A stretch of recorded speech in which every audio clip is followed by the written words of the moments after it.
Chapter 1. This seat decides to pack up and run. The Qingyang mountain range was ink black beneath the night. A cold wind howled, whirling a few withered yellow leaves through the empty main hall of the Guiyuan Sect. Chen stuffed the last somewhat valuable bronze candlestick into his bundle, glanced around a sect so poor even the rats had moved out, and sighed. 3 days since transmigrating, 9 meals missed. Whoever wants this lousy Sect Master title can have it, this old man's done. Chen tightened the knot on his bundle, resolve firm in his eyes. In his past life he'd been a seasoned corporate slave and web novel addict, yet he'd never imagined that after transmigrating he'd inherit a dying sect on its last breath. No people, no money, no resources. Apart from the hollow title, all that remained outside were Yao beasts eyeing the place like hungry wolves. If he didn't run now, when would he? Stay and wait for death? Hoisting the bundle, Chen strode toward the hall's entrance. Just as one foot crossed the threshold and he prepared to embrace a life on the run. Ding! Host's emotional fluctuation detected, abandonment of sect probability high.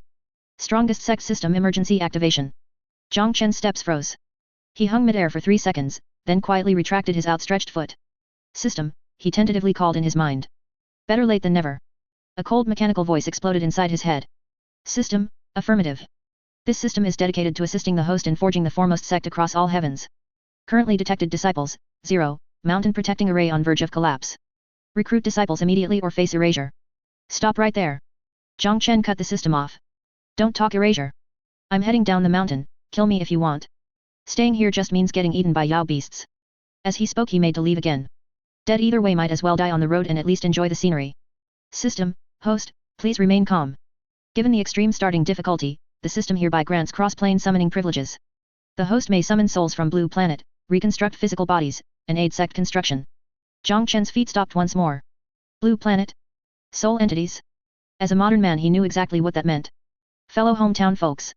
You're saying I can drag earthlings here? Chen rubbed his chin as his mind raced. But moving living people is troublesome, they've got families, and if they die in this high-risk world how could I compensate them? System, host need not worry. Summoning will use soul projection. The system can utilize residual energy to dispatch a quantum reception pod to Blue Planet. Players sleep inside, consciousness projects here and rebuilds a body. Should death occur in this world, only energy is consumed to recreate the body, the original remains unharmed. Hearing this, Chen's urge to flee died a sudden death. In its place rose a wild and daring plan. Unafraid of death? Can respawn? And will obey orders? These weren't disciples. This was the Fourth Calamity, perfect cannon fodder, ahem, perfect warriors. System, can you whip up something that looks like an MMO official site? Chen's lips curled in a sly grin. Something that seems awesome but costs 0 promo budget. System, child's play. Great. Chen tossed his bundle aside, slumped onto the dust-covered sect leader throne, eyes sparkling. If we're doing this, we go big. We'll not only invite them, we'll make them beg to come, fight to get in. I'll package it as Earth's first 100% full dive cultivation merpage. 1 hour later. Earth, China. Night had deepened in a university dormitory for males. Wang Defa, online alias, is this melon ripe, was idly scrolling the web. A veteran gamer, he was long sick of the reskin pay-to-win mobile trash either bro, come slice me or start with 1 egg clichés. Boring. Suddenly an ultra-Spartan pop-up that looked like a phishing site appeared. Background, a pitch-black starfield with 1 line of blood-red wild script. Do you want to know the meaning of life? Do you truly wish to cultivate? World's first 100% realistic full-dive VR game, Heavenly Deo. Beta now open. First test, only 5 slots. Seriously, this cheesy copy. Wang Defa couldn't help snorting. This slogan's a leftover from 20-year-old horror novels. Scammers don't even try anymore. Though he mocked, his hand was honest. To a hardcore gamer, 100% realistic was catnip even if fake, he had to see what nonsense they'd spin. He clicked. The page was bare, 1 apply button and an address form. Enter my address. Wang Defa chuckled. Classic scam, gonna mail me blades or demand courier fees. Fine, I'll give my campus addy, let's see what junk arrives. He clacked in the address and hit submit. Instantly the screen flashed. Congratulations, beta slot secured. Reception pod now shipping. ETA, 20 minutes. 20 minutes. You think you're delivering takeout? He snorted, shut the laptop, and headed to the washroom to brush his teeth. Yet. Exactly 20 minutes later. Knock knock knock. The dorm door rattled. Foam still in mouth, Wang Defa opened it and froze. No courier, no food delivery guy. Only a sleek, silvery, sci-fi pod hovered in the corridor. Yes, hovered 3 centimeters off the floor, no supports, no noise, defying gravity. On its hull 2 ancient seal characters glowed, Guiyuan. W what the hell? His toothbrush clattered to the ground. His phone buzzed with an unknown sender text. Device delivered. Please lie inside and link neurons to begin your cultivation journey. Note, pod contains 3 months of life support nutrient fluid, play worry free. Wang Defa's breathing quickened. A STEM student, he knew exactly what levitating tech of this caliber meant. Black technology. Even the nation's top labs couldn't build this. It's real. Trembling, he touched the cold, seamless metal, the hyper-advanced texture gave him goosebumps. Without hesitation. To a gamer, faced with such tech, even if an alien popped out he'd still dive in. He hauled the pod inside, locked the door, and lay reverently within. The hatch sealed. Darkness fell, and a majestic mechanical voice thundered in his skull. Neuron link successful, crossing planes. Welcome to the world of Heavenly Dao. Otherworld, Guiyuan Sect.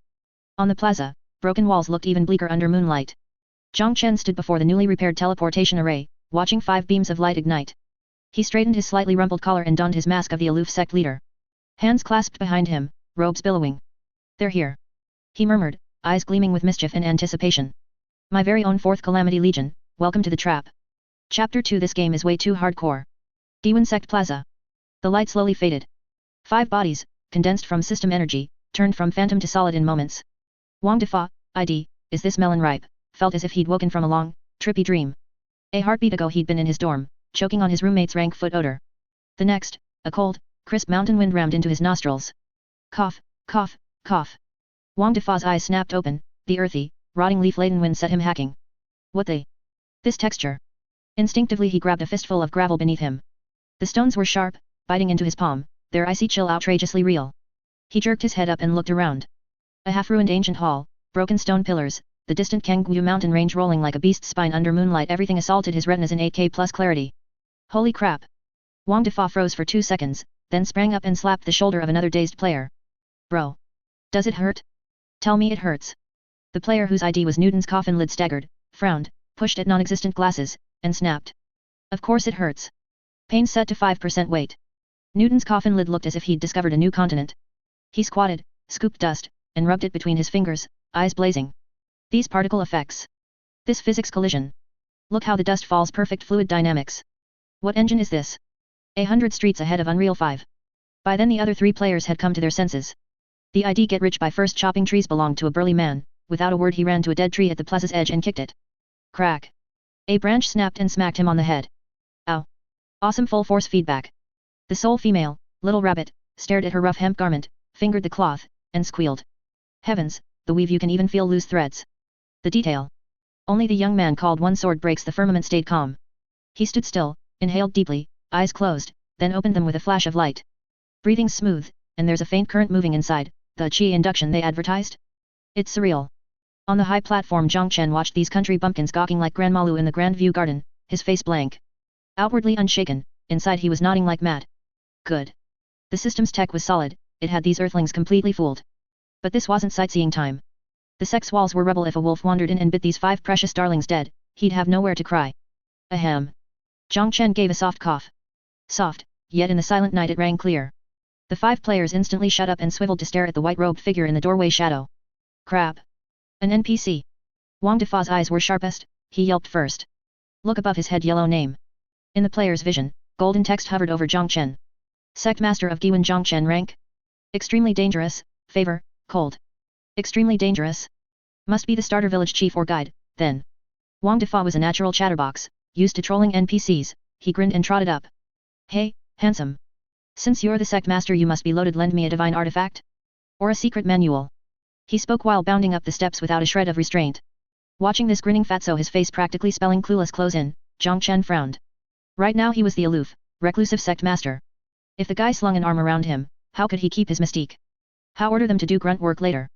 As Wang Defa's mud-stained paw reached out, aiming for the jade pendant at Jiang Chen's waist, Jiang Chen's gaze chilled and he thought. System, activate defense authority, teach him a lesson. System, command received. Repulsion field deploying. Humph. When Wang Defa's fingers were 3 inches away, a pale gold ripple burst from Jiang Chen.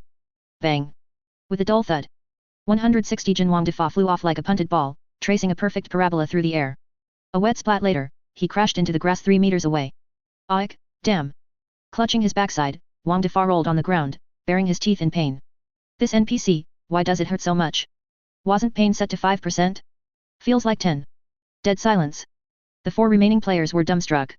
In today's online games NPCs either clip through you or stand around in invincible mode. Physical knockback like this was unheard of. Gulp. Newton's coffin lid swallowed hard, eyes blazing even hotter. An actual hit stun system with collision checks? And that ripple just now, was that true chi? The VFX are insane. One sword breaks the firmament, narrowed his eyes and muttered, must be a scripted beatdown. Looks like this NPC's flagged untouchable. Everyone stay cool. Relief washed over Jiang Chen when the players, instead of raging, started headcanonning excuses. Perfect. Top tier leaks, every one of them. Authority shown, time to hand out the carrots, i.e., quests. Jiang Chen rose slowly. Nightwind snapped his white robes as he stood with hands behind his back, cold gaze sweeping the eager disciples below. Impudence. His voice was chilly, edged with just the right note of disappointment. This is hallowed sect ground, not a playground. Since you are new and ignorant of the rules, this seat will overlook it once. Next time. He narrowed his eyes and flicked a finger at a nearby stone. Boom. The fist-sized rock exploded into powder. All 5 players clamped their legs shut and shrank their necks. If that finger jabbed flesh, gulp. Wang Defa crawled from the grass, pain forgotten, and slipped back into line, eyes still darting as he plotted how to farm favor. Seeing the timing was right, Jiang Chen flicked his sleeve. The Guiyuan Sect has suffered catastrophe, everything must be rebuilt. Heaven's Dao has chosen you as named disciples. Seek cultivation techniques? First temper your bodies and starve your flesh. As the words fell, 5 pale blue screens snapped into each player's vision. Ding! Sect main quest phase 1 unlocked. Quest, rebuild our home. Description, the square before the Great Hall is heaped with rubble. Clear all stones and weeds. Reward, 5 sect contribution each tip. Contribution can be traded for starter rations, basic tools, and entry-level cultivation techniques. At the words entry-level cultivation techniques, the intimidated players exploded. Skills. A skill book. One sword breaks the firmament was ecstatic. He'd logged in solely to fly on a sword. Just clean trash for it. So generous. Contribution. I want contribution. Get rich by first chopping trees was no less fierce. He rolled his sleeves and charged at the biggest rubble pile. This heap is mine. Back off, high strength stat. Don't shove. I saw that log first. Wow, pulling this weed even brings up dirt, so realistic. Watching the formerly clueless players scramble like rabid laborers for imaginary points, fighting over trash as they hauled rocks and yanked weeds, Jiang Chen sat back on the steps, sipped his cold tea, and smiled knowingly. These weren't the Fourth Calamity. They were the Fourth Qity system, he asked silently. Their bodies are still mortal, right? System, affirmative, host. Apart from unresurrected death, their stamina equals that of ordinary mortals. Good. Eyeing the toiling figures, he did the math. Mortal bodies, high-intensity labor. In half an hour these city-bred young masters and young misses will learn what hardcore realism really means. Chapter 3 True Hardcore Mode and the First Meal. An hour later. The once bustling Guiyuan Sect square now echoed only with ragged gasps. I can't. Wang Defa, ID, is this melon ripe? Lay spread eagled on the small patch of ground they'd just cleared, dignity forgotten. Sweat streamed down his ashen face, his heaving chest worked like a bellows. This game, huff. How the hell does it calculate stamina? Wang Defa felt his lungs would explode. A chronically under-exercised modern college kid, without a single stat boost, hauling rocks for 2 straight hours was pure torture. Beside him, even the usually fit get-rich-by-first chopping trees leaned on a wooden stick, legs trembling. He glanced at his status bar and swore. Damn it. A hidden debuff? In the corner of everyone's vision a glaring red icon pulsed. Overworked, all stats 50%, movement speed halved. Hungry, LV1 lose consciousness in 30 minutes without food. That's hardcore to the bone. Newton's coffin lid pushed up non-existent glasses. Exhausted yet gleeful, he exclaimed. No abstract stamina bar, just real bodily feedback. True immersion. Only one sword breaks the firmament, kept doggedly at it. Clutching a waist-high stone, he tottered toward the pile. Can't let the Sect Master look down on me. Pride as a top gamer carried him the last few steps before collapse. Thud. The stone hit the ground. Before he could cheer, blackness swarmed in and he plopped onto his rear. Jiang Chen, seated on the dais steps, had watched it all. His teacup had long been empty. Seeing the players sprawled like dead dogs, he nodded in approval. Dim-witted perhaps, but their work ethic was solid. In 1 short hour they'd cleared the entire plaza, half a day's job for ordinary mortal laborers. System, what happens if they starve to death? Player death requires energy to remake the physical body, reserves are low. Advise minimizing non-combat attrition. So I have to feed them. Jiang Chen sighed. He'd meant to be a hands-off boss, but if these leaks withered from hunger, the loss was his. He rose, dusting his robe. Fine, call it employee catering. On the square, the 5 players teetered on despair. Starving. Wang Defa yanked a withered weed, chewed, and grimaced. Black, bitter and astringent. Even the grass tastes real, this game is poison. Do we have to die and respawn? Little Rabbit covered her growling stomach, near tears. Death costs experience, right? As they wailed, a strange aroma drifted on the night wind. Sniff. Wang Defa's nose twitched, his dead fish eyes lit up. What the so good? Rice and meat. Like sharks scenting blood, they whipped toward the hall's entrance.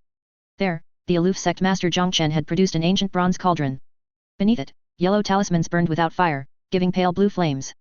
Inside, milky porridge bubbled with unknown meat and wild greens. The mouth-watering fragrance came from there.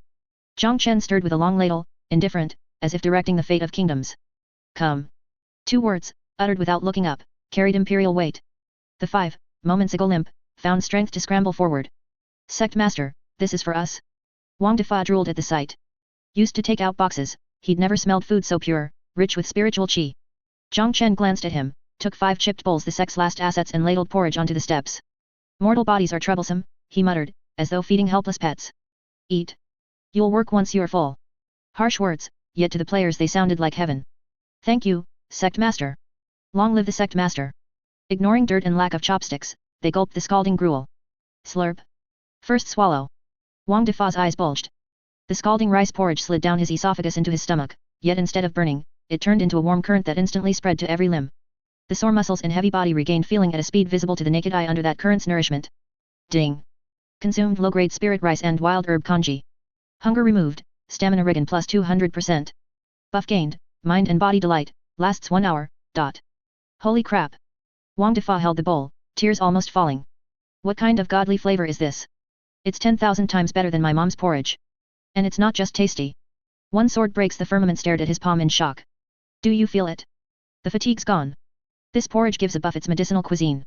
Wah, Sect Master, you're the best. Little Bunny hugged the steaming bowl, gazing at Jiang Chen's cold profile, utterly moved. He keeps scolding us, yet he was afraid we'd starve and specially cooked for us. Is this what they call tsundere? I love it. Jiang Chen stood nearby, listening to the players' whispers, the corner of his mouth twitching almost imperceptibly. It was only some old spirit rice from the bottom of the storehouse plus a rabbit I casually killed. Are you people for real? Just how bad is the food on earth? Though he complained inwardly, watching the players wolf down the porridge, the lonely feeling in Jiang Chen's heart seemed to fade amid the noisy slurping. Night deepened. The Qingyang mountain range was never quiet after dark, the distant roars of unknown beasts echoed now and then. Yet in front of Guiyuan Sect's main hall, the bonfire danced. 5 souls from Earth sat in a circle, clutching empty bowls, silly satisfied smiles on their faces. Brothers, this game may be tiring and hungry, but I've decided. Wang Defa rubbed his round belly, gazing at the star-filled sky and sighed. I'm gonna hype this game to death. Whether or not they ever open cash shop, I'm grinding it. Exactly. Newton's coffin lid was drawing force diagrams on the ground with a twig. The physical laws here differ slightly from Earth's, I'm staying to research the science behind cultivation. Just as the atmosphere turned warm and harmonious, everyone immersed in the joy of a farming lifestyle. Suddenly. Rustle rustle. A frantic rustling came from the bushes beside the hall. Jiang Chen's languid gaze turned razor-sharp in an instant. As a golden core stage cultivator, though heavily watered down, his perception far exceeded that of any mortal. Something was coming. And it carried killing intent. Shut up. Jiang Chen barked in a low voice, though quiet, it silenced the 5 chattering players at once. The players followed his gaze. Amid the dark shrubbery, 2 green lanterns slowly lit up. Then, a huge wolf the size of a calf, covered in black fur and with tusks jutting out, stalked from the shadows. Drool hung from its jaws, its greedy eyes were fixed on the tender-skinned players. Warning. Hostile creature encountered, name, Iron-backed Azure Wolf, Scout, rank, LV.5, Chi refining 3rd layer, status, hungry/bloodthirsty. Anyone else would have pissed themselves at the sight. But right now, the ones present were 5 Fourth Calamity players, full from food and drink and itching to vent some energy. Seeing the crimson name above the wolf and its conspicuous health bar, the place fell dead silent for a second. Then erupted in earth-shaking cheers. Holy crap! A mob! A live mob! Wang Defa jumped up first. No more whining about pain or exhaustion, his fat quivered with excitement. Brothers! We've got work to do. First kill. This is the server's first kill. Don't snatch, it's my EXP. Get rich by first chopping trees, hefted the thick stick he'd used as a crutch, eyes bloodshot. So this is the combat system. One sword breaks the firmament, quickly scooped up a sharp rock, struck a far from standard fighting stance, eyes blazing. LV.5? Level gap, but it's alone. We can take it. Jiang Chen had already gathered spirit power, ready to slap the foolish beast dead with one palm. But before he could act, he saw something that shattered his worldview. Those 5 mortals, armed with nothing, still wearing cloth shirts and shorts, showed no fear at all. Instead, like wolves seeing a naked beauty, they howled and charged the poor iron-backed Azure Wolf. For the sect. For loot. For the first kill achievement. The iron-backed Azure Wolf was stunned. As the region's predator, it had never seen prey like this. Why, aren't they running? Not only not running, why is that fatty looking at me like I'm a plate of braised pork? Jiang Chen quietly dispersed the spirit power in his hand and sat back down on the stone steps. He gazed at the chaotic battlefield and cast the wolf a rather sympathetic glance. You just had to provoke these lunatics. Looks like tonight, we'll have midnight snacks again. Chapter 4, You call this cultivation? The night wind was bleak, and killing intent permeated the air. In front of the Guiyuan Sect plaza, the iron-backed azure wolf, 2 meters long, was hunched over, a low growl rumbling in its throat. As one of the overlords of the outer reaches of this mountain forest, it had its pride. Even ordinary chi refinement stage cultivators would have to consider the steel hard fur on its body before facing it. However, today, it felt an unprecedented offense. Because the 5 two-legged beasts in front of it, without any spiritual energy fluctuations, not only didn't run away but instead spread out, surrounding it in a fan shape. Brothers, listen to my command. One sword breaks the firmament, being a pro player, quickly entered combat mode. He gripped a sharp-edged slate tightly in his hand and shouted loudly. This monster is chi refining 3rd level, with very high defense. We are only LV.1, so a head-on fight definitely won't work. Get rich by first chopping trees, you're strong, go pull aggro. Brother Gua, you're in charge of harassment. Newton's coffin lid and I will look for opportunities to output damage to its weak points. Sister, you shout 666 from the back, no, you throw stones from the back to support. Alright. Get rich by first chopping trees was a straightforward person. Hearing the command, he didn't say another word, swung the arm-thick wooden stick in his hand, and charged forward with a roar. Little bastard. Look here. Grandpa's giving you a PCR test. Whoosh. The wooden stick, whistling through the air, smashed hard towards the wolf's head. A trace of human-like disdain flashed in the iron-backed azure wolf's eyes. It didn't dodge or evade, merely tilting its head slightly. Crack. The wooden stick hit its hard spine and immediately broke into 2 pieces. Holy crap! My hands numb from the shock. Before Get Rich by First Chopping Trees could react, he saw a huge wolf paw rapidly enlarging in his vision. Bang! There was no gory scene, the system had censored it for review, but the immense impact directly sent him flying 5 meters away. His health bar instantly emptied. System notification, player Get Rich by First Chopping Trees has died. Revival countdown, 30 seconds. Old tree is down. Little bunny screamed in fright. Don't panic. One sword breaks the firmament's eyes were calm, it has an attack cooldown. Now's our chance. Go.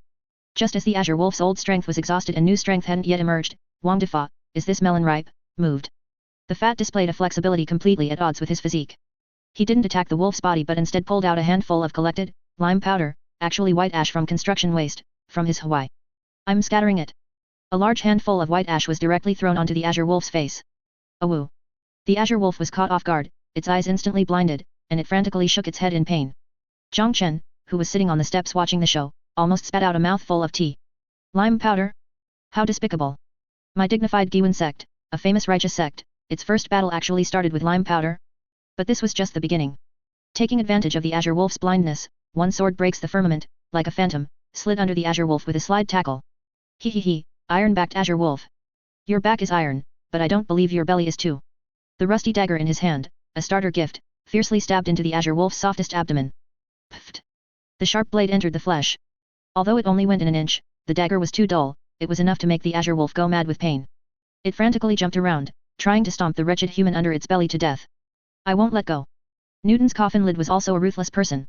He clung tightly to the long fur on the azure wolf's legs, his entire body dangling beneath the wolf's belly, no matter how much he was flung around, he wouldn't let go. While being flung, he also shouted. Stop watching the show. Output damage quickly. This mount is too bumpy. Coming. One sword breaks the firmament seized the opportunity and leaped high. He didn't use brute force but instead fiercely stabbed the sharp, rusty dagger in his hand into the azure wolf's only weak point, its rear. I'll help too. Newton's coffin lid somehow moved a large stone weighing dozens of caddies, and using gravitational potential energy, he smashed it fiercely onto the azure wolf's forehead. Bang. Poof. Awoo. A horrific group beating unfolded in the plaza. There was no elegant swordplay, no dazzling spells. Only eye-poking, crotch-kicking, lime-throwing, wool-pulling. The once majestic iron-backed azure wolf was now filled with fear. It wasn't afraid of death, but it was afraid of madmen. These people seemed to know nothing of pain. That fatty had his shoulder torn open by one of its claws, blood flowing profusely. Yet, he didn't even glance at the wound, instead excitedly shouting, holy crap. Bleeding. So realistic. Brothers, I can still take 2 more hits. What made the azure wolf most distraught was, just when it finally managed to kill off these few people, the black stone steel in the center of the plaza suddenly lit up. A flash of light. The strong man, Get Rich by First Chopping Trees, who it had clearly slapped to death at the beginning, actually came charging back, lively and energetic. And because he had just revived, he didn't even have his beginner's cloth clothes, only wearing a system-provided pair of large shorts. He waved his fists, shouting incantations that the wolf couldn't understand. Respawn point is right in the basin. Infinite life stream. Wear it down. The azure wolf despaired. How could it fight like this? It couldn't be killed. It simply couldn't be killed. It wanted to escape, but its 4 legs were tightly held by 3 burly men. Finally, after enduring 10 minutes of torture, As one sword breaks the firmament delivered the final stone smash to its skull. This chi-refining third-level jungle overlord let out a mournful cry filled with grievance and relief, then crashed to the ground. System announcement: congratulations to the player team for jointly killing the iron-backed Azure Wolf, LV.5, achieving the server's first kill achievement, received experience points, 500 points, team evenly split, ... 5 golden lights shown on the players. Congratulations on leveling up. Current rank, LV.2, chi-refining first layer early stage. The plaza instantly fell silent. The 5 players, covered in blood, some from the wolf, some their own, panted as they looked at the massive corpse at their feet. Moments later, deafening cheers erupted. We won. Holy crap. We won. Wang Defa plopped down on the wolf's head, not caring about the dirt, excitedly gesticulating. Killing monsters above our rank. Is this the charm of hardcore games? Quick, quick, quick. Loot the corpse. Newton's coffin lid had the sharpest eyes. This wolf hide is definitely materials. These wolf fangs can be made into daggers. This wolf meat can be eaten. Just as the players were about to dismember the wolf like bandits. Cough. A light cough made all the players freeze. They turned around to see Sect Master Chen, who had been sitting on the steps watching the show, had unknowingly walked down. His white clothes were as pure as snow, unstained by dust, forming a stark contrast with the mud and blood-covered players. Chen looked at the miserably dead Azure Wolf on the ground. Its eyes had lime, its belly had knife wounds, its head was smashed flat, and his eye twitched imperceptibly. Is this how the Fourth Calamity fights? Although utterly lacking in aesthetic appeal, and even a bit vulgar, it was really effective. Chen composed himself, stood with his hands behind his back, and his gaze swept over the 5 players. At this moment, the players were all nervously looking at him. They had been too engrossed in the battle just now, forgetting how many illegal methods they had used, fearing that this proper NPC would be angry. Unexpectedly, Chen did not reprimand them. He merely spoke in that calm tone, as if seeing through all things in the world. Although your methods were a bit unconventional. But to slay a Yao beast with a mortal body, you all did well. Ding. Sect Master favorability +5. Hearing the system notification, the 5 players instantly beamed with joy. Unconventional? He said I was unconventional. Is he praising me? Chen pointed to the wolf corpse on the ground. This beast is a rank 1 Yao beast, valuable throughout. Since you killed it, the spoils of war naturally belong to you. Before the players could cheer, Chen's tone shifted, revealing his true intentions. However, with your current methods, you cannot process Yao beast materials. This seat can do it for you, recycling this wolf. In exchange, the value of this wolf will all be converted into sect contribution points. Wolf hide, 50 points. Wolf fangs, 20 points. Wolf meat, tonight will be a barbecue feast, free of charge. Upon hearing this, the players' eyes instantly widened. They had worked themselves to death earlier for only 5 contribution points, and this one wolf could be exchanged for hundreds of points? Instant wealth. Exchange. Exchange it all. Sect Master, I want to exchange for that chi guiding art. I want to exchange for an iron sword. I'm not fighting barehanded anymore. Watching the 5 players eagerly scrambling to offer the wolf corpse to him, Chen calmly nodded on the surface, but inwardly he was overjoyed. An iron-backed Azure Wolf, if sold at the market down the mountain, would be worth at least 10 low-grade spirit stones. And what was the cost of a printed copy of the chi guiding art? Less than half a spirit stone. This wave was a tearful, massive profit. System. Chen silently said in his heart. Open the sect exchange shop. Also, release a few more slots. Although these guys are fierce, their productivity is still too low. Since the first test was successful, it's time to start the second test. Under the night sky, a more vigorous bonfire burned on the ruins of Guiyuan Sect. The aroma of roasted wolf meat permeated the air. Meanwhile, on major gaming forums on Earth, a post titled Heavenly Deo, this game can really cultivate immortals, was rapidly climbing the hot search rankings with terrifying popularity. Chapter 5, Internet Uproar, this game should just be banned. The other world, Guiyuan Sect. The bonfire gradually died down, leaving only a pile of glowing red charcoal. The unlucky iron-backed Azure Wolf had now been converted into experience points inside the bellies of 5 people. Hiccup. Wang Defa, ID, is this melon ripe? Lay unceremoniously on the still warm stone slab, letting out a long burp. Awesome. So awesome. Eating roasted meat can actually increase experience points. Although it's only 5 points, this is passive income. The other 4 people also looked satisfied. In the real world, they might be office workers, students, or unknown passers-by. But here, they had just completed an epic kill of a higher-level enemy, and it was the server's first kill. This sense of accomplishment was more intoxicating than winning 5 million. Brothers, it's getting late. One sword breaks the firmament. Check the system time. It's already 4 AM in reality. Although the game pod has a deep sleep function, we should log off for this first wave, and while we're at it, go show off on the forums. Hehehe, that's exactly what I was thinking. Wang Defa sprang up from the ground. I kept the recording function on the whole time. I captured your heroic moments of throwing lime and stabbing butts. Once I edit it and post it online, we'll definitely go viral. Remember to blur my face. Shouted Little Bunny. Also, make the Sect Master look handsome. Don't worry. See ya. Bye. 5 streaks of white light flashed. The originally noisy square instantly fell silent, leaving only 5 shells sitting cross-legged. Note, after players log off, their bodies remain in place, entering a tortoise breath dormant state, protected by the system. Inside the main hall, Chen was not asleep. He was counting today's gains by the moonlight. 1 first-tier iron-backed azure wolf. Fur integrity is 60%, partially smashed, worth about 6 spirit stones. Wolf fangs and wolf bones are worth about 3 spirit stones. Most importantly, the Yao core. Chen held a thumb-sized bead in his hand, emitting a faint azure glow. This was the essence of the Yao beast. System, convert energy. Ding. First-tier Yao core successfully converted. Obtain sect energy, 100 points current remaining energy, 120 points. Do you wish to initiate the second phase summoning? Chen rubbed his chin. 120 points of energy is enough to summon about 10 more people and sustain their consumption for a few days. No rush. A cunning, old fox-like smile curled up at the corner of Chen's mouth. Now that those 5 guys have just logged off, they will definitely go online and heavily promote this. Let the bullets fly for a while. Once public opinion ferments and more people are begging to play, I will release more slots. At that time, even a single internal test qualification will have them fighting tooth and nail for it. Earth, a certain well-known gaming forum. 4:30 AM is when the immortal cultivators, all-nighters, are most active. Usually at this time, the forums are discussing which mobile game is forcing microtransactions or which AAA masterpiece has been delayed again. Suddenly, a post with an extremely sensational title was pushed to the top like a depth charge. Title, Image Heavy. Global exclusive. The so-called 100% holographic Heavenly Deo is actually real. We just killed a wolf with our bare hands. Poster, is this melon ripe? The content was simple and crude, directly dropping 3 videos and 9 high-definition screenshots. Video 1, Realistic Physics Engine. In the footage, a fatty, the OP himself, was lying on the ground licking a stone slab, then was knocked 3 meters away by a passing NPC, Chen. Caption, see this little brother in white? This is an NPC. It has collision volume. It has interactive reactions. And it even dislikes me for being dirty. Video 2, Sect Scenery. The camera panned across the dilapidated yet historically weathered Guiyuan Sect main hall, where the sea of clouds churned in the distance, and the movement of every leaf was clearly visible. Caption, this lighting, this texture, would you believe me if I said this was real footage? But this is truly game modeling.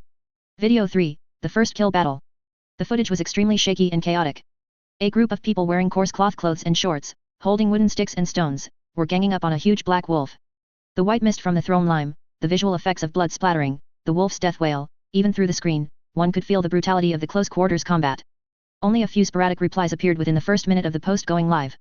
OP, your photo editing skills are pretty good. Is this another CG clip from some web game? Move along, move along. These paid posters are really dedicated, posting at 4:30 AM. But 10 minutes later, the comment section exploded.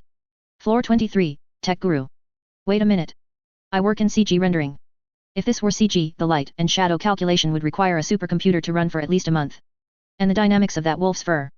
Holy crap, every strand of hair is moving in the wind? Real-time rendering absolutely cannot achieve this. Floor 45, Grinding Emperor. I finished watching video 3. The texture of the muscle ripples when the fatty was swatted away by the wolf's claw was amazing. And the blood. Although it was censored into dark red, the fluid dynamics felt too real. Floor 88, Looks Enthusiast. OP, be honest, did you secretly film a crew shooting a drama at Hongdian World Studios? That NPC in white looks too much like a celebrity. 3 minutes, I want all the information on this little brother. Wang Defa sat in front of his computer, watching the constantly refreshing replies, his vanity greatly satisfied. He typed out a reply with a clatter. Reply to Floor 88, not a celebrity. He's a smart AI. But he's much colder than a celebrity, I was bounced away the moment I tried to touch him. This game is still in internal testing, and only 5 of us are qualified. This sentence instantly ignited the hatred meter. Humble bragging? Get lost, OP. I'm begging for an internal test code. I'll buy it no matter the price. Kneeling for the download link. Daddy. I want to play too. If this game doesn't go into open beta, I'm going to report it for being pornographic, even though it isn't. In just 1 hour, the post was pushed to the homepage's hot search. Even streamers from other platforms saw it and started live streaming their appreciation of the video, exclaiming, the light of domestic gaming. Meanwhile, on the other side, One Sword Breaks the Firmament, whose real-life identity was the heir of a certain conglomerate, wasn't idle either. Although he didn't post publicly, he directly sent a message in a WeChat group full of tycoons and professional players. Heavenly Deo is real. I just logged off. Get your money ready. Next time slots are released, you must snatch one no matter the cost. The other world, the next morning. As the first ray of sunlight sprinkled onto the front of the Guiyuan Sect main hall, Chen stretched and woke up from his meditation. On the system panel, the reputation value column was flickering wildly. Ding.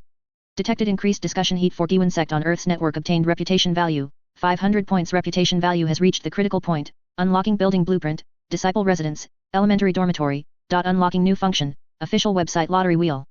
The effect is even better than I imagined. Chen looked at the 100,000 plus reservation applications in the backend, smiling like an old farmer watching a bountiful harvest. That's enough. Chen stood up and tidied his clothes. System, release the second test announcement. Announcement content. Thank you, players, for your enthusiasm. Due to server pressure, insufficient energy, Heavenly Deo will begin recruitment for the second test today at 12 o'clock p.m. New slots added this time, 10 people. New professional preference, life players, alchemists and architects prioritized. Chen looked at the last line, his internal calculations clicking loudly. Relying solely on these few poor wretches to move bricks is too slow. It was time to recruit a few special talents to build up the sect's infrastructure. Just then, the 5 corpses on the square moved. They're rising from the dead. Wang Defa was the first to open his eyes, instantly logging on. Sect Master. Good morning. As soon as they logged on, the 5 players swarmed around Chen as if they had seen their own father. Is there any wolf meat left from yesterday? What are we having for breakfast? Sect Master, I just saw on the official website that the second test is opening. Can you give me an internal recommendation slot? My roommate wants to come and be my mount. Chen smiled slightly, looking at these energetic faces. Breakfast. He pointed toward the larger ruins in the distance, the site of the pill refining room. If you want breakfast, go clean that area first. New junior brothers and junior sisters will be joining today. As the great senior brothers and great senior sisters, you can't let the newcomers sleep in the open square, can you? When the 5 players heard the title Great Senior Brother, their backs instantly straightened. Understood. For the sake of showing off, no, for the glory of the sect. Brothers, get to work. Fix up the pill refining room and trick the newcomers into living there. Watching the players once again enthusiastically dedicate themselves to the great task of moving bricks, Chen clasped his hands behind his back and gazed at the sky. Today is another day full of hope. Chapter 6, The First Trade. It turns out carrying bricks really can make you rich. Otherworld, Guiyuan Sect. Noon. Sunlight filtered through the sparse clouds, spilling over the Qingyang mountain range and casting a golden glow on this dilapidated sect that had just undergone a grand cleanup. Chen sat on the stone steps in front of the main hall, looking at the 10 new slots displayed on the system's back end, his fingers lightly tapping his knee. The public opinion from the first test fermented perfectly. Now the forum is full of people begging for accounts, the effect of hunger marketing has reached its peak. Chen glanced at the selection list for this time. For the comprehensive development of the sect, he no longer chose randomly this time but specifically picked some functional players. There were pay-to-win tycoons who filled in assets over 100 million. There were professionals who filled in level 1 registered constructor. There was even a cook who filled in graduated from New Oriental Cooking School. Second test summon, begin. Buzz. The ancient formation in the center of the square began to operate once again. Amidst the flowing light, 10 new players of various shapes and sizes gradually manifested. This is Heavenly Deo. Holy crap. This air quality. One breath in and it feels like my lungs have been washed. Look at that hall. It's dilapidated, but that sense of historical weight, is the modeler a god? Just like the 5 from the first test, the new players started shouting the moment they landed, touching pillars and poking at the cracks in the ground. Meanwhile, as veteran players, Wang Defa, ID, is this melon ripe, and the others were standing not far away. Holding unfinished roasted wolf meat, leftovers from last night, they put on the air of a been there, done that senior brother, watching with playful expressions. Tisk tisk tisk, look at those noobs who haven't seen the world. Wang Defa took a bite of meat and said indistinctly, back in the day, actually just yesterday, I was like that too. One sword breaks the firmament held the rusty iron sword he had just exchanged, saying indifferently. Alright, stop acting. Get to work quickly. I'm still 20 contribution points away from exchanging for that chi guiding art. At this time, the new players finally noticed Chen sitting high on the steps. That NPC, dressed in snow-white robes with an indifferent expression, was practically the focus of the entire scene. That's the Sect Master. A live Chen. Quick, quick, quick. Go get a quest. The new players rushed over in a swarm, but were blocked by an invisible wall of chi 3 meters away from Chen. Chen slowly opened his eyes, his gaze as calm as an ancient well, scanning the group of restless disciples. Why the commotion? Since you have entered the immortal gate, behave yourselves. Go find your senior brother to collect tools and clear that pile of rotten wood over there first. 2 simple sentences, combined with a faint pressure, instantly made this group of noobs behave. But soon, their attention was drawn to the sect contribution store that popped up on their retinas. Rusty iron sword, 50 contribution points, though it's broken, it's a metal weapon. Crude sect robes, 30 contribution points, finally, I can get rid of these crotchless pants. Chi guiding art, incomplete manual, 100 contribution points, the core of cultivation. Iron-backed azure wolf meat, 5 contribution points, the only recovery item. This game doesn't even give a starter weapon. A player with the ID not short of money frowned. In reality, he was a thoroughbred rich second generation, he only had one rule when playing games: if it can be solved with money, never lift a finger. Looking at the dusty, somewhat revealing coarse hemp clothes he was wearing, and then at the robes in the store which, while not magnificent, were at least decent, he felt uncomfortable all over. Where's the top-up entrance? Not short of money flipped through the system panel 3 times and even tried to call customer service, only to receive a cold prompt. Top-up function is not yet available in this game. Players, please explore on your own. Damn. Nowhere to spend money. Not short of money grew anxious. Let him carry bricks like those people next to him? What a joke. These hands of his were for driving Ferraris, not for carrying stones. Just then, he saw Wang Defa passing by with a rusty iron sword. Although the sword was covered in rust, it still glinted in the sunlight. Moreover, Wang Defa had a golden title above his head, First Test Pioneer. Hey! That's senior brother. Wait a moment. Not short of money quickly ran over to stop Wang Defa. Wang Defa stopped, poked his sword into the ground, and looked at him sideways. New junior brother? What's the matter? Don't delay my quest, every minute is worth several contribution points to me. Senior brother, let's discuss something. Not short of money pointed at the sword in Wang Defa's hand and then at the store list. I want to buy this sword and those clothes. 80 contribution points in total. But I don't want to carry bricks. Wang Defa was stunned for a moment. Don't want to carry bricks? Then what do you want to do? I want to buy your contribution points. Not short of money lowered his voice, looking arrogant. Even though the system hasn't opened trading, I've checked this sword can be dropped on the ground. You buy it for me and drop it. I'll transfer the money to you. As soon as he said this, the ears of several veteran players working nearby instantly perked up. Wang Defa's heart skipped a beat. He subconsciously looked at Jiang Chen not far away. Trading RMB privately in the game, won't this NPC care? Jiang Chen naturally heard it. He picked up his teacup to hide the smile at the corner of his mouth. Care? Why should he care? As long as he didn't open an official mall, it wouldn't count as forced spending. Free trade between players was an inevitable law of market economics.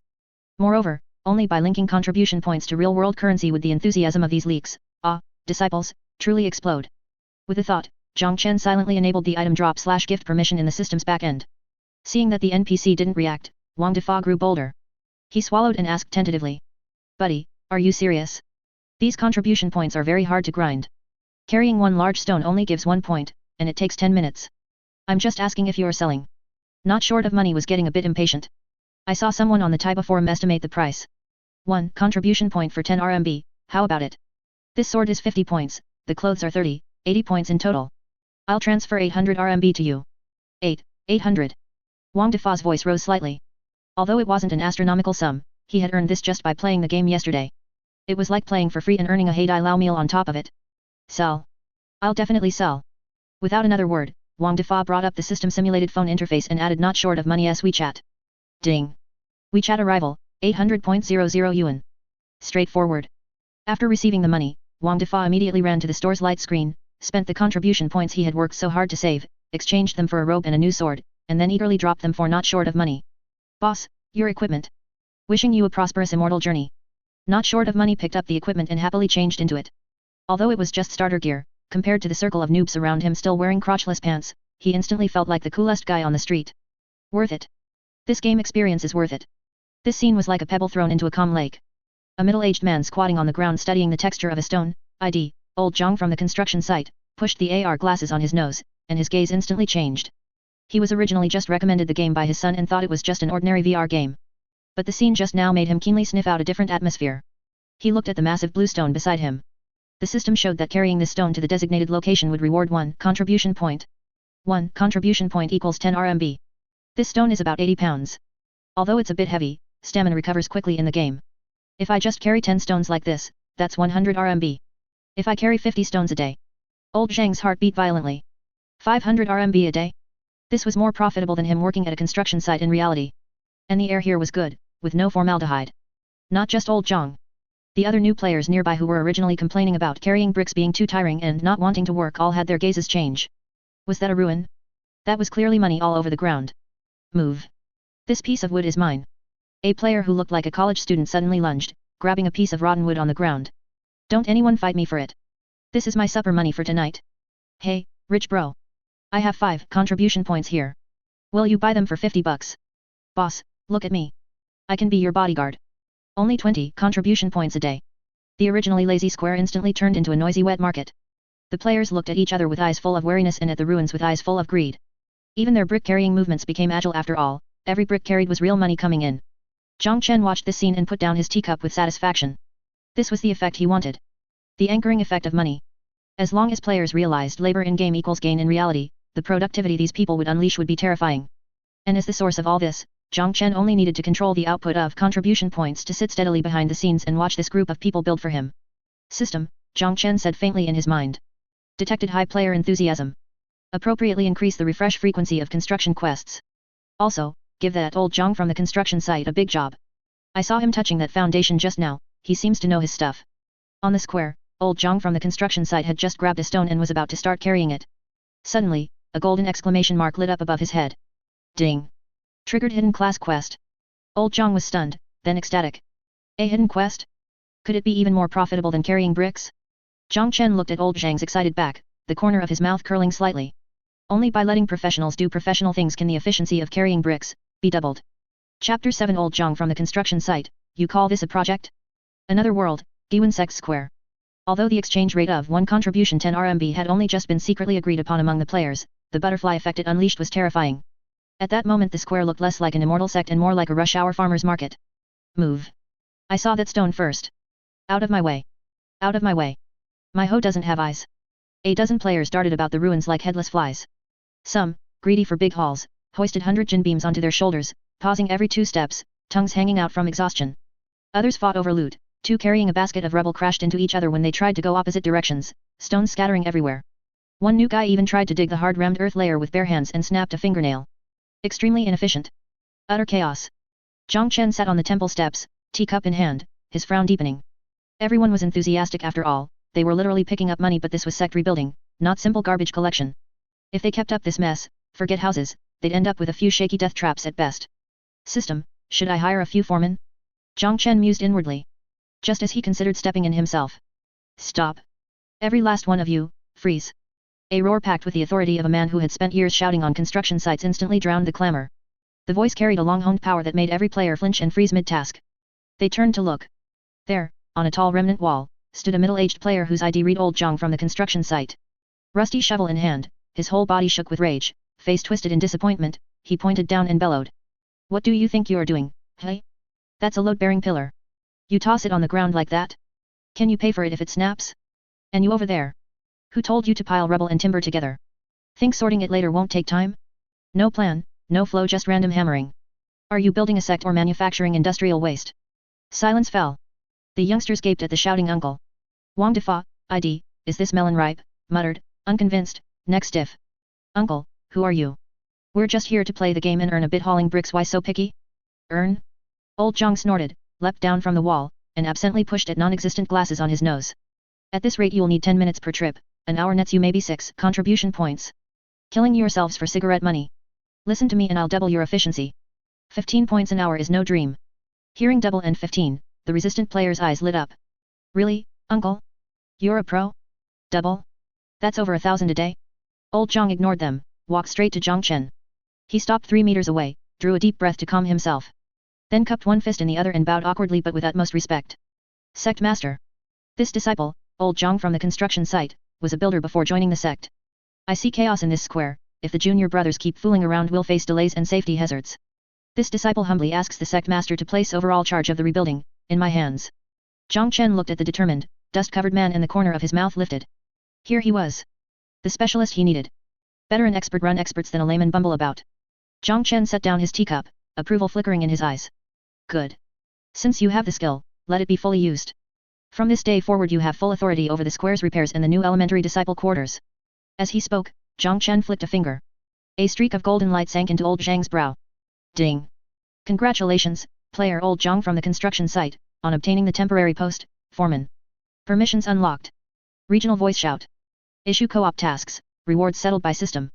Special blueprint gained, elementary disciple quarters structure plan. Seeing the golden title foreman, a flush crept across the weather-beaten face of Old Jiang. He'd spent 20 years in real-world civil engineering, cursed by clients and squeezed by bosses. This was the first time he'd ever held office in a game and an immortal had entrusted him with the job. He spun around, aura blazing at the dumbstruck players. In that instant he was no longer a middle-aged wage slave scraping for a living, he was the chief engineer of the Guiyuan Sect. You all heard that. The Sect Master gave the authorization. Old Jiang from the construction site rammed his spade into the ground and roared. Anyone who wants to earn money, take your orders from me. Strength over 5, step out. You lot go left and haul the big stone blocks, no heroics. Head into the woods, cut 2 logs, make levers. Lever principle, didn't you learn basic middle school physics? Agility builds, go right and clear the broken tiles, sort by size. Whole ones for paving, shards to fill holes. And you, new money bags, cough junior brother, not short of money, your gear's good, go chop trees. Ironwood, 30 centimeters across 20 logs. 1 short and you skip dinner tonight. Under a pro's direction the chaos snapped into order. An assembly line sprang to life. Players were stunned, following Jiang meant more rules, but it actually saved effort. Before, shifting 1 boulder took 10 minutes of grunting, now Jiang showed them a simple log roller push and go, 3 minutes a trip. System pings rang out in waves. Ding. Cleanup quest complete, 1 contribution point. Ding. Team haul bonus, 0.5 contribution point. Holy crap, it's fast. Stick with brother Jiang, 9 meals a day. Brother Zhang's awesome, look how straight that ditch is, so satisfying. Less than 3 hours later. The sun was setting. The trash heap square had been cleared. The ground was rammed flat, stone and timber lay stacked by type and size, a neat freak's dream. On the east side a building had already taken shape. Only the foundations and a few pillars stood, yet the perfect right angles screamed professionalism, light years from the doghouses players used to slap together. Everyone collapsed, staring at the tidy sight in disbelief. We did this. Never knew hauling bricks could feel this good. Old Jiang from the construction site squatted by the foundations, scratching calculations with a twig. The soil here's so clayey we can skip cement, just use san he too. Since it's a cultivation sect, no shoeboxes allowed, let's get some flying eaves and daogong in there. Tougher, but worth it for the vibe. Jiang Chen sat on the hall steps, sipping tea as he watched that obsessed silhouette. Leave the work to the professionals, all right. At this rate the disciples will have roofs tomorrow. Just then. The tree-chopping tycoon, not short of money, burst from the woods in tatters. Hair like a bird's nest, clothes shredded, face shining with glee. In his hands, a hog-sized creature bound tight, kicking madly, long ears, clearly a rabbit. Sect Master. Brother Jiang. Look. Not short of money, panted. Found this big guy while chopping. No health bar, but it's meaty, can we eat it? Jiang Chen took a closer look. Windrunner rabbit, mutant obese variant. A low grade, tier 1 Yao beast, 0 combat power, famous for delicious meat. Jiang Chen smiled. The build was done, and ingredients had delivered themselves. Surveying the starving, exhausted players, he knew it was time to win their hearts again. He rose slowly, voice carrying across the square. Today's progress acceptable. In honor of your efforts. He pointed at the plump rabbit. Tonight victory feast. A woo. The square erupted in cheers louder than any monster kill. For these food-loving earth transplants, nothing beat otherworld organic wild game. Chapter 8, Guiyuan Sect on the tip of the tongue, this is the life. Another world, Guiyuan Sect Plaza. Nightfall. The night in the Qingyang mountain range was bitingly cold, but the center of the plaza was surging with waves of heat. The large bronze cauldron used for cooking porridge during the day was once again set up. Beside the cauldron, a bonfire was burning brightly. That unlucky wind-running rabbit, mutated version, had already been skinned and cleaned, and was now sizzling on the fire, dripping with oil. Gulp. The sound of swallowing saliva rose and fell like the croaking of frogs on a summer night. A dozen or so players sat around the bonfire, their eyes staring greedily at the rabbit like a pack of wolves that hadn't eaten for 3 days. Is it ready to eat? Is it ready? Wang Defa, is this melon ripe? Held a broken bowl, drool nearly dripping onto his collar. I see the skin is golden brown, it should be cooked, right? What's the rush? A sharp shout interrupted him. The speaker was none other than a new player with the ID stir-fried large kidney. The specialty he wrote when filling out his info to join the sect was, outstanding graduate of New Oriental Cuisine School. At this moment, this brother Big Kidney was shirtless, holding 2 long, thin branches he'd found somewhere to use as chopsticks. His expression was serious, as if he were performing a precise heart bypass surgery. This is a wind-running rabbit. A first-order Yao beast. Big Kidney lectured the surrounding gluttons with pained frustration. The meat is firm and the muscle fibers are thick. If you roast it directly like you're doing, the outside will be burnt while the inside is still raw. It's simply a waste of God's gifts. As he spoke, he skillfully used the branches in his hand to poke a few holes in the rabbit meat. Then he pulled a handful of green leaves from his bosom and stuffed them into the rabbit's belly. What's that? The tycoon, not short of money, asked curiously. Lemongrass and wild onions. Big Kidney didn't even look back. I found them earlier when I went to the edge of the woods to pee, to patrol. Although they can't compare to earth seasonings, they're definitely enough to remove the gaminess and bring out the freshness. After saying this, he turned his head to look at Jiang Chen, who was sitting on a high platform not far away resting with eyes closed, and boldly shouted. Sect Master. Could we borrow some salt? Or some salty spiritual plants would work too. Without salt, there's no soul. Jiang Chen slightly opened his eyes. Looking at this group of disciples who were racking their brains just to have a meal, a helpless smile played at the corners of his mouth. Truly a bunch of gluttons. But, the smell really was quite fragrant. Jiang Chen flicked his finger. Several purple fruits flew out from his sleeve, accurately landing in Big Kidney's hand. Purple salt fruit. Jiang Chen said indifferently, Crush them for the juice, the saltiness is 10 times stronger than refined salt. Thank you for the reward, Sect Master. Big Kidney was overjoyed.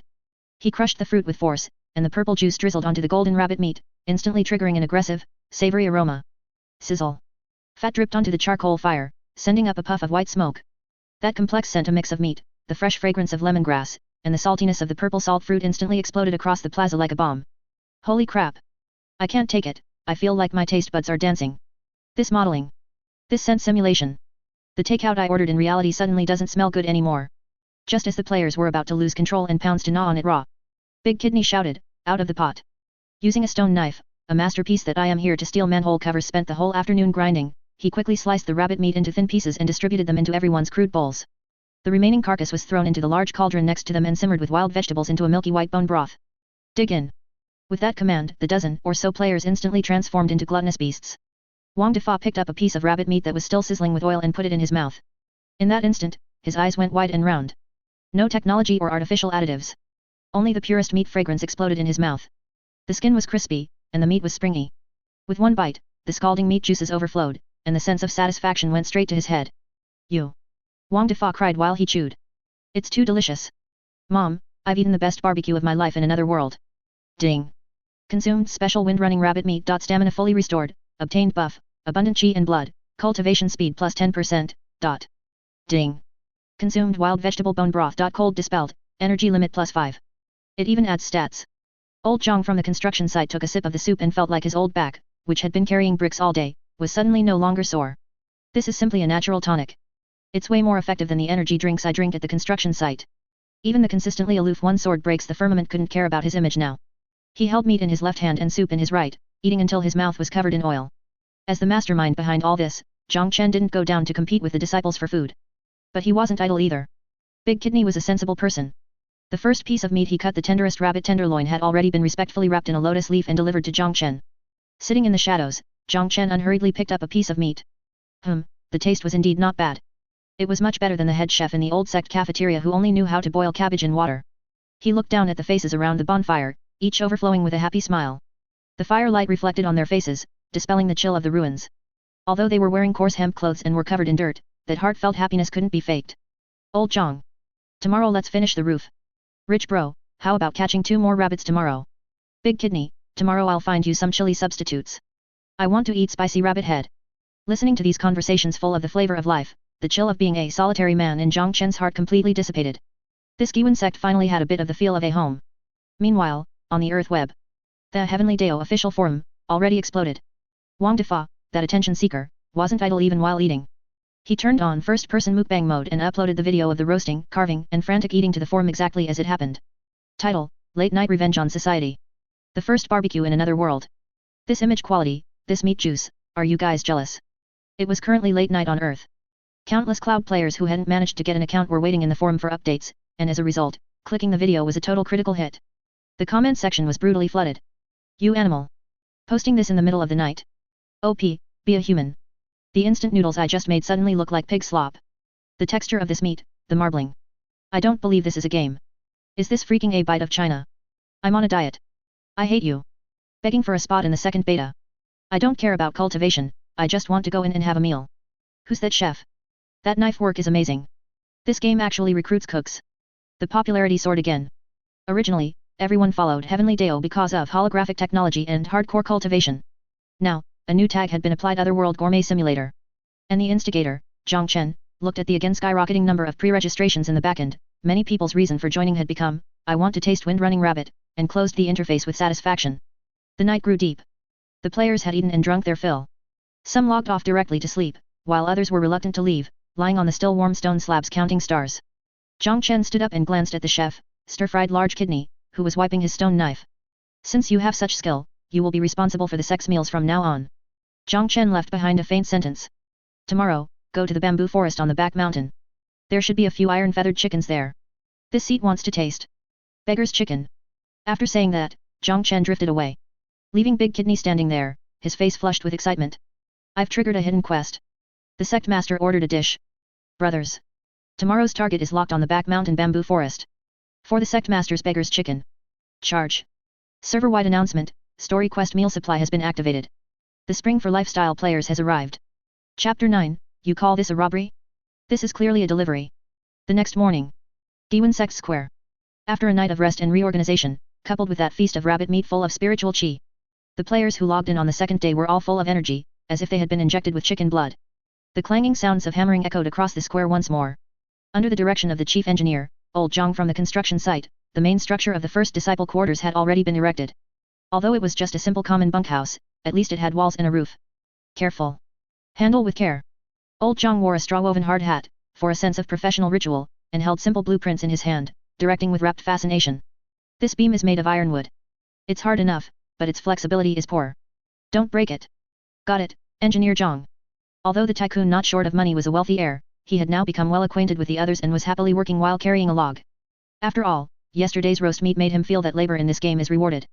Jiang Chen was still sitting in his old spot in front of the main hall. Holding a cup of tea, he watched this thriving scene with a pleasant mood. This was the way it should be. Self-reliance brings plenty. At this rate, I'll be able to move into the renovated main hall by tomorrow. Just as things were peaceful and quiet. Rumble, a chaotic sound of horse hooves suddenly broke the morning silence. Following that, a crude curse came from outside the mountain gate, accompanied by rolling clouds of dust. Is that old fogey from the Guiyuan Sect dead yet? If he's not dead, get the hell out here. It's time to pay this month's protection money. The movements of all the players stopped. Everyone looked at each other. What's the situation? A plot event. Someone's here to cause trouble. Outside the mountain gate, dust was flying everywhere. A dozen or so burly men, riding tall horses, wearing beast-hide armor, and wielding steel blades, charged in aggressively. The leader was a one-eyed dragon with a face full of scars. He held a 9-ringed broadsword in his hand, the iron rings on the back of the blade clattering, looking fierce and malevolent. This was the famous local evil force Black Wind Stockade. The one leading them was the third leader, pockmarked Wang, Qi refining level 5. Back when the Guiyuan Sect's old Sect Master was still around, they didn't dare act recklessly. Now that they heard the old Sect Master had kicked the bucket, leaving only a lone commander, they immediately came like flies smelling blood. Whoa! Pockmarked Wang pulled the reins. The tall horse's front hooves reared high, nearly stepping on Newton's coffin lid, who was clearing rubble at the entrance. Let's see who dares block the way. Pockmarked Wang gave a loud roar, and the aura belonging to a middle-stage Qi refining cultivator spread out, attempting to give this group of servants an intimidating start. According to a normal Xianhuan novel script. At this time, the sect disciples should be trembling with fear, or be killed after a futile resistance, and then the protagonist would appear to show off. However, he had encountered the Fourth Calamity. Newton's coffin lid did not dodge. He didn't even look up at the horse hooves, but instead stared at the muscle lines on the horse's legs, muttering to himself. Is this an otherworld horse? Stress analysis on the forelimbs, this muscle density, what's its 0 to 100 acceleration? As for the other players, after a brief moment of daze, their gazes gradually changed. This change made pockmarked Wang on horseback feel a slight shiver down his spine. Because that was not fear. It was a kind of greed. It was like a hungry wolf seeing a fat sheep, a pervert seeing a beauty, or a pauper seeing a mountain of gold. Holy crap! Red-named mobs. Wang Defa, is this melon ripe? Threw away the brick in his hand. He pointed at the row of bandits, his voice trembling with excitement, even taking on a sobbing tone. Brothers! We've got work. They're actually humanoid mobs. What do humanoid mobs mean? One sword breaks the firmament calmly pulled out the rusty iron sword at his waist, his eyes flashing with sharp light. It means human gear drops. He quickly activated his tactical analysis mode. Look at the leader. The blade in his hand is bright silver. It's at least green excellent quality. Look at that lackey. He's wearing leather armor. Its defense is higher than our cloth clothes. And the horses. Those are mounts. Clatter. The dozen or so players who were still building the house instantly dropped the tools in their hands. One moment they were diligent construction workers, and the next they had turned into bandits with green light shining in their eyes. Pockmarked Wang felt uneasy being stared at by these people. This script isn't right? Isn't the Guiyuan Sect only left with a group of old, weak, sick, and disabled? Why do these guys, who look like refugees, have such hungry looks in their eyes? Ahem. Pockmarked Wang forced himself to stay calm, pointing his large blade at Jiang Chen, who was sitting on the steps. Kid sir named Jiang. Stop playing tricks over there. If you know what's good for you, hand over all the spirit stones and medicinal pills in the sect. Otherwise, I'll level your Guiyuan Sect today. Jiang Chen sat on the high platform, calmly blowing the tea foam. He didn't even lift an eyelid. He could slap 10 of these Qi refinement stage punks to death with one hand. But he didn't want to take action. How could he waste such a good training opportunity, and an opportunity for gear delivery? Jiang Chen put down his teacup, his tone cold. The sect is a place of peace, how can barking dogs be allowed here? Disciples, hear my command. Here. The dozen or so players roared in unison, their voices so synchronized that even the horse beneath pockmarked Wang took a step back. Jiang Chen gave a casual wave, and a bright red quest panel popped up. Sect Emergency Quest, Defend the Home. Description, the bandits from Black Wind Stockade are trying to steal the fruits of your construction and destroy the houses you just built. If this can be endured, what cannot? Objective, repel/kill the invading enemies. Reward, a large amount of contribution points. And items dropped by the enemy, weapons, gear, mounts, belong to the killer. That last sentence, drops belong to the killer, completely ignited the scene. Kill. That blade is mine. I'll have a problem with whoever tries to snatch it. The one in leather pants is mine. I'm short a pair of pants. The dozen or so players, holding iron shovels, pickaxes, wooden sticks, and even bricks they had just picked up from the ground. They were like a group of crazed zombies, howling as they charged toward the squad of fully armed cavalry. Pockmarked Wang was completely stunned. Crazy, they're all crazy. Do these people not value their lives? I'm at the 5th level of Qi refining. Kill them. Leave none alive. Pockmarked Wang, driven to rage by embarrassment, swung his large blade. However, what happened in the next second made him question his life. The tycoon player, not short of money, relying on the iron sword and robe he had bought, was the first to charge in front of Pockmarked Wang's horse. He didn't attack, but instead reached out and shouted at Pockmarked Wang with a sincere face. Big brother. Are you selling that blade? I'll give you 2,000 contribution points. If you're not selling it, then taking off that leather armor you're wearing and selling it to me is fine too. Pockmarked Wang. This is a battle. Be serious. You actually want to buy my gear? Die. Pockmarked Wang slashed down. Splat. Not short of money was instantly sliced in half, vanishing into a burst of white light. Ha ha ha. Pathetic. Pockmarked Wang laughed wildly. But before his laughter could fade, he saw that the other players around him were not only not afraid, but even more excited. The tycoon is dead.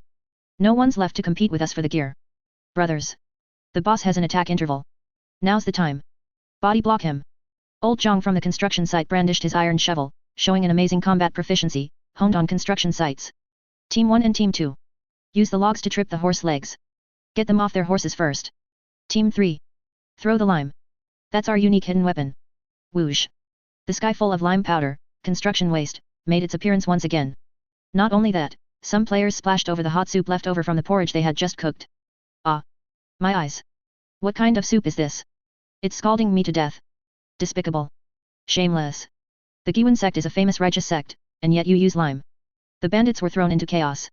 The horses were startled, throwing their riders off one after another. Once they hit the ground, they entered the player's rhythm. A flurry of random punches kills the master.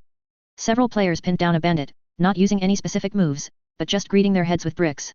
Acting all arrogant. Trying to collect protection money. Take off your shoes. I see these shoes have good defense. The most miserable one was Pockmarked Wang. An esteemed expert at the 5th level of Qi refining, he was pinned down by 5 players holding his limbs. There was another one, Wang Defa, riding on his neck, holding that rusty iron sword and sawing away at his protective spiritual light like he was sawing wood. Don't kill me. Pockmarked Wang broke down. In his life of killing and looting, he had never seen such fearless, greedy and completely unscrupulous opponents.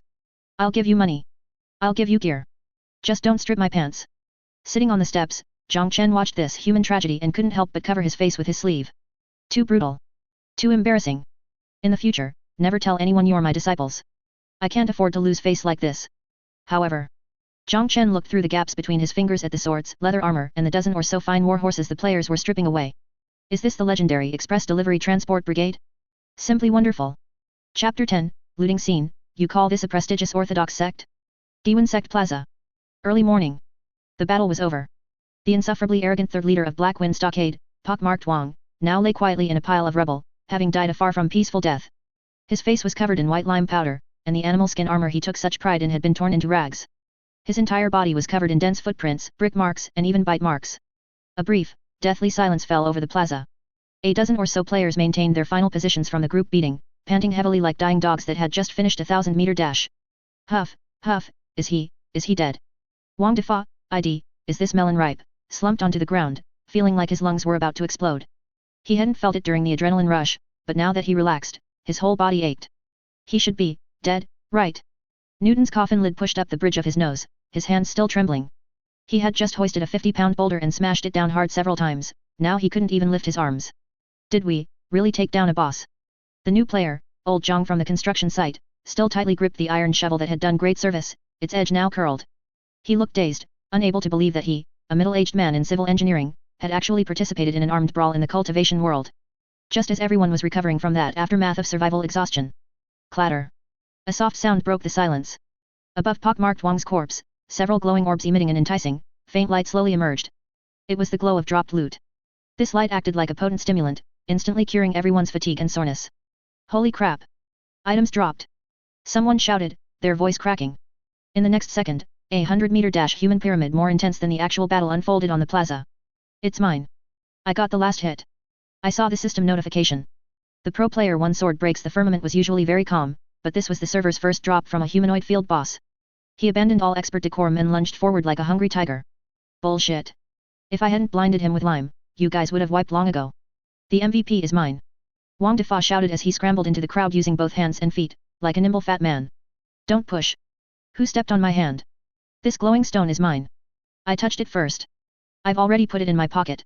Put that book down. Believe it or not, I'll give you another brick. A dozen people instantly formed a human pyramid. To snatch those few light orbs, they pulled at clothes, grabbed legs, and pried fingers. The scene was extremely chaotic, looking exactly like elderly people fighting over discounted eggs at a supermarket. Where was there even a hint of being a cultivator? It was simply a scene of internal strife triggered by a gang of bandits unevenly dividing loot. Just then, a white light lit up at the nearby respawn point. The tycoon, not short of money, who had been insta-killed in the first second of the fight, finished his respawn countdown. As soon as he opened his eyes, he saw the grand human pyramid over there, and pockmarked Wang's corpse pressed at the very bottom, no longer looking human. With a jolt, he remembered something important. Wait. Show some mercy. Not short of money let out a mournful wail like a cuckoo crying blood. Ignoring the fact that he was only wearing the system-provided boxers, he came scrambling over. He pushed through the crowd, looking at the pile of tattered animal skin armor fragments on the ground and pockmarked Wang's empty hands. The broadsword's whereabouts were unknown, and completely broke down. Where's my sword? Where's my leather armor? Not short of money knelt on the ground, clutching a mud-stained piece of animal skin, weeping without tears. I already negotiated the price with him just now. 2,000 contribution points for the bundle. I was even ready to transfer the funds. Who was it? Who cut off my path to wealth? The surrounding players listened to the tycoon's accusations, looking at each other with shifting gazes, then silently stuffed the small items they had just pocketed deeper into their robes. Ahem, tycoon bro, my condolences. Wang Defa emerged from the crowd, his chest bulging. He comforted him with a righteous face. This is war, and war is cruel. Some things, once missed, are gone forever. Sitting on the high platform of the main hall, the cup of tea in Jiang Chen's hand had finally gone cold. He had witnessed this entire farce. From the initial tense battle to the later roguelike group beating, and now the chaotic looting and the tycoon crying in the street. He couldn't help but rub his temples, feeling a headache coming on. Too embarrassing. Is this the legendary Fourth Calamity that can sweep across the heavens? They look like a bunch of uncultured mountain bandits no matter how you see it. If he took them out in the future, he was truly afraid people would call Guiyuan Sect a demonic cult. However, complaints aside, looking at those few items the players had grabbed that were emitting faint spiritual chi fluctuations, Jiang Chen knew it was time for him to make an appearance. Those were low-level martial skills and low-grade spirit stones. Giving these things to the current players was a complete waste. They hadn't even achieved chi induction, holding onto them was just for show. Jiang Chen set down his teacup, straightened his slightly wrinkled white robe, and adjusted his expression.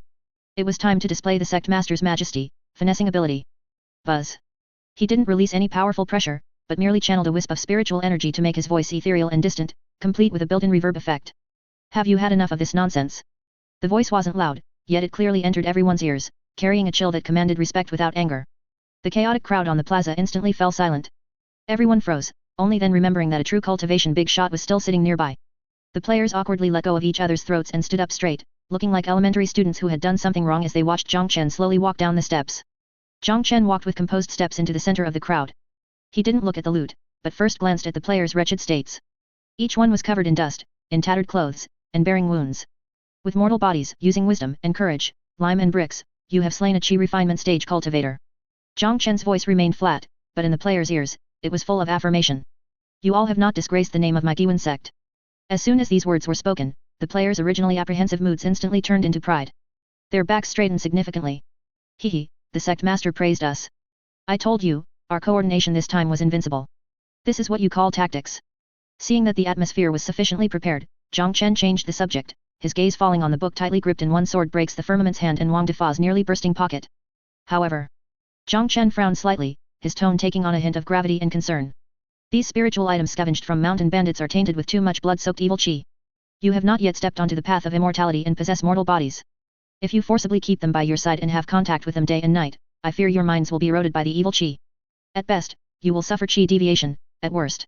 Jiang Chen did not continue, but merely shook his head meaningfully and let out a sigh. Upon hearing this, the players' faces all changed. Holy crap! There's a hidden setting like this. The equipment is cursed? Holding it will drop my san value. No wonder I felt a chill while holding this stone, so it was evil chi. Looking at the players who had been fooled, Chen laughed inwardly, but on the surface, he maintained the image of a kind mentor who was very worried about his disciples. Forget it. Chen waved his sleeve, acting as if he were reluctantly bearing the risk for his disciples. For your safety, these spiritual items will be temporarily purified and kept by the sect treasury. Once your cultivation has progressed in the future and you can suppress the evil chi, they will be open for exchange again. Of course, the sect will not take a disciple's spoils for nothing. Chen threw out the final bait. Every disciple who participated in this battle, regardless of the size of their contribution, will be rewarded with 100 sect contribution points as encouragement. Those who proactively hand over spiritual items will be rewarded with an additional 500 to 1000 contribution points depending on the item's value. Boom. The entire place instantly erupted. The previous worry and reluctance were swept away. 100 points is 1000 RMB. This is a universal bonus. And you can get several thousand more by handing items in? Only an idiot would hold on to cursed equipment they don't even know how to use. Sect Master. So righteous. Wang Defa was the first to react. Without a word, he pulled out 3 low-grade spirit stones from his chest and offered them with both hands, looking completely selfless. For the sect, this disciple will not hesitate. This evil chi is too heavy, I can't handle it. It's better to leave it to the Sect Master to deal with. Although one sword breaks the firmament was a bit reluctant to part with that martial skill book, he vaguely felt it was something good. Seeing everyone else handing things in and hearing the Sect Master speak so seriously, he didn't dare to gamble. Sect Master, this is the demonic technique captured by this disciple. Please inspect and purify it. He respectfully handed over the book titled Mountain Splitting Saber Technique. Even the tycoon not short of money, who was still wailing, stopped crying when he heard there were contribution points to be had. He wiped his face and ran to Chen in his boxers, saying righteously. Sect Master, although I died, I was the first to charge in and draw fire. I get a share of those 100 points, right? Chen looked at this group of players who had instantly transformed from greedy bandits into obedient disciples, the corners of his mouth curling up slightly. He unhurriedly collected the spirit stones and the martial skill book, then waved his hand, scattering a shower of golden light over the crowd. Ding! Mission complete. Rewarded 100 sect contribution points, ding. Item submission successful, gained an additional 800 contribution points, Wang Defa's perspective. Hearing the system's pleasant notifications and seeing the skyrocketing balance in their accounts, the plaza was filled with a happy atmosphere. Everyone sat on the ground, checking each other's injuries, boasting about their heroic performance just now, and incidentally calculating how to spend this huge sum of money. I'm going to buy that iron sword. I've broken 3 of my wooden sticks. I'm going to save up to exchange for the chi guiding art. I want to be a cultivator too. Hehe, I'm planning to sell these contribution points and get a new graphics card. The sunlight grew warmer. Chen returned to the high platform, looking down at these disciples who, though wretched, were full of vitality and joy, and poured himself another cup of hot tea. It's quite good. Even if they are a bit noisy, a bit rowdy, and a bit greedy for money. But this lifeless Guiyuan Sect has finally started to become interesting. Chapter 11, The Great Horse Taming Show. As long as I run fast enough, sadness can't catch me. Guiyuan Sect Square. The sun is high in the sky. After the morning's intense battle and the distribution meeting just now, a cheerful atmosphere, like that of a nouveau riche, permeated the square. Players gathered in groups of 3 or 5, enjoying a rare moment of leisure. Some were gesturing with the new weapons they had just exchanged for, although they were all the cheapest rusty iron swords from the shop, at least they were metal now. Some were counting their balance of contribution points on the panel, smiling like a 200-pound child. Brothers, I have 1,200 contribution points now. Wang Defa puffed out his belly, showing off to those around him with a smug face. When the shop refreshes, I'm definitely getting an advanced cultivation technique to practice. Then, this master will be a mage. TCH, only 1200. The tycoon not short of money, who had put on the system-gifted cloth clothes again, curled his lip. Although he was heartbroken about losing his equipment earlier, he had just spent RMB to buy another batch of contribution points, and was now wealthy and overbearing. I've already saved enough money to exchange for the chi guiding art. Once I guide chi into my body, I'll be a true cultivator. I'll carry you guys then. Just as everyone was bragging to each other. Nay. At the edge of the square, an unsatisfied horse neigh was heard. Everyone turned to look. They saw the dozen or so war horses that originally belonged to the Black Wind Stockade, tied haphazardly to several broken pillars. They had been hungry for most of the day and were now irritably pawing the ground, snorting, and expressing their protest with their large eyes. Just now, everyone was so busy grabbing equipment and dividing spirit stones that they completely forgot about these living creatures. Only then did everyone suddenly realize. Holy crap! Horses. Mounts. I actually forgot about the mounts. These were mounts in a holographic game. Not some textured horse that only knows auto pathfinding, but a living, breathing, tempered real horse. How cool would it be to ride one? Whoosh. Over a dozen players instantly swarmed around them, like a group of children who hadn't seen much of the world surrounding new toys. This horse is really sturdy. Look at these muscle lines, tisk tisk, even more powerful than a gym coach. I want this black one. It looks so cool, I'm going to name it Shadowless. That Juju bred one is mine. It looks auspicious. Everyone excitedly picked their favorites. Wang Defa immediately took a fancy to the largest and most docile-looking, actually lazy, yellow-maned horse. Hee, horse brother, it's fate. Wang Defa rubbed his hands and walked over, imitating what he saw on TV, wanting to touch the horse's mane to build some rapport. From now on, we're partners. Follow Fat Master, and I'll ensure you live the good life. However, these were not the docile horses domesticated in a stable. These were war horses raised by mountain bandits that had seen blood. Their tempers were quite explosive. Just as Wang Defa's fat hand reached out, the yellow-maned horse suddenly turned its head, its large eyes filled with "Don't touch me." Immediately after, its hind leg muscles tightened, and it delivered a standard back kick. Bang! A dull thud. Ayo! Wang Defa let out a tragic pig-like squeal, and his whole body was kicked flying like a ball, rolling 5 or 6 times on the ground before stopping against a pillar. He clutched his stomach, his face turning green, unable to get up for a long time. Holy crap! This horse's kick is so strong. I feel like my intestines are about to snap. Ha ha ha. Fatty, can you do it or not? The surrounding players burst into a fit of heartless laughter. Watch me. The tycoon not short of money felt he was up to the task. To pick up girls in the past, he had spent some time at equestrian clubs and felt he had experience. He walked toward the most majestic-looking jujube-bred horse, grabbed the reins with a suave motion, stepped on the stirrup, and wanted to flip onto the horse stylishly. Up I go. As a result, he overestimated his own strength and underestimated how much of a trash this game body's mortal otaku physique was. With one foot hanging in the stirrup, his other leg just couldn't cross over. He was awkwardly stuck beside the horse's belly, hopping up and down. The jujube-bred horse grew impatient. It snorted and suddenly took 2 steps forward. Hey, hey, hey. Don't move. My leg. My leg is going to split. Not short of money was dragged for 2 meters before finally falling miserably into the dirt, getting a mouthful of mud. For the next half hour, a large-scale slapstick comedy was performed in the Guiyuan Sect square. Some managed to climb up with great difficulty, but as soon as the horse ran, they were so scared they hugged the horse's neck and screamed, kicking their legs wildly, only to be thrown off in the end. Some tried to entice them with food, feeding the horses a handful of weeds, only to almost have their hands bitten. Newton's coffin lid even started drawing force analysis diagrams on the ground, trying to calculate the optimal mounting angle and center of gravity. Chen, sitting on the high platform, brewed another cup of hot tea. He looked at the group of disciples below who were being bullied by the horses and howling, a faint smile on his lips. Want to ride a horse? It wasn't that easy. Horsemanship was also a technical skill. In the cultivation world, for a mortal to tame a wild horse, they would need to practice for at least a month and have a master to guide them. However, Chen didn't plan to let them practice for a month. After all, he also hoped this Fourth Calamity could run a bit further and scavenge more resources for him. System. Chen said silently in his heart, his tone like a profiteer. Put the basic writing guide on the shelves. Don't set the price too high, just 50 contribution points per book. Small profits but quick turnover. The next second, a prompt box popped up on the retinas of all the players struggling with the horses. Ding! New items in the sect shop. New item, basic riding guide, mortal version, description, records basic techniques for taming and riding horses. After reading, you can master the skill elementary riding. Price, 50 sect contribution points. The players were stunned, then immediately burst into curses, though they were overjoyed inside. Holy crap! Dog developer. I was wondering why I couldn't get on, so they were waiting for us here. Have to spend money to buy skill books? This is too realistic. This is forced monetization. Although they were cursing, their bodies were very honest. Everyone had just made a fortune, 50 contribution points was just a drop in the bucket for them now. Bought. Give me one. I want one too. Once I learn it, I can be a dragon knight. Don't push. Let me buy first. Whoosh. In an instant, over a dozen copies of the basic riding guide were sold out. Chen watched the hundreds of contribution points flow back into the backend instantly and took a satisfied sip of tea. The wool still has to come from the sheep. The players who mastered the skill book were like they had been enlightened. A lot of knowledge about riding horses appeared out of thin air in their minds, how to soothe the horse's emotions, how to maintain balance, how to use the reins to control the direction. 10 minutes later, the first player to successfully sit on a horse's back finally appeared in the square. The pro player one sword breaks the firmament. He rode a black horse, carefully trotting around the square once. Although his posture was still a bit stiff, at least he didn't fall off. Sweet. This view. This speed. One sword breaks the firmament excitedly waved the iron sword in his hand, feeling like a great hero. Brothers. I feel like I'm invincible. With the first success, there was soon a second and a third.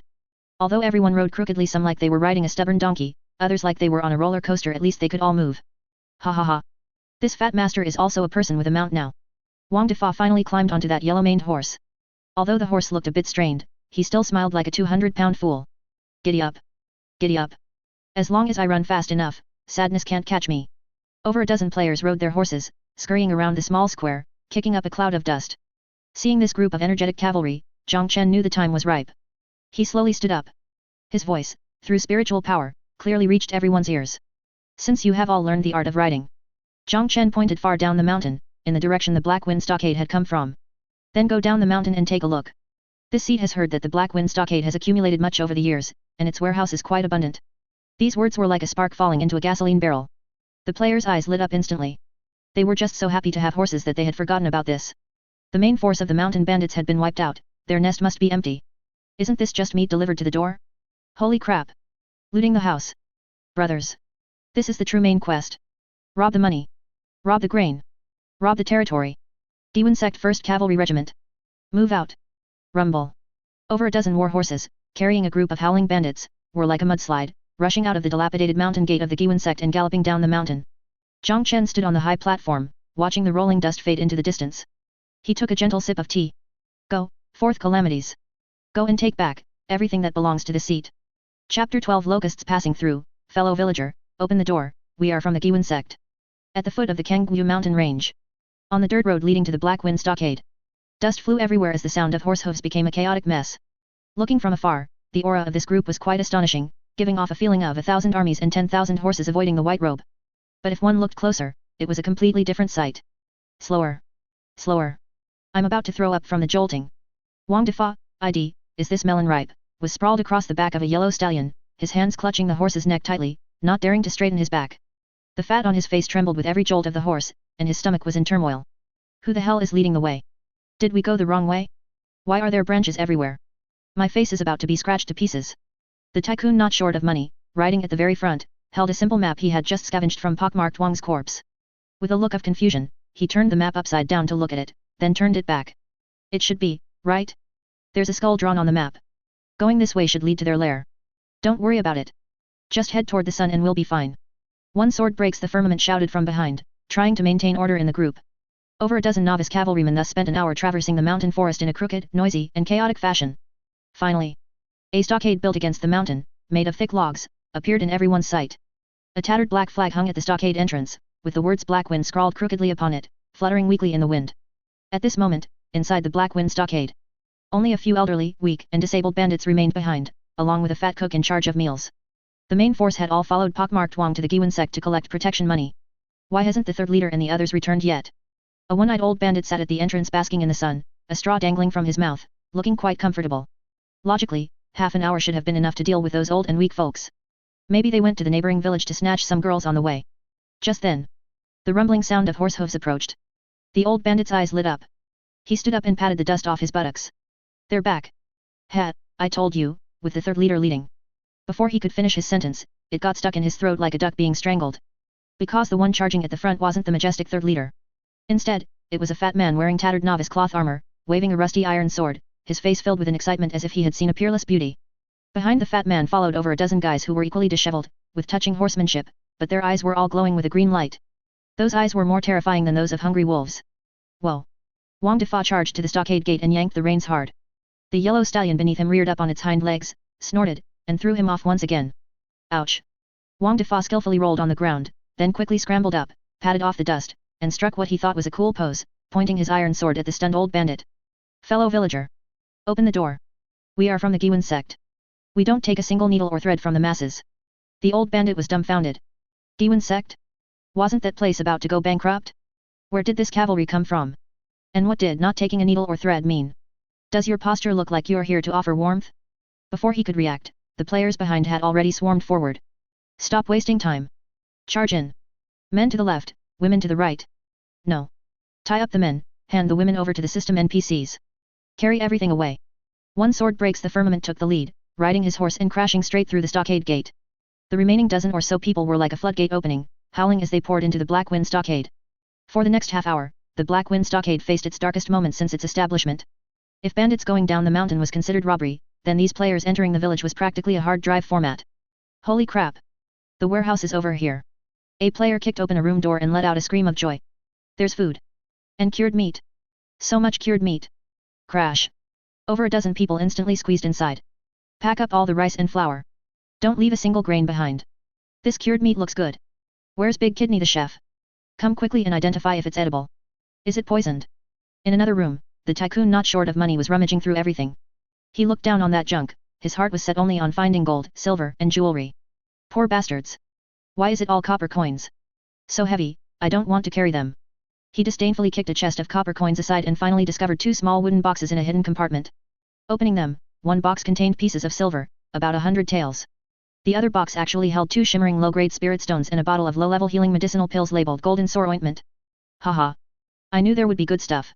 Not short of money happily stuffed everything into his robe. This was the first pot of gold he had scavenged through his own strength, luck. Meanwhile, on the square, it was another scene entirely. The chief engineer old Jiang from the construction site didn't go to snatch money or jewelry. He was circling the Black Wind Stockade's gate and walls, occasionally tapping them with the iron shovel in his hand, offering professional commentary as if inspecting a construction site. Tisk tisk, the materials used are really solid. It's all century-old ironwood, the hardness is beyond question. It's just that the construction technique is too crude, a total waste of materials. This mortise and tenon joinery looks like it was gnawed by a dog. He turned and shouted at several players who were moving grain. Brothers. Don't just focus on taking the valuables. This gate. The wood from these walls. They're all good things. Much better than those crooked neck trees on our back mountain. Hearing this, the players were stunned for a moment. Brother Jiang, we're dismantling the gate too? Won't it be hard to carry? Dismantle it. Old Jiang waved his hand with the flair of a foreman. Didn't the Sect Master say we need to rebuild the mountain gate? We just happen to be short of good timber. It would be a waste not to use what's right here. Take it down for me. And so, the style of the scene abruptly changed. The players who were originally snatching valuables put down their small items and began to target the Black Wind Stockade's infrastructure. 1, 2, 3. Lift. Several people worked together and physically pried off the heavy gate of the Black Wind Stockade. This pillar is nice. Looks pleasing to the eye. Carry it away. That watchtower looks quite sturdy, can we pack it up and take the whole thing? The few elderly, weak, and disabled bandits left behind had been tied up and tossed into a corner. They stared blankly at everything before them, feeling their worldview collapsing. They had seen bandits robbing bandits in government crackdowns. But they had never seen anything like this.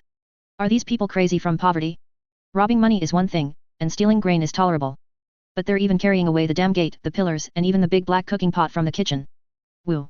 The fat cook in charge of meals watched as his beloved large iron pot was happily carried away on stir-fried large kidney's head, and he finally couldn't help but burst into tears. Are you devils? An hour later. As the sun was about to set. The Guiyuan Sect's 1st Cavalry Regiment returned fully loaded. When they arrived, they were riding horses, high-spirited, though their horsemanship was terrible. When they left, they were still on horseback, but each horse's back was piled high with all sorts of clutter, as if they were moving house. Bags of grain, strings of cured meat, worn-out weapons, and even a few grandmaster chairs that looked relatively intact. At the very back of the group, several horses were pulling a simple flatbed cart, made on the spot by old Jiang. On the cart lay the 2 heavy gate panels of the Black Wind Stockade and several thick roof beams. Under the setting sun, the procession stretched long, moving slowly and looking quite comical, like a group of bandits returning to their village after a raid. Wang Defa rode his horse, clutching a large wine jar he had swiped from the bandit's nest. Though he was exhausted, his face beamed with the joy of a bountiful harvest. He looked back at the Black Wind Stockade, which had been turned into a ruin, physically, even the doors were gone, and sighed. What a meaningful team-building activity. Chapter 13 Returning fully loaded, Sect Master, we even brought their front gates back. Guiyuan Sect. In front of the dilapidated mountain gate. Dusk. Jiang Chen stood with his hands behind his back, gazing at the mountain path dyed red by the setting sun. The evening breeze ruffled his moon-white robes, making him look like a floating immortal with his immortal chi. In reality, he was checking the mission progress in the system's back end. The Eradicate Black Wind Stockade mission was displayed as completed. I wonder how many good things these guys can bring back on their first trip away from home. Jiang Chen felt a bit of anticipation in his heart. After all, the Black Wind Stockade had been entrenched for many years, even if there were no heaven and earth treasures, there would surely be plenty of gold, silver, and mundane goods. With money, he could go to the cultivator market at the foot of the mountain to purchase some truly useful resources, such as core materials to repair the great array. Just then, a baffling team appeared on the horizon. Dust billowed as the sound of horse hooves rang out, heavy and disorganized. 24 war horses came staggering forward, each one so burdened it was panting heavily, its 4 legs trembling. This was because their backs were piled high with things even taller than the horses themselves. From a distance, they looked like a group of moving hillocks slowly crawling along. As they drew closer, Jiang Chen finally saw clearly what those things were. Old, leaking hemp sacks of rice, strings of air-dried bacon still dripping with oil, chipped weapons, and even a few familiar-looking grandmaster chairs, several chamber pots, new ones. And at the end of the team, several horses were together pulling a huge, makeshift flatbed cart. On the cart lay 2 incredibly heavy-looking large wooden doors complete with door studs, as well as several roof beams thicker than a man's waist that gave off the scent of aged wood. Jiang Chen's originally calm expression instantly froze, and the corner of his mouth twitched violently. Are they going out to wipe out bandits, or did they go to help the Black Wind Stockade with a demolition project? Sect Master. We're back. Wang Defa, riding at the very front, waved his hand and shouted from afar. He was deathly clutching a large wine jar in his arms, and that poor yellow stallion was being crushed so hard its eyes were rolling back while it foamed at the mouth. Whoa! The team stopped in front of the mountain gate. The players slid off their horses one by one like deflated balloons, collapsing onto the ground without any semblance of dignity. They were truly exhausted, feeling as if their bones were about to fall apart, but the joyful smiles of a bountiful harvest on everyone's faces were more brilliant than the setting sun. Reporting to the Sect Master. The high-level player One Sword Breaks the Firmament, acting as the temporary captain, forced himself to stand up and report the results of the battle. He tried his best to maintain the poise of a senior disciple, although his hair was already as messy as a bird's nest. Fortunately, we did not fail our mission. The remnants of the Black Wind Stockade have been completely eradicated. Actually, they were just tied up on that cart in the back. The spoils of war have all been brought back. Sect Master, please inspect them. Chen looked at the mountain of junk piled before him, giving off all sorts of strange smells, and felt his head start to throb. He stepped forward and casually opened a hemp sack. Inside was somewhat moldy brown rice. He opened another chest. Inside were copper coins and some scattered bits of silver, mixed with some women's jewelry. He then looked at the roof beams that old Jiang from the construction site was treating like precious treasures, constantly stroking them, and that large black pot that stir-fried large kidney was wearing on his head like a helmet as he brought it back. Chen took a deep breath, trying hard to maintain his persona as a cold and aloof sect master. It couldn't break, absolutely couldn't break. Although these things were all trash to him, a golden core cultivator, for the currently destitute Guiyuan Sect. They were indeed necessities. With grain, the shop could stock real food. With this timber, the sect's reconstruction speed could be several times faster. With that gold and silver, he could go to the market at the foot of the mountain to exchange them for spirit stones. You have done well. Chen spoke slowly, his voice calm with a hint of imperceptible gratification, actually helplessness, carrying a built-in reverb effect. Not only have you eliminated the bandit threat, but you also understand the value of thriftiness, not wasting a single needle or thread. This spirit of being diligent and thrifty in managing the household is worthy of praise. Upon hearing this, the players were immediately overjoyed, their backs straightening up. Hehe, did you hear that? The Sect Master praised us for knowing how to live. That's a must. This is called every grain to the granary. Waste is shameful. Brother Jiang, see, I told you this pot would be useful, even the Sect Master praised it. From now on, it'll be the treasure of our canteen. Big Kidney patted the black pot on his head proudly, letting out a doin sound. Chen said no more and gave a wide sweep of his sleeve. Buzz. The junk mountain on the square instantly vanished, all taken into the storage space provided by the system. Immediately after, the most exciting moment arrived. The system notification sounded in every player's ear. Ding. Story mission Eradicate Black Wind Stockade completed, base reward, all members receive 200 sect contribution points. Special contribution rewards, turning in a large amount of supplies One Sword Breaks the Firmament, proper command extra 300 points. Old Jiang from the construction site, recycling high-value building materials extra 500 points. Obtained rare title Demolition Office Director. When equipped, damage to building structures plus 10%, not short of money, turning in spirit stones and medicinal pills extra 800 points. Stir-fried large kidney, recycling important cooking utensils extra 100 points. A series of reward notifications sent the players into a frenzy once again. I'm rich. This wave was a massive profit. Old Jiang is awesome. Demolition Office Director. This title is amazing. Tearing down houses will be even more satisfying from now on. Tycoon Bro is mighty. Took the highest reward again. Begging to cling to your thigh. Everyone looked at their skyrocketing contribution point balances and felt that this day's hard work was all worth it. Meanwhile, Chen was checking his system panel. This wave of raiding the house not only solved the sect's food and clothing problems but also brought an unexpected and huge amount of wealth. Ding. Resource recycling calculation complete obtained, a total of 3,200 taels of mundane gold and silver, can be exchanged for approximately 32 low-grade spirit stones, obtained, 5 low-grade spirit stones, 2 bottles of elementary healing pills obtained, 500 sect energy points, from converting miscellaneous items and player reputation, current total sect energy, 650 points system upgrade conditions met. Chen's eyes lit up. Finally able to upgrade. This was the main event. System, upgrade immediately. Boom. A roar that only he could hear echoed in Chen's sea of consciousness. The entire ruins of the Guiyuan Sect seemed to tremble slightly. Immediately after, the originally simple system interface took on a brand new look. Strongest Sect System, LV2, new functions unlocked. Treasure Pavilion, elementary can spend energy to deduce or record low-level cultivation techniques and martial skills. Currently available, Qi Guiding Formula, complete version, basic sword technique 13 styles, fire bullet spell, light body technique. Pill Refining Room, elementary can spend energy to automatically refine low-level medicinal pills, requires materials. Currently available recipes, Bigu Pill, Rejuvenation Pill. Sect Grade Array, dilapidated under repair. The foundation of the array has been initially activated using spirit stones, possessing basic maze and early warning functions. Disciple quota limit increased to 100 people. Looking at the row upon row of newly unlocked functions, the corners of Jiang Chen's mouth finally couldn't help but curl high up. This is what a real immortal cultivation sect should look like. With the Treasure Pavilion, he could provide real skill books to this group of players who only knew how to hack blindly, doubling their combat power. With the pill refining room, he could mass-produce pills to recycle contribution points, forming an economic closed loop. With the great array, he could sleep soundly at night. Most importantly, 100 slots. It's time to start a truly large-scale internal beta test. Jiang Chen looked at the dozen or so disciples under the night sky, still excitedly celebrating around the campfire and counting their contribution points. He took a gentle sip of tea, his gaze profound. My dear personal disciples. Your junior brothers and junior sisters, will be here very soon. Chapter 14 Post-War Routine, some are moving bricks, some are live-streaming shenanigans? Guiyuan Sect. Early morning. After yesterday's frantic house-ransacking team-building event, the Black Wind Stockade had completely become a historical term. Meanwhile, the Guiyuan Sect's square was piled high with a jaw-dropping amount of strategic supplies. Although most of the junk had already been stored in the system space by Jiang Chen, he deliberately left some impressive-looking century-old timber and bluestone piled at the edge of the square to stimulate the players' enthusiasm for construction. Upon logging in and seeing this harvest, the players were all full of energy. Under the roaring command of old Jiang from the construction site, who had just earned the title of Demolition Office Director, the sect's reconstruction work was in full swing. 1, 2, 3. Lift. Hey, you.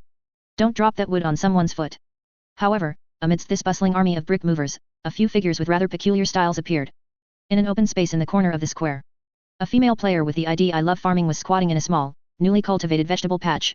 She had absolutely no interest in fighting and killing, she was carefully planting several unknown wildflowers and grasses she had dug up from the back mountain yesterday.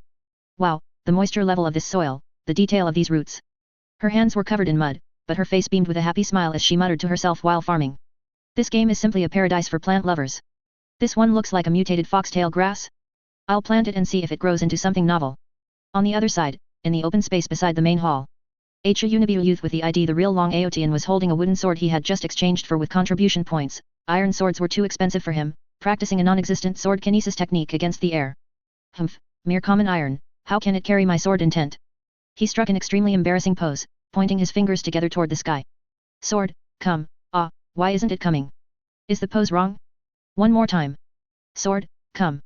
Passing by, Wang Defa, is this melon ripe, carried a log, gave him a look as if he were an idiot, shook his head, and walked away. This kid has probably gone stupid from cultivation.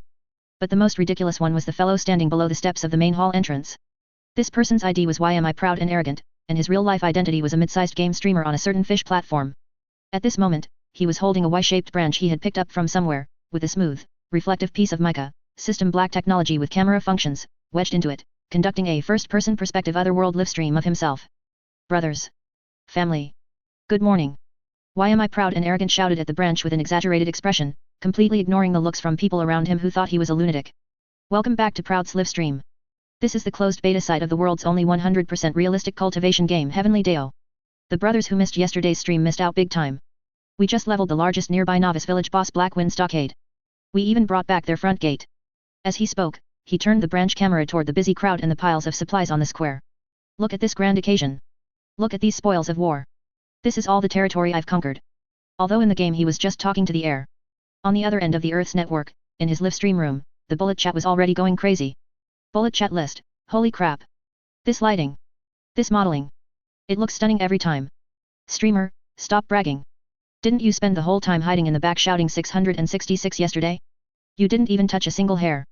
To be fair, even moving bricks in this game looks more fun than others. Look at that uncle in the straw hat, his commanding looks so professional. What's that? Is that girl squatting on the ground playing The Sims? Is the freedom in this game really that high? I want an account. I want an account. Streamer, is your account for sale? I'll offer 100,000. Don't block the camera. Get out of the way. I want to see that white-robed NPC brother. Let me see if he changed his clothes today. YM I Proud and Arrogant looked at the bullet chat and gift effects floating on the virtual interface before him, his vanity immensely satisfied. Selling the account is impossible, never in this life. He chuckled and, to grab more attention, actually had the audacity to lean in close to Jiang Chen, who was currently drinking tea. Brothers, many of you want to see our cold and aloof Sect Master. Today, I'll risk my life to give everyone a close-up look. Holding the branch, he approached Jiang Chen like a thief, narrating in a lowered voice. Look at this profile. Look at this aura. This AI is simply incredible. I bet you, this is definitely the most intelligent NPC in game history, bar none. Sitting on the high platform, Jiang Chen's eyelid twitched slightly. He had noticed this strangely behaving disciple long ago. Holding a broken branch, talking to the air, crying one moment and laughing the next, and now leaning in close to mutter suspiciously while waving that reflective stone at him. What kind of new mental illness was this? Jiang Chen was puzzled and was about to flick him away, but a system prompt made him drop the idea. Ding! Detected that disciple Why am I proud and arrogant is spreading the sect's reputation to the outside world. Sect popularity on the Earth's network has increased significantly, gained reputation points, 2,000. Jiang Chen's hand holding the teacup paused slightly. Spreading reputation? Although he didn't understand the principle behind it, since it could bring tangible benefits, he would let him be. Thus, Jiang Chen cooperatively maintained his cold and aloof posture, took a light sip of tea, and gazed into the distance with a profound look, leaving a perfect profile for the brothers in the live stream. Livestream bullet chat, ah. He moved. The way he drinks tea is so dreamy. Screenshot taken. New wallpaper acquired. Streamer, move back. You're blocking my view of my husband. When is the open beta for this game? My wallet is ready. Why am I proud and arrogant? Saw the sudden surge in popularity and gift effects in the live stream, and his grin grew wide. Thanks to wanting to bear the Sect Master's children for the big rocket. Boss is generous. Friends who want to play, don't worry. According to reliable internal news, actually just reading the announcement, a larger scale closed beta is about to begin. Follow the streamer so you don't get lost, I've got all the first-hand info. On this day, the Guiyuan Sect continued its construction in a peaceful, bustling, atmosphere. Some were obsessed with moving bricks to earn money, some with farming and growing flowers, some with Shayunabi roleplay, and some with live streaming shenanigans. Everyone found their own fun in this incredibly realistic world. And Jiang Chen, looking at the energy already accumulated in the system and the nearly exploding number of reservations in the backend, finally clicked that button. System announcement Heavenly Deo March of 100 closed beta is about to begin, new slots added this time, 100, a new storm has appeared, chosen ones, are you ready? Chapter 15 Descent of 100, Veteran Smugness and the New Chives Carnival. High noon the next day. Guiyuan Sect Square. The plaza was livelier than a New Year's festival. Every old-timer, in truth only a day or two ahead of the rookies, some still unable to draw chi, had caught wind. Today, the 100-player closed beta begins. A dozen veterans had downed tools and abandoned their fields. In perfect unison they ringed the teleport array, arms folded, chins lifted, radiating the solemn air of I'm a seasoned hand, I'm your senior brother. Wang Defa had carefully donned his washed threadbare starter robe, 2 patches and all, belly thrust forward at the front, lecturing those beside him. Listen up. When the newbies start yammering, keep your cool. Eyes half-lidded, tone indifferent. We're first-wave Ogs act like top-tier experts. Got it. The tycoon not short of money fluttered a battered palm leaf fan from nowhere and chuckled. Relax, I'm set. I've 2 rusty cast-off daggers to fleece the rook with later turn a tearful profit. Nearby, streamer Why am I proud and arrogant had already broken 1 million viewers. Brothers. We're witnessing history. He hoisted a branch cam at the empty array, voice cracking with excitement. 100 fresh victims fresh chosen laborers about to land. Seated before the grand hall, Jiang Chen watched his disciples, all itching to rook the newcomers, and shook his head ruefully. The sect's ethos had gone completely crooked. Crooked it may be so long as they worked, who cared if the sect was respectable. Jiang Chen checked the time, 12 noon sharp. System, initiate the 100-player summon. Boom. This time the commotion dwarfed the previous 2 combined. The ancient array thundered, gravel danced. A pillar of white light nearly pierced the clouds, its vast energy whipping up a gale that forced the onlookers back, eyes narrowed. 10 full seconds it lasted. The light vanished in a flash. Where the array had stood empty, a dense mass now crammed the circle. 100 players in system issued white trunks, men, and small tank tops, women, tumbled together like dumplings, a dazzling sea of pale limbs. Ow! Who's on my leg? It's breaking. Hell, this air, this sun, this feels real. I'm inside. Stop shoving. I came for the scenery. Where are the NPCs? 100 talking at once out-decibeled 1,000 quacking ducks, the square became rush hour subway. The veterans outside gazed at the half-naked, shrieking newbies with benevolent, doting idiot, smiles. Look at those greenhorns, Wang Defa sighed. Youth is wasted on the young. Yet chaos didn't last. The crowd soon sorted itself into factions. Faction 1, Pro Guild Starry Sky. On the left, 20+ players with matching ID prefixes quickly assembled. Their leader, Starsky_Old K, a burly man, shoved through the throng and barked. Starry Sky brothers, rally on me. Sound off. Head count don't wander. The 2 neat ranks showed disciplined guild veterans, their eyes held natural superiority over the lone wolves. Faction 2, the faces Justice Clique, aka the fangirls. On the right, a dozen female players, and males in female avatars, snapped out of their daze, locking onto the high platform. Ah, there he is, the white-robed cutie on the dais. It's Sect Master Jiang Chen, alive and moving. He's even dreamier than on stream. That cool aura, those assets love. Ignoring quests and veterans alike, they stormed the steps, snapping screenshots like paparazzi. Hubby, look at me. I'm your new disciple, give me a quest. Jiang Chen sat above, scalp prickling under the stare of dozens of green eyes. He kept his face blank to protect his aloof image. Group 3, the prickly and the contrarian. Most numerous, though, were the ordinary solo players. Some excitedly grabbed handfuls of dirt, others tried climbing pillars to test the physics engine. One of them, ID'd as Logic Great Master, began nitpicking the moment he spawned. Hold on, this starting zone is poorly designed. Cramming 100 people into this tiny space is a recipe for a stampede. I'm filing a complaint about the modeling. He even headbutted a nearby stone lion to check for clipping bugs, and ended up dizzy and cross-eyed. Watching the chaos, the veterans on the perimeter finally lost patience. Time for a senior to lay down the law for these rookies. Chief Engineer Old Jiang from the construction site strode over in his trademark straw hat, a gleaming shovel in hand, and barked. Shut it. All of you, quiet. This is Guiyuan Sect, not a farmer's market. Newcomers, listen up. If you want a quest, go queue for tools over there. If you don't want to work, get lost to the back mountain and feed the wolves. The roar carried the authority of a foreman and silenced most of the solo newbies. But the guild leader Stark frowned. He stepped forward, looked old Zhang's tattered clothes up and down, and spoke sharply. Uncle, you're a player too, right? We all just logged in. Who gave you the right to order us around? Star Guild has its own plans. Right. Old Jiang sneered, slammed his shovel into the ground, and pointed at the half-finished disciple dorm behind him. That dorm you're going to sleep in, my crew built it brick by brick. The flat ground under your feet, my crew leveled it. Don't want to follow orders? Fine. Sleep out here tonight. The mountain gets cold after dark. Stark hesitated, eyeing the crude but windproof dorm, then his own flimsy shorts, and felt a chill. Survival came before guild face, they still owned nothing. Fine. You're the foreman, you call it. He muttered through gritted teeth, then shouted to his members. Star Guild, go get your tools. Follow the plan. Seeing the veterans restore order and establish the sect's core value, work is glory. Jiang Chen nodded in satisfaction. Good. No need for me to step in. The old teach new system is taking shape. He rose slowly, ready to end the farce, launch a major quest, and channel all that energy into something productive. Silence. The single quiet word carried the pressure of the golden core stage. Every scream, even the girls, died. Every head turned to the platform. Jiang Chen swept his gaze over the 100 new faces and spoke, voice ethereal. Guiyuan Sect lies in ruins, your strength is needed. Having entered the gate, you will obey the rules. The diligent will find immortal destiny, the slothful. He left the sentence unfinished, only glancing coldly toward the back mountain. With a sweep of his sleeve, the new sect quest panel popped up before every player. This time a single entry made every breath catch. Sect main quest stage 2, rebuild the mountain gate. Description, Guiyuan Sect's gate is crumbling, damaging the sect's prestige. Use materials seized from Blackwind Stockade plus those you gather to erect a majestic new gate. Requirements, copious wood, stone, and blueprints plus labor. Total reward pool, 100,000 sect contribution points. Split dynamically by contribution. 100,000 contribution points. 1 million RMB. In that instant, veteran or rookie, guild titan or sightseeing girl, every gleam in every eye became the same shape. The shape of money. Chapter 16, the 100k point mega project, time to grind, wage slaves. Guiyuan Sect's Plaza. The noon sun was a little harsh. 100,000 contribution points. Did I hear that right? That's a million yuan project. Does the studio even want to make money? After Jiang Chen posted the mission briefing for rebuild the mountain gate, a brief, deathly silence fell across the plaza. Then, like a drop of ice water hitting a searing wok, the place exploded. 100 pairs of eyes turned into dollar signs, breathing sounded like bellows. Even the female players who'd been squealing for a peek at the handsome NPC forgot all about him. Can you eat good looks? No. But contribution points can buy pretty dresses. Sure, the shop hasn't stocked them yet, but the girls know they're coming. Sisters, quit gawking, let's make bank. Charge. Snatch your task quota. If you're slow, you get nothing.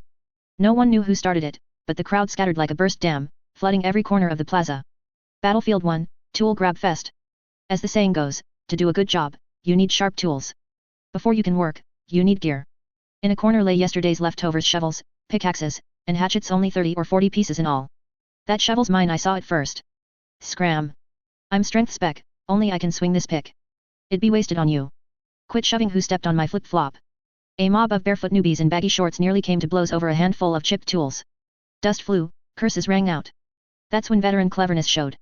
Fatty Wang Defa, aka Is This Melon Ripe, unhurriedly pulled a privately stashed steel pickaxe from his shirt, whistled smugly, and shook his head at the scrabbling rookies. Ha, Greenhorn's opportunity favors the prepared. The tycoon, not short of money, skipped the tool queue entirely. Swinging an 800-point steel longsword, the best weapon on the server, he slashed at a thigh-thick tree beside the square. No axe. So what? I've got money and attitude, watch my mount-splitting cleave. Crack. The tree stayed standing, the blade chipped. The tycoon winced but kept chopping for the sake of contribution points. Battlefield 2, Resource Monopoly. While solo players ran wild, organized guilds moved with ruthless precision. Star Guild's captain, Old K, sneered at the chaos and barked over guild voice chat, via the system's party function. All star units listen up. Teams 1 and 2, secure the western rock field prime limestone. Form a wall, keep randoms out. Team 3, hit the forest edge, target century-old trunks only, skip saplings. We're claiming at least 40% of this quest move. A score of matching shorts men locked arms into a human wall, sealing off the best quarry. A few rookie miners complained, blocked outside. Hey, why can't we in? You own this place. Arms folded atop a boulder, Old K sneered, we've got numbers and organization. First come, first served. Don't like it? Bring your own Zerg. His capitalist arrogance drew jeers, but nobody could break the line. Battlefield 3, the techies spring. Amid the loot and grab chaos, one man stayed cool and professional.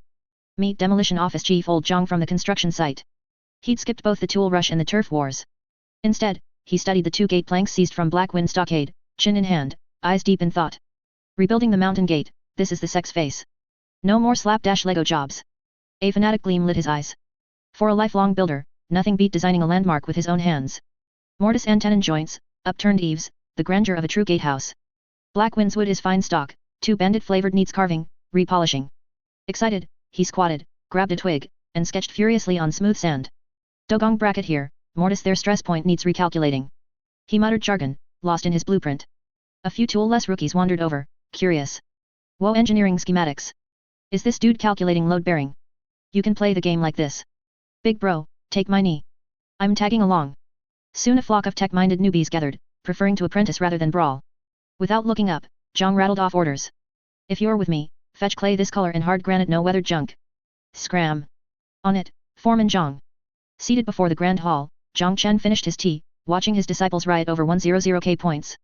The entire Guiyuan Sect had turned into one vast, noisy work site. Axes thudded, chisels rang, shouts and turf war curses rose while dust billowed sky high, exactly the vibrant, chaotic scene he wanted. Competition is good, only when they grind will they produce. He rose to head back inside an idle system, keep watch. If Star Guild monopolizes everything. He glanced at their occupied quarry, smirked. Arrange an accident, say, a few boars that love to charge. Give them grief. Keep the whales hooked but leave scraps for the minnows, balance is how you harvest long term. Just as Jiang Chen turned away, streamer Why Am I Proud and Arrogant spotted him. Hoisting a twig cam, he zoomed on the retreating figure, shouting to viewers. Fam, look. He stirs the pot then strolls off, true mastermind vibes. The Sect Master drops a million yuan quest, fans the flames, then sips tea and leaves boss energy. Bullet comments. That back view slays me. Players brawling over scraps while the NPC watches with peak realism. Capitalist scum never looked so lovable. Quit yakking and grind, streamer, if you are late there won't even be broth left. Reading the torrent of gifts and comments, the streamer grinned and packed the cam. Chill, brothers, your boy's off to taste real life. He pounced on an unclaimed scrap of wood, joining the grind, unhand that timber, that's my empire. Chapter 17 Infrastructure Days, are these blueprints even human readable? Guiyuan Sect Square, 1 hour after work began. The sun slid westward. The once clamorous site, ringing with hammering, now froze in eerie silence. The problem lay with the chief designer relocation director Old Jiang from the construction site. Old Jiang squatted on level sand, twig in hand, sketching the recast sect gate with obsessive precision. Depth of foundations, mortise and tenon of pillars, curvature of every swooping eave, each detail labeled. He even used otherworldly charcoal to render a shaded sample view. So? Any questions? Old Jiang straightened, mopped his brow, and looked hopefully at the dozens of player foremen circling him, including Wang Defa and several guild team leaders. Dead silence. Scores of eyes stared at the drawing, shining with blank innocence, the look of grade schoolers confronting calculus. A long moment passed. Wang Defa, username is this melon ripe? Timidly raised a hand and broke the hush. Uncle Jiang. What's what here? I get the big circle's a pillar, but that twisty thing like a fried dough twist. That's a Daogong bracket. Old Zhang's beard nearly bristled, his voice jumped an octave. It supports the eaves. Ancient architecture's very soul. How hard is that? And this? A guild captain pointed at a complex tenon joint, dazed. 1 bit hollow, 1 bit sticking out, are we playing with blocks? Can't we just nail it? Nails. Old Jiang was speechless, his profession felt insulted. That's a Lubin lock joint, the sturdiest connection ever, and you want nails. He had overestimated the player's expertise. Apart from him, every last one was a layman. Showing them such blueprints was like handing out celestial script. Forget it, casting pearls before swine. Old Jiang flung the twig away and sighed in despair. I was an idiot to think you could read plans. He turned, pointed at the jumbled pile of timber, and reverted to the crudest method of command. Stop looking at the drawing. Follow my orders. Strength types, grab those thickest Blackwind stockade gate posts. Sink them 1.5 meters. 1 centimeter short and I dock your pay. Move. Agility types, take this string and snap level lines. If it's crooked, I'll hang you up as wind-dried bacon. Now everyone understood. Simple, brutal, direct. Got it. Why didn't you say so earlier? Plant those pillars. Charge. This I can do. The site roared back to life. Without precision, sheer brute muscle still managed to raise several massive columns crookedly along the square's edge. Meanwhile, on the square's west side, the stone forest. This was the territory claimed by the Star Guild, currently the largest stone source. To monopolize it, Guild head Star_Old K had stationed a dozen brothers in a human chain, keeping freeloaders out. Scram! This whole area is Star Turf, Old K shouted from atop a boulder, face arrogant. The outsiders fumed but dared not speak, they could only curse inwardly. Just then. Snort snort. A strange, porcine yet deeper sound echoed from deep in the stone forest. Old K frowned, halting his commands. What's that? Who's slacking and snoring that loud? Before he could send anyone to check. The ground shook. 3 huge boars covered in black quills and tusks burst from the crevices, ironhide boars, LV.3. Woken by pickaxe noise, they were furious, 6 crimson eyes fixed on the 2-legged intruders. Crap. Monsters. Isn't this a safe zone? Why are LV.3 mobs spawning? The Star members panicked. Armed with pickaxes and shovels, mostly fresh LV.1 players, they had 0 combat power. HNGH. The lead boar bellowed, lowered its head, and charged the flimsy human wall like a heavy tank. Ack my butt. One player, too slow, was flung skyward in a perfect arc, his scream piercing the air. Hold the line. Use shovels smack their snouts, Old K shrieked, but no one obeyed. Tools were thrown aside as players scattered, the human wall collapsed. The outsiders watched it all. Ha ha ha. Instant karma. Serves you right for hogging everything. Even the system can't stand you. Brothers, our chance. The boars breached their line. Strike while they're chaos. Grab the stone, fortune favors the bold. The formerly bullied freeloaders turned gleeful, the bold ones darted in, hoisted rocks, and ran. Inside the main hall. Chen lounged in a rocking chair, freshly exchanged for points, flipping through a leisure book, a sly grin on his lips. A line flickered across his system panel.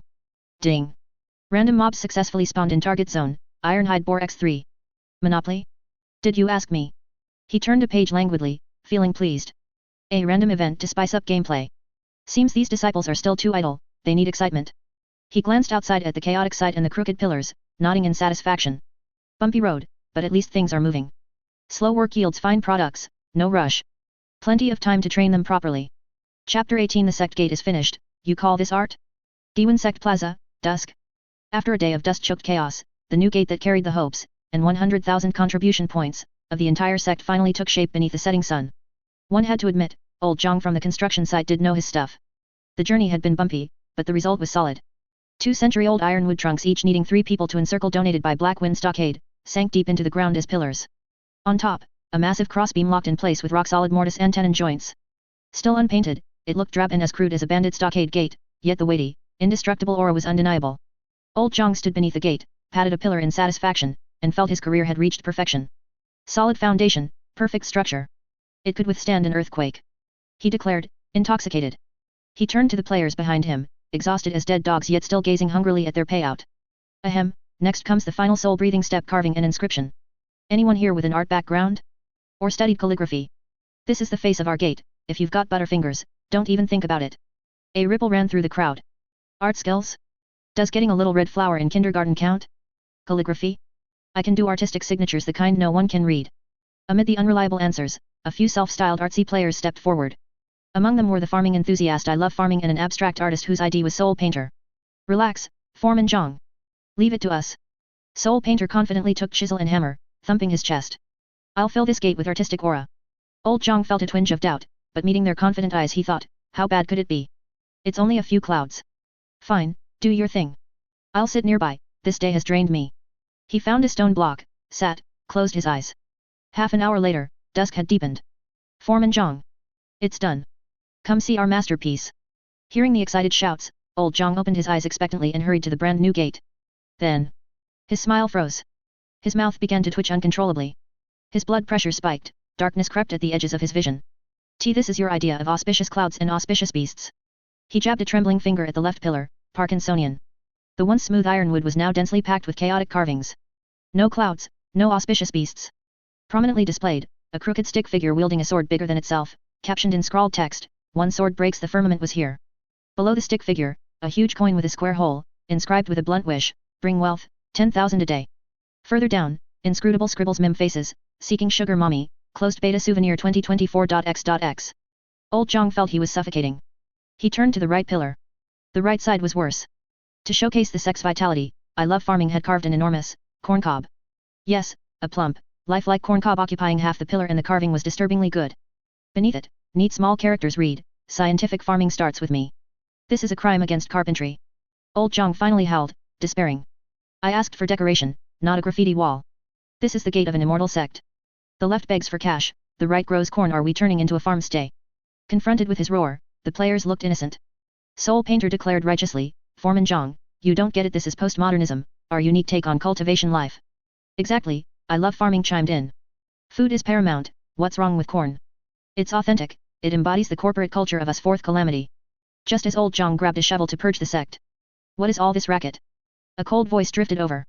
Jiang Chen, hands behind back, strolled from the great hall. He had come to inspect the finished gate. When he stopped beneath the moonlight and saw the giant corncob and mim gallery, even with his golden core stage composure he stumbled. Silence fell like death. Every player stared, fearing the NPC might tear the gate down and their 100,000 points would evaporate. Jiang Chen inhaled, closed his eyes, counted 3 full seconds. "Stay calm, Jiang Chen, stay calm. You recruited the Fourth Calamity yourself, even through tears you must keep leading them. Ugly, vulgar, abstract, but built free of charge." When he opened his eyes again his face was impassive, even profound. He gazed at the corncob and nodded appreciatively, "Not bad. The great Dao is simplest, return to innocence. This corn symbolizes Guiyuan Sect as a seed-breaking soil, ever-renewing, destined for rich harvest. Insightful." He turned to the bring wealth side and the emojis. These totems, though crude, brim with vitality and candid desire for wealth, aligning with cultivators' need for wealth, companions, arts, and land. "You have put heart into it." The players were dumbstruck. "Seriously? He spun that?" As expected of the Sect Master. "His realm is sky-high, perspective miles above us mortals. See. It's art. The Sect Master understands me." Soul Painter wept with joy at finding a kindred spirit. Only old Jiang stood wind-tousled, his professional pride crushed into another dimension. Ignoring them, Jiang Chen stepped to the center beneath the still blank crossbeam plaque. "The final step shall be completed by me." He raised a slender finger and traced the air. Golden core stage spiritual power surged, becoming golden motes racing across the beam. Wood chips flew, light blazed. Moments later, 3 powerful characters suffused with faint Dao rhythms appeared, Guiyuan Sect. As the name took form the entire gate seemed to come alive. An invisible ripple spread, the once silly graffiti and corncob now radiated mystery and grandeur, as if they had always been profound runes. System announcement, congratulations. Sect structure mountain gate, modified, completed. Sect luck slightly increased. Mountain protecting array now extends to the gate. Quest rebuild the gate concluded. 100,000 contribution point reward pool distributed. Yeah. Money's here. Money's here. The plaza erupted into carnival. The gate might be ugly, but with contribution points flooding in, who cared? Behind the revelry Jiang Chen gazed at the monument both majestic and ridiculous, gave a helpless smile, and walked away. This, perhaps, is a cultivation sect with Fourth Calamity flair. Chapter 19 The Scripture Pavilion opens. Is this the legendary fireball technique? Early next morning. Guiyuan Sect Square. The square was quieter than it had ever been. No more clanging hammers, no more old Zhang's roars. Everyone had gathered east of the Great Hall, in front of the newly restored 2-story building that looked brand new after last night's system overhaul. Above the door hung an ancient plaque with 3 gilded characters Scripture Pavilion. More than 100 players clutched their identity jade tokens, the props that summoned the system interface, eyes gleaming like hungry wolves eyeing a slab of fat. Yesterday's 100,000 contribution point red packet had turned them all into 10,000 dares. What do rich people do? They spend. It's finally open. I've waited so long for this. My Qingyang arm is starving. One sword breaks the firmament stood at the front, his rusty iron sword had long since been swapped for the new steel longsword in the shop. Everything was ready, only a peerless sword manual was missing. Who knows what powerful spells there are? I want the kind of forbidden incantation that annihilates heaven and earth and wipes the whole screen. The Chuyuni teen Long Aot in the real trembled with excitement, already daydreaming of becoming a god of magic. Creak. Under countless stares, the Scripture Pavilion's heavy door slowly opened. No NPC guarded it, only a rippling pale blue veil of light shimmered at the entrance. System notice, first floor of the Scripture Pavilion is now open. Entry cost, 10 contribution points per visit. Internal cultivation techniques / martial skills require additional contribution points to exchange. What the hell? You still need an entrance fee? Robbery. Though they grumbled, their bodies were honest. They queued up, stepping through the veil one by one, afraid that if they were late all the good stuff would be gone. The interior was spacious, rows of antique bookshelves neatly arranged, but for now only the foremost shelf held a few jade slips glowing faintly. The players swarmed in. When their divine sense assisted by the system made out the contents on the jade slips, the crowd exploded. Technique category, basic chi guiding art, complete. Price, 500 contribution points. Description, the cornerstone of cultivation for immortality. After cultivating, unlocks a spirit power bar, mana, and slowly raises cultivation experience. Mandatory course. Martial skill / spell category, low grade basic 13 sword forms. Price, 800 contribution points. Description, contains thrust, flick, chop, hack, etc. When combined with chi, power doubles. Melee essential. Fire bullet spell. Price, 1000 contribution points. Description, condenses chi into a fire bullet to attack enemies. Range 10 m, chance to ignite. Wizard starter skill. Light body technique. Price, 1000 contribution points. Description, temporarily boosts movement speed and jump height. Essential for escaping or wall climbing. Holy crap. Fire bullet spell. A wizard skill. I'm gonna be a classy mage. Light body technique is god tier. With that, next time I meet Blackwind Stockade Cavalry I can kite them wherever I want. Sword forms. I want sword forms. A man's romance is flying on a sword. I can't fly yet, but being cool is enough. After the brief excitement, everyone sank into deep dilemma. Though they'd just been paid, most only had 1 or 2,000 contribution points. Chi guiding art was compulsory 500 gone. With what remained they could afford at most one more skill.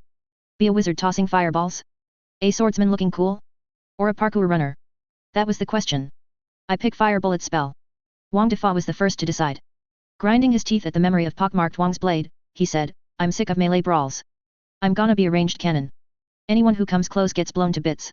He waved his hand grandly, splurging 1,500 contribution points on chi guiding art and fire bullet spell. Ding! Congratulations, skill learned. Wang Defa felt a pile of abstruse knowledge crammed into his head. In an instant he understood how to use chi. He hurried to an open space at the edge of the square, eager to give it a try. Everyone clear. I'm casting. Watch for a friendly fire. Striking what he thought was a cool Chiyuni pose, he took a deep breath, channeling the tiny sliver of chi he'd just birthed, gathering it at his fingertip. Fire bullet spell go! He shouted, jabbing his finger at a big tree in front of him. Pfft! A sound like a fart. A wisp of black smoke rose from his fingertip and then nothing. Not even a spark. Ha ha ha ha ha. The onlookers burst out laughing. Dude, your fire bullet get damp? That's your cannon? More like a dud killing me here. Wang Defa's face turned liver-colored. Accident. Just an accident. My chi didn't keep up again. Refusing to believe it, he flushed red and tried once more. This time he held his breath a full 10 seconds, face purple. Come out. Fire bullet spell. Whoosh. Success at last. A fire the size of a ping-pong ball wobbled off his fingertip, drifting lazily toward the tree slower than an old lady walking. Plop. The tiny flame hit the trunk, but before it could even ignite the bark a breeze blew it out, leaving only a faint black smudge.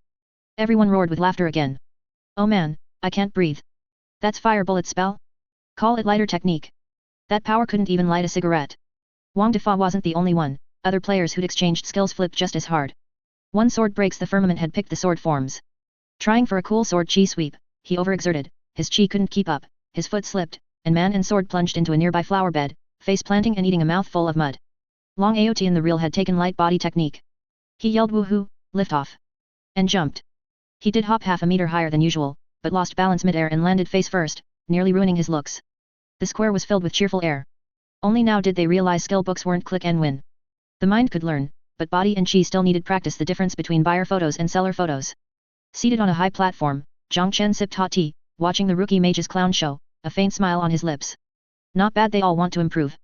He glanced at the system backend. In just 1 hour the Scripture Pavilion had reclaimed over 20,000 contribution points, and that was only the most basic manuals. Once intermediate and advanced cultivation techniques open up, these disciples will be working for me for life. In excellent mood, Chen decided to head over to Big Kidney and order a beggar's chicken for lunch as a reward for himself.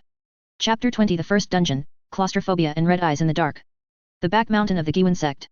Beneath a forgotten cliff, Chen stood with his hands behind his back, before an entrance that had been blocked by withered vines and loose rocks for many years. Before even getting close, a cold, musty smell that hadn't seen sunlight for years wafted over, and the surrounding temperature was several degrees lower than elsewhere. Hidden quite deeply, Chen casually waved a burst of spiritual power, clearing the obstructions from the entrance. The pitch-black entrance was revealed, looking like a giant mouth waiting for its prey. The wind rushed in, making an eerie whistling sound that made one's skin crawl. He did a simple scan with his divine sense. The mine shafts were as intricate as a labyrinth, with the rock walls covered in slippery moss and dripping water. Besides the massive numbers of low-level spirit-devouring rats, some shade-loving associated spiritual ores seemed to be growing deep inside. Harsh environment, dense monsters, and hidden rewards. Chen nodded in satisfaction, a mischievous smirk playing on his lips. A perfect natural beginner dungeon. It's time for these greenhouse flowers to see some blood. He turned around, opened the system interface, and edited and published the emergency mission that would set the entire sect abuzz. 15 minutes later. The Guiyuan Sect square. Players were gathered in small groups, still reminiscing about the funny incidents of their failed spell casting. Ding! A crisp notification sound for an urgent mission made everyone stop what they were doing. A red panel popped up. Sect Emergency Exploration Mission, the abandoned mine description. The Sect Master has discovered a forgotten, abandoned spirit stone mine in the back mountain. Something dangerous seems to be lurking inside, but it may also hide unknown treasure troves, spirit stones. Objective: enter the mine, clear out Yao beasts, explore the terrain, and gather resources rewards, contribution points based on the number of Yao beasts killed and the value of resources turned in. Possible drops: raw spirit stone ore, rare metals. Holy crap! A new map. The dungeon is open. Brothers. I knew there would be a dungeon. Raw spirit stone ore? Isn't that just money? Charge. If we're late, there won't even be any soup left. In an instant, the square erupted. Over 100 players, like sharks smelling blood, rushed toward the back mountain with a roar. Even old Jiang from the construction site, who was still researching how to carve that corn cob on the mountain gate more smoothly, dropped his chisel upon hearing the words rare metals and rushed to the front, carrying an iron shovel that had dug who knows how much dirt. Get out of the way. I'm a professional. I should be the one directing this mining business. The entrance to the back mountain mine. When the first batch of players arrived panting, they were all intimidated by the pitch-black, eerie entrance that was emitting a cold draft. The entrance was like a natural air conditioning vent, constantly blasting cold air. The smell, a mix of earthy fishiness, the stench of stagnant water, and some kind of animal droppings, made many pampered modern people frown and cover their noses. Ugh, this smell is too strong. Is the developer raising pigs in there? And it's so dark, no light at all. It feels like a horror movie set. Will there be ghosts? A few timid players began to have second thoughts. What's there to be afraid of? We are the Fourth Calamity. Dying is just a matter of waiting for a respawn bar. Just charge in. At the critical moment, the pro player One Sword Breaks the Firmament stepped forward. He had just learned a sword technique and wanted to establish his persona in front of everyone. Puffing out his chest, he drew his high carbon steel longsword and was the first to enter. I'll lead the way. Warriors, follow me. Mages who know the fire bullet spell, stay in the middle to provide lighting. Don't fall behind. Although Wang Defa, is this melon ripe? Had lost face earlier, he bravely squeezed into the middle of the group to regain his dignity. Watch me. The human walking light bulb is here. Let me show you the true purpose of the fire bullet spell. His face turned red as he released a fire bullet spell toward the cave wall. Poof. That familiar ping-pong ball-sized flame appeared once again. Although its power was laughable, in the pitch-black mine, this bit of light was like a lifesaver. The firelight flickered, stretching everyone's shadows long and projecting them onto the uneven rock walls, looking like bared fangs and brandished claws, making the atmosphere even more eerie. The team began to slowly push forward. The path inside the mine was very difficult to walk. The ground was pitted and covered with stagnant water and rubble. Water droplets seeped from the rock walls, which felt slimy to the touch and were covered in unknown fungi. Ouch! Who stepped on my heel? My new shoes. Slow down, slow down. The ground is too slippery, I almost did the splits. SHH. Listen, is that an echo? This place is huge. The narrow, claustrophobic space amplified every sound. The players' messy footsteps, heavy breathing, and the drip-drop of water falling onto the rocks echoed through the mine shaft, creating an inexplicable sense of tension. They went about 200 meters deep. The surrounding temperature dropped further. The air was so thick it felt like it could drip water. One Sword Breaks the Firmament, walking at the very front, suddenly stopped. His body was tense, and his knuckles were white from gripping his sword. Stop. He lowered his voice, which was trembling. Something isn't right up ahead. There's something there. Everyone held their breath, staring intently at the dark corner ahead. No one dared to even breathe loudly. Squeak, squeak. Rustle, rustle. A dense sound, like countless claws scratching on the rocks, came through, making everyone's scalp tingle and giving them goosebumps. Immediately after, at the edge of the faint light from Wang Defa's little flame, a pair of red dots suddenly lit up in the darkness. Then a second pair, a third, within just a few seconds, dozens of pairs of blood-red eyes the size of mung beans lit up in the darkness ahead. They flickered with greed and cruelty in the dark, staring intently at this group of fresh meat that had intruded into their territory. Holy crap! Those with trypophobia were about to faint on the spot. It's rats. Giant mutant rats. So many. By the light of the fire, everyone finally saw them. They were giant black rats about the size of a house cat, covered in needle-like bristles, with two sharp incisors exposed and drool dripping down. Spirit-devouring rat, LV.3. They lived underground all year round and were extremely sensitive to sound and light. The players' noisy footsteps from earlier had already attracted them. Squeak. The leading giant rat let out a shrill shriek. The next second, the swarm of rats surged like a black tide along the rock walls, the ground, and even the ceiling, toward the player group in the narrow mine shaft. They're coming. They're jumping over. Don't panic. Hold your positions. Front row, crouch. Back row, deal damage. Don't lose order. One Sword Breaks the Firmament roared commands, attempting to use the narrow terrain to organize a defense. But clearly, he had overestimated the psychological resilience of this motley crew in such an extreme environment. The claustrophobic space, the oncoming swarm of rats, and the pungent stench caused most of the newbies to instantly lose their cool. Mommy! Don't bite my pant leg! Ow, ow, ow! Whose fire bullet spell hit me in the back of the head? Watch where you're throwing. I'm an ally. Don't push. Stop pushing from the back. There's no room to stand in the front. There's going to be a stampede. The scene instantly spiraled out of control.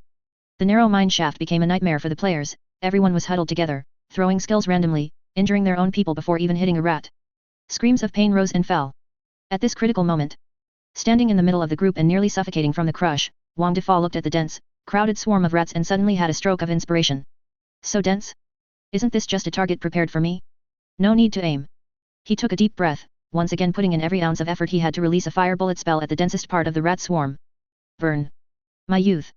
Die for Fat Master. Whoosh. This time, that fire bullet, which was originally only the size of a ping-pong ball, actually expanded to the size of a fist under the boost of a strong desire to survive, wobbling its way into the center of the rat swarm. Boom. A soft explosion. Firelight burst in the darkness. Although its power was not great, for the spirit-devouring rats, who were afraid of fire, had thick fur, and were huddled together, it was a disaster. Squeak, squeak, squeak. 4 or 5 rats were instantly ignited, becoming moving fireballs that scurried frantically through the swarm, setting more of their companions on fire. A pungent burnt smell instantly filled the mine. The originally aggressive rat tide instantly fell into chaos. Holy crap! Fatty is awesome. He's done a great service. Now this is a real mage. AoE damage. Even a lighter has its day. Brothers. They're in chaos. Now's the time. Counterattack. Kill these rats. Morale instantly reversed. The players overcame their fear and charged forward with a roar, brandishing their weapons. A chaotic, crowded underground human rat war, full of screams and laughter, officially began. Chapter 21, Deep in the Mine, Glowing Stones and a Greater Crisis. Guiyuan Sect's back mountain mine. 200 meters underground. Phew, they're finally all dead. As the last spirit-devouring rat, charred black and still twitching, collapsed, this chaotic underground human rat melee that had lasted for half an hour finally came to an end. The narrow mine tunnel was filled with an indescribable smell, the scorched scent of fur from fire bullet spells, the fishy stench of rat flesh, and the smell of freshly overturned earth all mixed together, making one want to gag. But the players couldn't be bothered with disgust right now. They slumped on the slippery ground, exhausted and without a shred of dignity, gasping for breath with smiles of survivors on their faces. Ouch, my aching back. Wang Defa wiped a handful of mud mixed with sweat and black ash from his face. Looking at the long string of kill notifications and the significantly increased experience bar on his system panel, he grinned, revealing 2 rows of bright white teeth. But this experience gain is seriously awesome. It's way better than back-breaking labor outside. I feel like I'm about to reach the 2nd level of chi condensation. One sword breaks the firmament was wiping the blood off his steel sword with a rag. He looked at his teammates, who were still excitedly discussing whose skill had missed earlier, and nodded. Though the coordination is still terrible and skills often hit our own people, everyone's combat ability has improved quite a bit after this team fight. At least their courage has been forged. While everyone was busy cleaning up the battlefield, trying to cut rat hides and pull rat teeth like a swarm of locusts, even though the system prompted that these materials were of extremely low value, everyone adhered to the principle of since we're already here and refused to leave empty-handed. Old Jiang from the construction site, who had been silent and squatting in a corner, suddenly tapped a section of the rock wall in front of him with his iron shovel. Ding! Ding! The crisp sound of metal clashing echoed in the silent mine tunnel, sounding exceptionally clear. Old Jiang pushed up his non-existent glasses, his tone carrying a hint of the excitement and certainty unique to a professional. Brothers, stop busy working with that rat trash.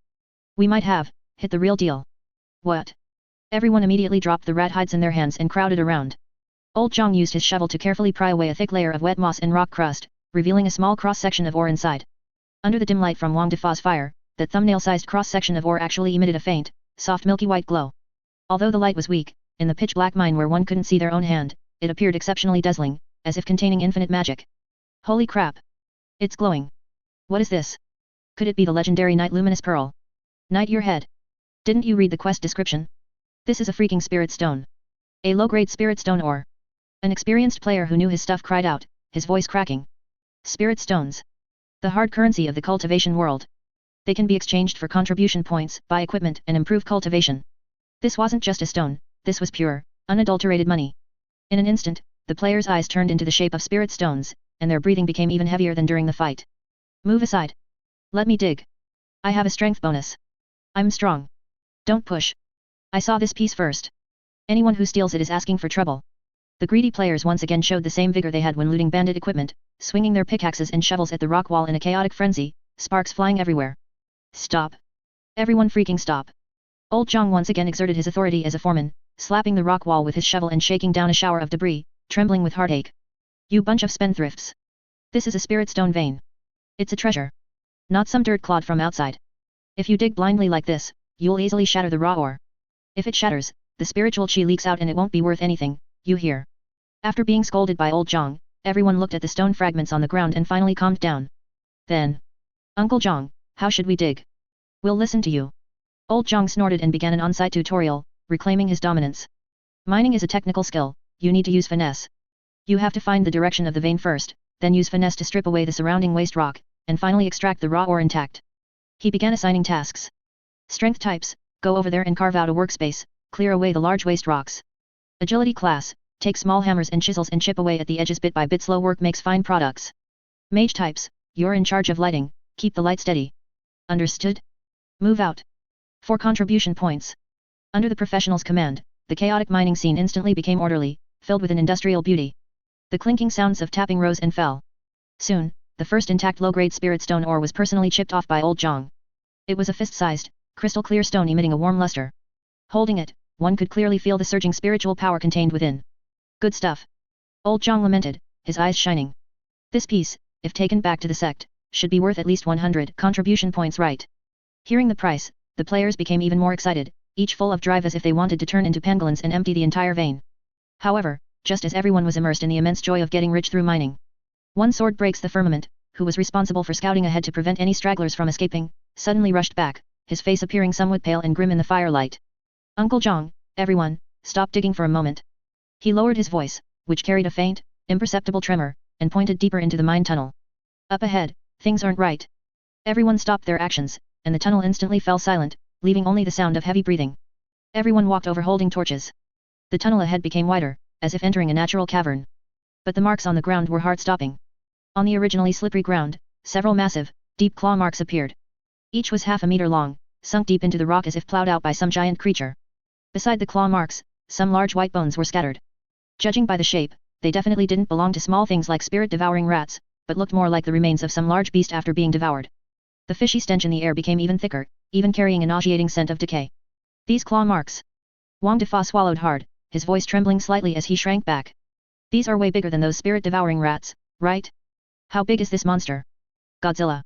One sword breaks the firmament gripped his steel sword, his expression extremely solemn. Those spirit-devouring rats were probably just cannon fodder guarding the entrance.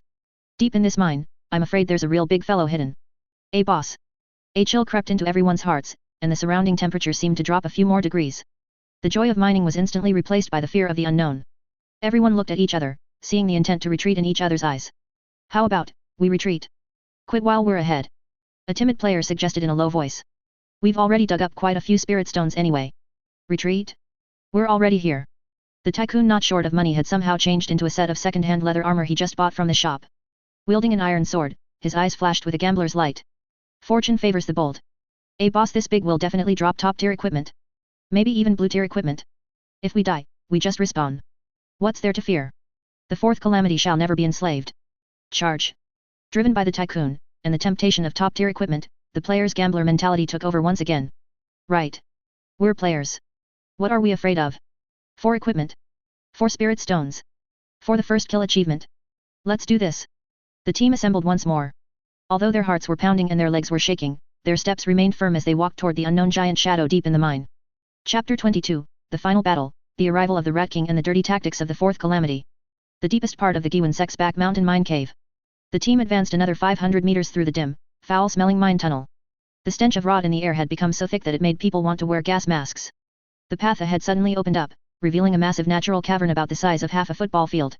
Sharp stalactites hung from the ceiling like a forest of inverted swords suspended overhead.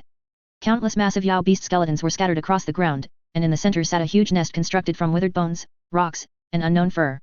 Perched atop the nest was a colossal dark shadow. When the flickering little flame in Wang Defa's hand illuminated it, every player collectively gasped in unison. Holy crap! Is that a freaking rat? That's more like a pig. It was a giant creature over 3 meters long, not even counting its steel whip-like tail. Its entire body was covered in a layer of black scales that glinted with a cold, metallic luster, and a row of sharp bone spikes grew along its back. 2 scimitar-like incisors protruded from its lips, with bits of shredded meat still hanging from them.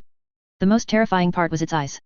Unlike the tiny beady eyes of a normal rat, its eyes were as large as bowls, glowing with a crimson light filled with tyranny and intelligence. Mutated Spirit Devouring Rat King, Boss, Rank, First Order Peak, equivalent to Qi Refining Level 9, Status, Enraged, Territory Invaded, Awakened from Sleep. Qi Refining Level 9.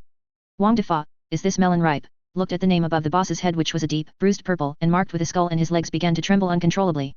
Our highest level is only Qi Refining Level 2. Isn't this level gap way too big? You damn developers aren't even human. Roar. The Rat King discovered the intruders. It let out a roar that sounded less like a rat and more like a fierce beast. The sound waves echoed through the cavern, shaking dust off the stalactites above. Stop complaining. The fight's starting. For the first kill. The pro player one sword breaks the firmament, gritted his teeth and shouted, trying to steady the morale. He raised his fine steel sword and charged forward. Warrior classes, get up front and draw aggro. Agility classes, circle around and stab it in the ass. Mages, find a place to hide and just try not to die. However, in the face of absolute power, tactics became a joke. The Rat King moved. Its massive body displayed astonishing flexibility, turning into a black blur that instantly tore into the player's loose formation. Bang! Bang! Bang! It was like a bowling ball hitting pins. The warrior players at the front didn't even have a chance to react before being sent flying. They slammed into the rock walls so hard they were practically embedded, instantly turning into white light and disappearing. Holy shit! A one-shot! Look at that defense! My sword didn't even leave a spark on its scales. The whale player, not short of money, wearing his tier 2 leather armor, had just intended to test his skills when he was struck by the Rat King's whip-like tail. Snap! With a crisp crack, his leather armor shattered. He was sent flying over 10 meters like a ragdoll, performing 3.5 mid-air rotations before hitting the ground, his health bar instantly emptying. It's over. We can't win. We're not even in the same league. Despair spread through the group. In just 1 minute, half of the 20-man vanguard had been wiped out, and the survivors were scurrying for their lives.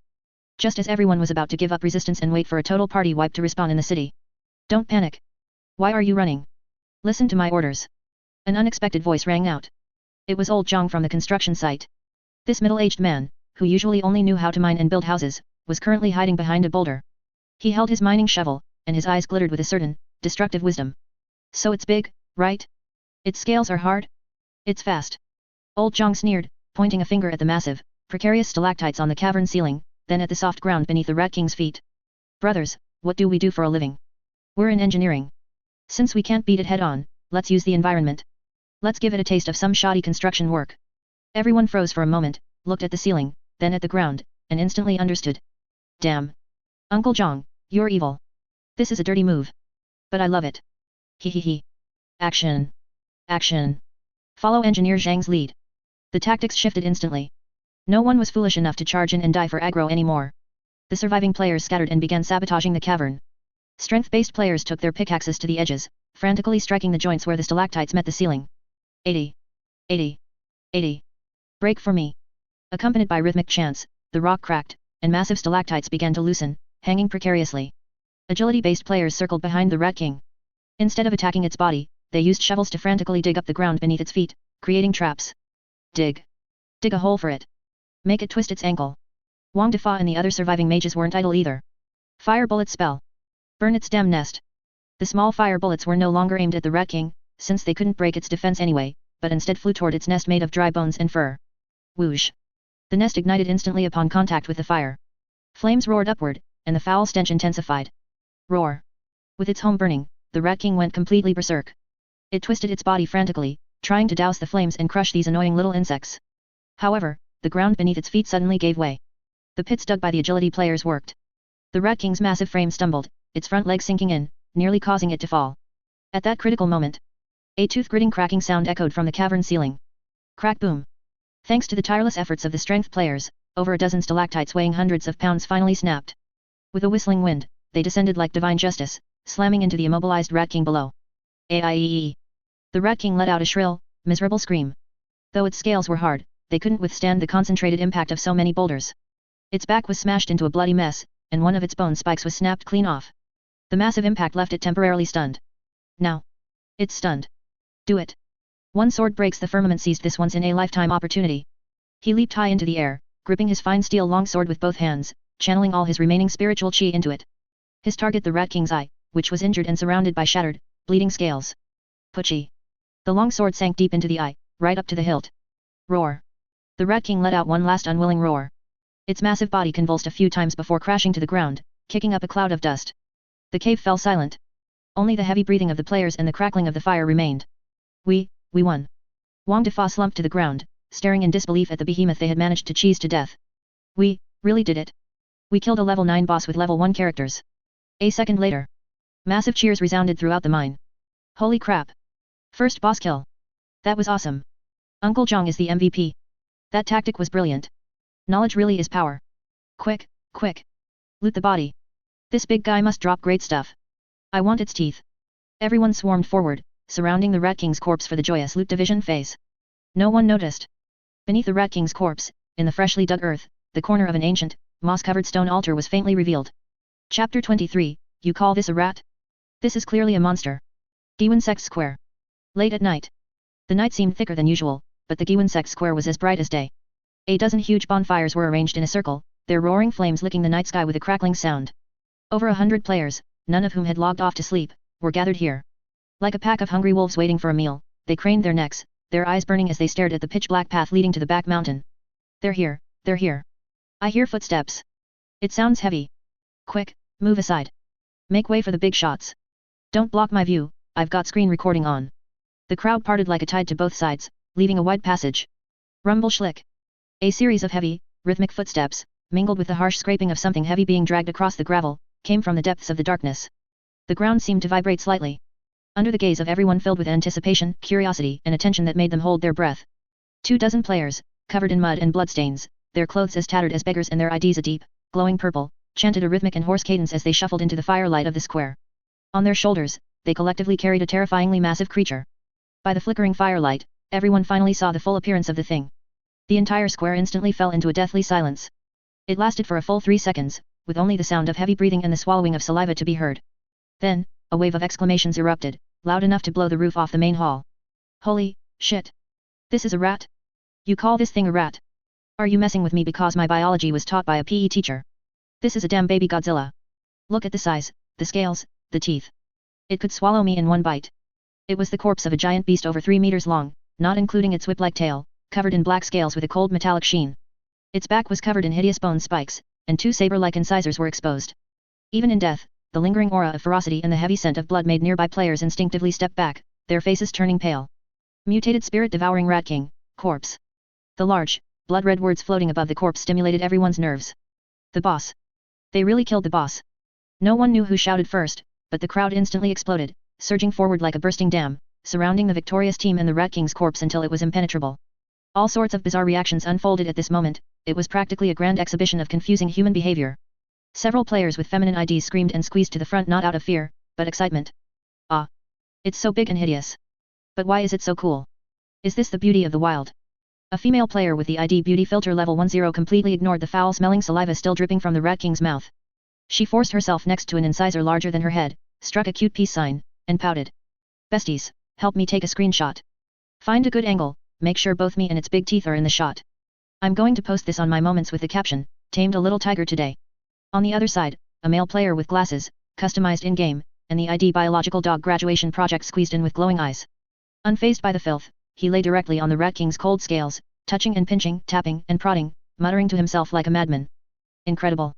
This scale hardness, the stratum corneum is highly keratinized, comparable to an alloy.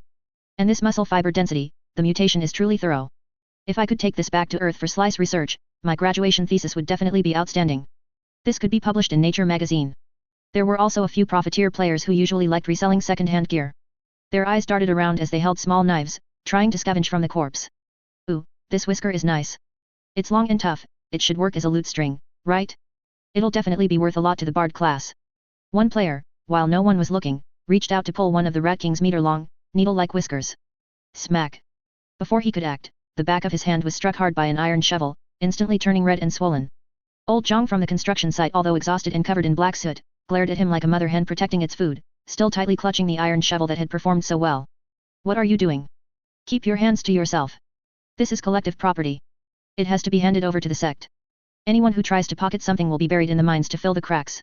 Don't be so stingy, Uncle Jiang. I'm just looking. Can't I even touch it? The player sheepishly withdrew his hand. The entire square was in a state of chaos. Everyone was expressing their shock, curiosity and greed toward this behemoth in their own way. Meanwhile, the 20 heroes responsible for carrying the corpse, though exhausted like dead dogs with trembling legs and leaning on each other to stay upright, held their heads high, enjoying their moment in the spotlight. Wang Defa, is this melon ripe? Forced himself to stick out his trembling belly, looking at the surrounding fanboys and fangirls through mud-stained nostrils, waving his hand with faint depth. Keep it low-key, low-key. Just basic operation, haven't you guys seen a big scene before? Want to know how we fought it? Want to know how I, Fat Master, carried the whole team with my fire bullet spell? Add me as a friend, send me 50 contribution points and I'll teach you the full set of fire bullet spell kiting techniques. Guaranteed results, or your money back. Just then, a melodious and solemn bell rang from the direction of the main hall, piercing through the noise of the square. Dong. The noisy crowd instantly fell silent, like ducks being grabbed by the neck. Everyone knew that the real big shot, the Sect Master, was about to appear. Chapter 24 A Bountiful Dawn, Life Professions Rise. And the Shadow Underground. Early next morning, Guiyuan Sect Square. After a night of revelry, the square hung in a lazy, hungover haze. Extinguished bonfires trailed wisps of smoke, clean-picked bones and toppled wine jars littered the ground. Most players were still offline catching up on sleep utterly spent while a handful of tireless no-lifers and sharp-nosed pros had already logged in. At the square's center, the mountain-sized corpse of the mutant spirit-devouring Rat King still dominated the view. Chen had stashed it in the treasury the night before to look cool, but to let the disciples process the materials actually, because he couldn't be bothered he'd tossed it back out at dawn. Now the ring around the corpse was no longer clueless onlookers shouting 666 and snapping screenshots, but gear-laden, starry-eyed life profession players. A lively dissection rally was in full swing. Make way. Everyone back. Randoms, clear out unless you want blood on you. The science-type player biological dog graduation project, sporting DIY goggles, had appointed himself field commander. Sleeves rolled high, he brandished a gleaming steel scalpel bought from the system store and barked assignments.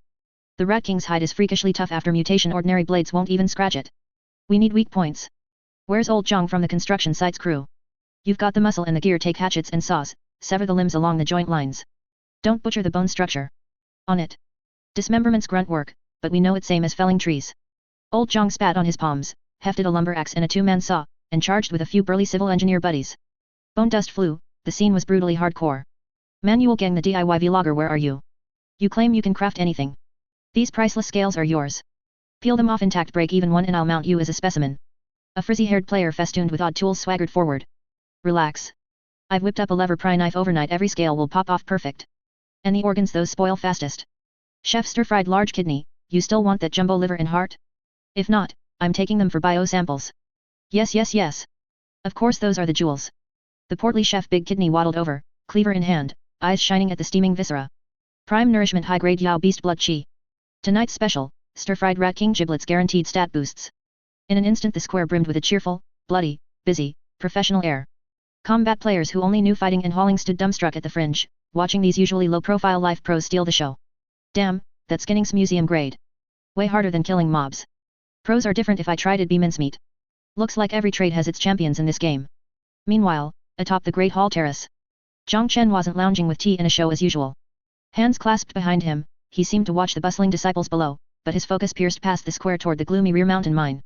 In his sleeve lay the black stone tablet shard one sword breaks the firmament had handed over the night before.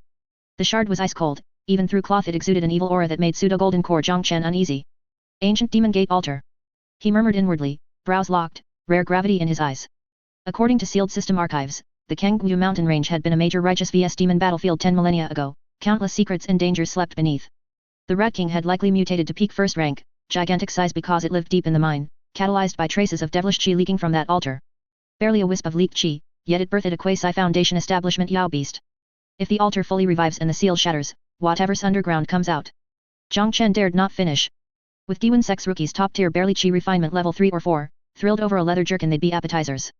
I have to check the seal myself. He glanced at the ongoing dismemberment festival, nobody noticing, then flashed into a faint streak, actually just sprinting to save energy, and vanished silently down the path to the back mountain. Chapter 25, Terror in the Mine, can't beat it. Then let the players fill the gap with their lives.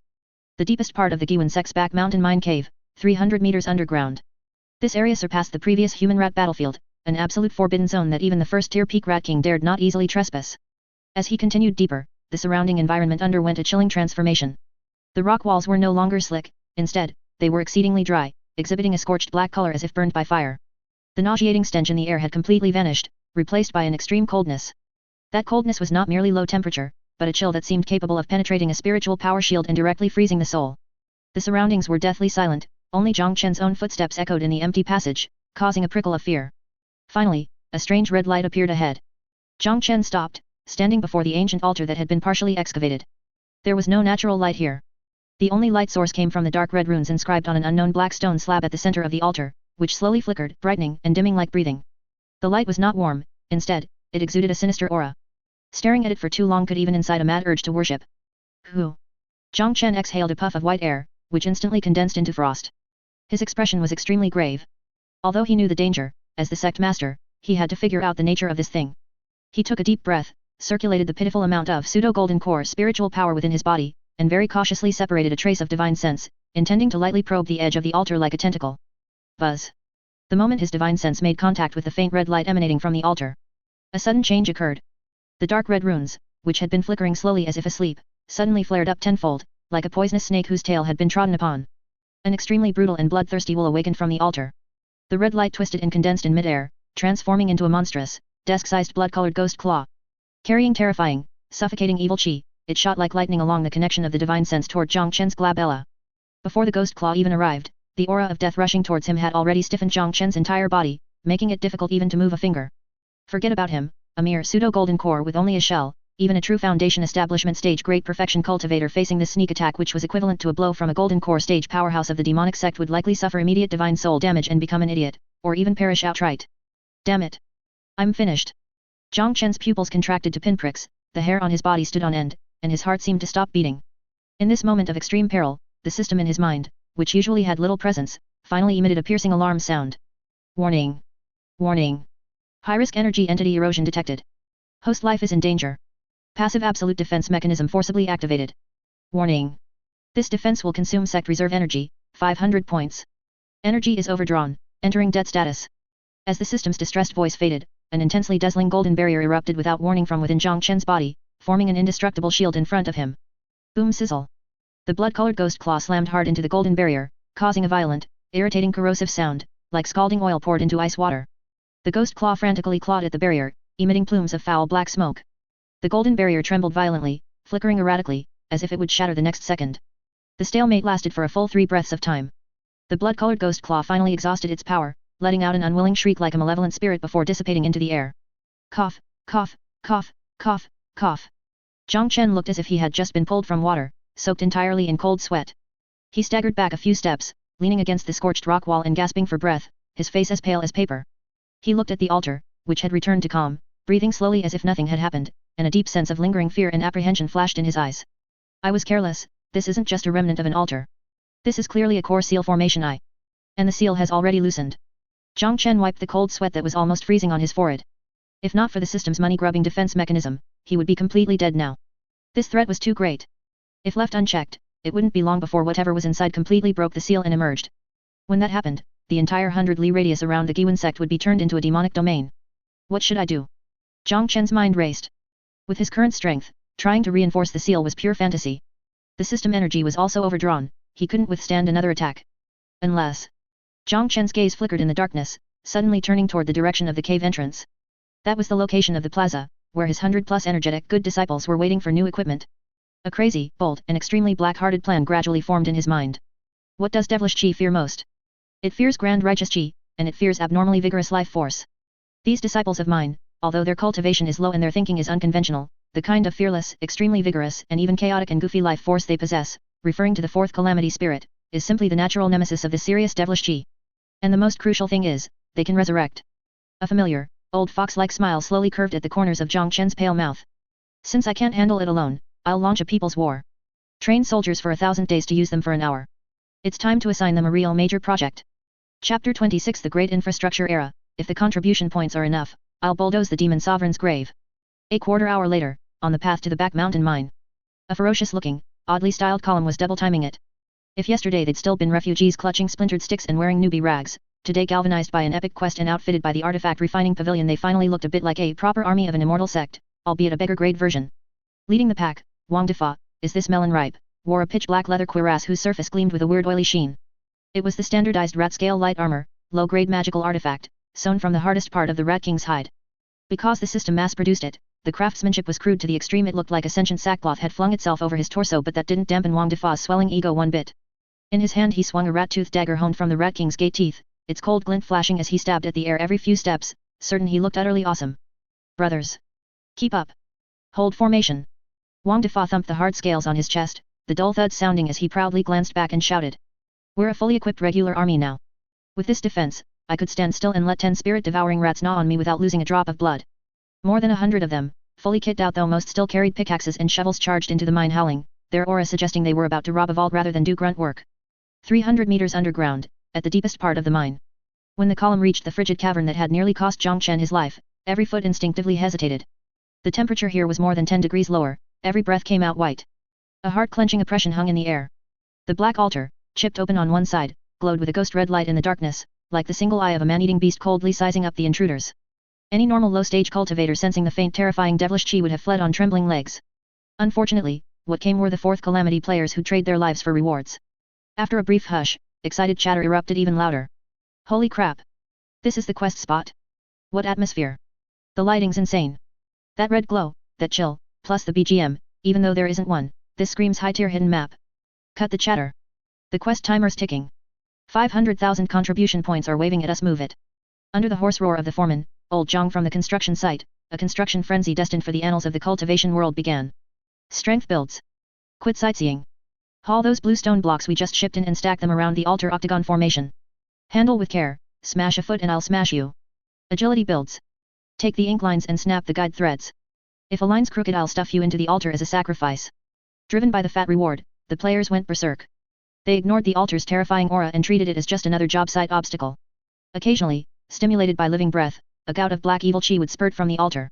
Players caught in the blast hissed as corrosive white smoke rose, chunks of health vanished, and charred marks seared their skin. Any normal person would have pissed themselves. The player's reaction. Oof, crap. Health loss. The terrain damage is brutal. Healer? Save the dying and heal the wounded, a girl who just learned rejuvenation, toss me a heal, stop slacking, I've bricks to haul. Coming. Rejuvenations on CD, chug a potion first. One fearless strength build, while ramming a stubborn stone into the foundation, hefted a 20-pound iron shovel and clang, smashed it against the exposed black slab of the altar. Bzzzt. The altar, enraged by the ant's provocation, flashed crimson and lashed out with a mental shockwave. Hey, still giving me the stink eye? The player shook off the dizziness and grinned. He raised the shovel for another whack. Wanna bet I'll dig you out and turn you into my bedboard? Let's see you glare then. Inside the great hall, Jiang Chen watching through a water mirror twitched violently at the sight. The fearless truly know no fear, these lunatics.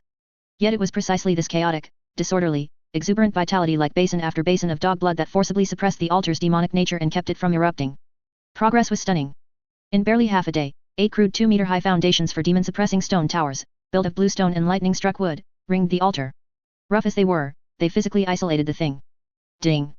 Server-wide notice, Epic Quest suppress the Demon Grotto, Phase 1, progress, 50%. Phase rewards issued. All disciples please check. Evening. Guiyuan Sect Square. After a day of hauling stone, the players returned to the plaza for the happiest moment of all payday. Though Phase 1 wasn't the fat jackpot, to usually penniless players it was a fortune, each netted between 800 and 1,500 contribution points. We're rich. Stinking rich. This quest rocks. Half a day lugging bricks beats 3 days of odd jobs. With money in hand, what's next? Power up, of course. The basic sword manual they'd scrimped on, the light body technique they'd skipped, now they could afford them all. Better yet, chi guiding art mastery could be rushed by burning contribution points. Thus a spectacular scene unfolded across the square. More than 100 players sat cross-legged, opened their system panels, and with reverent, expectant faces frantically clicked the glittering upgrade button. Bzzzt. Bzzzt. Bzzzt. Bursts of golden level up light rippled across the plaza like a grand golden firework storm, lighting the night sky. Congratulations, player, is this melon ripe? Breakthrough to Chi Refining 3rd stage. Congratulations, player 1 sword breaks the firmament, breakthrough to Chi Refining 4th stage, middle stage. Congratulations, player not short of money, breakthrough to Chi Refining 3rd stage. Barely half an hour later, the average Guiyuan Sect disciple had rocketed from early stage Chi Refining 1st level to around 3rd level, several top players had reached middle stage, 4th level. Feeling the several times stronger spiritual power inside them and finally wielding respectable magical artifacts, the players swelled with confidence. Wang Defa leapt up and flicked a fire bullet spell. Whoosh. No longer a ping-pong ball flame, a basketball-sized sphere of roaring fire shot out, boom. A discarded plank instantly vaporized into ash. Ha ha ha. Fat Master is finally on his feet. Wang Defa threw his head back, his laughter echoing across the square. I feel terrifyingly strong now. Black Wind Stockade? Rat King? Bring me 10 and I'll barbecue them all.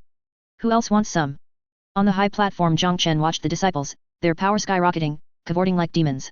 He nodded in satisfaction, a gleam flashing in his eyes. Good. They finally look like real cultivators. Since their strength has leapt, Phase 2 of the Demon Grotto suppression can be put on the schedule. Jiang Chen's gaze swept toward the vast mountains beyond. And with the sect's power greatly risen, it's time to let the outside world hear the name of Guiyuan Sect. Chapter 27 Sage Mode, drawing a sword and looking around in a daze. The next morning. Guiyuan Sect Square. Today's sun seemed lazier than usual, sluggishly climbing over the mountain top to sprinkle golden radiance upon the square that had experienced a night of revelry. The air still held the lingering aroma of burnt barbecue from last night and the afterglow of that excitement.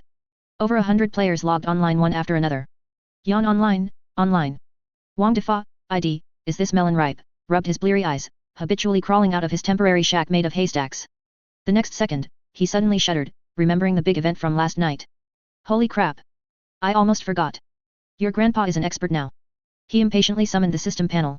Looking at the small golden words cultivation, Qi refinement level 3, early stage, and the full blue energy bar in the spiritual power slot, the fat man's face broke into a perverted-looking smile. He, Qi refinement level 3, truly terrifying. I feel like I could kill a cow with one punch right now. He unconsciously puffed out his chest, put on that rat scale light armor which smelled a bit but had solid defense, and tucked the rat-tooth dagger in the most conspicuous spot on his waist. Only then did he walk toward the center of the square with an arrogant, swaggering gait. At this time, many equally excited players had already gathered on the square. The first thing everyone said upon meeting was no longer "have you eaten?" but rather, "Brother, what level are you?" I lack talent, I barely broke through to level 3 middle stage last night. Damn, did you take hormones? I just reached level 3. The entire square was filled with a cheerful air akin to a group of nouveau riche. Everyone was slapping each other's brand new leather armor, listening to those dull thud-thud sounds, feeling like they were incredibly tough. A few agility-based players who had learned light body technique were jumping back and forth between the square's pillars and rooftops like they had ADHD. From time to time, they would strike what they thought were cool poses in mid-air, drawing a chorus of curses from below like "May lightning strike those who act pretentious." The top player, one sword breaks the firmament, stood at the edge of the square, holding that reinforced refined steel sword. He took a deep breath, circulated his spiritual power, and the blade was instantly covered in a faint layer of spiritual light. White clouds emerging from the peaks.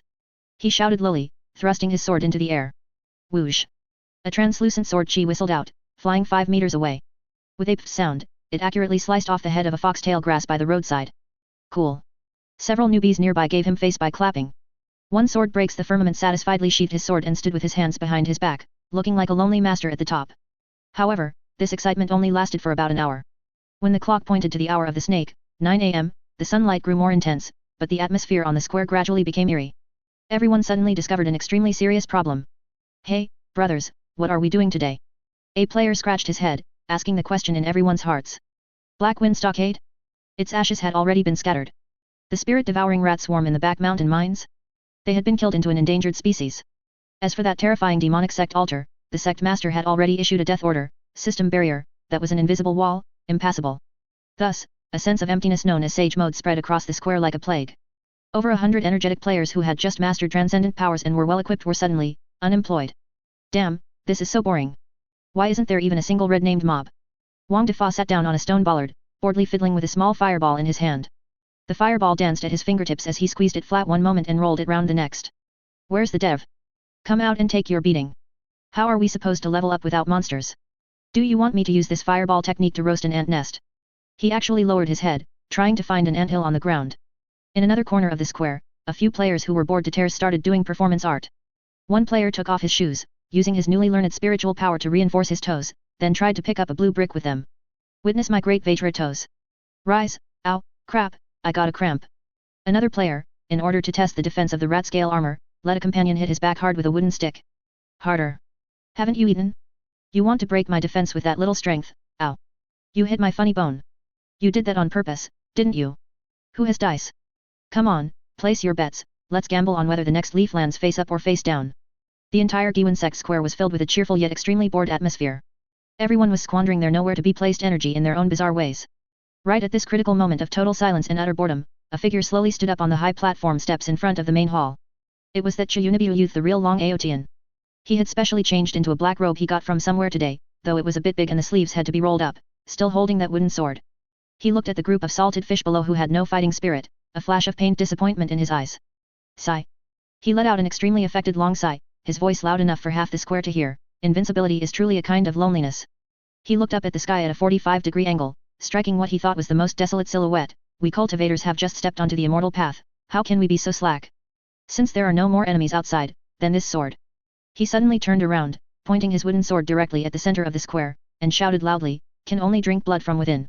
The whole place went silent for a second. All the players who were counting ants, picking their toes, or hurting each other all looked up in unison at the figure standing high up and acting pretentious. Normally, everyone might just curse idiot and continue with their own business. But today was different. Today, everyone was very bored. Today, everyone was very strong. Today, everyone really wanted to find someone to beat up. This kid. Wang Defa pinched out the fireball in his hand and stood up, twisting his neck until it made cracking sounds. Is he provoking us? I've been annoyed by him for a long time. One sword breaks the firmament coldly wiped his sword blade. Striking poses every day, yet I didn't see his DPS being that high when fighting the boss. Brothers. Someone in the crowd shouted, instantly igniting the long-suppressed fire in everyone's hearts. He wants to fight. Then let's grant his wish. Since we're bored anyway. Why don't we just hurt each other? Boom. The square instantly exploded. Sage mode was over, revelry time, physical, had begun. Chapter 28, The Qualifying Round, a century-old debate on whether one can use their teeth. Guiyuan Sect Square. Late morning, around 10:45 am. The square, which had been a stagnant pool of water, instantly boiled over due to the common goal of fighting. Move it, move it. Don't block the way. There's going to be a fight. No rules, no standards. Since we're holding a competition, we need some regulations. Over 100 people moved in a flurry. First was the issue of the venue. As a professional, old Jiang from the construction site, although uninterested in killing, had a professional habit regarding building stages. He couldn't stand everyone crowding together in a mess and stepped forward to maintain order. Don't crowd. Leave a safety distance. What if a fireball technique is thrown off target and hits the audience? He directed several strength-type players to gruntingly move some leftover rotten logs, crudely cordoning off an irregular circle about 20 meters in diameter in the center of the square. Alright, this is the arena area. If you step out of the circle, you lose. With the venue set, the next part was the trickiest, setting the rules. A group of players who usually used any means necessary to kill monsters gathered to set rules. The scene was a total disaster. Everyone gathered outside the circle, and the place turned into a chaotic mess. I propose. Stop at the point of contact. No hitting the face. A male player who had spent a long time on his character's appearance shouted. I spent 2 hours sculpting this face. If it gets disfigured, how am I supposed to pick up girls? Pa. Is it even a fight if you don't hit the face? Wang Defa, is this melon ripe? Was the first to object. He brandished his rat-toothed dagger with a fierce look. Your fat master likes aiming for people's faces. If you're afraid of pain, don't come. Go back to farming. Can we use lime powder? In a corner of the crowd, a wretched voice asked weakly. That's the traditional skill of our Guiyuan Sect, after all.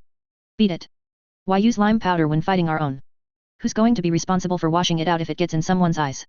Then can we use our teeth to bite? Someone else raised an extremely sharp question. This sparked a heated debate. The affirmative side argued it was part of the body, so why not? The negative side thought it was too disgusting. They were all civilized people. Finally, before everyone started fighting among themselves, the high-level player one sword breaks the firmament had to step forward and grimly set a few extremely simple cornerstone rules. Prohibited use of mass destruction biochemical weapons, specifically referring to lime powder and Big Kidney's special chili water. Prohibited attacks below the belt, for the dignity of male players. Try not to kill anyone, reviving and corpse running is a hassle, and losing experience is painful. Once the rules were set, everyone immediately rubbed their hands in anticipation. First match. Who's coming up? The Qingyang youth, the real Long Aotian, could no longer contain himself. He was the first to jump into that crude wooden circle, his black robes fluttering without wind. Actually, he was shaking them himself. His wooden sword pointed diagonally at the ground, and his eyes looked down on the whole field. I am Long Aotian. Qi refining level 4. Today, I shall prove my Dao here. Come up if you aren't afraid of death. I'll take you on. An agility class player, also at Qi refining level 4 with the ID everyone can do this kind of thing, squeezed out of the crowd. He was small but agile, spinning 2 gleaming rat-toothed daggers in his hands. He jumped into the circle with a look of annoyance. I've been annoyed with you for a long time. Always posing and acting like a master. Today, I'll teach you what a real-world beating feels like. Good. You've got guts. The onlookers were instantly excited.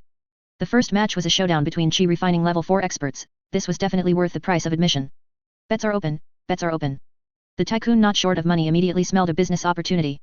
He moved a large rock to use as a table, covering it with copper coins and low-level materials to serve as chips. Those betting on Long Aotian to win, stand on the left. Those betting on the Dagger Kid, stand on the right. Place your bets. For a moment, the square was filled with clamor, the atmosphere so intense it felt like this wasn't an immortal cultivation sect, but an underground black market boxing arena. Inside the circle, the two faced off. The tension reached its peak. Watch my sword. Long Aotian was the first to strike. He let out a loud shout and suddenly threw the wooden sword in his hand like a flying sword, 100-step flying sword. Whoosh. The wooden sword flew out with the sound of breaking air. Then, under everyone's gaze, it perfectly deviated from the target by about 2 meters and landed with a thud outside the circle, sticking into a pile of wild dung left by who knows who. Dead silence. Long Aotian maintained his throwing posture, embarrassed to the extreme. Pfft, ha ha ha. The onlookers instantly burst into laughter. What the hell is a 100-step flying sword? You mean a 100-step flying dung? Impressive aim. And he calls himself a master. The dagger kid opposite him also laughed. That's it. Let's see how you pose without a weapon. He seized the opportunity, crouched low, and activated the agility skill rapid dash, rushing toward Long Aotian like a nimble monkey, preparing to give him a backstab. Hee, die. Just as the dagger was about to pierce Long Aotian's lower back, the dagger kid suddenly slipped. It turned out the hem of the robe he had specifically bought to look cool was too long, and he tripped himself while dashing. Oh, crap. He cried out, losing his balance and lunging forward in a standard dog-eating dirt face plant, his head accurately slamming into Long Aotian's butt. Thud. The two rolled into a heap. Spells, skills, everything was forgotten. Like two street thugs, they began to scuffle on the ground. Damn it. Why are you pulling my hair? Let go. You're freaking choking me. I'll bite you to death. Ah. Who told you to bite? Didn't the rules say no biting? That was just now. Now I've changed my mind. Watching the two in the circle covered in mud and devoid of any master-like grace, the onlookers laughed until their stomachs ached. On the high platform of the main hall, Chen held a teacup, watching the farce-like expert showdown below. The frequency of his lip twitching increased. He sighed softly and took a sip of tea to calm his nerves. This batch of disciples really still needs more training. Chapter 29, Final Circle, All Villains, the square becomes a quagmire. Guiyuan Sect Square. Noon. The sun hung high, and the temperature rose, but it was far from as hot as the players' emotions on the square. Within the circle, the Chiyunabiu youth Long Aotian and the dagger-wielding guy were still scuffling on the ground like two caterpillars, pulling each other's hair, neither willing to let go. Let go. I just got my hair styled. You let go first. If you keep choking me, I'm really going to bite you. This expert duel, which had zero entertainment value, acted like a fuse, completely igniting the restless hearts of the onlookers. Damn. This is so unsatisfying. On the periphery of the crowd, Wang Defa, is this melon ripe, watched with impatience. He tightened his precious rat scale armor slightly, his fat squirming beneath the scales. You call this a fight? This isn't even as intense as when I fought the fat kid next door for spicy strips in 2nd grade. Exactly. Too slow. A strength-based brawny player nearby cracked his knuckles. My hands are itching just watching. I really want to go up and give each of them a kick. Just then, in a desperate attempt to break free from the hold, the dagger-wielding guy used an extremely underhanded move, a crotch kick. Bang. Ow. You have no martial integrity. The rules said no hitting below the belt. Long Aotian let out a shrill scream, his whole body curled up like a shrimp. Screw your rules. Winning is all that matters. That kick seemed to open Pandora's box. Holy crap. He fouled. So what if he fouled? Who follows rules in a fight?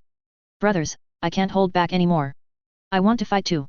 No one knew who started it, but a player suddenly let out a strange cry and rushed into the circle, delivering a kick right to the smug dagger guy's butt.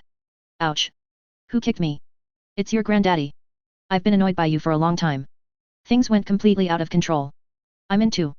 I've been annoyed by that guy in red boxers for ages. Fight. Don't just stand there. Settle your scores, vent your grudges. Boom.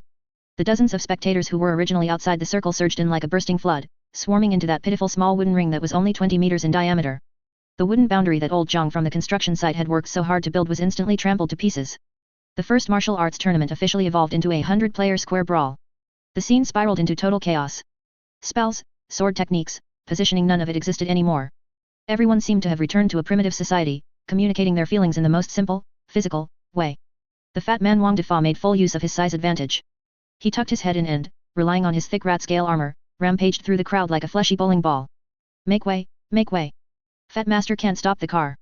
Several frail agility-based players were knocked over by him, flying out like bowling pins. Even in the chaos, the tycoon not short of money didn't forget to flaunt his wealth. Surrounded by two people, in his desperation, he pulled a handful of copper coins he'd just won from the betting pool and scattered them like a shower of flowers. Watch my hidden weapons. Money darts. The two attacking him were instantly distracted, looking down to pick up the coins. The tycoon took the opportunity to kick each of them in the butt and made his escape. Although the rules forbade it, who cared when they were seeing red? In the midst of the melee, someone suddenly shouted, "Behold my ancestral secret recipe." Whoosh. A cloud of familiar white powder exploded in the center of the crowd. Cough, cough, cough. Who the hell threw lime again? How wicked can you be? My eyes. I can't see. Who's touching my butt? The center of the square instantly became a white smoke zone. The battle lasted for 15 minutes. The originally flat square ground was trampled into a quagmire by over 100 people. Dust mixed with sweat, turning everyone into mud monkeys. Clothes were torn, shoes were lost, and hair was a mess like a bird's nest. But strangely, everyone had an extremely excited, stress-relieving smile on their face. Refreshing. This is so damn refreshing. One player sat on top of another, both were panting with exhaustion and covered in mud, yet they looked at each other and smiled. Brother, that monkey steals the peach move of yours is well practiced. Hehe, you're too kind, your lazy donkey roll was quite smooth too. On the high platform of the Great Hall, Chen finally finished his cup of tea. He looked down at the group of disciples rolling in the mud without a shred of dignity, shook his head, stood up, and walked to the edge of the platform. He suddenly found it quite amusing. This was much more interesting than watching those stiff and formal sect competitions. After a moment's thought, he fished out 2 low-grade spirit stones from the system space, pocket change to him. A reward. He tossed them casually. The 2 spirit stones turned into streaks of light, accurately landing in front of the 2 mud monkeys who were fighting the fiercest and with the least restraint in the center of the battlefield. Clang. The crisp sound made the chaotic battlefield freeze for a second. Everyone looked down at the 2 spirit stones emitting an alluring glow. The next second. Holy crap! The Sect Master gave a reward. Snatch the spirit stones. The crowd, which was already on the verge of exhaustion, instantly exploded with a second, more violent wave of energy, piling up like a human pyramid once again. Looking at the even more chaotic scene below, Chen brushed his sleeves and left with satisfaction, hiding his deeds and fame. Chapter 30, Breaking Bad, Part 1. No pill formula? Then fill the gaps with brain holes. The next day. In front of the Guiyuan Sect pill refining room. After yesterday's mud pit brawl, today's players looked exceptionally energetic, though many still had bruises on their faces. Early in the morning, a long queue had formed at the entrance of the newly unlocked pill refining room, which still emitted the scent of fresh wood and medicinal herbs. I can finally refine pills. My cultivation dream is now complete. I heard one medicinal pill can sell for a lot of contribution points. I'm going to make a fortune. Everyone was rubbing their hands together, their eyes sparkling with a thirst for knowledge, money. However, when the first batch of players rushed in excitedly and saw the empty bookshelves inside, they were all dumbfounded. NPC Big Brother, referring to the system interface, where's the pill formula? Where is Introduction to Basic Alchemy? Where is 10 years of alchemy, 3 years of mock exams? System notification, there are currently no pill formulas recorded in the Treasure Pavilion. Disciples, please explore on your own and comprehend the true essence of the Dao of alchemy. The players froze for 3 seconds, and then the crowd collectively exploded. Holy shit! Dog Planner! Isn't this a scam? Explore on our own? What am I supposed to explore with? My life. This is like giving me a pot and fire, but no recipe, and telling me to cook a Manchu Han imperial feast by myself. However, the Fourth Calamity feared difficulties, causing trouble, the least. After a brief round of complaining, a flame called the Spirit of Seeking Death began to burn fiercely in everyone's eyes. What's there to fear about not having a pill formula? We are players. Our greatest advantage is our brain holes. The chef player, Stir-Fried Large Kidney, was the first to step forward. With a kitchen knife tucked into his waist and the big black pot stolen from Blackwind Stockade on his head, he spoke with a face full of confidence. Alchemy, as I understand it, is just a high-level soup stew. It's all about the balance of ingredients and controlling the heat. Yesterday, I picked a lot of wild mushrooms in the back mountain, plus a few plump centipedes. I think I can make a 5 poisons grand tonic soup, eating it will definitely strengthen the body. With him taking the lead, everyone else's thinking instantly opened up. That makes sense. Who says alchemy must use spiritual plants? Biological Dog Graduation Project pushed up his glasses, a crazed light of scientific research shining in his eyes. According to the law of conservation of mass and the spiritual chi theories of the cultivation world, as long as the raw materials contain energy, anything can theoretically be refined into something. He pulled a cloth bag from his bosom and opened it like showing off a treasure. Inside were some blackish powder and a few blood-streaked teeth. Look. This is spirit-devouring rat tooth powder I collected, it's rich in calcium and demon power. And this, century-old tree bark, stolen from old Zhang's place, rich in plant fiber. I think if I perform a fusion of these, I might refine an iron skin pill that increases defense. Me too. Me too. A player who usually enjoyed reading cultivation novels raised his hand excitedly. The books say you need to harmonize yin and yang. I have a sun-facing grass that grew on a sunny slope, and a cold yin stone dug out from the depths of a mine. Putting these two together will definitely explode. No, it'll definitely refine a peerless divine pill. For a moment, the entrance to the pill refining room turned into a bizarre raw materials exchange convention. Everyone pulled out the treasures they had collected over the past few days from the back mountain, mines, and even roadside bushes. There were mushrooms so brightly colored they were obviously poisonous, unknown insect larvae still wriggling, black soil emitting a weird stench, and someone even contributed their prized, unwashed smelly socks, claiming they were rich in a unique masculine yang qi. Good, good, good. The materials are all here. Stir-Fried Large Kidney had seemingly become the commander-in-chief of alchemy. He waved his hand with heroic spirit. Brothers. Open the furnaces. More than 20 pill furnaces were lined up. Fire attribute mage players were responsible for lighting the fires and controlling the temperature, although they could only conjure fireballs, making the temperature fluctuate wildly. Like conducting a chemistry experiment, the players carefully, or crudely, threw the strange things they had prepared into the furnaces. Tooth powder first. 4 calcium. Centipedes next. 4 flavor. Add some water. Or it'll stick to the pot. Turn up the heat. Don't you know about reducing the sauce over high heat? The pill refining room was instantly filled with a cheerful yet eerie atmosphere. All sorts of strange smells began to permeate the air. There was a burnt smell, a fishy stench, and a pungent odor that made people want to sneeze. The commotion inside the furnaces grew louder. Some furnaces began to emit thick green smoke, some made a gurgle sound like boiling water, and others were shaking violently as if a monster trying to escape was trapped inside. Sitting on the high platform of the main hall, Chen watched all of this through a water mirror technique. Looking at those 20-odd pill furnaces that were about to spiral out of control, he silently cast a layer of spiritual energy shield on himself and moved his teacup a bit further away. These guys, they really dare to throw anything in. I just hope the roof of this pill refining room was built sturdily enough. Chapter 31, Breaking Bad, Middle Art is an Explosion. In the Guiyuan Sect pill refining room, the atmosphere was gradually heating up. Time passed drop by drop. The activity inside the 20-odd pill furnaces grew more intense, and the temperature in the entire room rose to an absurd degree. The fire element players responsible for controlling the flames were drenched in sweat, and the fireball technique spheres in their hands were becoming a bit unstable. Hey! Why is black smoke coming out? Is the fire too big? A newbie player panicked as they watched thick, dense black smoke start chugging out of the furnace in front of them. The commander-in-chief, Big Kidney, wiped the sweat and soot from his face, leaned in to sniff, and judged with a professional look, "Don't panic. This is the impurities carbonizing. It's a good thing. It means the essence is about to come out. Increase the firepower. Reduce the sauce over high heat." Really? Why do I smell burnt rubber? Before the words had even landed, the furnace handled by biological dog graduation project next door, the one he'd added rat tooth powder and old tree bark to, suddenly began to vibrate violently, emitting a roar like a tractor climbing a hill. Chug chug chug clang. Clang. The furnace lid was bouncing up and down from the internal air pressure, looking as if it might fly off at any moment. Not good. The pressure is too high. The reaction is out of control. Biological dog graduation project pushed up the glasses, sliding down his nose. Even as he retreated, he didn't forget to record the data. Preliminary judgment is that the demonic power in the spirit-devouring rat tooth powder is having an uncontrollable fusion reaction with the bark fibers. Get down. However, the warning came too late. It was like throwing a ladle of cold water into a pot of boiling oil. No one knew whose furnace gave out first, but there was a sharp cracking sound. Boom. A furnace lid shot into the sky, slammed hard against the main roof beam, bounced back down, and spun around on the floor for several rotations. That loud bang was like a signal flare for an attack. Immediately after, one explosion followed another in the pill refining room, playing a chaotic symphony. Boom. Pft. Hiss. Bang bang bang. The death of each furnace had its own unique characteristics, a spectacular display. In a corner, a furnace that had too many unknown poisonous mushrooms added didn't explode violently. Instead, it let out a muffled pff like a deflating ball and suddenly spewed a cloud of dark green smoke. The smoke seemed to have a life of its own, instantly filling half the room. Cough, cough, cough. My eyes. What is this smell? It's like someone boiled 100 pairs of unwashed stinky socks in a pot.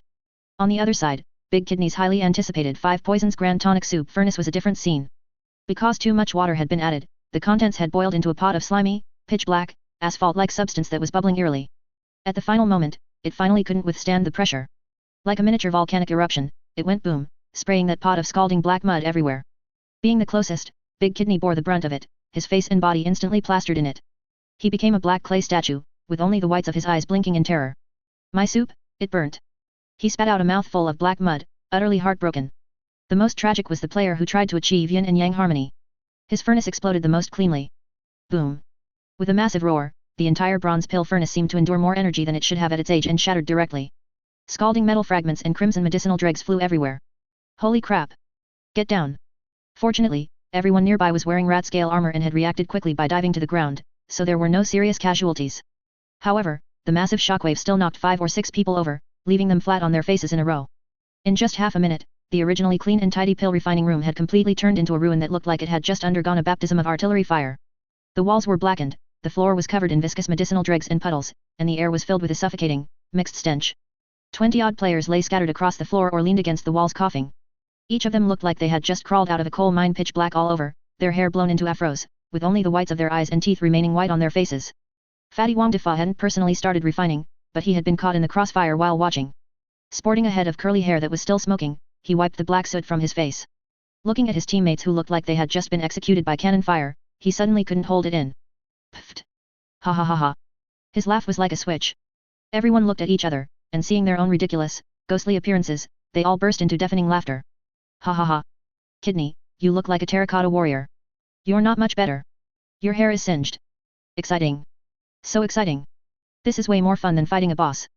Even though the alchemy had failed and they had been blown up miserably, this group of silly players wasn't depressed, instead, they found it extremely fun. Up on the high platform of the main hall, Chen dispelled the spiritual power shield in front of him. He looked at the mess in the pill refining room through the water mirror and at the group of soot-blackened disciples laughing like idiots. He remained silent for a long time before finally shaking his head gently, a trace of a helpless smile appearing at the corner of his mouth.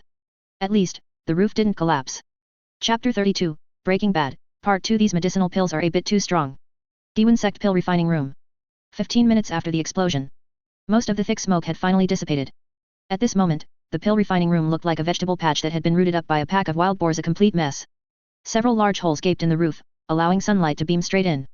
Over 20 pill furnaces were scattered haphazardly, some were split in half, while others were still emitting black smoke. Over 20 players, their bodies charred pitch black with only the whites of their eyes and teeth showing, were squatting on the ground, rummaging through the ruins as if hunting for treasure. It looks like there's something in my furnace.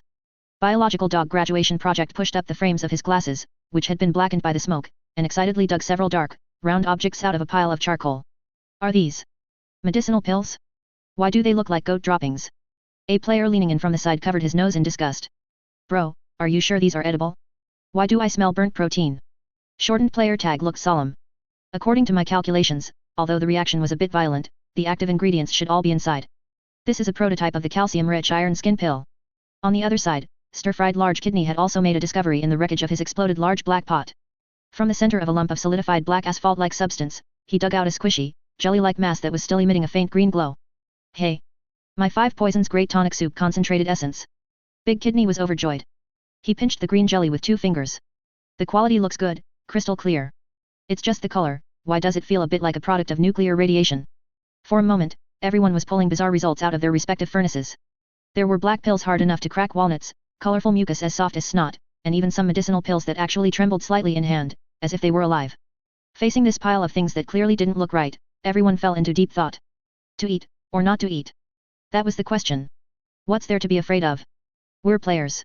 We can respawn, so why the hell should we worry? In the crowd, a bold man with the ID Shannon tastes 100 herbs stepped forward. This guy usually enjoyed eating random things, and this time he was naturally the first to volunteer. He walked up to shortened player tag and pinched a goat dropping. I'll test the poison for everyone. If I kick the bucket, remember to pick up my gear. Under the admiring and expectant gazes of the crowd, he tilted his head back and swallowed the black pellet. Gulp. The entire place fell silent. Everyone stared at him. 1 second, 2 seconds, 3 seconds. How is it? What's the taste? Did it boost your stats? Everyone asked urgently. Shannon tastes 100 herbs smacked his lips, his brow furrowed deeply. A bit bitter, and it gets stuck in my teeth. Wait, I feel a surge of chi in my stomach. Before he could finish his sentence. Pfft. A world-shaking fart shattered the silence of the pill refining room. Not only was it loud, but it also carried an indescribable smell of burnt residue and poisonous mushrooms. Holy crap! A biochemical weapon. Several players standing behind him immediately rolled their eyes from the stench, and their health bars actually dropped by a few points. But it wasn't over yet.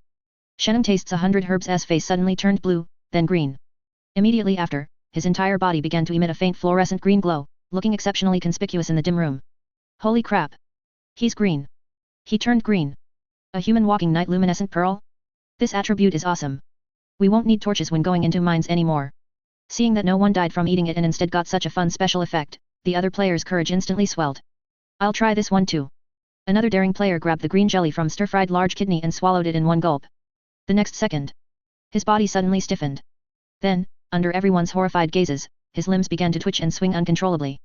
His left hand drew circles, his right hand drew squares, and his legs were even doing a tap dance. Uns.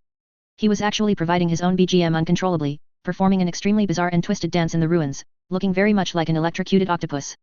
Ha ha ha ha. What the hell is this? A dancing potion. Record it quickly. This is definitely top-tier material for the remix section. The scene went completely out of control. More and more players joined the poison testing army. For a time, the open space in front of the pill refining room turned into a mental asylum where demons danced wildly. Some people, after eating the medicinal pills, crawled on the ground barking like dogs, biting the pant legs of anyone they saw. Others, after eating them, felt like they could fly and climbed onto the roof to jump off. There were even those who, after eating them, called everyone mom, hugging old Jiang from the construction site's thighs while weeping bitterly. On the high platform of the main hall, Chen looked at the group of glowing, dancing, and barking disciples below, silently covering his face with both hands. He suddenly felt a bit of regret for opening the pill refining room. How was this a cultivation sect? This was clearly a branch of the Mount Huguo Mental Asylum. Chapter 33 The Construction Maniac, Part 1 You call this a house? This is a death trap. The next day, beside the main hall of the Guiyuan Sect construction site. Today the Guiyuan Sect looked more like a refugee camp than yesterday. The pill refining room was still puffing blue smoke, and every so often came the barks of players still under the effects of the pills. Over here, old Jiang from the construction site was facing the greatest challenge of his career. Listen up. Old Jiang, wearing his trademark tattered straw hat and waving a blueprint he'd drawn overnight, no one could read it, but ceremony mattered, stood in front of a pile of jumbled timber and stones and roared at the dozens of players press-ganged into service. Today we fix the pill refining room's roof and reinforce the main hall's side wall. Serious business, this affects the sect's image and safety. Look alive. Got it, the players answered in ragged unison, eyes wandering. They'd just come off white-hot combat and the thrill of furnace explosions, now they were sentenced to dull brick hauling, and the letdown showed. Uncle Jiang, fixing roofs is boring, one player muttered, kicking a pebble. Can't we build something creative? Like a cliffside sea view house with a pool. See your granny.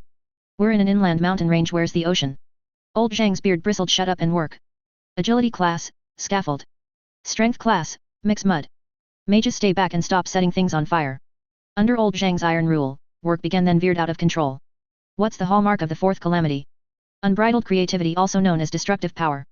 Give these players mud, wood, and stone, and their weird ideas burst free. The site turned into a carnival of illegal structures.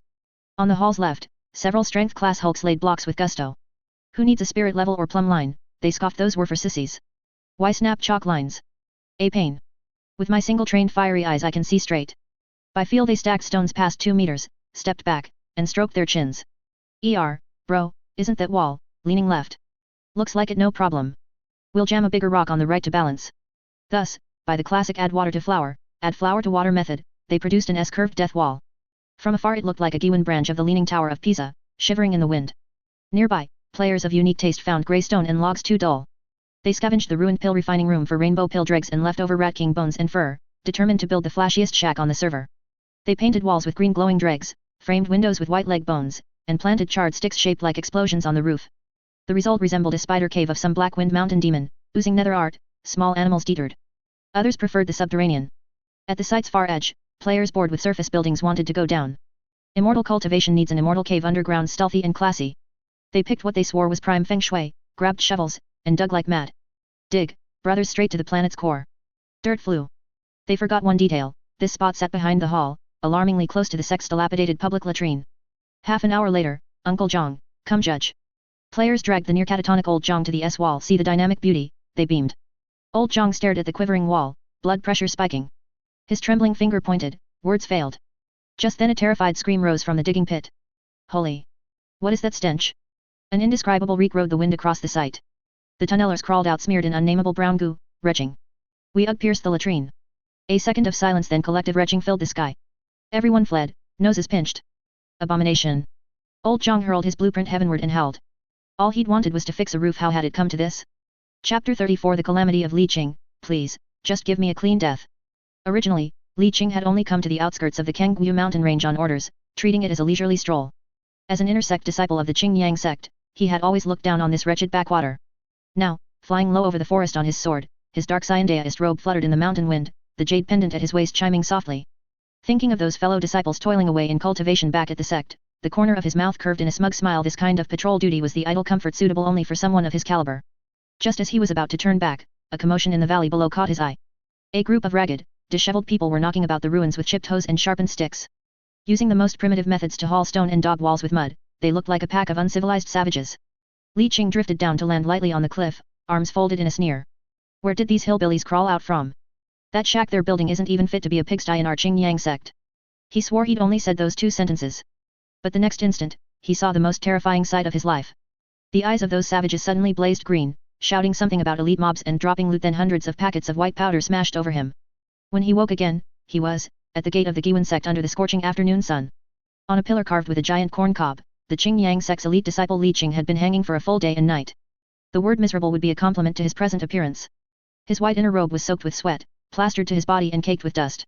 Once neat hair now resembled a bird's nest, his face streaked black and white, lips cracked from thirst.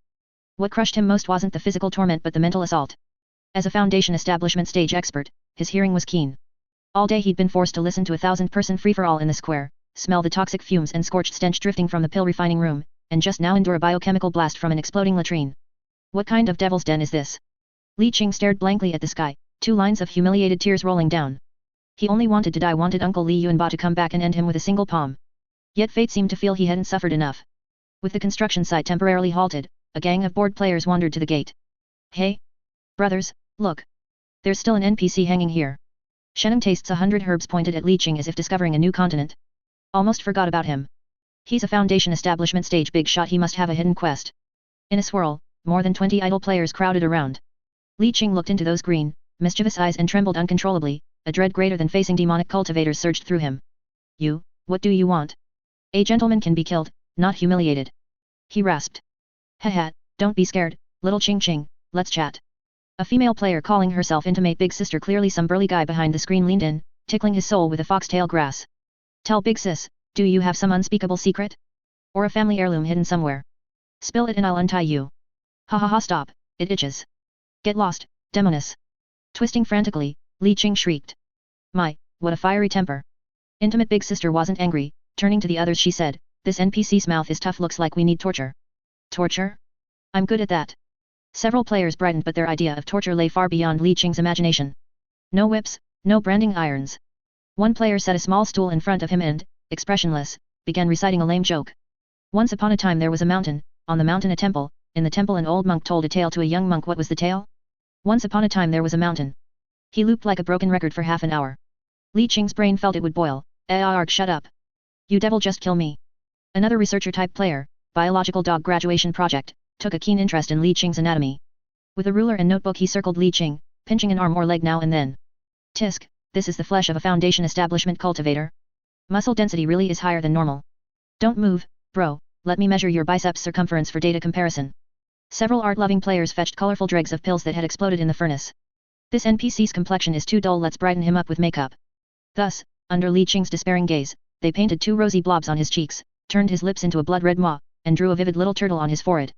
Perfect. Now you look full of spirit. The players admired their handiwork, snapping screenshots with reflective stones. An entire afternoon. Li Qing endured the longest, darkest hours of his life, tickled, joked, tortured, treated as a research specimen, made into a clown. As the sun began to set. When the players finally grew bored and left for dinner, Li Qing hung from the pillar, eyes rolled back, foaming at the mouth, half mad. Still unconsciously he muttered. Once upon a time there was a mountain, in the mountain a temple, wah. I want to go home. Chapter 35 Commercial Buds, take a look, freshly baked poison pills. Evening. Guiyuan Sect Square. The sun sets, the evening glow staining the sky blood red. The busy Guiyuan Sect finally quieted down a bit. The air's mix of burnt smell, lime smell, and some indescribable stench finally faded, replaced by the bustle of a marketplace. Sigh, the inventory is full. Wang Defa plopped down on the steps by the square, looking distressed as he flipped through his system space. Since changing into the handsome rat-scale light armor, his previous set of tattered leather armor, which he'd worn for many days and was already marinated in stench, had become useless. I'm a bit reluctant to throw it away, after all, it accompanied me through the newbie stage. But keeping it, the smell is too strong. His eyes rolled, and he saw several other newbies nearby also cleaning their inventories. A bold idea surfaced in his mind. Wang Defa found a tattered piece of linen from somewhere and spread it on the ground. Then, with great solemnity, he lined up his old leather armor, a chipped iron sword, and a few pretty pebbles he'd picked up at some point. Then, he took a deep breath, sank his chi into his dantian, and shouted the first cry in the commercial history of the Guiyuan Sect. Passing by, don't miss out. Clearance sale. Top-tier equipment used by a sect elder. Original flavor leather armor with the aura of a powerhouse. Only 50 contribution points. You won't be cheated, you won't be fooled. This shout was like a depth charge dropped into a calm lake. The players who were originally resting were momentarily stunned, then their eyes burst with the light of excitement. Holy crap! You can play like this. Setting up a stall? I'm familiar with this. In just 15 minutes. The Guiyuan Sect Square had completely changed. At least 40 or 50 stalls of various sizes popped up like mushrooms after a spring rain. Without unified planning, everyone just found an open space and spread out. A first Guiyuan Sect flea market full of deception, bluffs, and bizarre items was now in hot business. This was the most popular and also the most dangerous area, the dark cuisine/poison specialty zone. Shenum Tastes 100 Herbs had now become a star stall owner here. Before him were over a dozen bottles and jars, containing medicinal pills of various colors that were still bubbling or wriggling. Come, come, come. Exclusive recipe. Great strength pill. He picked up a dark, round pill and spoke with a silver tongue. Although the side effect might be diarrhea for 3 days, after eating it, your strength briefly increases by 5. It can save your life at a critical moment. Only 20 contribution points. And this one? Forgive me, green fluorescent pill. Eating it makes the top of your head glow green, lasting for 12 shishan. A must-have for night exploration. The ultimate divine artifact for picking up girls. Then there was the scammer's bluff zone. Several players who usually like to be slippery got together. The things in their hands were clearly ordinary stones or branches picked up from the back mountain, yet they were blown up into heaven and earth treasures. Little brother, look at this stone.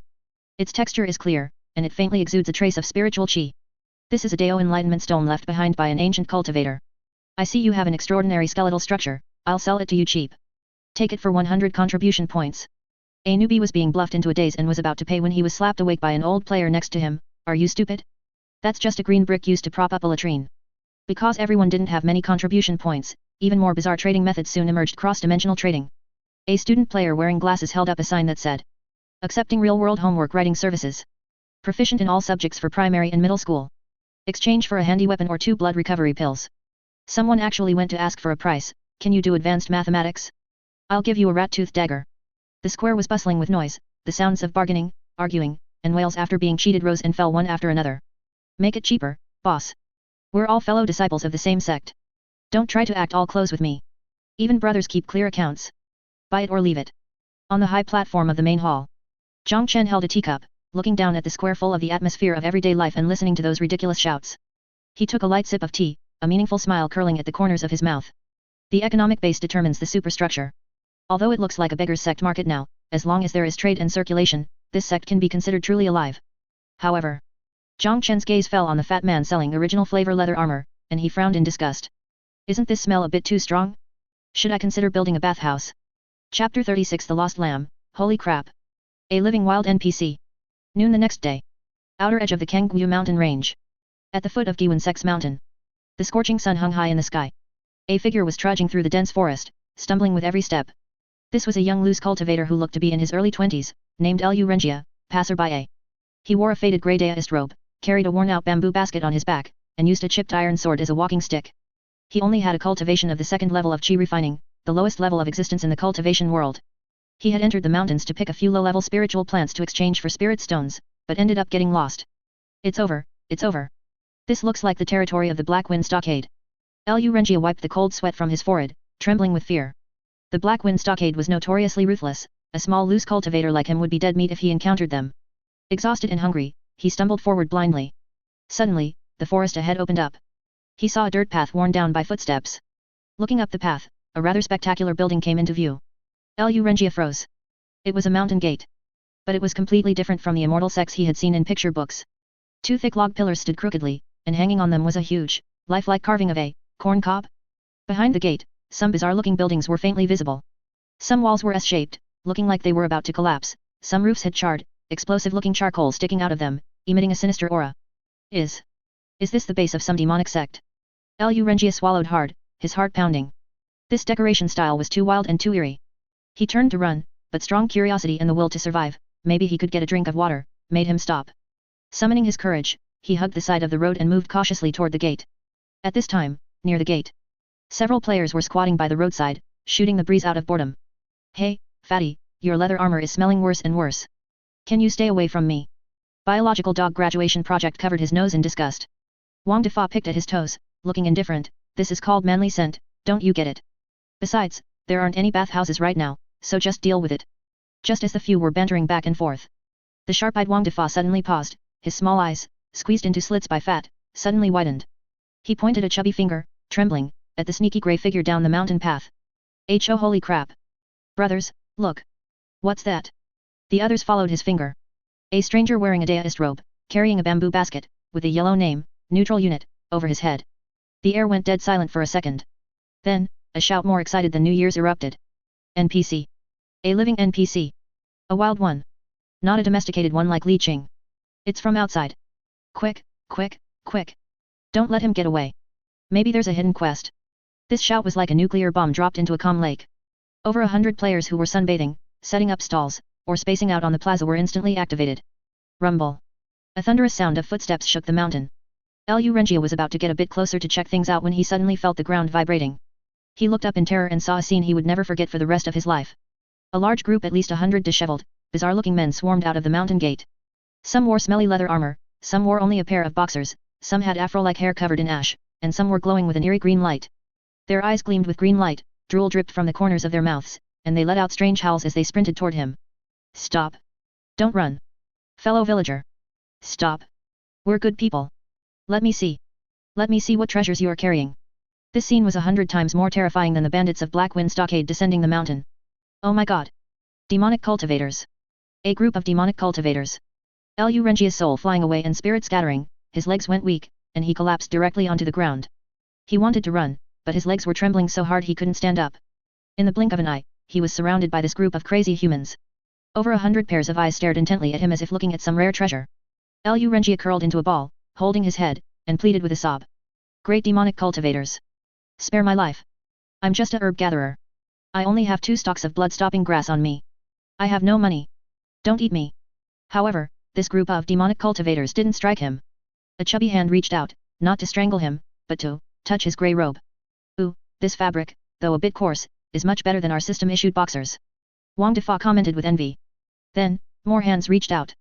Brother, is this bamboo basket for sale? How many contribution points? Why isn't there a question mark over your head? Is my favorability not high enough to trigger a quest? Don't push. Let me give him a full body exam. I'm a biology student. I want to see the physical structure of a wild loose cultivator. Lu Renjia was touched all over by dozens of hands, and he went completely numb. He felt like a little lamb that had wandered into a wolf pack, being appreciated from all angles by these hungry wolves. What do you all want? Lu Renjia's voice trembled, he was on the verge of a breakdown. Just then, a player holding a green glowing medicinal pill squeezed in front of him, showing what he thought was a friendly smile. Hehe, little brother, I see your forehead is dark, you must be hungry. Come, eat this great strength rejuvenation pill I just refined. I guarantee you'll be as lively as a dragon. Seeing that terrifyingly green pill shoved near his mouth and smelling that pungent odor, Lu Renjia finally couldn't bear the massive mental pressure. His eyes rolled back, and his legs kicked out. Gak. He fainted from fright. The players instantly went quiet. They looked at each other. Damn. Why did he faint? Was it because you're too ugly and scared him? It's over, the NPC crashed. What do we do? Do we need to give him mouth-to-mouth? Everyone turned their gaze to the player who was about to feed him the pill. That player backed away repeatedly in fear. Don't look at me. I haven't even fed it to him yet. It has nothing to do with me. This is a scam. Chapter 37, A Record of Worldview Collapse. You call this an immortal sect? Guiyuan Sect Square. 15 minutes later. Ugh. A groan of pain. The unconscious loose cultivator Lu Renjia slowly opened his heavy eyelids. What greeted his eyes was not a scene of hell, nor the hideous faces of demonic cultivators.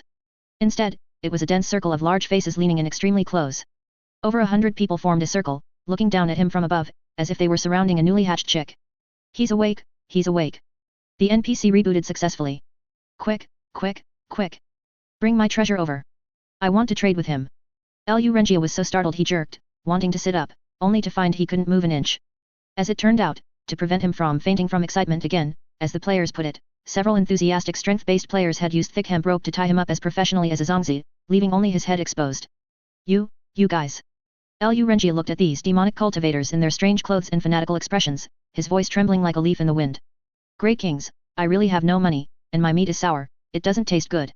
Oh, little brother, you're overthinking it, we don't eat people. A gentle voice interrupted him. Lu Renjia looked up and saw a middle-aged man wearing a tattered straw hat, old Jiang from the construction site. Old Jiang squatted down with a kind expression and patted Lu Renjia's shoulder. We are a proper sect, the Guiyuan Sect. I am the infrastructure commander-in-chief here. Don't be afraid. Lu Renjia froze for a moment. A proper sect? He turned his head to look at the crooked leaning tower of Pisa hazardous wall in the distance, then looked at the player next to him who was glowing green and twitching from time to time. Are you kidding me? Which proper sect has this kind of style? Before he could figure it out, the player's enthusiasm drowned him out again. Stop listening to old Zhang's nonsense. Little brother, let's talk business. Wang Defa pushed old Jiang aside and shoved his chipped rat-toothed dagger right under Lu Renjia's nose. Look at this. Polished from the fangs of a peak rank 1 Yao beast, the spirit-devouring rat king. Extremely sharp. Cuts through iron like butter. I see you have an extraordinary skeletal structure, I'll sell it to you cheap, how about just 50 low-grade spirit stones? Lu Renjia looked at that messily ground piece of bone that still carried a rank stench, his mouth twitching. This is worth 50 spirit stones. Think it's too expensive? Then I have more good stuff here. Shenum Tastes 100 Herbs leaned in, holding up a pitch-black medicinal pill that was still emitting a strange purple smoke. An ancestral divine pill. Take 1 to refresh your mind, take 2 for eternal youth. Only 10 spirit stones. Let's be friends. Lu Renjia smelled that scent and almost fainted again. Immediately after, even more players crowded around, showing off their treasures one after another. Do you buy scrap? I have half a broken sword, do you want it? Brother, your deist robe looks nice, how about taking it off and trading it for this glowing mushroom? Do you know if there are any pretty female demons nearby? I'm asking for the streamer. Lu Renjia completely broke down. How was this a demonic cultivator's lair? This was clearly a bandit's den full of lunatics and profiteers. They didn't want his life, they wanted his money, and they wanted to destroy his spirit. Enough. I'll buy. I can't afford anything. Stop showing me those weird things. Lu Renjia shouted in collapse, tears and snot flowing freely. I beg you, please let me go. I still have to go to the Liaoyun market ahead to sell medicinal herbs to put food on the table. The old sow at home is still waiting for me to go back and feed her. As soon as these words were spoken, the originally noisy square instantly fell silent. Over 100 pairs of eyes lit up in unison, with the light 100 times more burning than before. Liaoyun market. Wang Defa keenly caught the keyword and leaned his face close to Lu Renjia's, his breathing hurried. What kind of place is that? Are there many NPCs? Are there many shops? Can you sell things? Lu Renjia was scared silly and answered stutteringly. Yes. Liaoyun Market is the largest loose cultivator distribution center within 500 miles, there's a branch of the Treasure Pavilion, and many shops and stall areas. Holy shit! The players reached a collective climax. New map. A new map has definitely opened. A market. Isn't that just a main city? We can finally enter a city. There must be many rich sucker NPCs there. My poison pills finally have a market. Everyone instantly lost interest in the poor little loose cultivator before them. Their eyes shimmered with a longing for a wider world, and money. Quick, quick, quick. Untie him. Brother, how do you get to that market? Is it far? Do you need a ticket? Are you interested in leading the way? We can hire you. Give you half a great strength pill as a reward. Lu Renjia looked at this group of lunatics who had suddenly become incredibly enthusiastic and were scrambling to make friends with him, feeling his worldview had shattered into pieces on the ground, impossible to put back together. Meanwhile, Jiang Chen, who had been observing from the shadows, saw a flash of brilliance in his eyes upon hearing the words Liaoyun Market. The time had come. It was time to let this group of scourges, loose on the outside world to wreak havoc. Chapter 38, Release the Hounds, a new storm has appeared. The Guiyuan Sect Square. The atmosphere was so heated it was about to explode. Ever since the words Liaoyun Market left the loose cultivator Lu Renjia's mouth, the entire square had fallen into a state of manic excitement. A market. We finally have a main city. I'm going to fence my loot. I'm going to spend. I'm going to see the 2D wafus outside. Everyone surrounded poor Lu Renjia, wishing they could make him lead the way right now. Lu Renjia huddled on the ground, feeling like a piece of fat meat being stared at by over 100 hungry wolves, shivering uncontrollably. Just as the situation was about to spiral out of control and someone suggested picking Lu Renjia up and running with him. Dong. A melodious and heavy toll of a bell echoed from the direction of the main hall, instantly suppressing all the clamor in the square. Everyone looked up. They saw auspicious clouds swirling on the high platform of the main hall. Sect Master Jiang Chen, dressed in a sect leader's robe that was even more magnificent than usual and faintly shimmering with flowing light, stood with his hands behind his back, looking like an immortal descending to the mortal realm. His gaze was deep and distant, as if piercing through layers of mountains to look at the far-off outside world. Silence. His voice wasn't loud, yet it spread clearly across the entire field. The players immediately stood at attention, knowing that the important story NPC was about to issue a quest. Jiang Chen's gaze swept over the restless faces below. He spoke slowly, his tone carrying a perfectly measured touch of world weariness and expectation. You have been with the sect for some time now. Today, your cultivation has begun to bear fruit, and your foundation is gradually stabilizing. My Guiyuan Sect has remained hidden in these deep mountains for many years, the outside world has long forgotten this seat's prestige. At this point, he paused, and his gaze became sharp, pure acting. A young eagle must eventually spread its wings, a young tiger must eventually descend the mountain. Since you are disciples of my sect, you shoulder the heavy responsibility of spreading our sect's fame. The world outside is wonderful, but also dangerous. However, this seat believes that with your unique abilities, you will surely carve out a place for yourselves. As soon as he finished speaking, a golden, brand new quest panel popped up in every player's field of vision simultaneously. Sect Main Quest, New Phase Leave the Mountains, Make a Name for Yourself. Description: the Sect Master believes you are now qualified to descend the mountain for tempering. Go forth to the nearest gathering place for cultivators Liaoyun Market. Let the natives of the outside world witness the style of the Fourth Calamity. Long-term objectives: map exploration, unlock the map for Liaoyun Market and its surrounding areas. Establish a foothold, set up a temporary contact point for the Guiyuan Sect in the market, setting up a stall counts. Reputation gain, through any means, trading, sparring, causing trouble, etc., increase the Guiyuan Sect's fame in the outside world. Phase rewards: unlock new function, regional map teleportation, allows fast travel between specific explored safe zones, costs spirit stones. Unlock new permissions, Sect Shop Level 2 exchange list. Boom. Teleportation function. Level 2 shop. Making a name for themselves. These rewards were simply too enticing. The Sect Master is wise. Long live the Sect Master. Charge. For the glory of the sect. Brothers. Grab your gear. We're heading down the mountain. The square instantly descended into chaos. Everyone began their final strategic material preparations. Some rushed back to their shacks, stuffing the junk they'd accumulated over many days into their backpacks all at once. Some ran to the ruins of the pill refining room, grabbing all those failed medicinal pills without even knowing if they were poisonous, planning to use them to scam people at the market. Others ran to the mountain gate to give a final farewell to Li Qing, who was hanging on a pillar. Qing, take care. Big brother is going to the big city. When I make it big, I'll come back and bring you something delicious. Li Qing rolled his eyes and ignored him. Hey, you. Where's that NPC who's supposed to lead the way? Don't let him get away. Someone shouted. Only then did everyone remember the key figure Lu Renjia. At this moment, Lu Renjia was trying to slip away amidst the chaos. As a result, after taking just 2 steps, he was picked up like a chick by several burly men from the strength-type build. Wang Defa threw an arm around Lu Renjia's shoulder, his face wrinkling with a smile that revealed his half-missing tooth. Hee, little brother, where are you running off to? Didn't we agree that you'd take us to the market? Big brothers. I can walk on my own. Lu Renjia wanted to cry but had no tears. That's too slow. We're in a hurry. Wang Defa waved his hand. Brothers. Hoist him up. We'll use human flight, referring to carrying him while running. And so, amidst Lu Renjia's terrified screams, he was held high by 4 burly men like they were carrying a bridal sedan. A troop of over 100 fully armed players, carrying large and small bags and looking more like bandits than actual bandits, surged out of the Guiyuan Sect's crooked mountain gate in a grand fashion. Dust billowed, and chickens and dogs fled in terror. That aura was like a pack of huskies that had been cooped up for half a year, finally breaking free from their leashes and charging into the vast grasslands. Standing on the high platform, Chen watched the receding cloud of dust and the departing troop, silently making the sign of the cross over his chest. Fellow deists of Liuyun Market, good luck to you. Chapter 39, Liuyun Market, the country bumpkins enter the city.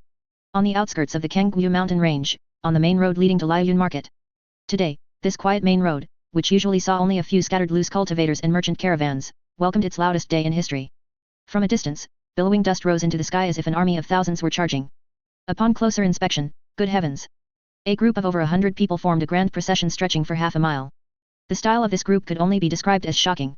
Leading the way were several burly men dressed in crude leather armor sewn from unknown beast hides, with bone clubs, rat-toothed daggers, tucked into their waists. Each of them held their heads high, clearing the way with an arrogant "I'm number one in the world" stride. The main force in the middle was even more of a chaotic mess. Some carried massive packs taller than themselves, stuffed with junk equipment, pots, and jars, clattering as they walked like refugees fleeing a famine. Some, to show off their individuality, had dyed their hair in various colors, a side effect of alchemy furnace explosions, looking like sentient skittles in the sunlight. A few who were slightly more particular wore clearly ill-fitting deist robes stripped from the Qingyang Sect disciple Li Qing, with sleeves rolled up to their elbows, exposing 2 hairy legs, a truly bizarre sight. And the guide surrounded by this group of bandits, the loose cultivator Lu Renjia, was currently enjoying the treatment of human-assisted flight. He was hoisted high on the shoulders of 4 strength-based players, his face full of despair, eyes staring blankly at the sky as if his soul had already undergone soul emergence. We're almost there, almost there. I can smell the big city. Wang Defa wiped the sweat and dust from his face, pointing excitedly ahead. As they crossed the last mountain ridge, the view suddenly opened up. A bustling market town, covered by a massive translucent light shield, appeared before everyone's eyes. Liuyun Market. Although it was only a small to medium-sized market, to the players who hadn't seen much of the world, it was nothing short of a miracle. Holy crap! A unified cry of amazement echoed through the valley. What's that light shield? An energy shield? So advanced. Look at the sky. There are airships. There are actually airships flying. Everyone shouted and pointed like country bumpkins who had never seen the world, gesturing at the low-tier flying magical artifacts that occasionally streaked across the sky above the market. The group picked up speed, almost sprinting in a 100-meter dash to the entrance archway of the market. Standing at the entrance were 2 market guards, 5th level of Qi refining, wearing standard armor and holding long spears. Startled by the dark mass of refugees rushing toward them as if to lay siege to the city, they immediately raised their spears and shouted. Halt! Who goes there? No shouting or trespassing in Liuyun Market. Everyone must pay an entry fee of 1 low-grade spirit stone. Spirit stones? What are those? Can we use contribution points instead? The players were forced to stop and crowded around, talking all at once. Brothers, give us a break. We're from the Guiyuan Sect, a righteous sect.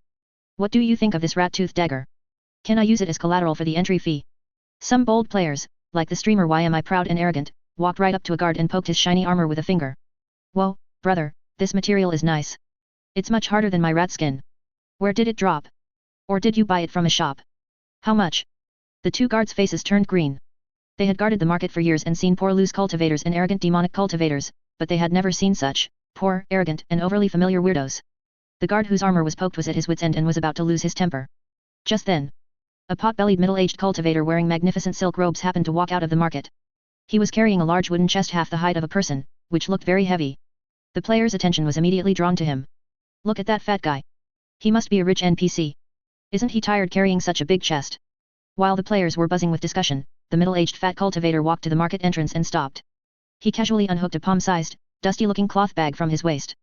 Then, he gave a light wave of his hand toward the large wooden chest on the ground. Swish! The chest, half as tall as a person, actually vanished into thin air. It turned into a streak of light and ducked into that palm-sized little cloth bag. The fat cultivator calmly hung the bag back on his waist and walked away with a swagger. Total silence. Over 100 players, frozen in various bizarre poses, were collectively petrified. They looked at the fat cultivator's empty hands, then at the massive, back-breakingly heavy packs on their own shoulders that were making them ache. An unprecedented shock and a sense of bitterness filled the air. Holy! Wang Defa swallowed hard, his eyes glued to the inconspicuous little bag on the fat cultivator's waist, his eyeballs nearly popping out. What kind of high-tech is that? Space folding technology. Beside him, the top-tier player One Sword Breaks the Firmament also looked like his worldview had collapsed. Could this be the legendary storage pouch? Standard equipment for immortals. That's so freaking cool. So freaking convenient. I want one too. I want to get one to hang on my waist. This is just too stylish. At this moment, airships and light shields were no longer impressive. In the eyes of all the players, there was only that little bag that could hold an entire cow. A seed named envy and desire took root and sprouted in the heart of every fourth calamity. They suddenly felt that the junk they had worked so hard to scavenge on their backs was no longer appealing. Chapter 40, Sights and Sounds of the Market. People here have more money than sense, come quick. Liaoyun Market Entrance. A standoff 15 minutes later. What? 1 low-grade spirit stone per person? Why don't you just rob us? At the market entrance, over 100 players had 2 guards completely surrounded. Spittle flew everywhere. For players who had just entered the game and hadn't even seen what a spirit stone looked like, this entry fee was an astronomical sum. Big brother, look into my sincere eyes. Can we pay on credit first? How about I perform a smashing a large stone on my chest act to cover the ticket price? The 2 guards had splitting headaches from the noise. Their hands gripping their spears were shaking, it looked like they were about to clear the area by force. Just then, that unlucky guide, Lu Renjia, was pushed forward by the players. Brothers. We don't have money, but he does. Wang Defa pointed at the bamboo basket on Lu Renjia's back with a wicked grin. Amidst Lu Renjia's desperate cries, those few pitiful spiritual plants in his basket which he had planned to sell for rice money were ruthlessly requisitioned by the players. Officers, please, have a heart. These few starlight grass stalks might be a bit young, but they're all we loose cultivators have to our names. Under the players' relentless pestering and moral kidnapping, the 2 guards couldn't stand this group of weirdos buzzing around like flies. With dark expressions, they waved them through. Fine, fine. Get in there. Don't block the gate. Behave yourselves inside and don't cause trouble. Understood. Thank you, officers. May your fortune be as vast as the Eastern Sea. The players erupted in cheers, like a pack of starving ghosts finally sneaking into a buffet, and swarmed through the market gates. Only Lu Renjia was left standing at the entrance, looking at his empty basket, wanting to cry but having no tears. His rice money was gone. Inside Liaoyun Market. Main Road. As soon as they entered the gates, the players, who had been arrogant and overbearing just a moment ago, instantly fell silent. Holy crap! A unified sigh of arose again, though this time in hushed tones. If looking from the outside was shocking, then coming inside was like Grandmother Lu entering the Grand Prospect Garden, a dizzying array of sights. The spacious streets were paved with neat bluestone slabs, spotless and clean. On both sides of the street were rows upon rows of shops, Duobao Pavilion, Danding Pavilion, Divine Weapon Workshop. Every sign shimmered with a faint spiritual light from a formation, looking high-end, elegant, and classy. The cultivators passing by on the street mostly wore tidy dharma robes, with that storage pouch the players dreamed of hanging from their waists. The air was filled with a faint fragrance of medicinal herbs and spiritual tea. Then they looked at their own side, over 100 people covered in dirt, carrying large bundles taller than themselves, holding bone clubs. No matter how you looked at them, they looked like a group of savages who had just escaped from the mountains. The intense contrast in style made many players feel an emotion called inferiority for the first time. It's too clean here, isn't it? I'm almost afraid to step down. One player looked at his mud-stained straw sandals, feeling a bit awkward. Look at that shop. Nisheng Pavilion. The female cultivators inside are so pretty. And their clothes glow. A few perverted players pressed their faces against the window of a shop selling dharma clothing, their breath fogging up the glass as they drooled. But this inferiority was quickly replaced by another, even stronger emotion: poverty. They walked into what looked like the most ordinary general store. Boss, how much for that storage pouch? Wang Defa asked, pointing to the smallest, grey cloth bag in the furthest corner of the counter. The shopkeeper looked up and scanned them, a hint of contempt flashing in his eyes. He said flatly, low-grade storage pouch, 3 cubic meters of space, 50 low-grade spirit stones. How much? Wang Defa's voice instantly jumped an octave. 50. Why don't you just rob us? They couldn't even scrape together a few spirit stones to get through the gate earlier, and now he was telling them a crappy bag cost 50. If you can't afford it, don't touch it, the shopkeeper waved them away like flies. That's for proper cultivators, you lot. He didn't finish, but the meaning was clear. The players were deeply hurt. They walked out of the shop and squatted on the curb, watching the rich people coming and going on the street, collectively falling into deep thought. Brothers, I think we're broke losers. It's not I think, we are. The prices in this game are ridiculous. We have to make money. Otherwise, we won't even be able to leave the starter village. After 3 seconds of contemplation, the money-making genes of the Fourth Calamity awakened. What's there to be afraid of? We have goods. The pro player one sword breaks the firmament patted the massive bundle on his back, which was filled with various materials dropped from killing monsters over the past few days. The people here look like they have plenty of money. They'll definitely be easy to scam. I mean, easy to do business with. Right. Set up a stall. We'll sell the Guiyuan Sect specialties to them. No sooner said than done. They found out there was a free trade zone, the flea market area, in a corner of the market specifically for loose cultivators. Over 100 people immediately charged over.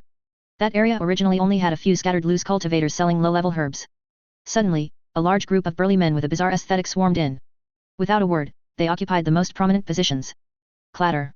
Bundles were opened, and all sorts of strange things were poured out, instantly piling up into small mountains.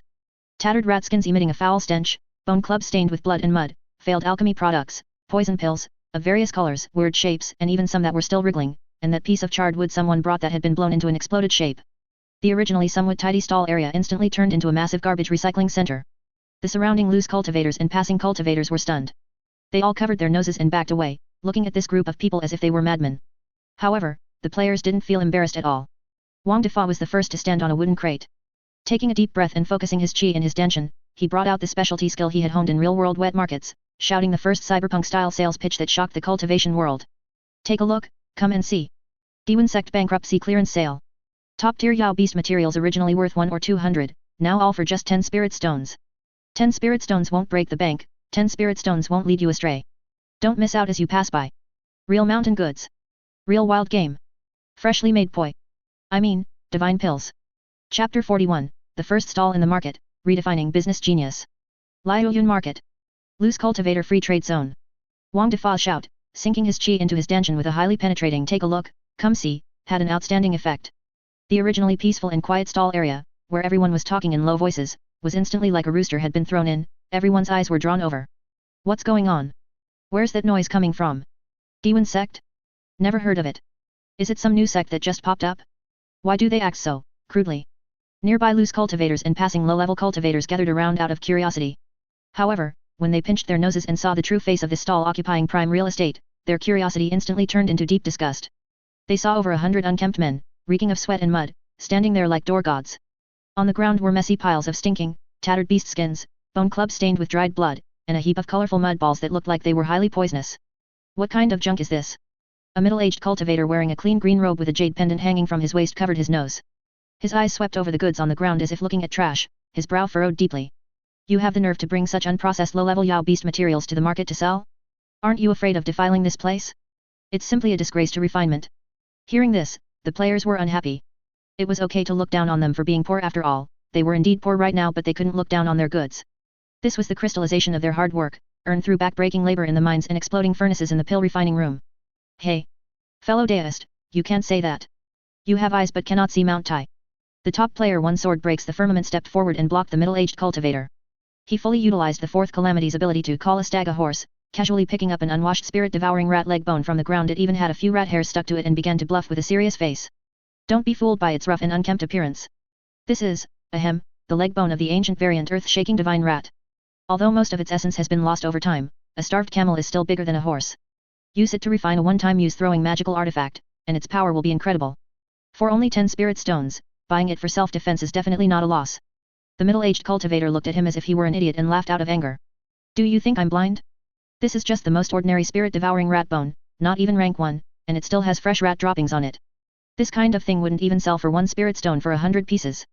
Seeing that blatant bluffing didn't work and the other party wasn't easily fooled, the alchemy fanatic Chen tastes 100 herbs on the other side decided to take a different approach.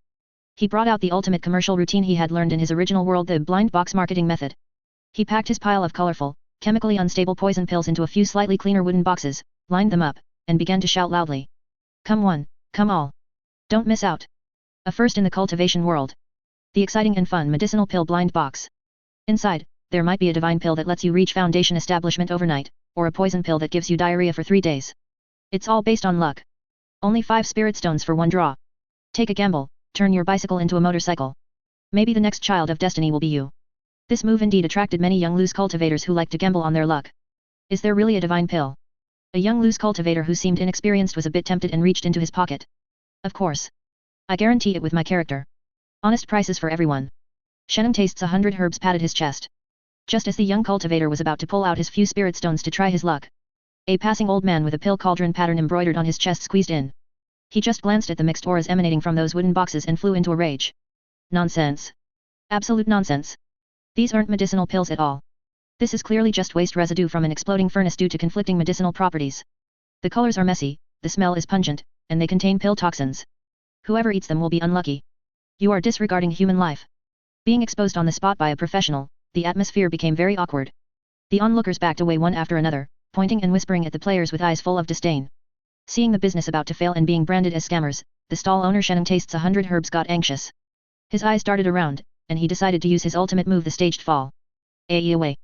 Shenum Tastes 100 Herbs, who had just been full of life and eloquence, suddenly let out a loud cry, clutched his chest with both hands, and fell straight to the ground. He began to twitch all over, his acting slightly exaggerated. I can't go on. My Deo heart is shattered. I've suffered internal injuries from this senior's anger. You've ruined my reputation. You've ruined my blind box business. My hard work, you must compensate me. Otherwise, I'm staying right here and not getting up. The surrounding players immediately caught on and swarmed around, starting to join in the clamor. That's right. Pay up. This is a treasure our junior brother spent his heart's blood refining. You say it's waste residue just like that.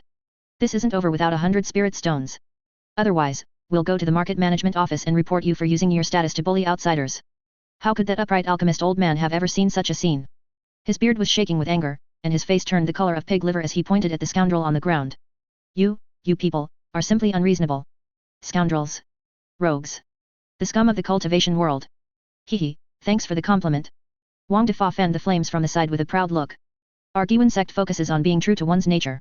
Just as things were getting out of hand and it looked like the law enforcement team would come to arrest them, a strange person in black robes, who had been standing in the corner without saying a word and had his face completely covered, suddenly drifted like a ghost to the stall selling explosive charcoal. He stretched out a pale, withered hand that looked like a chicken claw and pointed at the oddly shaped black charcoal, his voice raspy and piercing. This, charcoal containing pure fire poison and death chi, how much? The whole place instantly went silent. Those arguing, those faking injuries, and the onlookers, everyone looked at this strange person. The stall owner was a newbie player. He froze for a moment before reacting, stuttering as he spoke. Hey? Fire poison charcoal? Oh. You mean this artwork? This is very expensive. One piece costs. He held up one finger, wanting to quote an exorbitant price of 10 spirit stones to rip him off. Unexpectedly, the black-robed stranger said nothing and directly threw down a heavy bag, which hit the stall with a crisp clang. Then he grabbed all the black charcoal, turned around, and left, disappearing into the crowd in the blink of an eye. Here are 100 low-grade spirit stones. Keep the change. The raspy voice still echoed in the air. Only after the stranger had gone far away did the players snap out of it. The newbie stall owner tremblingly opened the bag and looked at the spirit stones inside, which were packed full and emitting a charming glow. The next second, he let out a scream like a slaughtered pig. Holy crap! I'm rich. I met a big spender. This was the first business deal the Guiyuan Sect stall made in Liaoyun market. Although the process was full of deception, staged falls, awkwardness, and dumb luck, they had ultimately exchanged a pile of trash for cold, hard cash. Chapter 42, Industry Upgrade, the first heavy flavor barbecue in the cultivation world. Liaoyun market. Loose cultivator free trade zone. 15 minutes later. That huge sum of 100 spirit stones was quickly divvied up under the gaze of over 100 pairs of green, greedy eyes. However, reality was cruel. With less than 1 spirit stone per person, the dream of a storage pouch which cost 50 spirit stones each remained far out of reach. Damn. This is way too slow. Wang Defa pinched the pitiful low-grade spirit stone in his hand. Looking at the cultivators walking around nearby with storage pouches hanging from their waists, he was so jealous his cells were practically splitting apart. At this rate, when the hell will Fat Master finally be able to show off? Tricking people and running scams isn't a long-term solution. The pro player one sword breaks the firmament analyzed calmly. The NPCs here might be easy to fool, but they aren't all idiots. That old alchemist just went to call the guards, we need to find a more sustainable path. A group of people squatted behind their stalls, shrouded in gloom. Just then, a rumbling sound broke the silence. Everyone turned their heads to look, it was the stomach of the chef player, stir-fried large kidney. Hehe, I'm a bit hungry. Large Kidney scratched his head sheepishly and pulled out a skewer of half-cooked spirit-devouring rat meat from his backpack, something he'd grilled back at the sect. He took a sniff. Sigh, too bad I didn't bring any cumin or chili powder, otherwise this would smell legit. This single sentence instantly enlightened everyone. Wang Defa slapped his thigh hard, his fat trembling. Holy crap.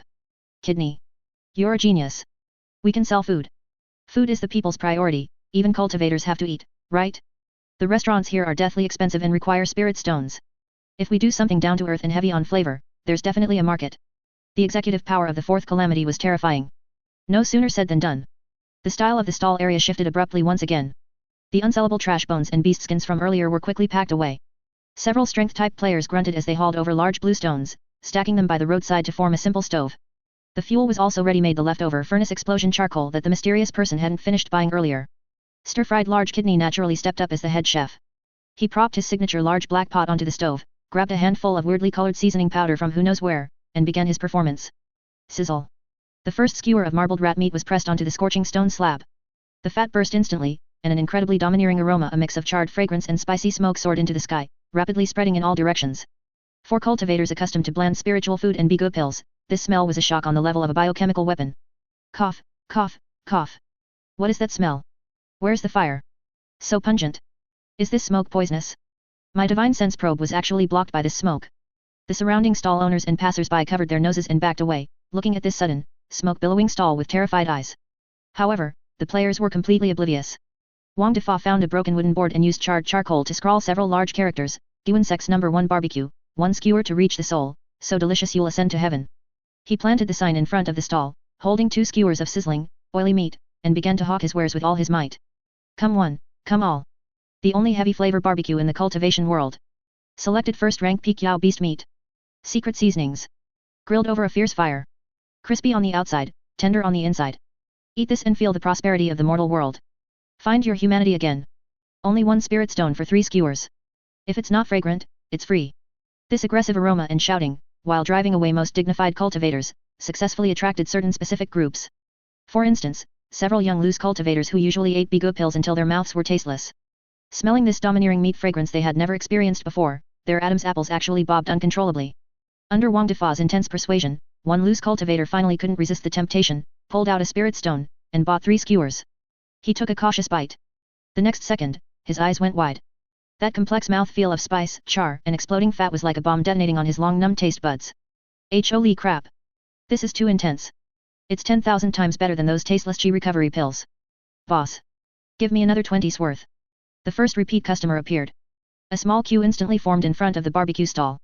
Seeing spirit stones dropping into their pockets, Stir-fried Large Kidney's hand swung the spatula so fast it almost produced sparks. On the other side, players without culinary talent weren't idle either. To make money, old Jiang from the construction site led a few strength-type co-workers to open a talent performance zone on the other side of the stalls. Ladies and gentlemen, take a look. Guiyuan Sect's hard Qingyang performance. Hey! Iron head technique.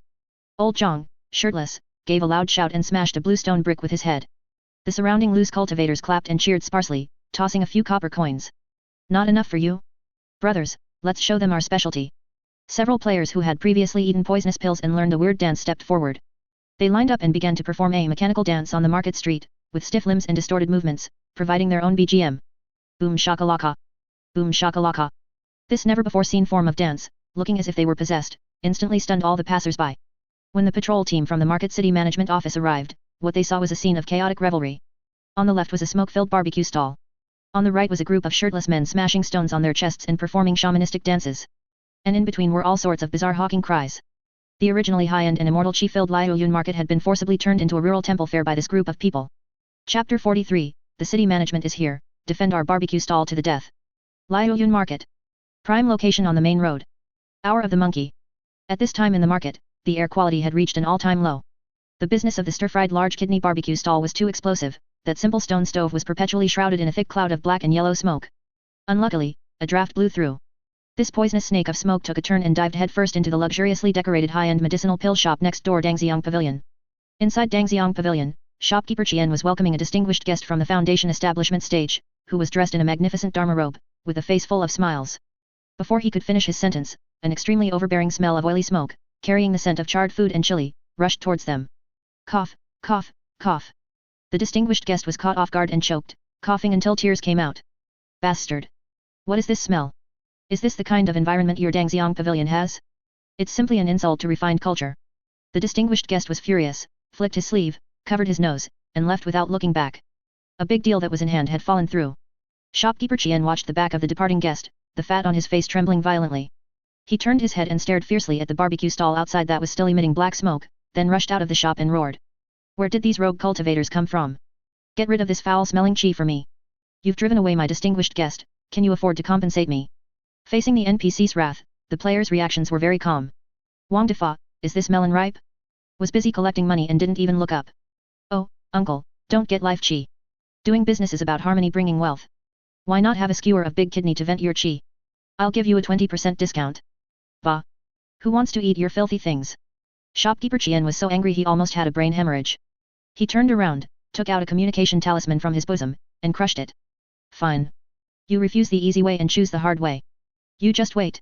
The Liaoyun Market Law Enforcement team will be here soon. 15 minutes later. A burst of steady and heavy footsteps approached. Move aside. Everyone move aside. Law enforcement team on business. A squad of 12 people, wearing uniform black standard armor, marched over aggressively. The leader was Captain Zhao, known as Yama Zhao, with the cultivation of the 8th level of Qi refining. He walked up to the messy barbecue stall and coldly issued a final ultimatum. Setting up a stall without permission, creating smoke and dust, and disturbing the order of the market. All illegal business tools and proceeds are confiscated, and each person is fined 10 low-grade spirit stones. Execute immediately. As he spoke, he waved his hand, and 2 members behind him stepped forward to push over the stone stove and confiscate the large black pot. This action instantly touched the Fourth Calamity's bottom line. Hold on. Wang Defa was the first to jump out, blocking the stove. On what grounds? We roasted the meat with our own skills and earned the money with our own skills. This is violent law enforcement. I want to lodge a complaint against you. Complaint? In Liaoyun Market, my word is the law. Do it. At that very moment, the chef stir-fried large kidney, who had always valued his pot as much as his life, exploded. Who dares to touch my pot? He roared, and the cooking spatula in his hand, covered in grease and seasoning, carried an indomitable aura as it slammed hard toward the hand of one of the law enforcement team members. Slap. A crisp sound. This spatula strike was like a signal to attack. Holy shit. The NPC started hitting people. Brothers. They want to smash our stall. Grab your tools. Let's get them. A chaotic brawl broke out on the busiest street of the market.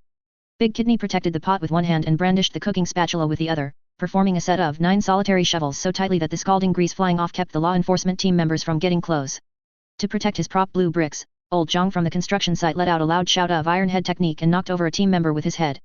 Those few players who were breakdancing used strange and distorted body movements to dodge attacks, even bringing their own BGM while dodging.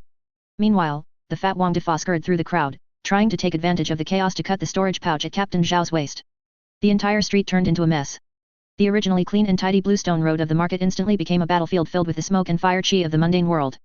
Chapter 44, Prison Storm, Part 1. Change the map and keep partying. Liaoyun Market. Main Street. The scene of the chaotic battle. The battle lasted for 15 minutes before finally reaching its end. Although the players were brave and their moves were underhanded, these were merely petty tricks in the face of absolute power. Zhao Yanwang, the captain of the law enforcement team, finally lost his patience. His cultivation at the 8th level of Qi refining erupted fully, and a heavy spiritual pressure bore down like a small mountain. Everyone, get down. Accompanied by a furious roar, the players who were jumping around felt their bodies sink, as if a powerful slow and immobilization buff had been applied to them, their movements instantly slowed down like a slideshow. What followed was a one-sided suppression. The one performing the popping dance had his leg snapped by a spear shaft, Iron Head Lao Zhang was pressed into the ground and rubbed against it, and the unluckiest of all, Big Kidney, held onto his pot for dear life even as he was kicked in the ass, refusing to let go. In the end, over a dozen of the main troublemakers were all pinned down, tied up like rice dumplings, and strung together in a line. Next came the popular parade through the streets segment. The group was escorted through the market's most prosperous street, looking disheveled. Dignified cultivators in the shops on both sides and loose cultivators watching the commotion pointed and stared at them, their faces filled with disdain and mockery. However, as the parties involved, the players' reactions completely defied everyone's expectations. They didn't show the slightest hint of shame, fear, or dejection. Wang Defa, walking at the very front, was tied up like a walking slab of pork belly, yet he still held his head high.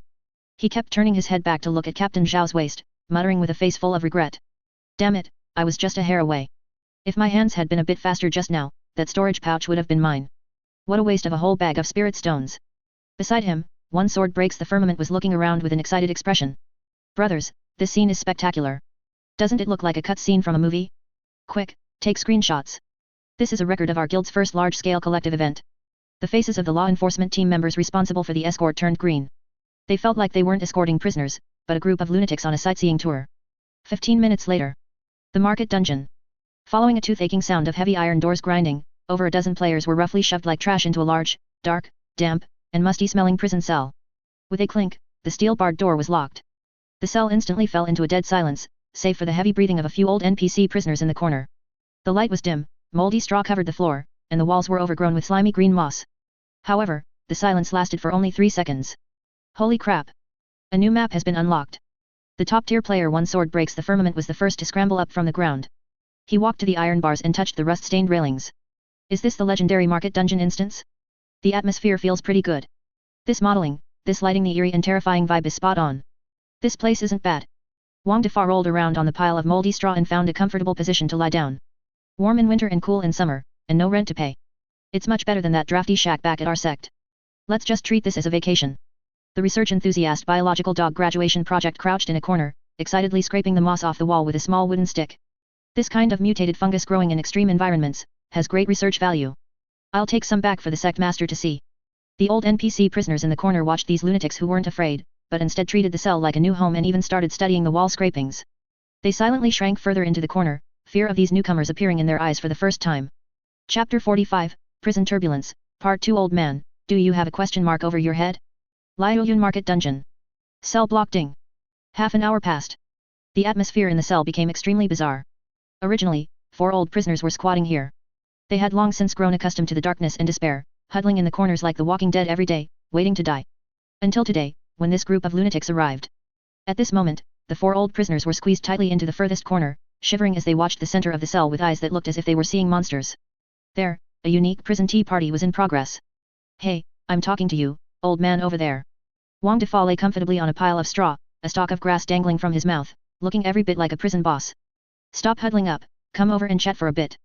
It's a long night and I'm not sleepy, let's exchange some feelings. The skinniest and smallest old loose cultivator in the corner trembled and didn't dare to move.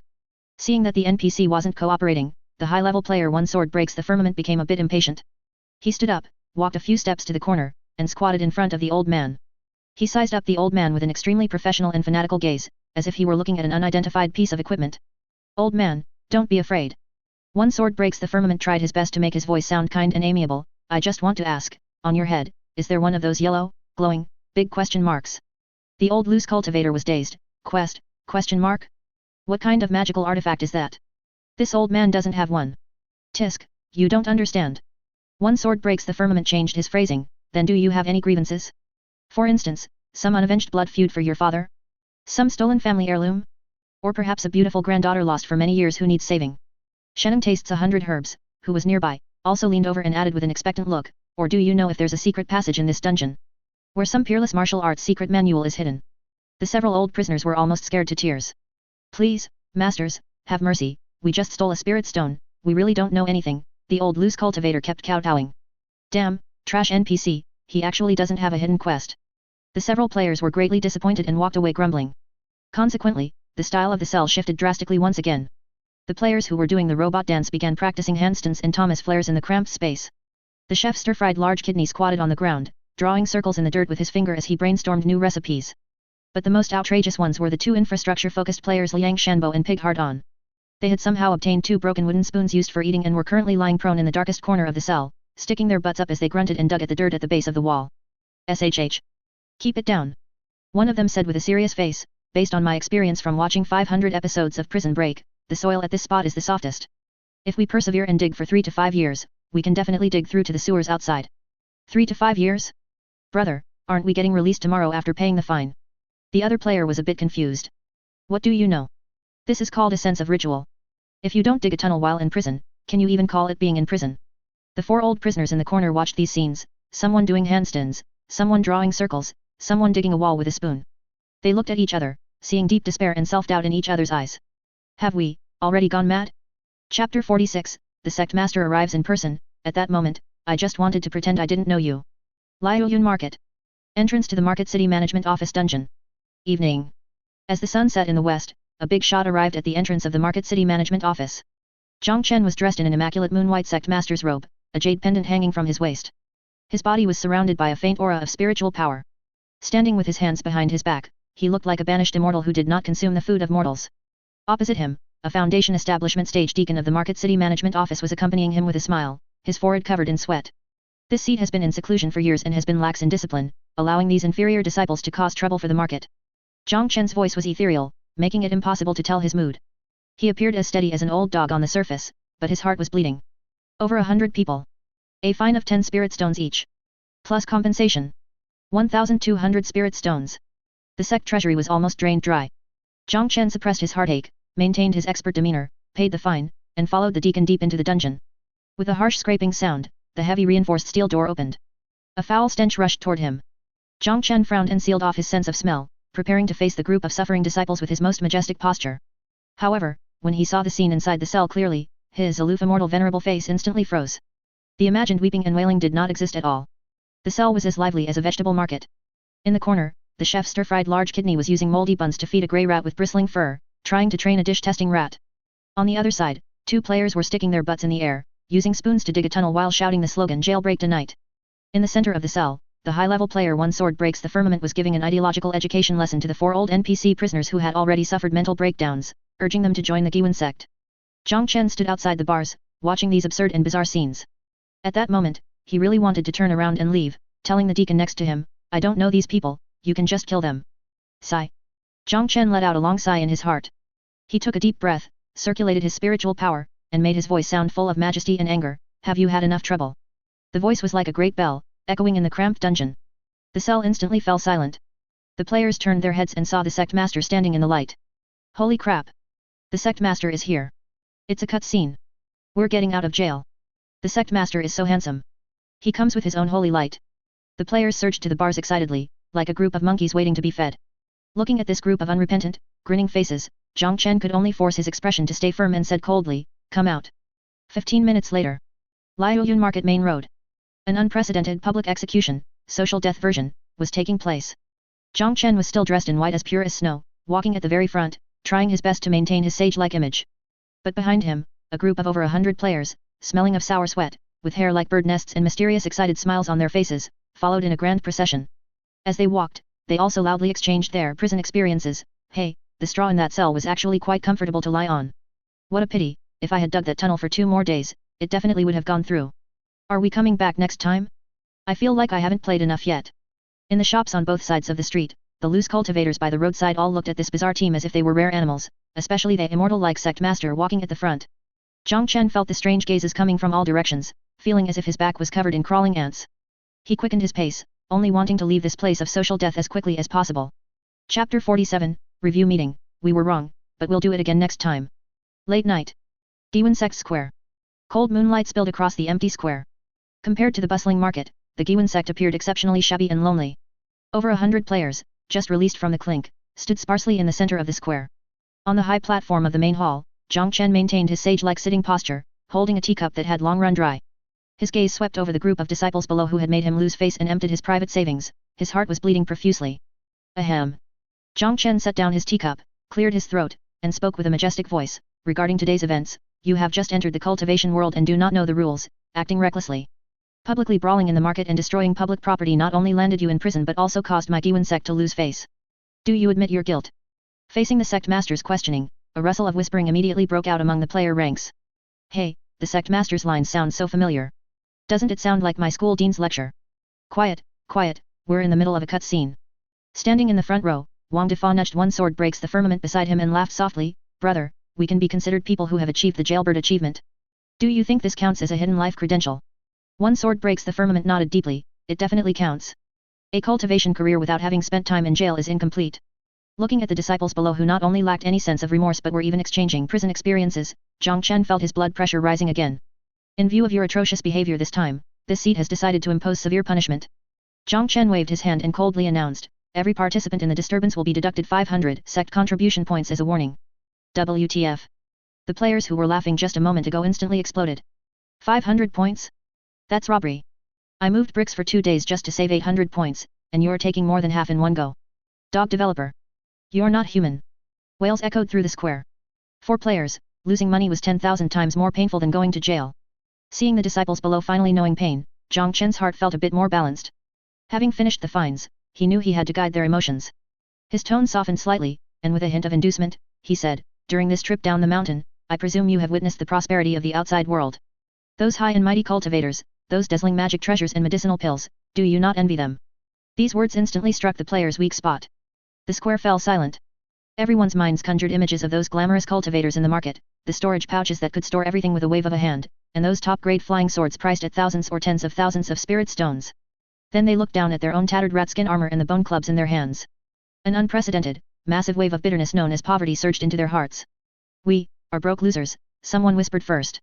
These words quickly resonated. "Damn, it's too real. I actually have to experience the pain of having no money in a game. I'm not satisfied. Why are those NPCs so rich? I want to live in a big house too, I want a storage pouch too." A pro player suddenly raised his shovel, eyes red as he roared, "Brothers! I can't take it anymore. I want to make money. I want to get rich. I'm going to buy the whole market." This shout completely ignited the anger and desire suppressed by poverty. "Make money! Make money! Down with the tycoon NPCs! Rob all their spirit stones! Starting tomorrow, nobody stop me! I'm going to grind this game until it breaks." Looking at the passionate disciples below, with a fire of desire burning fiercely in their eyes again, Jiang Chen smiled with satisfaction. Good. Only by recognizing their own poverty can the greatest productivity be unleashed. Chapter 48, The Great Production Movement, Scientific Cultivation? No, it's an assembly line of hardcore grinders. The next morning. Guiyuan Sect Square. Today's sunrise seemed to carry the scent of money. The players, who would usually still be in bed at this time, had gathered in the square at the first crack of dawn today. Over 100 people, with bloodshot eyes, wore serious and fanatical expressions on their faces. "Time is money, my friend." Someone shouted a famous quote, kicking off the prelude to this crazy hardcore grinder movement. The players quickly split off, forming several large professional teams.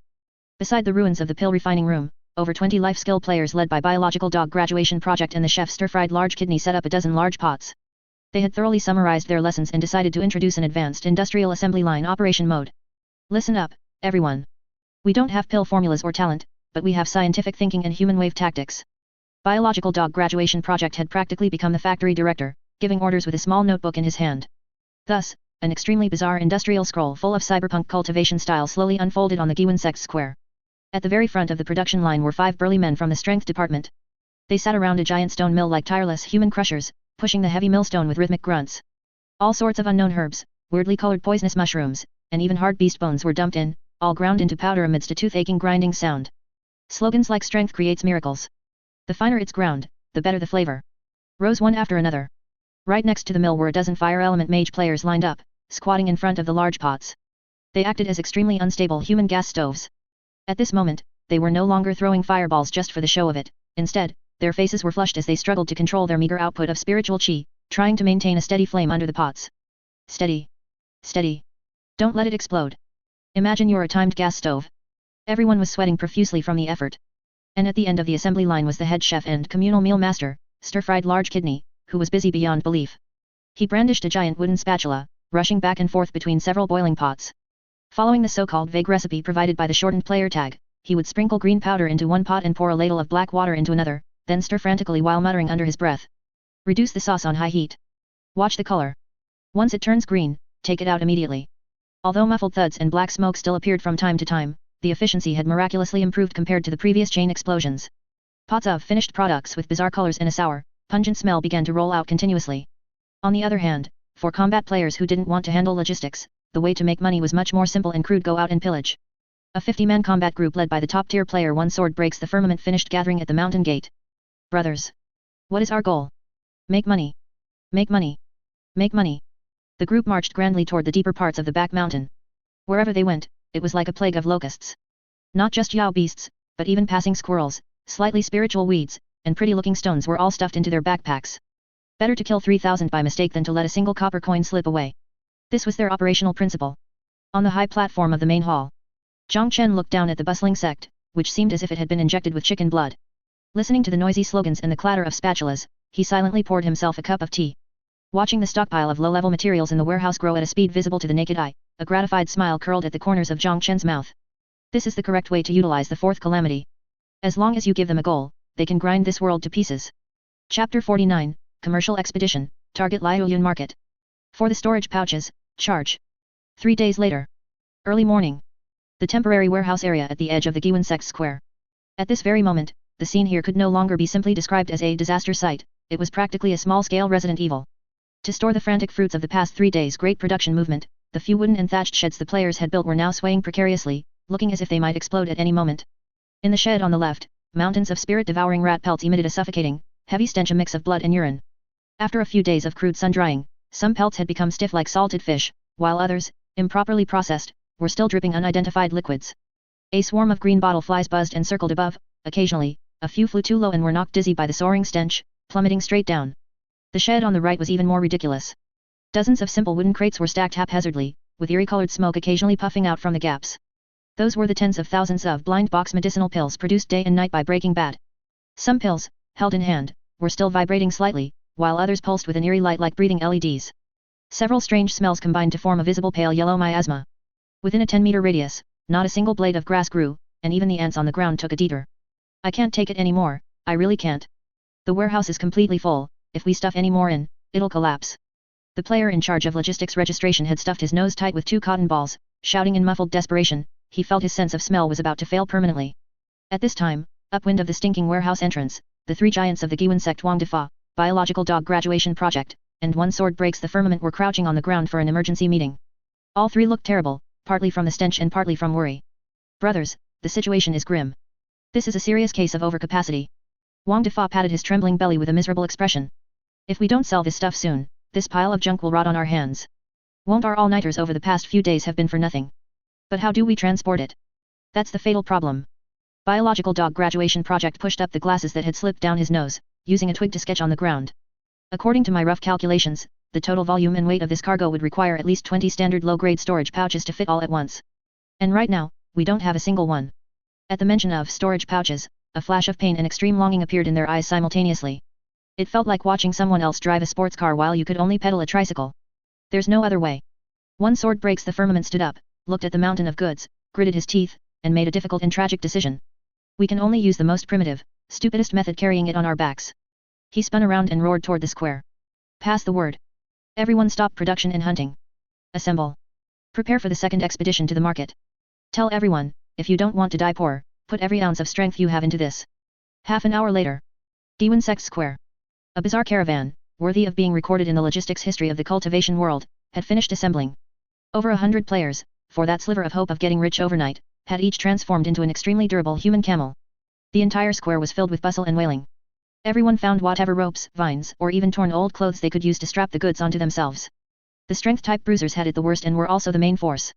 Each of them carried a giant sack on their back that was a head taller and twice as wide as they were. Inside were heavy rat bones and untanned rat skins. Since there weren't enough sacks, some simply rolled up the rat skins like bedrolls and carried them slung across their bodies. From a distance, they looked like a pack of enchanted sacks on the move, with only 2 legs visible underneath, struggling to keep going. Holy crap! This is crushing me. This has to be at least 300 pounds. My poor back. One bruiser was so weighed down he couldn't even straighten his back. Every step left a deep footprint in the ground, and his face turned the color of pig liver. Those players responsible for carrying the blind box medicinal pills had a lighter load, but they were risking their lives even more. Brother, stay away from me. That box on your back seems to be leaking green smoke. I feel like my health bar is dropping by 1 point per second just from the wind blowing it my way. Stop complaining. Just endure it. Losing health is better than having no money. This is all money. As the caravan's general leader, Wang Defa took his responsibility seriously and walked at the very front. He was shirtless, revealing his trembling fat. 2 wrist-thick hemp ropes were cinched across his chest in a deep X, digging into his flesh. Behind him, he dragged a massive, simple sled made of several logs nailed together, piled high like a mountain, emitting a tooth-grinding scraping sound as he pulled. He took a deep breath, struggling to straighten his bent spine, and roared back with an expression that was both pained and fanatical. Everyone, pull yourselves together. We're not going as refugees. We're going to dump goods. We're going to occupy the market. Think about those shiny spirit stones in the market. Think about those storage pouches we've been longing for and dreaming of hanging on our waists. What does this little bit of suffering matter? Once we finish this job, we'll have made it. 4 spirit stones. 4 storage pouches. Charge. Amidst slogans that were both tragic and reeking of money, this massive, swaying, foul-smelling human caravan looking as if it had just crawled out of a trash heap slowly and determinedly shuffled out of the Guiyuan Sect's crooked mountain gate. On the high platform of the main hall, Chen held a teacup, watching the ant-like procession gradually recede and disappear at the end of the mountain path. He silently set down his teacup and made the sign of the cross on his chest. Fellow deists of Liaoyun Market, good luck. May the market's price system remain resilient. Chapter 50, The Garbage Army Approaches. Tremble, natives. Liaoyun Market. North Gate Entrance. Noon. Today, the entrance to the market was exceptionally lively. The two unlucky guards from last time were still on duty. Suddenly, a slight tremor came from the ground. Rumble, rumble. The sound grew louder, sounding like a herd of galloping beasts approaching. The guards looked up alertly toward the end of the official road. They saw a cloud of yellow dust rising on the distant horizon, blotting out the sky. Within the dust, a massive and somewhat eerie group was slowly but steadily pressing forward. What is that? A large merchant caravan. As the group drew closer, a strange stench, a mix of sweat, aged animal hides, and an indescribably pungent medicinal smell wafted over with the wind. Ugh! What is that smell? The two guards were so overwhelmed by the stench they nearly gagged on the spot. They finally saw the true face of this group. Over 100 burly men in rags, covered in mud. Each of them carried a small mountain on their back that was taller than they were. They wobbled with every step, leaving deep footprints in the ground, looking like a group of laborers who had just finished looting a junkyard. Halt! What are you doing? The guards suppressed their nausea and stepped forward to block them. When they clearly saw the face of the shirtless fat man leading them, Wang Defa, the guards fell into despair. How is it you guys again? The Guiyuan Sect's refugee camp. Exhausted, Wang Defa slammed the goods on his back onto the ground, causing the earth to shake 3 times. Panting, he flashed a toothy, gap-filled grin. Officers, long time no see. We're here to do big business. Business? Did you guys strip a whole mountain bare? Same old rules, 1 low-grade spirit stone per person for the entry fee. At the mention of money, the players' expressions instantly soured. Officers, can we pay with goods? Wang Defa untied the mouth of a burlap sack, revealing the densely packed spirit-devouring rat fangs inside. Hard currency. It's definitely enough to cover the entrance fee. The players behind him carrying poisonous pills also crowded forward to pitch their great strength pills. Looking at the pile of hard currency emitting a fishy and strange odor, the guards' faces turned green. But seeing the groups were forcing our way in even without money attitude, they could only pinch their noses and compromise. Fine, fine, fine. Get in quickly. Don't block the gate. Don't bring this junk to me ever again. After dropping off a large pile of rat fangs and several bottles of medicinal pills that might actually kill someone, this grand garbage army finally surged into the tidy Liaoyun Market like a mudslide. Liaoyun Market. Loose Cultivator Free Trade Zone. This was the time of peak foot traffic in the market. Suddenly, a massive shadow loomed over the entire area.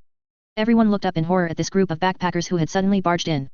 They headed straight for their clear objective, the prime vacant lot in the center of the stall area. Brothers. Unload the goods. Wang Defa, the commander-in-chief, gave the order. Boom. Boom. Boom. Over 100 massive burlap sacks hit the ground almost simultaneously, creating a loud noise like a small earthquake as dust flew everywhere. Immediately following that clatter, the sacks were untied, and countless dried rat skins, bleached white bones, and crates of poisonous pills emitting an eerie glow were poured out like a flood. In just a few short minutes, the originally flat and empty central stall area was occupied by a garbage mountain made of low-level materials and unknown medicinal pills. It stood over 3 meters high, and the mixed stench it emitted instantly covered a 100-meter radius. The surrounding native loose cultivators were dumbfounded. They had never seen such a display of wholesale garbage. What do these lunatics want to do? Are they trying to bury the market? Under everyone's suspicious and uncertain gazes, Wang Defa struggled to climb to the top of that garbage mountain. Standing on high, he looked down at the stunned potential customers below, took a deep breath, and focused his chi into his danshan. Ahem. Elders, fellow villagers. Fellow deists of the cultivation world. Good afternoon, everyone. A thunderous modern marketing opening echoed over the antique market. A new storm had begun. Chapter 51, Market Unrest, Part 2. Only 998? No, only 9.8. Liaoyun Market. Loose Cultivator Free Trade Zone. Wang Defa stood atop that 3-meter-high trash mountain emitting a mixed foul odor. He took a deep breath, circulating his chi to turn himself into a human megaphone. Ahem. Hey, hey, hey. Mic check. Mic check. The thunderous voice boomed over the entire stall area.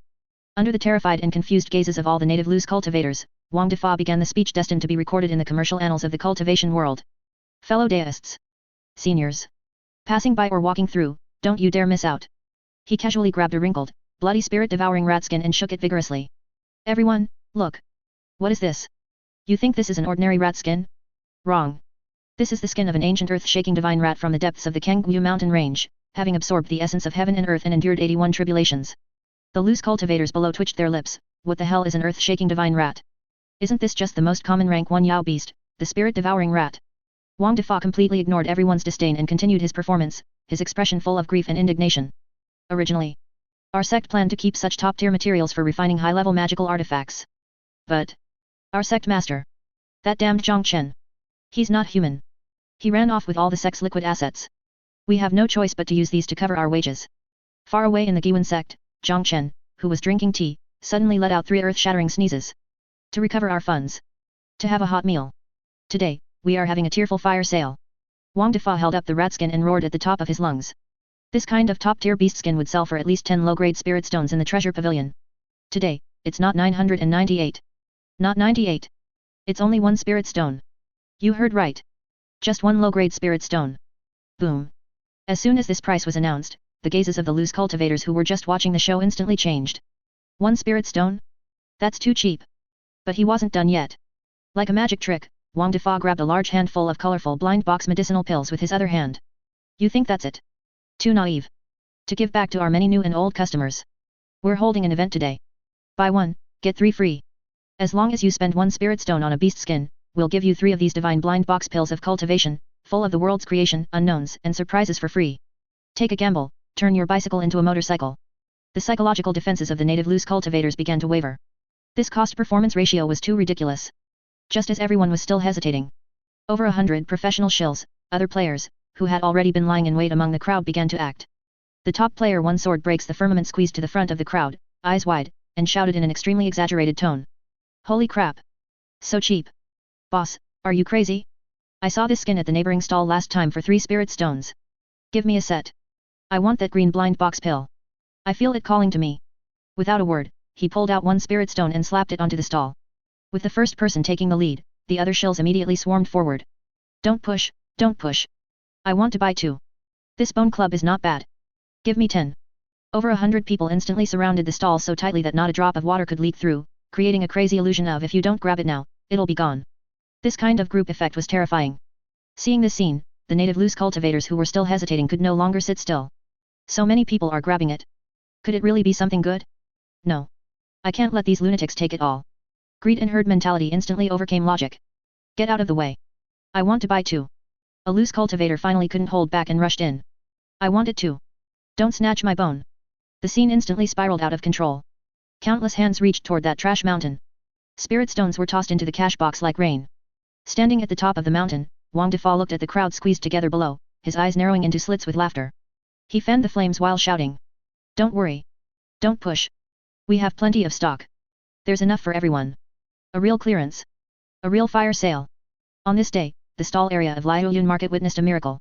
A mountain of trash that nobody wanted, with the help of modern marketing rhetoric and group acting, actually became treasures that everyone fought to buy.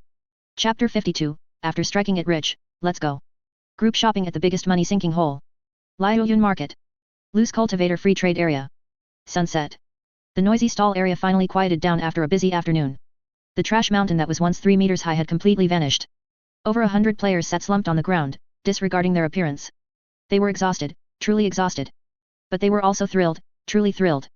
At this moment, everyone's eyes were focused on the 4 or 5 large hemp sacks in the center of the area, which were originally used to hold poison pills. Brothers, the exciting moment has arrived. Wang Defa rubbed his hands together, suddenly untied one of the sacks, and pulled it upward with force. Clatter. A crisp clattering sound, like heavenly music, rang out. Countless low-grade spirit stones, emitting a faint milky white glow, poured out like a waterfall, shimmering with a captivating light in the setting sun and forming a glittering little mountain. Holy crap! My eyes are blinded. How much money is this? The players' eyes gleamed with green light as they crowded around like hungry wolves. After half an hour of tense and exciting counting, the final figure was out, total, 7,850 low-grade spirit stones. Each person made a net profit of 60 spirit stones on average. Filthy rich. Absolutely filthy rich. We're rich. Ha ha ha. This fat master has finally made it. Wang Defa grabbed 2 handfuls of spirit stones and stuffed them into his robe, his back instantly straightening up. Brothers. Now that we have money, what's the first thing we should do? The top-tier player, one sword breaks the firmament, raised his arms and shouted. Over 100 people shouted in unison, voicing the desire they had suppressed for a long time, buy. Storage. Bags. Let's go. To the biggest shop. I've had enough of these crappy hemp sacks. The main road of Guiyuan Market. A group with a peculiar vibe was marching along. They were still wearing tattered leather armor and were covered in filth. However, their aura had changed. Everyone held their heads high, looking down their noses at people. Their walking posture was extremely arrogant, strutting with a swagger that suggested they answered to no one, taking up the middle of the road. Most importantly, each of them had a bulging bag tucked into their clothes, making a clatter-clatter sound of spirit stones bumping against each other as they walked. This was their new BGM. Move aside, move aside. Are you blind? Do you know who we are? The Guiyuan Sect Tycoon Squad. Soon, they arrived in front of a grand, magnificently decorated building in the center of the market Duobao Pavilion. This was the biggest money-sinking hole in Liaoyun market.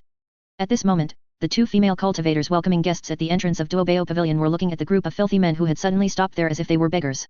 Go away, go away. Where did these beggars come from? This isn't a place for the likes of you. However, to her surprise, the shirtless fat man leading them, Wang Defa, didn't leave.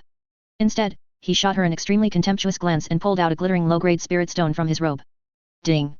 He flicked his finger, and the spirit stone traced an arc, landing precisely in the female cultivator's arms. A reward for you, a tip, Wang Defa said indifferently, oozing pretentiousness. The female cultivator caught the spirit stone and was dumbfounded. Before she could react, Wang Defa waved his hand and led the 100+ brothers behind him who were also looking down their noses into the magnificent gates of Duobao Pavilion like a group of nouveau riche who had just won the lottery. Call your manager. I mean, call your shopkeeper out. Today, we're booking the whole place. Chapter 53, Duobao Pavilion Storm, Part 1. Call your manager out. I want a group by Liaoyun Market Center. Entrance of Duobao Pavilion. Evening. The afterglow of the setting sun spilled across the golden glazed tile roof of Duobao Pavilion, reflecting a dazzling light. At this moment, over 100 burly men with disheveled clothes, reeking of sweat and the aura of the nouveau riche, were blocking the entrance. The leader, Wang Defa, looked up, squinting his small eyes as he sized up the massive Phoebe Chinese wood plaque above him, smacking his lips. Tisk tisk, Duobao Pavilion. This name sounds grand. Brothers, let's go inside and teach them a lesson. Today, we are God. The group marched in with an arrogant, swaggering gait, swarming through the main entrance. First floor hall of Duobao Pavilion. Upon entering, a faint scent of advanced spiritual wood agar wood wafted toward them. The hall was spacious and bright, with the floor paved in solid white marble. Rows of agar wood counters displayed various magical artifacts emitting spiritual light. Beside every item was a price tag that would make anyone hesitate. Holy shit! A chorus of low gasps rang out in unison. The bumpkins, who had been so arrogant outside just moments ago, were instantly stunned by the overwhelming scent of money. They stepped cautiously on the white marble floor, terrified of getting it dirty and having to pay for it. Look at that! That flying sword actually costs 800 spirit stones? That's robbery. A player couldn't resist reaching out, wanting to touch a jade pendant displayed on the counter. Stop! Where did these rogue cultivators come from? Is that something you can touch? A sharp scolding voice rang out. A middle-aged fat shopkeeper, wearing a navy blue brocade robe and sporting a small mustache, walked over. He held a folding fan in front of his nose, staring at the group with disgust.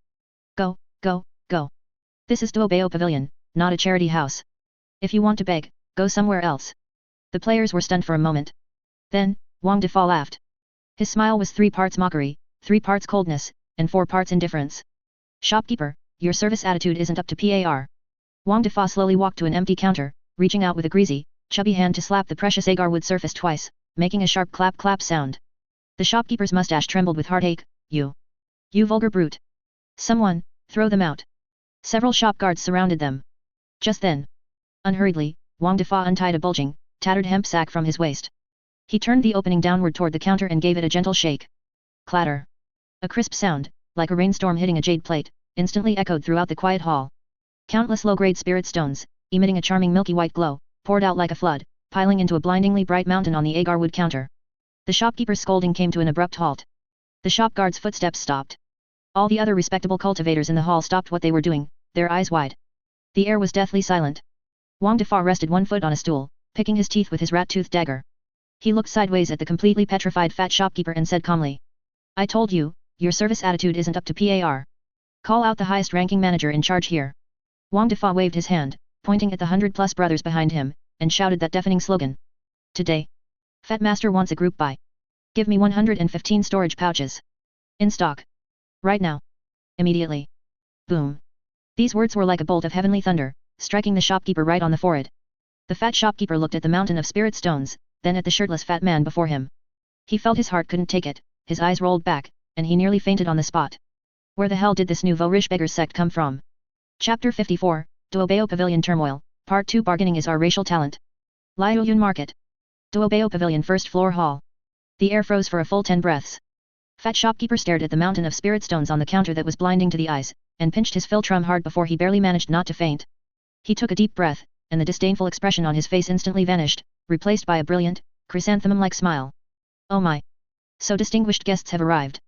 The shopkeeper enthusiastically approached, wiping the stool with his sleeve. Sirs. Please, sit. Serve tea. Bring the best spirit tea. Cut the nonsense. Wang Defa plopped onto a stool, slamming the rat-tooth dagger onto the counter. Sect Master is in a hurry. 115 low-grade storage pouches. Give me a package price. How much? The shopkeeper's eyes darted around as he held up a chubby hand and gestured. Look, customer, the storage pouches at our Duobao Pavilion are all top quality. Usually, they retail for 50 spirit stones each. Since you're buying in bulk, I'll take charge and give you a 2% discount. 49 spirit stones each, how about it? As soon as he finished speaking. Holy crap! Over 100 players collectively bristled. 49? Are you treating us like beggars? Only 1 spirit stone cheaper? Who are you looking down on? In the next second, the first floor hall of Duobao Pavilion instantly transformed into a wet market during the morning rush. Over 100 burly men swarmed forward, surrounding fat shopkeeper in the middle. Over 100 mouths opened and closed at once, spraying spittle all over the shopkeeper's face. The top player, one sword breaks the firmament, was the first to attack. He grabbed the shopkeeper's sleeve, looking pained and remorseful. Shopkeeper, you have to have a conscience in business.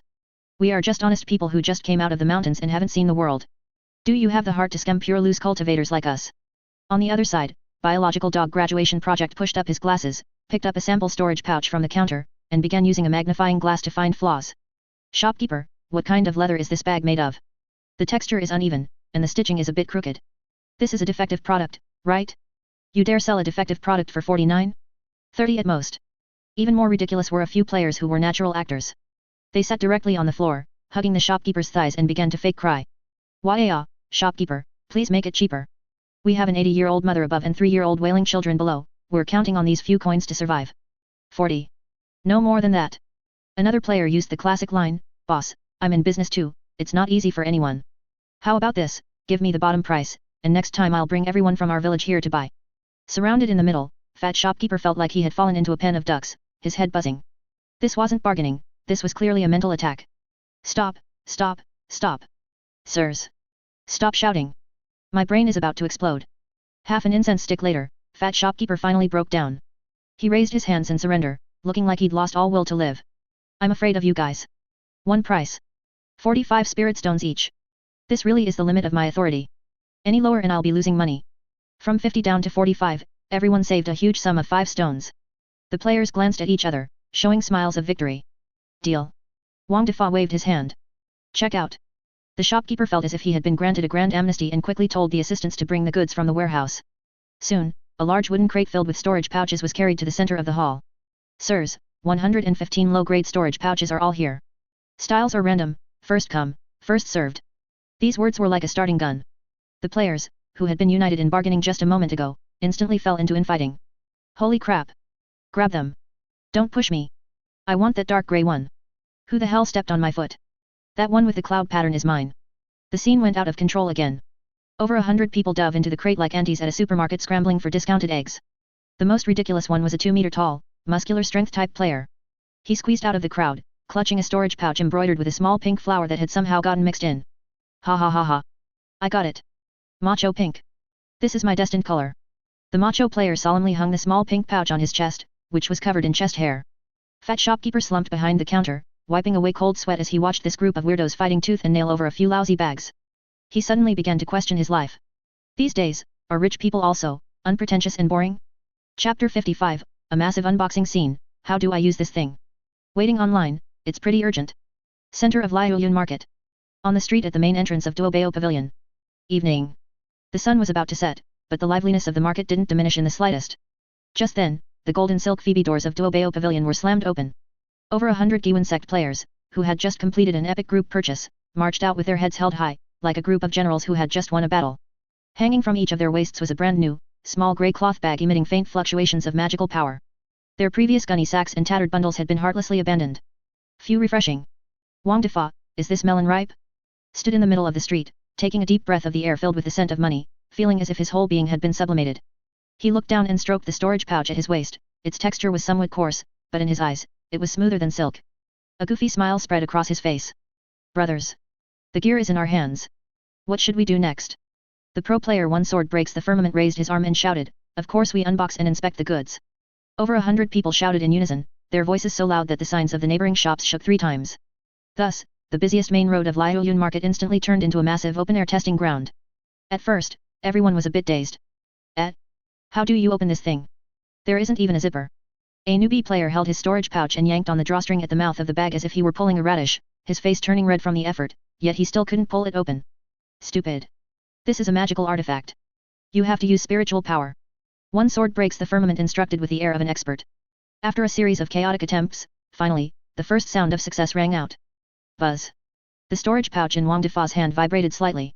Excited like a 200-pound child, he immediately pulled out that rat-toothed dagger from his breast pocket and gave it a gentle wave toward the mouth of the storage pouch. In. Swoosh. The dagger vanished into thin air. Out. Swoosh. The dagger reappeared. This was like opening the door to a new world. A spectacle began on the street. Swoosh, swoosh, swoosh, swoosh, swoosh. The sounds of objects breaking through the air were incessant. Everyone began frantically stuffing things into their storage pouches. First, they stuffed in the half-eaten sesame seed cake in their hands, then took it out for a bite, then stuffed it back in again. Then came all sorts of bizarre tests. That muscular hunk who had snagged a pink storage pouch tried to stuff his massive two-handed iron shovel inside. It went in. Haha.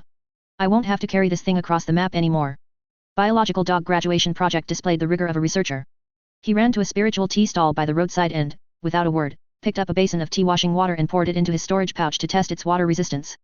Even more ridiculous were those two infrastructure maniacs, Liang Shanbo and the pig, who suddenly had a whim and tried to stuff each other's heads into the storage pouch to see if they could smuggle living people.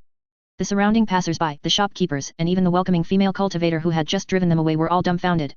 They looked at them as if watching a group of unrefined primitives who had just learned how to use fire. Their eyes were filled with disdain, shock, and a hint of envy for that kind of simple joy.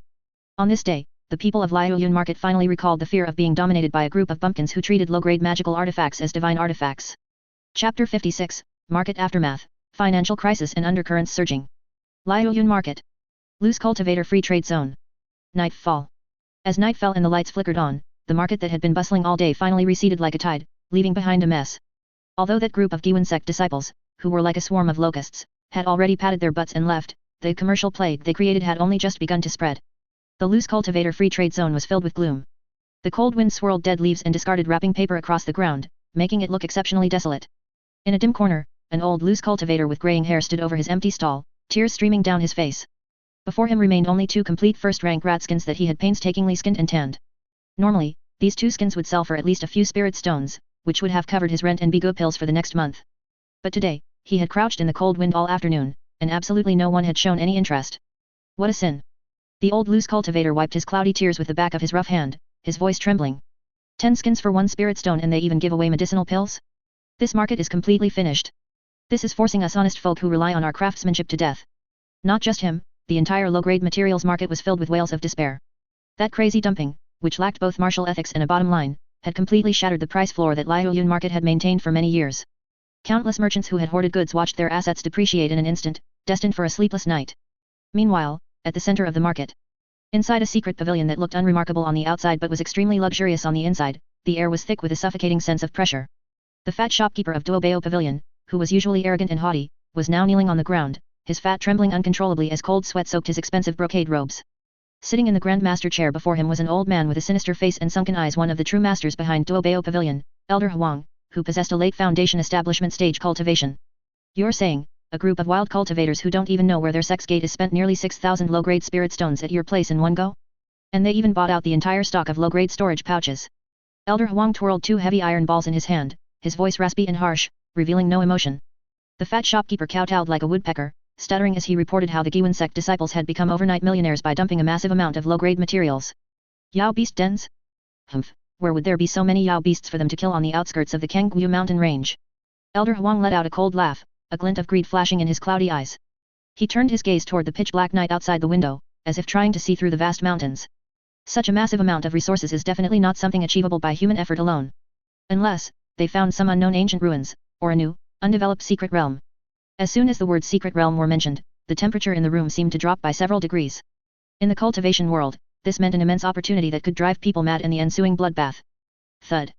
Elder Huang slammed the iron balls in his hand heavily onto the table, embedding them deep into the high-quality spirit wood. Investigate. Mobilize all the forces of the Shadow Division. Dig 3 feet into the ground if you have to, but find out the background of this Guiyuan Sect. That group of idiots who only know how to sell raw materials won't be able to keep such an opportunity. Guiyuan Market North Gate. Late night. The team of culprits who had triggered this whole storm was swaggering out of the gate. Compared to their miserable appearance when they arrived, carrying sacks like refugees, they were now in high spirits, walking with a spring in their step. Over 100 people all had brand new grey storage pouches hanging from their waists, looking particularly eye-catching in the moonlight.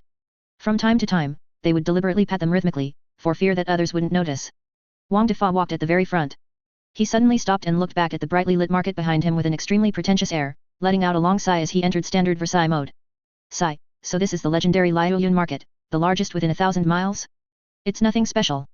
The scale is too small, they didn't even have intermediate storage pouches in stock, forcing Fat Master here to settle for this low-grade one. How boring. Beside him, the top player One Sword Breaks the Firmament immediately followed suit, standing with his hands behind his back, looking like a lonely master. Indeed, the level of the mobs, NPCs, here is too low. They're all so weak and fragile, no challenge at all. Dull, truly dull. Alright, stop acting. If you keep it up, you'll get struck by lightning. Behind them, the chef stir-fried large kidney mercilessly exposed them. Our pockets are cleaner than our faces right now, we don't even have a single copper coin left to buy a pancake. Let's hurry back to the sect for the communal meal. I'm starving. Tisk, you have no sense of style. Amidst laughter and mutual teasing, this Fourth Calamity team disappeared into the vast night. They patted their butts and left, leaving behind the market they had turned upside down, which was about to face a bloodbath, trembling amidst the surging undercurrents.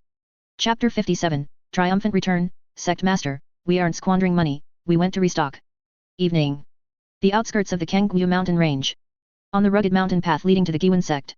The sun was setting, the sky a blood-red hue, dyeing the rolling mountains in gold and crimson. The two iconic, crooked corncob gateposts of the Guiyuan Sect cast long, slightly comical shadows on the ground. A few days ago, a group carrying mountain-like sacks, looking as exhausted as dogs with broken spines, had set off from here in a tragic fashion. Today, that same group had returned, but their entire vibe had undergone a world-shaking transformation. From a distance, the 100-plus people were still wearing those tattered rat-scale armor sets, reeking of several days' worth of unwashed sweat and mud. Their hair was still a mess like a bird's nest due to days of travel and occasional furnace explosions, and their faces were streaked with black and white. Looking at their appearance alone, they were the spitting image of a group of beggars who had just escaped from a refugee camp. However, their spirit had changed. Their walking posture was no longer a heavy drag, but had become an extremely light, extremely arrogant, and even somewhat punchable I don't know my own kin swagger. Everyone intentionally kept their backs straight, wishing they could lean their upper bodies back at a 45-degree angle, chins held high, looking at the road ahead with their nostrils. Their legs took wide strides, hips swinging wildly, for fear that others wouldn't see the object hanging at their waists. These were small, palm-sized cloth bags, grey and dusty. Although the material was coarse and the craftsmanship simple, the cheapest entry-level goods from the BY A Pavilion in the eyes of these players, they were symbols of status and proof that they had transcended low-level tastes. Slap. Slap. Slap. They had even developed a synchronized new habit. Every 2 steps, they would use those greasy, grime-covered hands to rhythmically and heavily slap the storage pouch at their waist, making a crisp sound. This sound echoed one after another on the silent mountain path, as if announcing to the whole world. Look. This master has a storage pouch. This master is now a person of status. The Guiyuan Sect mountain gate. Under the totem pole carved with a corn cob. As the sect's currently only left behind child, and mascot, Li Qing had already been let down. At this moment, he was sitting listlessly in the shadow of the pillar, holding half a cold, hard bun, staring blankly at the mountain road. He was still ruminating on his nightmare-like experiences of the past few days, wondering how he, an elite disciple of the dignified Qingyang Sect, had fallen to such a state. Suddenly, an extremely arrogant and noisy sound of footsteps and slapping broke the silence of the mountain gate. Li Qing subconsciously looked up. The next second, his entire body instantly froze, his eyes widened like copper bells, and the half-bun in his hand fell to the ground with a thud, rolling into the dust. How is this possible? He rubbed his eyes vigorously and even pinched his thigh, doubting if he was hallucinating. That group of wild cultivators, who just a few days ago were fighting tooth and nail over one of his old daist robes and were dirt poor, now actually, each had a storage pouch. One had to know that even in the outer sect of their Qingyang Sect, storage pouches were rare items. An ordinary outer sect disciple would have to do missions day and night for a long time to save enough spirit stones to buy even the most low-grade one. What did these people do on their trip? Did they rob the Jianbao Pavilion in Liaoyun Market? Yo. Ching. Soaking up the sun. Wang Defa, walking at the front of the group, spotted the dumbfounded Li Qing at once. He immediately perked up and greeted him with extreme naturalness. He intentionally walked up to Li Qing with measured steps, stopped, and used his chubby hand to perform an exaggerated flick of non-existent dust from his storage pouch, saying with a face full of disdain. Oh my, the roads in the market are just so dusty, I just bought this new bag and it's already dirty. This material is quite delicate, it needs to be well maintained. Li Qing looked at the storage pouch right in front of him, which was emitting faint spatial fluctuations, and felt the overwhelming aura of a nouveau riche. His throat moved with difficulty, and he couldn't utter a single complete sentence. At this moment, another corner of his cultivation worldview shattered, beyond repair. In front of the Guiyuan Sect's main hall square. Compared to Li Qing's lack of worldly experience, Sect Master Chen appeared much more composed. He stood on the high platform with his hands behind his back, his white robes fluttering slightly in the evening breeze, like a kind elder waiting for a wandering son to return. But in reality, his hand hidden in his wide sleeve was tightly clutching the massive fine notice just sent by the Market City Management Office via a flying sword letter, his knuckles turning white from the grip. Over 1,000 spirit stones. That was how many years of private savings this seed had accumulated. I originally planned to keep them to buy some medicinal pills to break through my realm, but it's all been paid out. These bastards better bring back something valuable to fill the sect's deficit, otherwise, this seat will risk the system's punishment to clear out the house today. Finally, the grand procession entered the square, kicking up a cloud of dust. Jiang Chen's eyes were like lightning as he immediately scanned everyone. There were no large or small bags as imagined, no piles of spirit stones or Yao beast materials.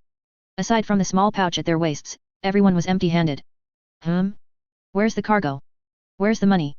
Jiang Chen's heart skipped a beat, and a strong sense of foreboding welled up. Before he could even open his mouth to question them, Wang Defa had already rushed to the bottom of the platform with an expression practically begging for praise and a head pat, his facial fat trembling with excitement. Reporting to the Sect Master. Mission accomplished. The Fourth Calamity caravan has returned in triumph. Jiang Chen suppressed his rising anger, trying his best to keep his voice calm and majestic. Was the cargo sold? Sold.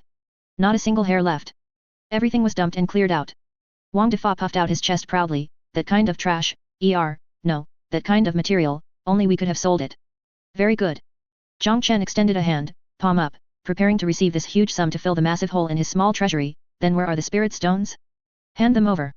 Wang Defa froze for a moment, as if he didn't realize what the Sect Master was asking for. Then, he righteously slapped the deflated storage pouch at his waist, making a crisp sound. Spent it all. Jiang Chen? At that moment, Jiang Chen clearly heard the string called reason snap in his mind. SP. Spent it. Over 7,000 spirit stones, you spent it all. Jiang Chen's voice instantly rose an octave, no longer able to maintain his transcendent image, his voice filled with disbelief and collapse. That's right. At this time, the top-tier player One Sword Breaks the Firmament also stepped forward. Looking at the Sect Master's unworldly appearance, he had a face that said, Sect Master, you don't understand business, and explained loudly. Sect Master, this isn't called reckless spending, this is called strategic investment. This is called infrastructure construction. He pointed to the 100+ brothers behind him, all hanging storage pouches and looking proud, and spoke plausibly. As the ancients said, to do a good job, one must first sharpen one's tools. Why were we poor before? Why was our efficiency low? Because we had no transport capacity. When we encountered good things, we couldn't bring them back and could only stare blankly. Now it's different. With these 100+ storage pouches, our transport capacity has instantly increased 100-fold. In the future, when we go to mines or deep mountains, we'll be over 100 mobile warehouses. Wherever we go, not a single blade of grass will remain. Sect Master, you need to think bigger. We aren't squandering money, we went to the market to restock. We restocked a batch of the most critical production tools for the sect's development.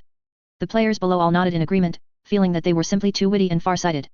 Jiang Chen stood on the high platform, bewildered in the wind.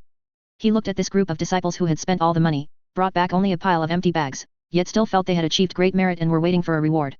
He was silent for a full minute. His chest heaved violently a few times. Finally, he took a deep breath and forced himself to swallow back the mouthful of old blood that was about to spray out. Calm down, Jiang Chen, you must be calm. You are a golden core old ancestor, fake, you can't lower yourself to the level of these little idiots in the chi refinement stage. Although they are penniless now, and although my private savings are gone, however, thinking carefully, their crooked logic seems, actually to make some sense. With storage pouches, their efficiency in mining, monster hunting and scavenging will indeed double in the future. And aren't these things ultimately going to be handed over to the sect? This is equivalent to improving the sect's productivity. Jiang Chen looked at those pairs of green eyes below, which had reignited their desire to make money after going from rich to poor. The corners of Jiang Chen's mouth slowly curled into a smile. Chapter 58 Loot Distribution Meeting, want to get stronger? Exchange money for it. Night falls. Guiyuan Sect Square. After the noisy victory ceremony ended, night once again shrouded the mountain gate. Several bonfires rose on the square, dispelling the mountain chill. The players, who were extremely inflated just now because everyone has a storage pouch and felt they had reached the peak of their lives, now found the atmosphere a bit subtle. Once the excitement passed, cruel reality began to retake the high ground of their intelligence. Gurgle. No one knew whose stomach let out an unpromising growl first, breaking the silence of the night. This sound was like a signal, and immediately after, a chorus of stomach growls rose and fell across the square. Everyone looked at each other, then bowed their heads simultaneously with great tacit understanding. First, they opened their storage pouches, which they treated like treasures. They were empty, not even a dead rat inside. Then they opened their system panels. Current spirit stones, 0, current contribution points, -500, deducted from the previous fine. A familiar, sour feeling called abject poverty surged into their hearts again, stronger than last time. Because this time, they had experienced the feeling of being rich. Brothers. Wang Defa patted his deflated belly and sat on the ground with a tragic look. We seem to have nothing left except this bag. What is this? Packaging without a product. And I still owe the system 500 contribution points. If I can't pay it back tomorrow, will I be restricted from logging in? Or will they mortgage my storage pouch? A newbie player was almost crying with anxiety, tightly clutching his storage pouch. Just as everyone fell into Sage Mode 2.0 and began to reflect on whether their spending was too impulsive and whether they should have kept some money for food. Buzz. From the direction of the main hall, a dazzling golden light suddenly lit up, illuminating half the square.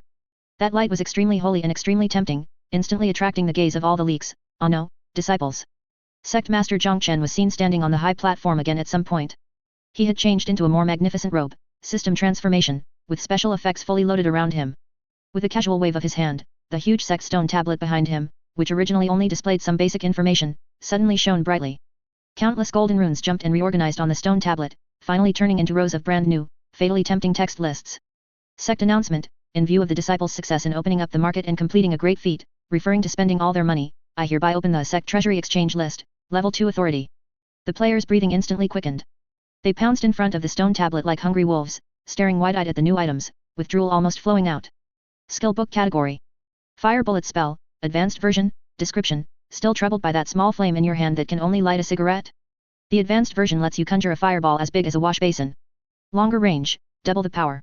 A real man should play with big fireballs. Exchange price, 3000 contribution points. Wind Blade Technique, Description, a must-have for the Agility class. Invisible Killing, a sharp weapon for cutting. Whether used to finish off enemies or to cut vegetables, it's the best choice. Exchange price, 3500 contribution points. Diamond Shield, Description, a life-saving divine skill for the strength type. After activation, a layer of golden shield forms on the surface of the body, increasing physical defense by 50% for 10 breaths. Mom no longer has to worry about me being insta-killed by monsters. Exchange price, 4000 contribution points. Equipment/item category. Refined Steel Entrenching Tool, Standard Magical Artifact, Description, still digging soil with a chipped, broken shovel. Sect Special Entrenching Tool, made of 100 refined steel, mining efficiency plus 50%, can also be used as a melee weapon to smack people, one shovel for 2 uses. Exchange price, 1500 contribution points. Low-grade rejuvenation pill, Sect version, Description, essential medicine for combat, 1 gulp and instantly restore 30% of health. Can save lives at critical moments. Exchange price, 200 contribution points/pill. Holy crap. New skills. A fireball as big as a wash basin. I want to learn it. Once I learn this, I'll be a human self-propelled artillery. No more hitting things with bone clubs. That entrenching tool is also a divine artifact. With it, mining will definitely be faster. My infrastructure soul is burning. The players looked at the new products, their mouths watering. Their current combat methods were too limited, besides basic attacks, they only had the basic small fire bullet spell, and they had long wanted to learn new skills. But when their eyes moved to the price column, the air went silent again. 3,000 contribution points. Wang Defa counted on his fingers for a long time, his face turning green. I worked my ass off moving bricks all day before and only got 200 or 300. Adding the previous fine, I'm now at negative 500. How long the hell will I have to grind for this? Dog developer. This price inflation is too fast. Is inflation this serious? Amidst the wailing. On the stage, a smile as expected curled at the corner of Jiang Chen's mouth. He knew the timing was right. Silence. Jiang Chen spoke indifferently, his voice not loud, but filled with the confidence of controlling everything, clearly reaching everyone's ears. I know you are short of money. Cultivation is not easy, wealth, companions, techniques, and land none can be missing. To encourage disciples to be proactive and become the pillars of the sect as soon as possible, I specially grant a decree to open the Spirit Stone/Material Special Exchange channel. As his voice fell, a new line of small text explanation appeared at the bottom of the stone tablet. Special Exchange Rules. Disciples can directly hand over low-grade spirit stones to the sect treasury to exchange for contribution points. Exchange rate, 1 low-grade spirit stone equals 100 contribution points. Disciples handing over various materials, Yao beast materials, or spiritual plant, etc., can receive corresponding contribution point rewards after system valuation. Boom. As soon as this rule came out, the atmosphere in the square changed instantly. The players who were just crying poverty suddenly had sharp eyes. Everyone's brains began to work rapidly, performing complex cyberpunk mathematical calculations. Wait. Let me calculate. The research party member shortened player tag adjusted his glasses, a shrewd light flashing in his eyes as he muttered. If we go to the market to set up a stall, a complete rat skin can sell for about 2 spirit stones, which is 200 contribution points. But if we hand it directly to the sect, we can get 10% more, which is 220 points. Although we lose cash flow and can't buy things from the market, we can learn skills in the sect faster. And it saves the time cost of running back and forth to the market and being caught by urban management while stalling. It's a bargain. The most important thing is... Wang Defa suddenly slapped his thigh, remembering something. He abruptly reached into the most secret inner pocket of his clothes, where he hid his private money. The next second, like a magic trick, he pulled out 3 tightly hidden low-grade spirit stones, which he kept just in case and couldn't bear to spend. I have money. I still have 3. Wang Defa was so excited that his fat trembled. He was the first to rush to the exchange port in front of the stone tablet, fearing the Sect Master would regret it if he was late. Sect Master. I want to exchange. Give me 300 contribution points. Pay off my debt first. I want to save the rest to buy skills. With someone leading the way, other players who had hidden private money also couldn't help themselves. I also hid too. I originally wanted to keep them to buy candied haws at the market, but whatever, learning skills is more important. I don't have spirit stones, but I have 2 premium rat king ribs I couldn't bear to sell. Sect Master, look at how much these are worth. Can I trade them for a shovel? For a moment, the square turned into a large-scale loot disposal scene. Players scrambled to take out their last bits of wealth and throw them into the glowing exchange formation. Above the high platform, Chen stood with his hands behind his back, appearing calm and unruffled on the surface, like an otherworldly expert. But in his system backend, the number that originally showed Sect Spirit Stone Reserves, 5, Extreme Poverty, was jumping upward at a pleasing speed. 5, 105. 305, 850. In just half an hour, he not only recovered the fines he had advanced for these guys, but his small treasury also had nearly 1,000 spirit stones of liquid capital. Looking at those disciples below who, although they had emptied their pockets, were excited because they could afford to learn skills. Chen gave himself a thumbs up in his heart. This is the way of sustainable exploitation, no, management. Distribute spirit stones to them so they have the motivation to consume, then raise the product prices and use exclusive skill books as bait to recover the spirit stones. The money went in a circle and came back to my hands, while they gained happiness. This is simply a perfect business closed loop. This is the power of capital. Chapter 59, Sage Time 2.0, the storage pouch is too small, the desire is too big. Early the next morning. Guiyuan Sect Square. The sun rose as usual today, casting golden light on the square, but the players' moods were darker than the bottom of a neighbor's soot-covered pot. After last night's frantic wave of emptying their pockets to exchange for contribution points, everyone had finally paid off that heavy fine, and some even had a small surplus. However, this surplus was simply not worth mentioning in the face of the sect's newly opened high-price shop. People sat on the ground in groups of 2 or 3, looking up at the Fire Bullet spell, Advanced Edition, on the Sect stone tablet, which cost a whopping 3,000 contribution points, and then looking down at their pitiful panels, current contribution points, 150. A deep sense of powerlessness and a massive psychological gap shrouded the entire square. This felt even worse than having nothing at all, because they now had higher-level desires, only to find they were still penniless paupers. Wang Defa plopped down under the totem pole carved with a corn cob, leaning his back against the pillar, holding his beloved little grey storage pouch. Like an OCD patient, he repeatedly performed one action: open the pouch, peek inside, sigh, close it, open it again, peek again, sigh again. Swoosh. Swoosh. Swoosh. He put his chipped rat-tooth dagger, which had accompanied him through the newbie phase, inside, took it out, and put it back in again. The trajectory of the dagger through the air seemed so lonely, desolate, and cold. Sigh. Wang Defa let out a long sigh, the fat on his face bunching together, written all over with worry. Brothers, I've discovered a serious problem. An extremely serious one.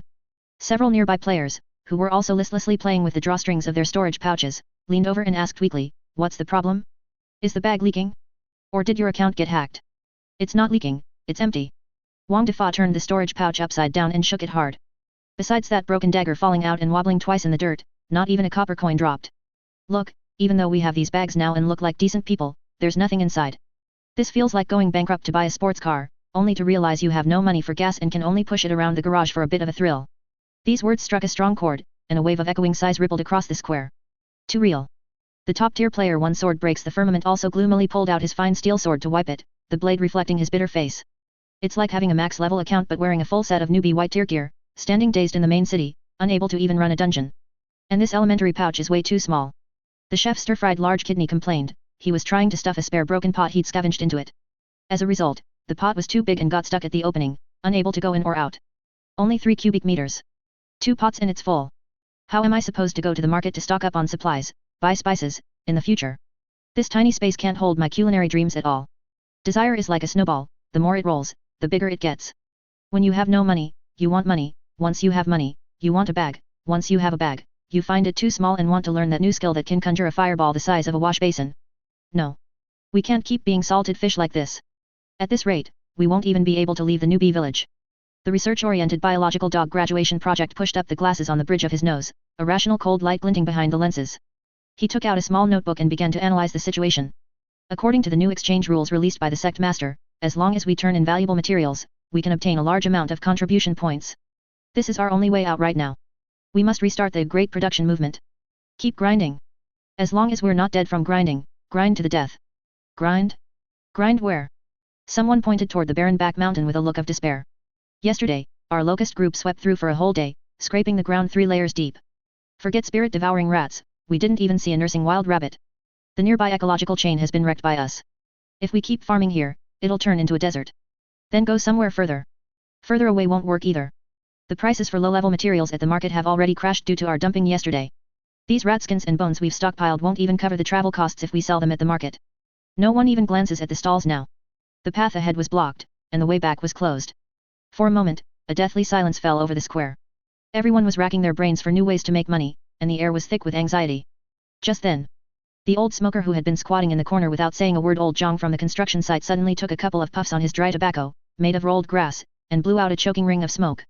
He raised a hand covered in calluses and slowly pointed toward the deep, ominous-looking cave entrance behind the main hall. Ahem, I say, youngsters, have you forgotten a place?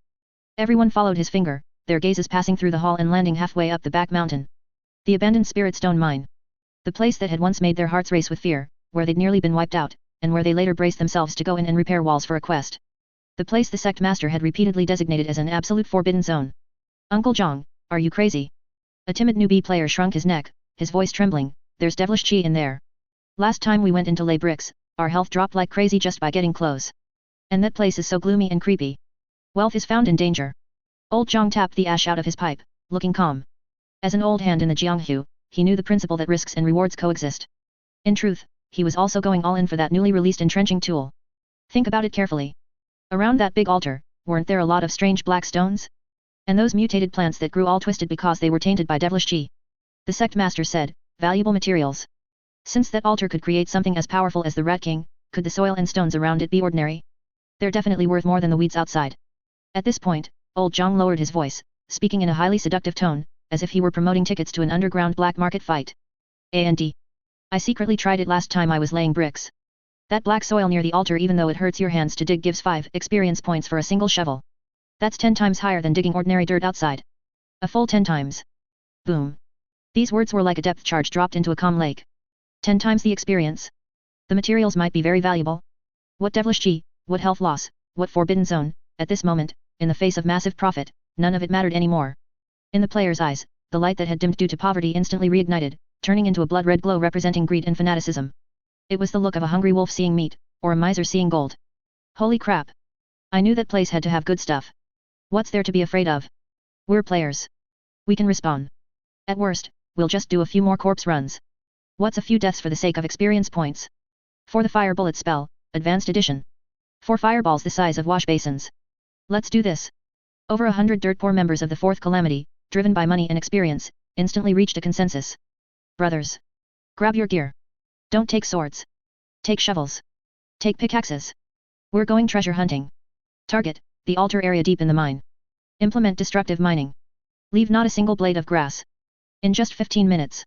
A suicide pioneer mining group, with every member holding an entrenching tool or pickaxe, carrying an empty storage pouch, and having eyes flashing with a light of determination to face death, aggressively gathered at the mine entrance. That aura was 100 times more powerful than when they went to the market last time. On the high platform of the main hall, Chen watched this group of disciples who had finally taken the initiative to walk toward his preset battlefield, a plan successful smile curling at the corner of his mouth. Very good. Desire is indeed the primary productivity. As long as the bait is large enough, there is nowhere these Fourth Calamity members won't dare to go. Go, my warriors. Use your shovels to probe the depths of that altar for me. Chapter 60 Clearing the Demon Lair, Part 1 Brothers. This thing actually fights back. 300 meters beneath the abandoned mine at the back mountain. 100-strong column, torches in hand, twisted through the dead silent, ancient tunnel like a writhing fire dragon. The deeper they went, the more grotesque everything became. The once jagged rock walls now bulged with dark red, vein-like ridges, as though the entire mountain had come alive and was pulsing. The air was so cold every breath frosted their brows with ice. A stench sulfur, rotting flesh, and an indescribable metallic tang forced its way into their nostrils and churned their stomachs. From time to time, faint growls or the wails of vengeful souls echoed from the depths, reverberating through the hollow caves and raising goosebumps. Any ordinary chi refinement stage cultivator would have fled long ago, their Dao heart shaken by the oppressive terror. But this group was different. They were the Fourth Calamity. Far from frightened, their eyes blazed with excitement like bandits about to break into a vault of gold. To them, every horrific detail was simply part of an advanced dungeon's unique ambience. Hurry up, keep up. Don't fall behind, move it, brothers up front. At the head of the line, Wang Defa clutched the brand new tempered steel trenching spade he'd paid a fortune to obtain.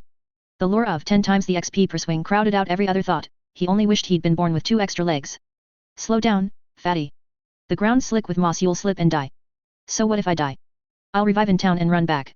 Worst case, I waste a bit of time. If I'm late, you animals will loot everything good before I get there. Amid the clamor and pounding feet, the column finally reached its destination. The passage opened into a vast underground cavern. In the center, a black altar lay partly unearthed, standing silent in the dark. Its surface was covered with eerie, intricate crimson runes that pulsed like slow, living breaths, casting an unholy glow. Around the altar, the crooked, jury-rigged demon-suppressing wall the players had slapped together last mission still stood a textbook example of shoddy workmanship. Before anyone could step past the wall and approach the altar. Ding! Ding! Ding! Every player's system panel flashed an identical blood-red alert box crowned with a skull. Warning! You have entered a zone saturated with devilish chi, environmental debuff active, lose 1 HP every 5 seconds. Leave immediately. Crap! I'm losing health, real health. A ripple of panic swept through the crowd as they watched the numbers ticking steadily downward. This environmental damage is brutal. I've only got 100-odd HP, I'll be dead in minutes. Ordinary people would retreat. The Fourth Calamity's minds worked differently, they found a solution at once. Don't be scared. One sword breaks the firmament pulled a rock-hard strip of jerky from his storage pouch, crammed it into his mouth, and shouted between noisy chews. Just eat to heal. If I chew fast enough, the damage can't catch me. Everyone's got rations, time to use them. Right.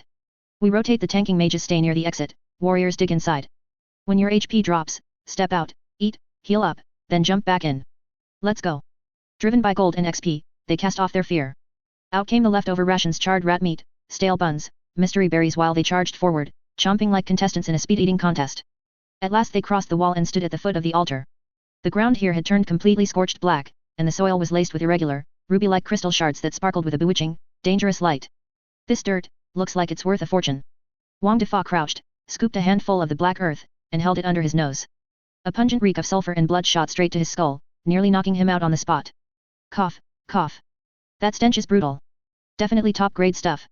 He stood up, took a deep breath, adjusted his grip on the shovel, and raised the brand new entrenching tool high.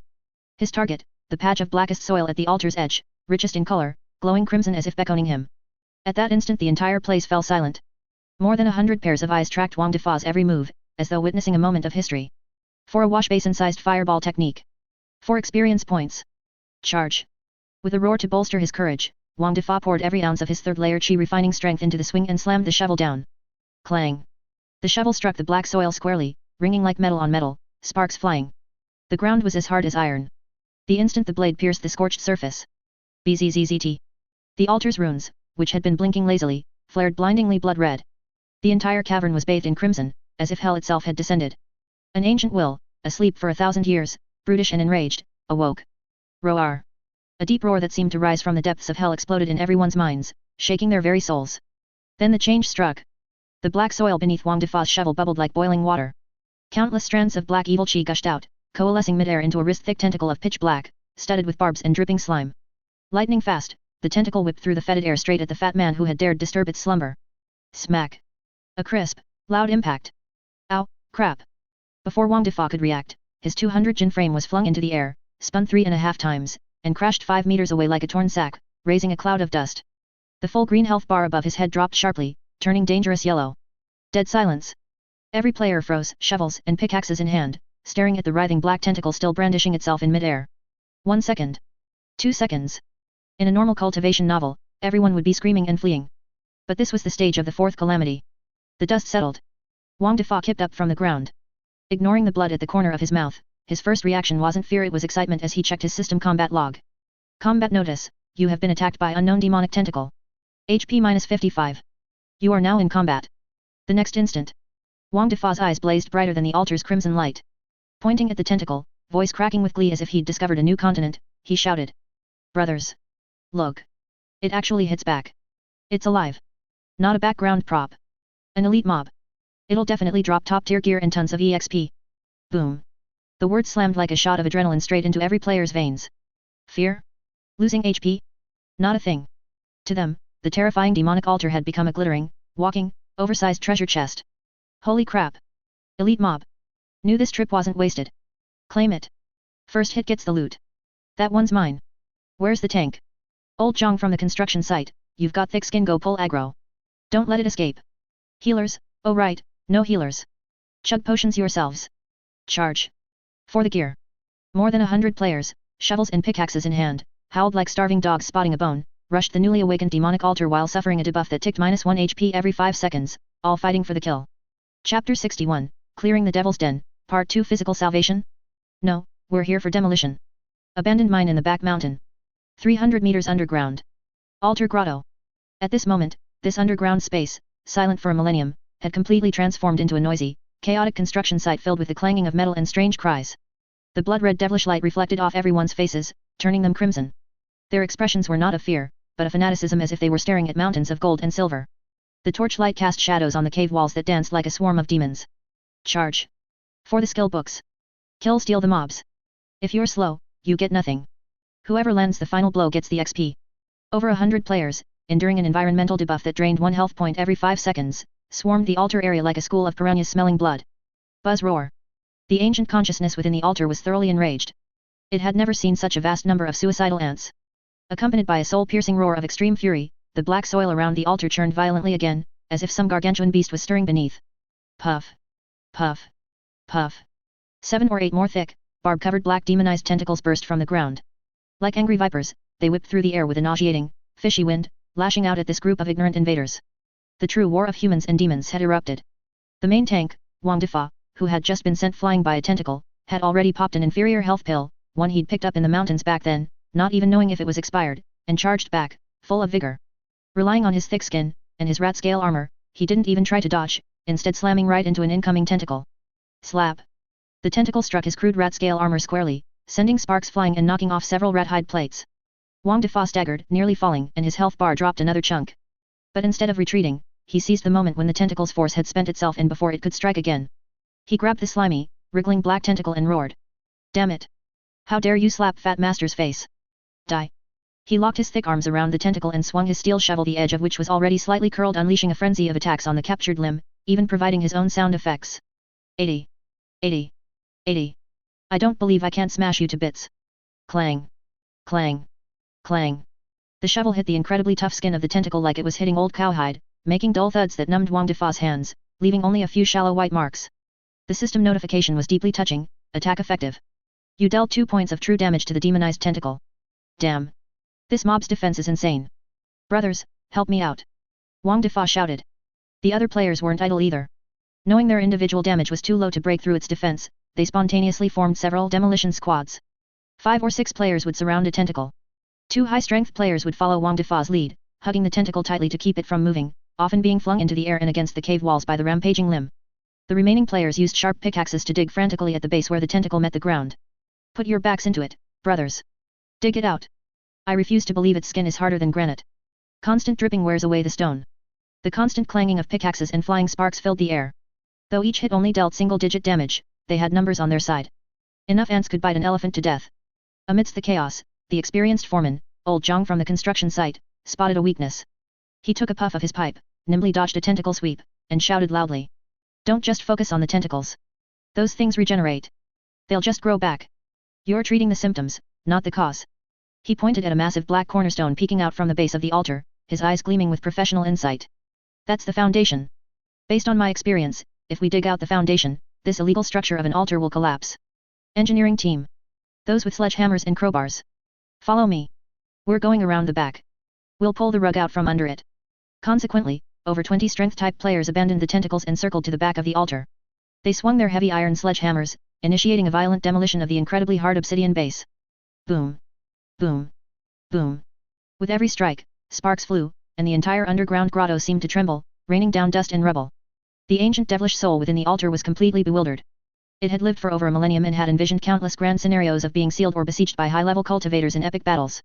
But never in its wildest dreams did it imagine that one day, it would be ganged up on by a group of weaklings in the chi condensation stage using shovels, pickaxes, and sledgehammers like a demolition crew.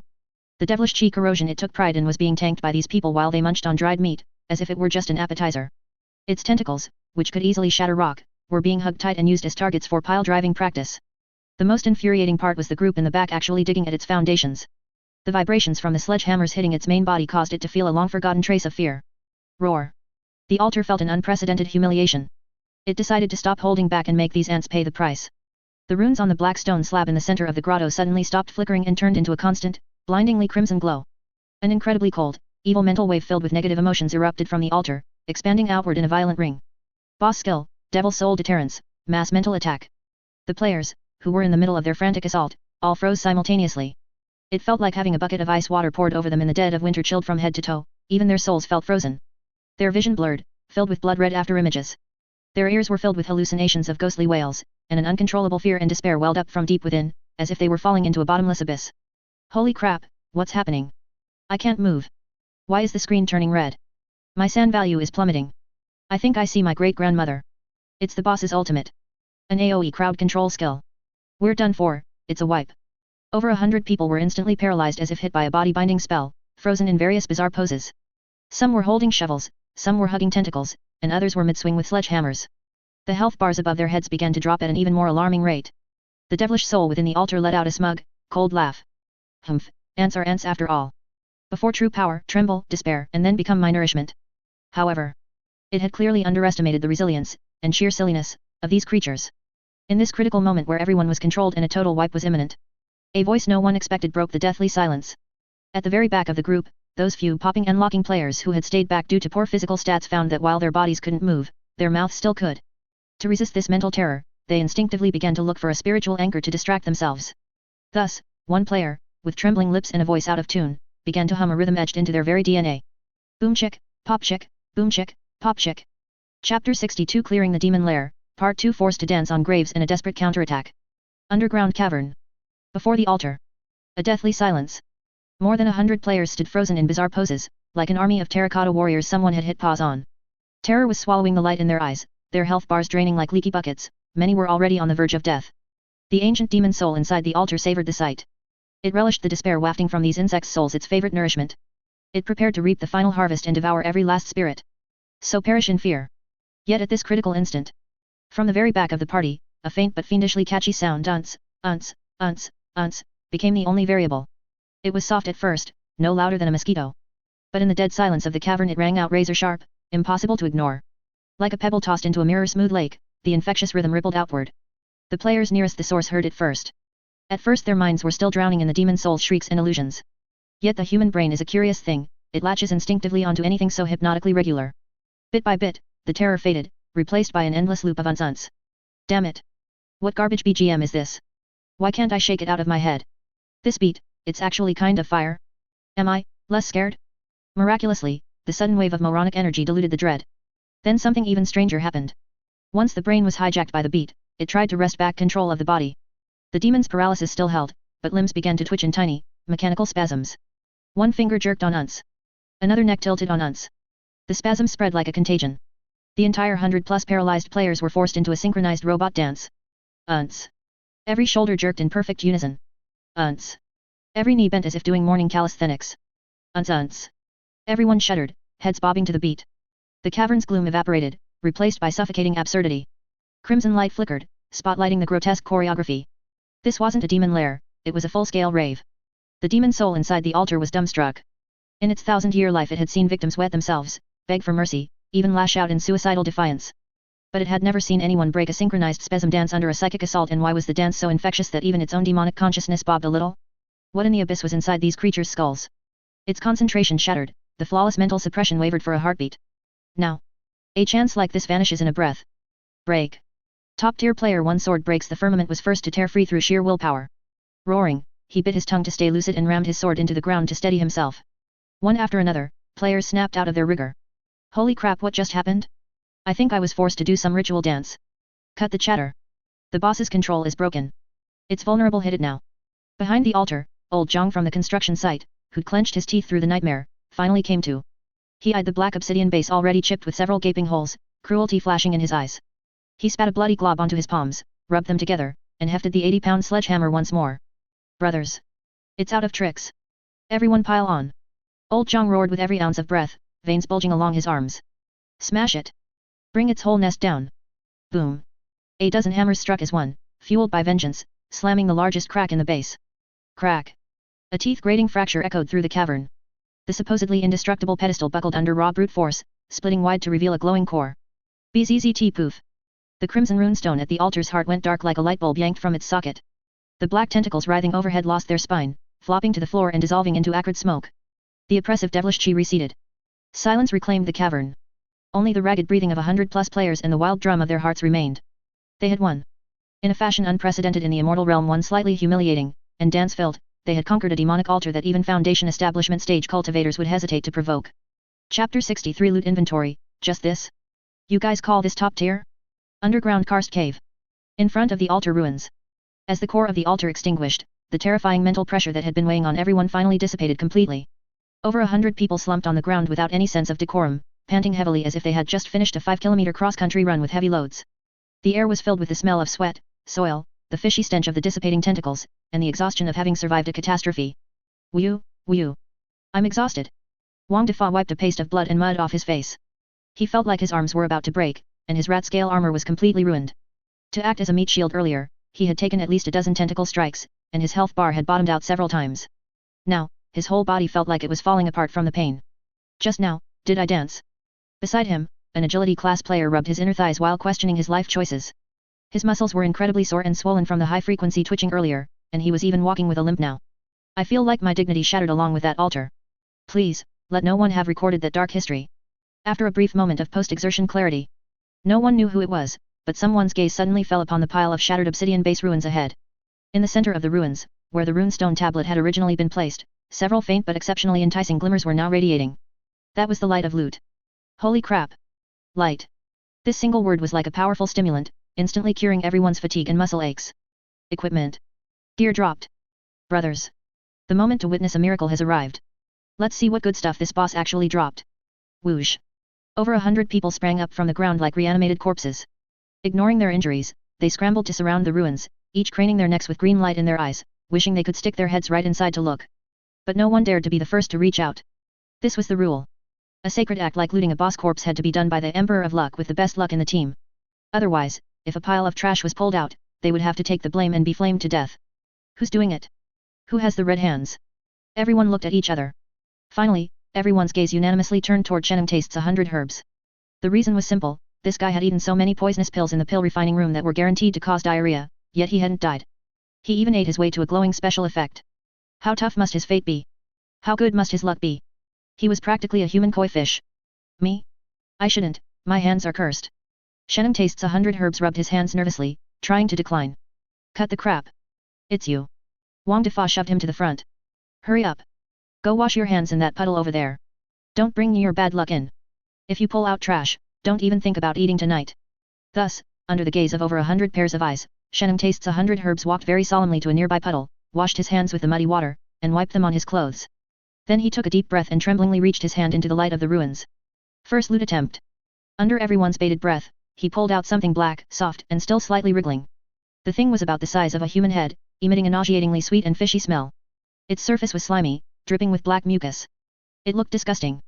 Item name, Demonized Slime Core, active, description, a low-level demonic core born from the long-term nourishment of the altar's devilish chi.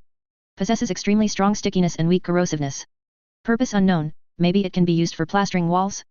Or as some kind of prank prop. Total silence fell over the field. Everyone stared at this lump of snot-like stuff, the expressions on their faces incredibly colorful, filled with disdain. Just this. The expert player one sword breaks the firmament's mouth twitched, feeling as if his emotions had been toyed with. We fought for our lives for ages and almost got wiped out, just to get a lump of giant snot? Can this thing be traded for skill books? Hey. Don't be like that. The chef stir-fried large kidney's eyes lit up. He leaned in and took a sniff, looking intoxicated. This smell, it's a bit like over-fermented stinky tofu with a hint of seafood fishiness. Maybe I can develop a new dish? Like a coating for a demonic version of beggar's chicken? Or make it into dark cuisine to mess with people in the market? Everyone collectively took a step back, giving him looks of concern for the mentally challenged. Second loot attempt. Under immense pressure, Chen tastes 100 herbs reached in again and rummaged for a long time. This time, he pulled out a bone club about 1.5 meters long, pitch black, and covered in sharp barbs. As soon as this bone was brought out, the surrounding temperature seemed to drop by several degrees, and the intermittent, irritating sound of ghosts wailing and wolves howling could be faintly heard. Item name, Wailing Demon Bone, two-handed blunt weapon / materials, grade, medium-grade magical artifact, damaged, description, formed from the leg bone of an altar sacrifice corroded by devilish chi. Extremely hard.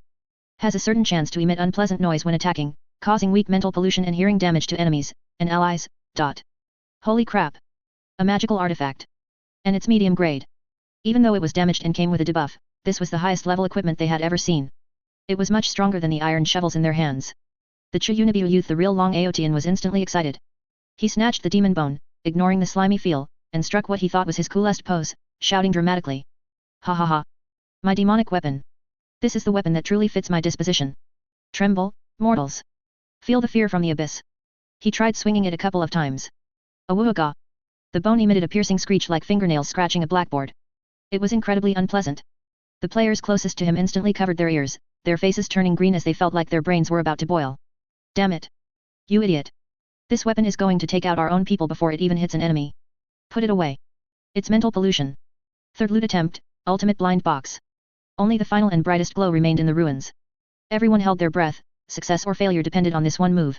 Sheneng tastes 100 herbs practically laid flat on the ground, reaching his hand to the very bottom to dig out the last piece of loot. It was an irregularly shaped, blood-red crystal fragment only about the size of a palm.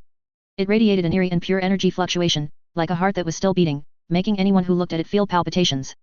Item name, Ancient Demonic Array Core Fragment, Special Item, Description, contains massive and violent demonic path origin power. Extremely dangerous. Warning, those without great perseverance and great opportunity must not touch or use it directly, otherwise there is a risk of instant demonization or death by body explosion. Note, it seems someone, certain sect masters who wish to remain anonymous, is buying such items at a high price. Seeing this description, although the players didn't know its specific use, they were impressed. This looks like the good stuff. Special item. It must be a quest item.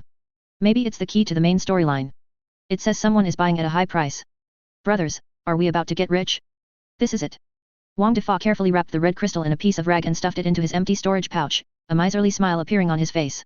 Hee, regardless, this trip wasn't in vain. Just this stone alone, if given to the Sect Master, will surely exchange for a lot of contribution points. My washbasin-sized fireball is within reach.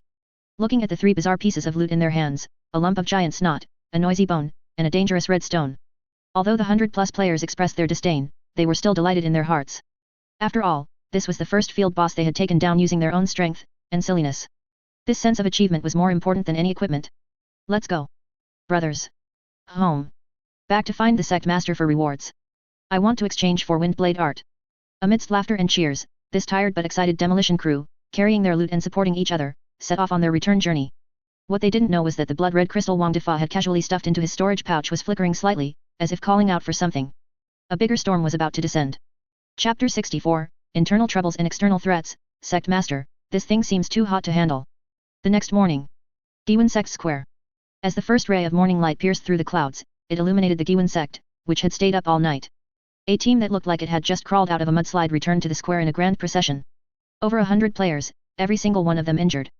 Some had half their armor shattered, revealing lean muscles, some had black and red streaks on their faces, making it impossible to tell mud from blood, others limped, clearly having cramped up from doing the robot dance last night and not yet recovered. However, their mental state was abnormally hyperactive, showing none of the exhaustion that follows an all-nighter. Awesome. This is so damn awesome. One sword breaks the firmament, although currently pale and drained of spiritual energy, had eyes that were terrifyingly bright. He gripped his sword hilt tightly. This is what cultivation is. Life and death combat. Limit-breaking counter-kills. It's 10,000 times more exciting than hunting rabbits in the back mountain. I'm going again next time. It just costs too many potions. Wang Defa touched his empty storage pouch with heartache. All the blood recovery pills this fat master saved up are gone. If the rewards this time aren't good enough, I'll lose big time. The Sect Master must reimburse me. They headed straight for the high platform in front of the main hall.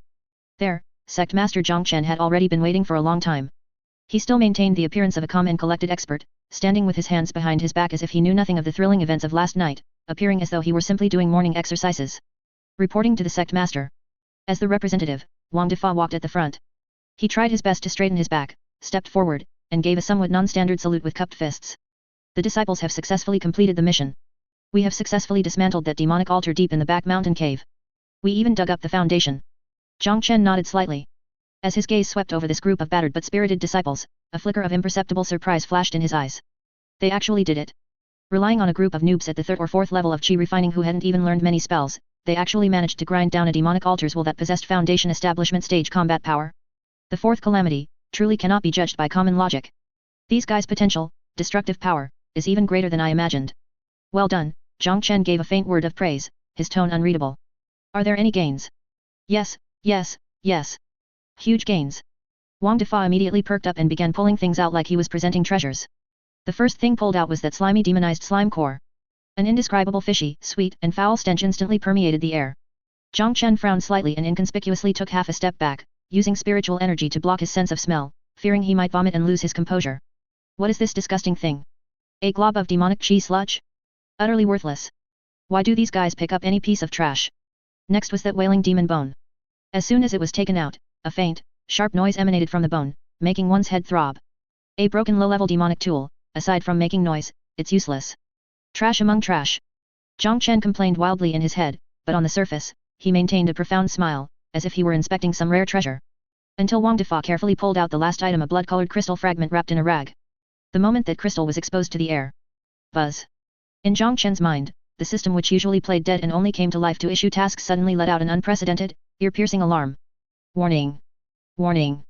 High-risk energy source detected, target confirmed as, fragment of the core formation eye of the ancient blood river demon venerable seal, extremely dangerous, warning. The seal is severely damaged. The demon venerable's remnant soul shows signs of awakening. Host, please take immediate action. Jiang Chen's originally calm expression almost broke at that moment. His pupils suddenly contracted to pinpricks, and his heart skipped a beat. What the hell is this? Blood River Demon Venerable? Isn't that the demonic giant from legends who almost slaughtered the entire cultivation world 10,000 years ago and was finally sealed by more than a dozen soul transformation experts? Buried in my back mountain, was actually the seal of a powerhouse of that level. And these destructive brats actually used shovels to dig up the seal core. Jiang Chen felt like he wasn't holding a stone, but a nuclear bomb that could blow up the entire Guiyuan Sect or even a 1,000-mile radius at any moment. He used the greatest willpower of his life to keep from screaming and throwing this hot potato away on the spot. He took a deep breath, forcibly suppressing the stormy waves in his heart.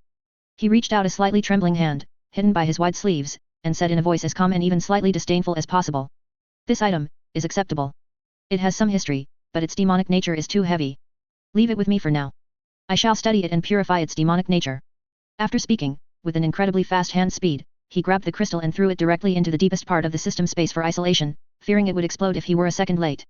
As for your contributions. Jiang Chen looked at the pairs of expectant, greedy eyes below and knew he had to pay up. To stabilize these troublemakers and give them more motivation to deal with the upcoming crisis, he had a premonition that trouble was coming. All disciples who participated in this operation are rewarded with 2,000 contribution points each. Furthermore, the exchange permissions for all basic 5-element spells on the first floor of the Scripture Pavilion are now open. Boom. The square instantly erupted. 2,000 points. I'm rich. My fireball technique is within reach. I can learn new skills. I want to learn Earth Spike technique. I'm going to dig holes. The Sect Master is so generous. Long live the Sect Master. Guiyuan Sect is awesome. The players were immersed in great joy, completely failing to notice their Sect Master's smile, which looked worse than crying, and the cold sweat seeping from his forehead. Meanwhile, hundreds of miles away, at Liuyun Market. In a secret room on the top floor of Duobao Pavilion, the light was dim, and the atmosphere was suffocatingly oppressive. Elder Huang, whose face was gloomy and who had been brooding over missing the last trash dumping, was listening to the report of his scout. Reporting to Elder, it has been clarified. The scout knelt on the ground, his voice low. Those people indeed come from a small sect called Guiyuan Sect. Its location is extremely remote, in a desolate mountain on the outskirts of the Qingyang mountain range. Normally, no one pays it any attention. According to local loose cultivators, this sect was on the verge of bankruptcy, and even its mountain gate was about to collapse. Recently, for some reason, many disciples who act crazily and disregard their lives have suddenly appeared. Furthermore, the scout paused and presented an image stone, holding it high above his head with both hands. This is some residual aura we collected from the place where they set up stalls after they left the market. Please take a look, Elder. Elder Huang took the image stone and sensed it with his divine sense. The next second, he snapped his eyes open, which shot out greedy and ferocious light, and even his breathing became rapid. This aura. Extremely pure ancient demonic baleful chi. And a trace of, an extremely faint but high-level seal scent. Elder Huang stood up abruptly, the jade walnuts in his hand instantly turning to powder. Ha ha ha ha. Heaven is helping me. Heaven is truly helping me. I knew it. How could that god-forsaken backwater suddenly produce so many resources? They must have stumbled upon some ruins or secret realm left by an ancient demonic cultivator. And by the looks of it, they don't know how to develop it at all, actually selling precious demonic materials as trash in the market. What a waste of heavenly treasures. A sinister smile appeared on Elder Wang's face. As a cultivator who had been stuck at Foundation Establishment Perfection for many years and whose lifespan was nearing its end, he had a mad obsession with any opportunity that might lead to a breakthrough. Even if it was a demonic opportunity, he didn't care anymore. Pass down my order. Elder Wang's voice was bone-chilling and filled with killing intent. Assemble all elite personnel from the family's secret branch. Bring 3 Foundation Establishment stage guest elders. Do not alert anyone else in the market. Set out tonight. Full speed ahead. Target Guiyuan Sect. Since those wastes cannot hold onto this opportunity, then I shall take over for them. Remember, leave no one alive. The wind before the storm. A sect exterminating crisis targeting the Guiyuan Sect was quietly approaching. Meanwhile, the players were still in the square, arguing incessantly over which skill to learn first, completely unaware of the impending storm. Chapter 65, Preparation Time, Server-wide Announcement. Large-scale humanoid monster siege event begins. High noon. Inside the main hall of the Guiyuan Sect. Outside, the sun blazed high, but the main hall's doors were tightly shut, isolating it from the clamor on the square. The light inside was dim, and the air was thick with a suffocating sense of oppression. Sect Master Chen sat alone on the wide red sandalwood throne. At this moment, his face, which usually maintained a calm and enigmatic expression, was several shades paler than the sun outside, and a layer of fine cold sweat even oozed from his forehead. Before him floated the translucent system panel that only he could see. At this time, the sect perimeter threat scanning radar interface in the center of the panel was flashing a blinding and heart-palpitating red light, accompanied by bursts of urgent, silent alarms. On the edge of the radar, a large cluster of dense red dots representing hostile forces was moving toward the Guiyuan Sect at an alarming speed, like a pack of sharks that had caught the scent of blood. Highest level warning.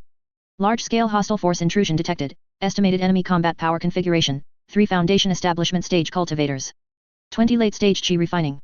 50 middle stage Qi refining, estimated time of arrival, 2 hours. Looking at this despair-inducing data comparison, Chen felt as if a block of 10,000-year-old ice had been stuffed into his stomach, chilling him to the bone. 3 foundation establishment stages, and 20 high-level Qi refining. He looked down at his own empty shell of a body, which was still pretending to be a golden core old ancestor but actually only had a peak Qi refining cultivation.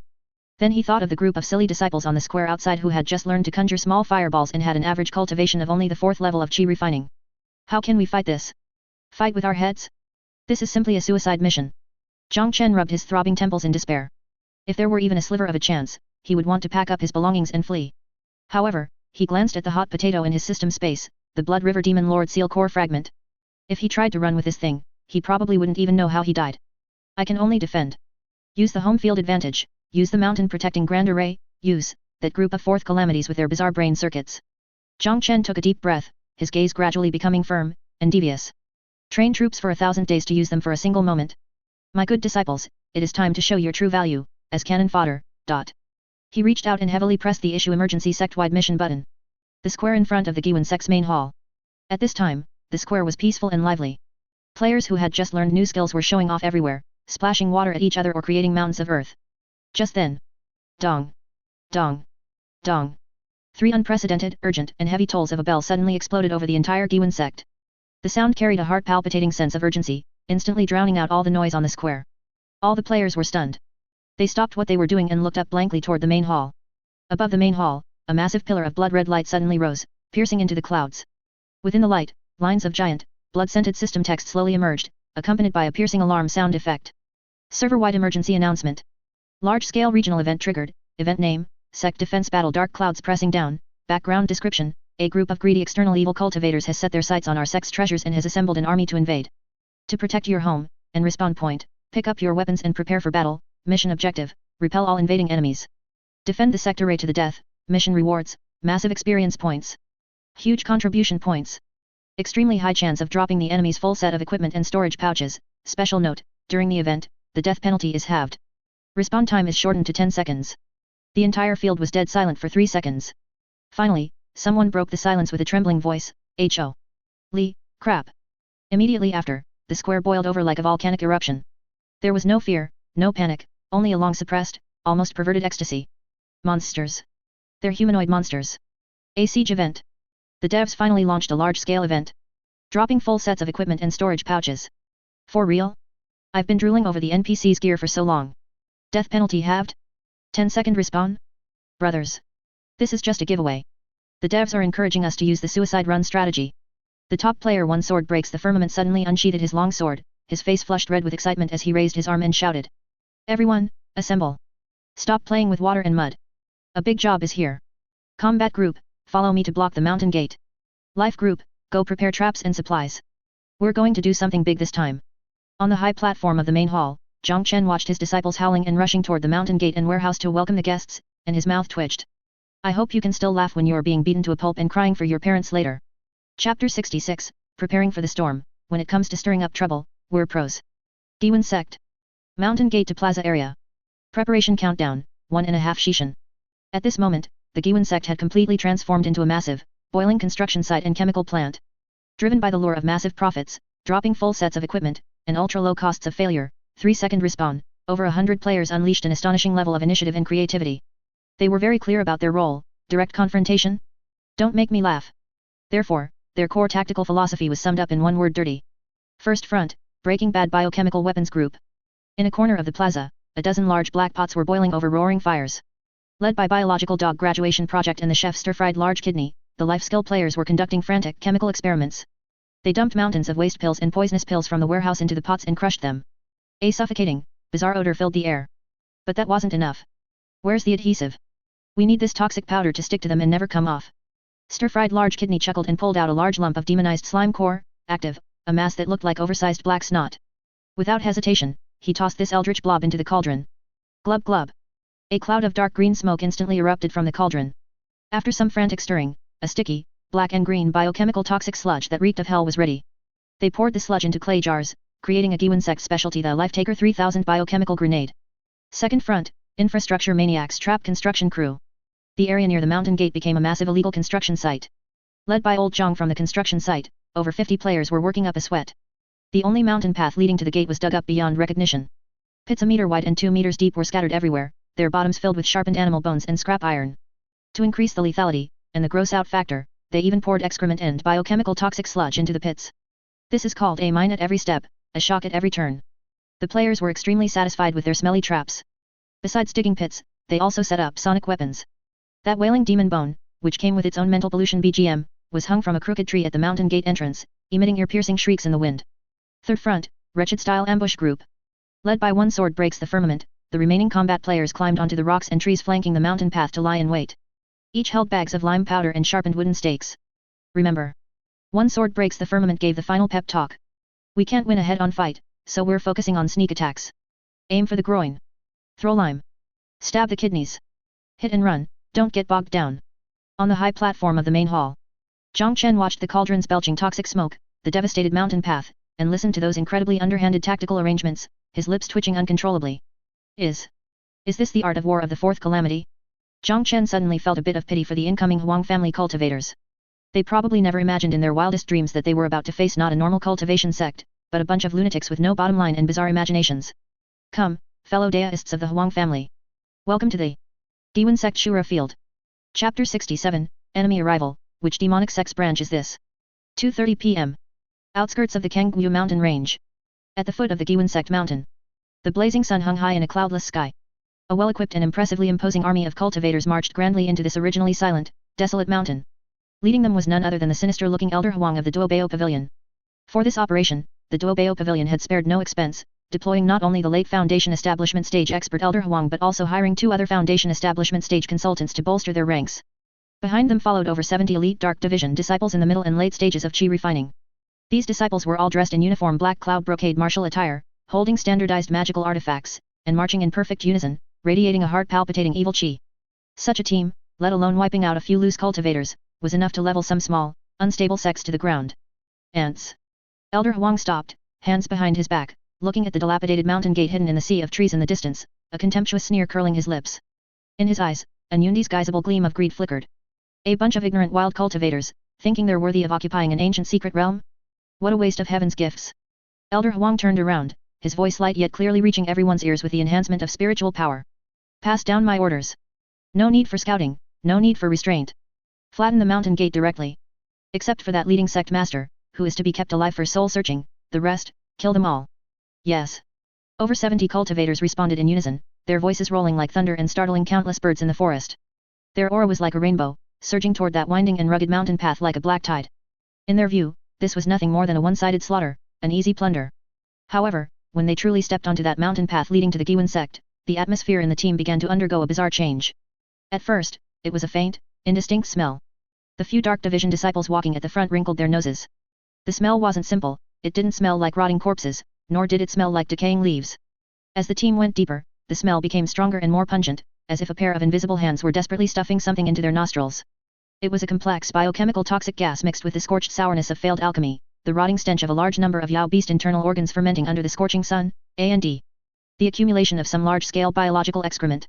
Under the evaporation of this high heat, this smell was almost tangible, enough to blow someone's skull cap right off. Blag. A few young disciples, who usually lived in luxury and only meditated in quiet rooms, finally couldn't hold it back. Their faces turned pale, and they bent over on the spot, dry heaving. Shut up! Where are your manners? Elder Huang waved his sleeve in disgust, cast a breath-holding technique on himself, his brow furrowing into a deep frown. He had traveled far and wide for many years and wiped out countless demonic dens and ghostly caves, but he had never seen such a disgusting sect. Are these Guiyuan Sect people living in a latrine? Elder Huang cursed inwardly. In such an environment, let alone cultivating, staying too long would probably breed heart demons. Could this be some kind of unknown poison formation? But that wasn't even the most ridiculous part. Aouga Creek. Bursts of extremely bizarre, intermittent sounds, completely devoid of any rhythm, suddenly reached their ears. Everyone looked up and saw that the withered trees on both sides of the road were hung with bleached white skeletons. When the wind blew, these bones collided with each other, making a tooth-gritting grinding sound. Those were the low-grade materials wailing demon bone, originally used to refine low-level bone shields, but now they had been made into simple wind chimes. This kind of noise, full of mental pollution, made people's brains ache, and even the circulation of qi in their bodies experienced a momentary stagnation. Elder Wang's face grew darker and darker, like the bottom of a pot. He had expected the spiritual light of a mountain protecting Grand Array, a heroic resistance, and loud shouting. But the reality was that only the smell of shit and noise greeted him. This was not only an insult to his sense of smell but also a provocation to his dignity. Playing tricks? Elder Huang shouted angrily, his thick voice mixed with the pressure of the Foundation establishment stage, attempting to intimidate those cowards hiding their heads. Frontline disciples, hear my command. Ignore these unorthodox tricks. Speed up and charge through. Scout the path. As you command. 5 elite disciples with cultivation at the 8th level of Qi refining immediately stepped forward. They used the light body technique, their figures moving like lightning, turning into 5 after-images as they charged toward the mountain gate. Their eyes were sharp, and the light from the magical artifacts in their hands flickered, ready to deal with any sneak attacks from the shadows. Closer. Even closer. The disciple at the very front, named Zhao Hu, looked at the flat and wide ground before him, a sneer appearing on his lips. He had already scanned with his divine sense, there were no spiritual power fluctuations ahead, nor any traces of a formation. The so-called Guiyuan Sect is nothing more than this. Zhao Hu stepped confidently onto that seemingly flat ground covered with withered grass. A sudden change occurred. Crack. That wasn't the ground at all. It was a thin wooden board. No spiritual power fluctuations, a purely physical trap. Thud. The ground collapsed without warning, revealing a bottomless pit. Zhao Hu didn't even have time to activate his protective spiritual light, or even let out a scream, before his whole body instantly lost weight and fell. Immediately after. Squish. Squish. Squish. A series of hair-raising sounds of sharp weapons entering flesh came dully from the bottom of the pit. Ah. Half a breath later, a shrill scream, like a pig being slaughtered, finally erupted from the bottom of the pit, echoing in the empty valley and startling several crows in the trees. The main force behind them stopped abruptly, and a chill rose from the soles of everyone's feet. Elder Wang's divine sense suddenly probed downward. Immediately, the corners of this Foundation establishment stage expert's mouth twitched violently, and even his eyelids flickered a few times. At the bottom of the 3-jong deep pit, sharpened purple bamboo spikes were densely packed. That unlucky Zhao Hu had been turned into a hedgehog, with blood holes all over his thighs, arms, and back. If it were just this, for thick-skinned cultivators, it would only be a flesh wound that could be healed by taking a medicinal pill. But the most crucial thing was, half of the pit was filled with a stagnant, black and green liquid that emitted a devastatingly foul stench. It was a biochemical toxic sludge mixed with rotting beast blood, unknown poisonous plant juices, and a large amount of fresh manure. Zhao Hu was currently soaking in it, his wounds in direct contact with these filthy things. His face had already turned green whether from the poison or the disgust, and he was foaming at the mouth, his eyes rolling back, as he let out bursts of unconscious twitching.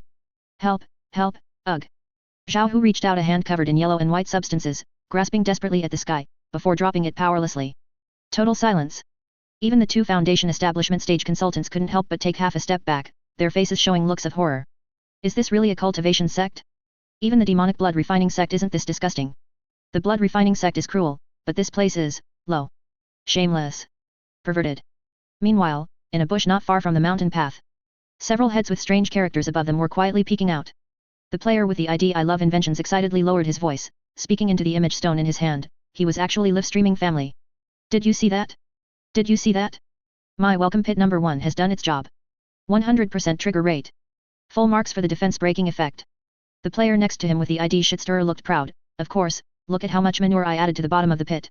That's 3 days worth of my manure plus the waste liquid from failed poison refining. The system prompted me that I caused a double debuff of mental pollution and continuous poisoning. This wave is a huge profit.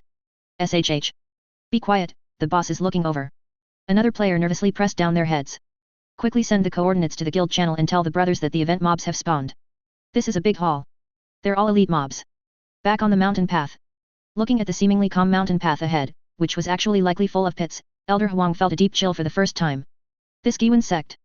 Elder Huang gritted his teeth and squeezed out a few words from between them, must be destroyed. But what he didn't know was that this was just the appetizer prepared for them by the players. The real Fourth Calamity style welcome ceremony had only just begun. Chapter 68, The First Wave. This isn't a duel, it's a street brawl. Outside the Guiyuan Sect mountain gate, on the narrow and rugged mountain path. That shrill scream and the suffocating stench rising from the bottom of the pit caused the entire aggressive Huang family cultivator team to fall into a brief and awkward silence. Elder Huang stood in the middle of the group, his face so dark it looked like it could drip water. He watched as an elite disciple who had finally been fished up with vines by several junior brothers holding their noses was covered in black-green slime, foaming at the mouth and twitching incessantly. He felt as if his old face had been slapped hard, burning with pain. Before even meeting the target, Chen, they had already lost one person, and in such a humiliating and disgusting manner. If word of this got out, how would he, Elder Huang, ever show his face in Liaoyun market again? Bastards! What are you all standing around for? Watching a play? Elder Huang roared, his foundation establishment stage perfection aura suddenly erupting as he tried to disperse the annoying bone noises and the stench piercing his brain, aiming to stabilize the wavering morale of his troops. Everyone, listen to my command. Activate spiritual energy shields immediately. Watch your step. Charge through. Drag out these cowards who hide their heads and only use underhanded methods. I will tear them to pieces and refine their souls. Yes. The remaining 60+ cultivators woke up as if from a dream, not daring to provoke the elder's wrath. They formed hand seals one after another, propping up colorful spiritual energy shields that wrapped them tightly like glowing eggshells. Then, they carefully bypassed the stinking pit and continued their approach toward the mountain gate. Although their battle cries shook the heavens, their steps were noticeably hesitant. Their eyes constantly scanned the ground and both sides of the path, fearing that another manure pit would suddenly collapse beneath their feet. However, they were currently entering the canyon of death, flanked by dense bushes and piles of jagged rocks. The terrain here was narrow, making it the perfect location for an ambush. The moment the main force completely entered the ambush circle. Lying behind a large rock halfway up the hill by the roadside, the pro player one sword breaks the firmament squinted his eyes, calculating the distance through the gaps in the leaves. A cruel, and greasy, smile curled on his lips as he suddenly poked half his head out and roared at the top of his lungs. Brothers! The fat sheep have entered the pen. Give these grandsons hell. Fire! At his command, the mountain forest instantly became lively. Crash! From the dense grass on both sides of the mountain path, from the high treetops, and from behind massive rocks, dozens of heads popped up. These players had wet rags tied over their faces, for gas and dust protection, and held weapons of mass destruction they had prepared long ago. Take a taste of my biochemical grenade. Go. Countless clay pots filled with a thick, black-green liquid whistled through the air like rain, hurtling toward the cultivators on the path. Watch out for hidden weapons. Defend. A quick reacting chi refining level 9 squad leader shouted. He sneered, disdain flashing in his eyes, as his flying sword transformed into a streak of sharp light, accurately shattering several of the leading clay pots in mid-air. Mere mortal items, yet you think you can break our defense? Laughable. However, in the next second, his smile froze on his face. Bang. Bang. Bang. The clay pots shattered. The expected fireballs or poisoned needles did not appear. What splashed out was a thick, black and green paste that emitted a hellish stench. It was the mixed toxic sludge specially crafted by the chef stir-fried large kidney, infused with the core mucus of demonized slimes. Because of the slime mucus, this toxic sludge was extremely sticky, had a massive splash radius, and clung to everything like a maggot in a wound. Splat! A large glob of toxic sludge slammed hard onto the squad leader's spiritual energy shield. Sizzle! The originally radiant shield actually emitted a corrosive sound like cold water being poured into a hot oil pan. The areas covered by the sludge dimmed instantly, leaving behind mottled, damaged spots. Even more terrifying was the smell. It was a complex, overwhelming stench that hit the crown of the head and could make one's soul emerge from their body. It actually seeped through the gaps in the shields and pierced the nostrils, as if someone had forcibly stuffed 100 dead rats that had been fermenting for half a month into his mouth. Blag. What is this? It stinks so bad. My eyes. My spiritual shield is being corroded. This sludge is sticky. I can't shake it off.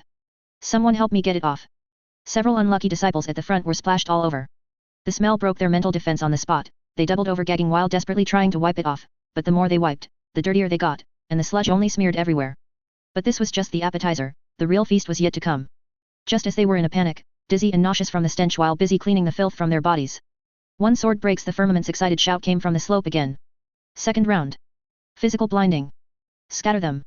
Following closely behind were hundreds of bags of crudely packaged quicklime powder. Puff. Puff. Puff.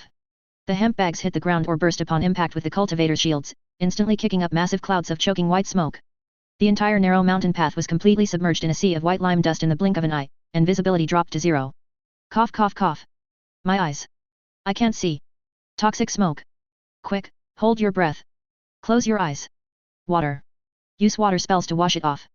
An inexperienced young female disciple cried out in a panic, already condensing a ball of water in her hand. Idiot! Stop! You can't use water. Lime generates heat and burns when it meets water. Do you want to be disfigured? Use wind spells to blow it away. The squad leader roared anxiously, his voice already hoarse, as he kicked over the female disciple who was about to release the water ball. By now, the Huang family cultivator team had turned into a complete mess. Their vision was obscured by lime, their airways were clogged with dust, their bodies were covered in sticky, stinking toxic sludge, and their ears were filled with the shrill noise BGM from the wailing demon bone. The once aggressive army of cultivators with their transcendent air now looked like a swarm of headless flies trapped in a flour vat. Coughing, cursing, gagging, and screams of alarm rose one after another. There wasn't a hint of their former lofty demeanor left. Now. The chance is here. One sword breaks the firmament, tossed aside the empty lime bag and drew a gleaming steel longsword from his waist, being the first to leap from his hiding spot. Melee group. Charge. Remember our slogan, target the lower body. Don't focus on kills, just focus on being annoying. Hit and run, never linger. Kill. For the gear. Dozens of players who had been unable to restrain themselves any longer holding shovels, pickaxes, and wooden sticks, their faces wearing excited and twisted smiles, rushed into the white mist like a pack of howling ghouls crawling out of hell. They didn't care about martial ethics at all, nor did they engage in frontal exchanges of spells or swordsmanship. After rushing into the crowd, they utilized the unique map vision advantage of players to specifically pick out those cultivators who were blinded by lime and clutching their faces in pain. Famous scene, the dirtiest battle in the cultivation world. A level 8 Qi refining male disciple of the Huang family was clutching his swollen eyes and coughing when he suddenly felt a chill wind from behind, followed by a cold sensation in his crotch, and then an explosion of intense pain. Aieee! Who ambushed me? Arg! A small agility class player pounced out like a monkey, holding a sharpened wooden stick, and delivered a precise and heavy 1,000 years of death. He then let out a weird cry and turned to flee, slipping away faster than a rabbit, leaving the male disciple twitching on the ground with his legs clamped together. Another beautiful level 7 Qi refining female cultivator was desperately wiping the toxic sludge from her face with a handkerchief when she suddenly felt her ankle tighten, as if caught in an iron pincer. Looking down, she saw a mud-covered male player with a rag over his face lying on the ground, death gripping her calf while shouting excitedly. Brothers, come quick. I've CC'd a healer. Quick, focus her. Her boots look like a magical artifact, help me strip them off. Get away. You pervert. Let go. My boots. The female cultivator was terrified. She desperately circulated her spiritual energy and used her other foot to kick his face. But the player, fueled by the fearless spirit granted by the respawn mechanism, was like a piece of sticky plaster. No matter how much she kicked, he wouldn't let go, and he even leaned in to take a hard bite out of her artifact boot, leaving a row of teeth marks. The entire mountain path had completely transformed into a street market brawl. The sound of shovel strikes, screams, and curses mixed with the lime dust and stench in the air. The high and mighty cultivators were, for the first time, experiencing the deep malice and mental pollution from the Fourth Calamity. They never imagined that as grand cultivators, they would one day be mobbed by a group of mortals with shovels and sticks in such a shameful and unsightly manner. Elder Huang, who was standing at the rear and was now also covered in lime dust, looked at the white, chaotic scene ahead and heard the miserable cries of his own disciples and the excited, weird shouts of the players. He trembled with rage, his beard bristling, as a mouthful of old blood became stuck in his throat. Is this supposed to be a battle between cultivators? This is simply a gang fight between thugs. And the most underhanded kind at that. Guiyuan Sect. I will tear you all into 10,000 pieces. Arg. Chapter 69 The Might of Foundation Establishment, Meteor Fire Rain Scorches the Earth. The first collective faceplant experience. Outside the gates of Guiyuan Sect, the mountain path was choked with lime and poison gas. What had once been a quiet, secluded trail was now a bubbling, stinking cauldron of sludge. Inside the white lime fog the fight had turned into a scrappy, undignified brawl. The players gave full play to their death-proof, shame-free, limitless three-nose spirit. Some lunged like koalas to clamp their teeth through an enemy's trousers the instant he rubbed his eyes, others stuffed still smoking poison jars down half-open collars, the rest swung sticks and shovels at the backs of heads, knees, and kidneys. Thanks to level and gear suppression their damage was pitiful. Hits on a chi shield often showed nothing but forced -1 or -2 floats. But numbers made up for it, and the sheer grossness of the tactics hurt morale far more than bodies. Get off me, you vermin, let go. Ack, my eyes. Coward, fight fair. Junior Marshal Uncle, help. My robe's corroded through and he's touching my, In the time it takes to drink a cup of tea, 7 or 8 elite Huang family disciples late-stage chi condensation and usually too proud to look anyone in the eye had been ground into uselessness by these mad dogs and lay groaning in the muddy lime. At the rear of the column, Elder Huang, who had been hovering overhead ready to enjoy the show, finally lost patience. Watching the pride of the family humiliated by a pack of mortals without the slightest ripple of spiritual power, swatted about like flies, his old face turned liver purple. The fury in his chest erupted like a volcano. Wretches! Useless fools! Can't even handle a few mortals, you've disgraced the Huang family. His roar shook the forest. Boom! The terrifying pressure of a foundation establishment perfection cultivator exploded outward with him at its center. The air seemed to solidify, the lime dust was forced back to the ground. Trees on both sides thrashed, leaves rattling. Out of my way. Since Yuan's court death, this old man will oblige. The Huang disciples on the ground, already half dead from fright, scrambled bleeding and limping to the roadside, terrified of being caught in the blast. The players, still lost in the joy of a mass scrap, noticed only that the world had gone suddenly quiet and uncomfortably hot. Elder Huang rose higher, looking down on the insects. His fingers flashed through complex seals, vast fire-type spiritual power surging out like a breached dam. The temperature spiked, weeds yellowed and curled. A suffocating heat filled the gorge. Mid-rank fire spell meteor fire rain. Fall. With a thunderous cry he slammed both hands downward. Rumble. The clear sky turned scarlet as burning clouds rolled in. Dozens of basin-sized fireballs roared into existence, tails of flame streaming behind them. They howled down toward the densely packed players who hadn't yet scattered, trailing destruction. It looked like the end of days, spectacular and terrifying. Any normal mortal or low-level cultivator would already be kowtowing in terror. But these were the Fourth Calamity. They tilted their heads, watching the blazing meteors, faces alight not with fear but with awe and glee. Holy, look at the sky. Fireballs that big. The budget's on fire. Now that's a cultivator. Way cooler than my spark. Run. It's a boss one-shot. Run where? Pose for a screenshot with it. For the first time they felt real level suppression and absolute gap in power. Their shovels and lime looked like kids' toys before that spell. Still, they would die with style. Some spread their arms to embrace the blast, others swung shovels at the meteors, one yelled, "Brother, grab my dropped shovel for me." Boom. Boom. Boom. Boom. The fireballs slammed down, blossoming into seas of flame. The mountain shook, explosions drowned every scream. Ack, I'm cooked. One shot. Healer, oh right, we don't have one. My gear. My brand new steel shovel. Buzz. Buzz. Buzz. White lights flared in the inferno, death after death blinking like a strobe. In a few breaths the front line of 50+ players dropped like wheat before a reaper, bodies burning to ash, then rising as white beams back to town. The flames died. The once green path was now scorched wasteland, tendrils of smoke curling from blackened stumps, the air reeking of char. Nothing remained upright except broken shovels and potsherds. Elder Huang landed slowly, surveying the emptied battlefield, sensing the residual fire chi. A cold, arrogant smirk crossed his face, half his rage was spent. Ants will always be ants. He flicked his sleeve, brushed non-existent dust, and spoke with absolute authority to the stunned survivors behind him. Before true power all schemes are futile. Reform the column. Advance. Raise this place. Let's see what other tricks Guiyuan Sect has. Yet. The Foundation establishment powerhouse did not know. For the Fourth Calamity, death is not the end, only a 10-second loading bar. And that earth-shaking meteor fire rain had not frightened them, it had ignited something even wilder in their hearts. Guiyuan Sect square respawn point. BZZZZZT. White lights flashed like a nightclub strobe. Players reformed from ash, cursing and laughing. They exchanged glances, no fear, only the gleam of hunters who had spotted the ultimate boss. That old man was insane. What a move. Late-stage Foundation establishment ULT overkill damage. Brothers, the boss just showed his health bar. He's rattled. Supply team refill poison and lime, we're going again. Spread out this time, don't let him AoE us. Chip him down. Charge. I want that red robe he's wearing, let's loot it. Chapter 70 Stalemate Phase. Your mana bars are limited, but our lives are infinite. Outside the Guiyuan Sect mountain gate, that once lush and rugged mountain path had now completely transformed into a scorched wasteland. Rolling heat waves distorted and rose in the air, and the residual magical flames on the ground still crackled, heating the scattered iron shovel heads to a glowing red.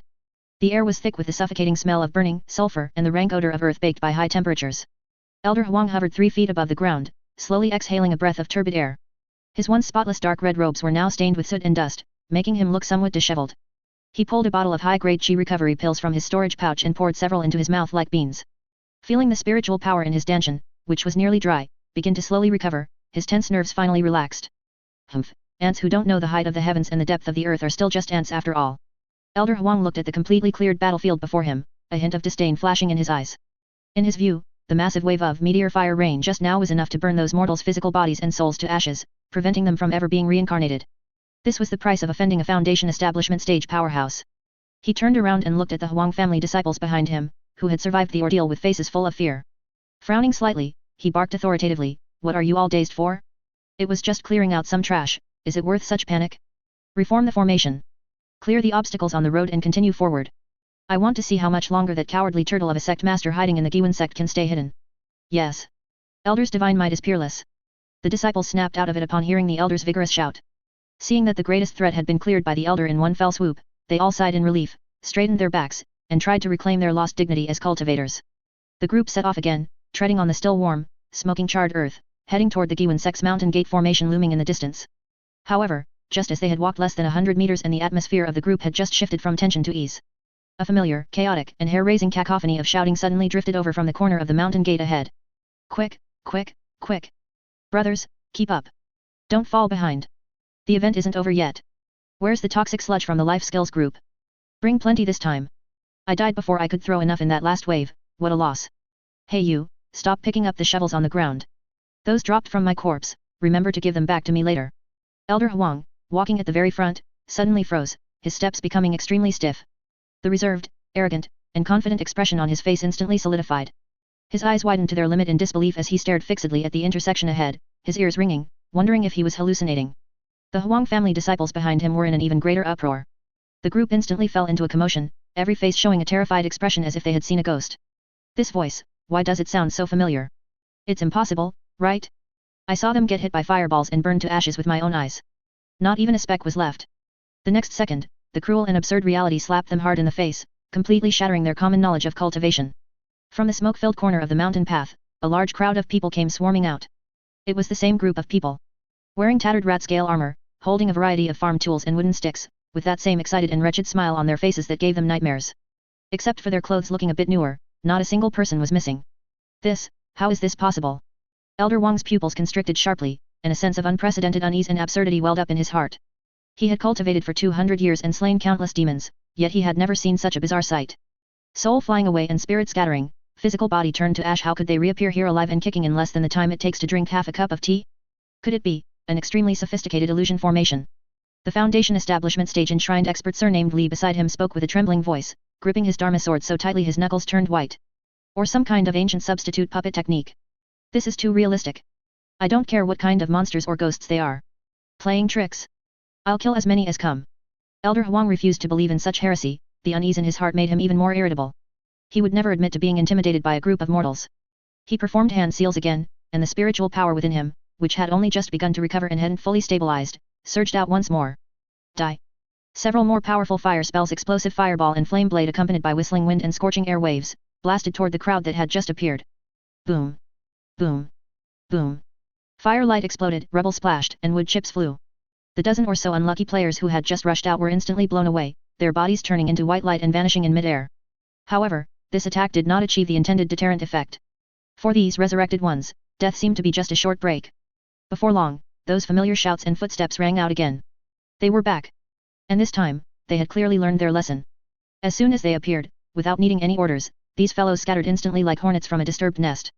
They no longer foolishly crowded together on the narrow mountain path as targets but scattered in twos and threes. Some nimbly climbed the branches of the nearby unburned trees, hanging there like monkeys, others hid behind huge rocks, peeking out with only half their heads to observe while clutching lime packets, still others simply lay flat in the roadside grass, using the terrain to hide themselves completely, preparing to be grass crawlers targeting the lower body.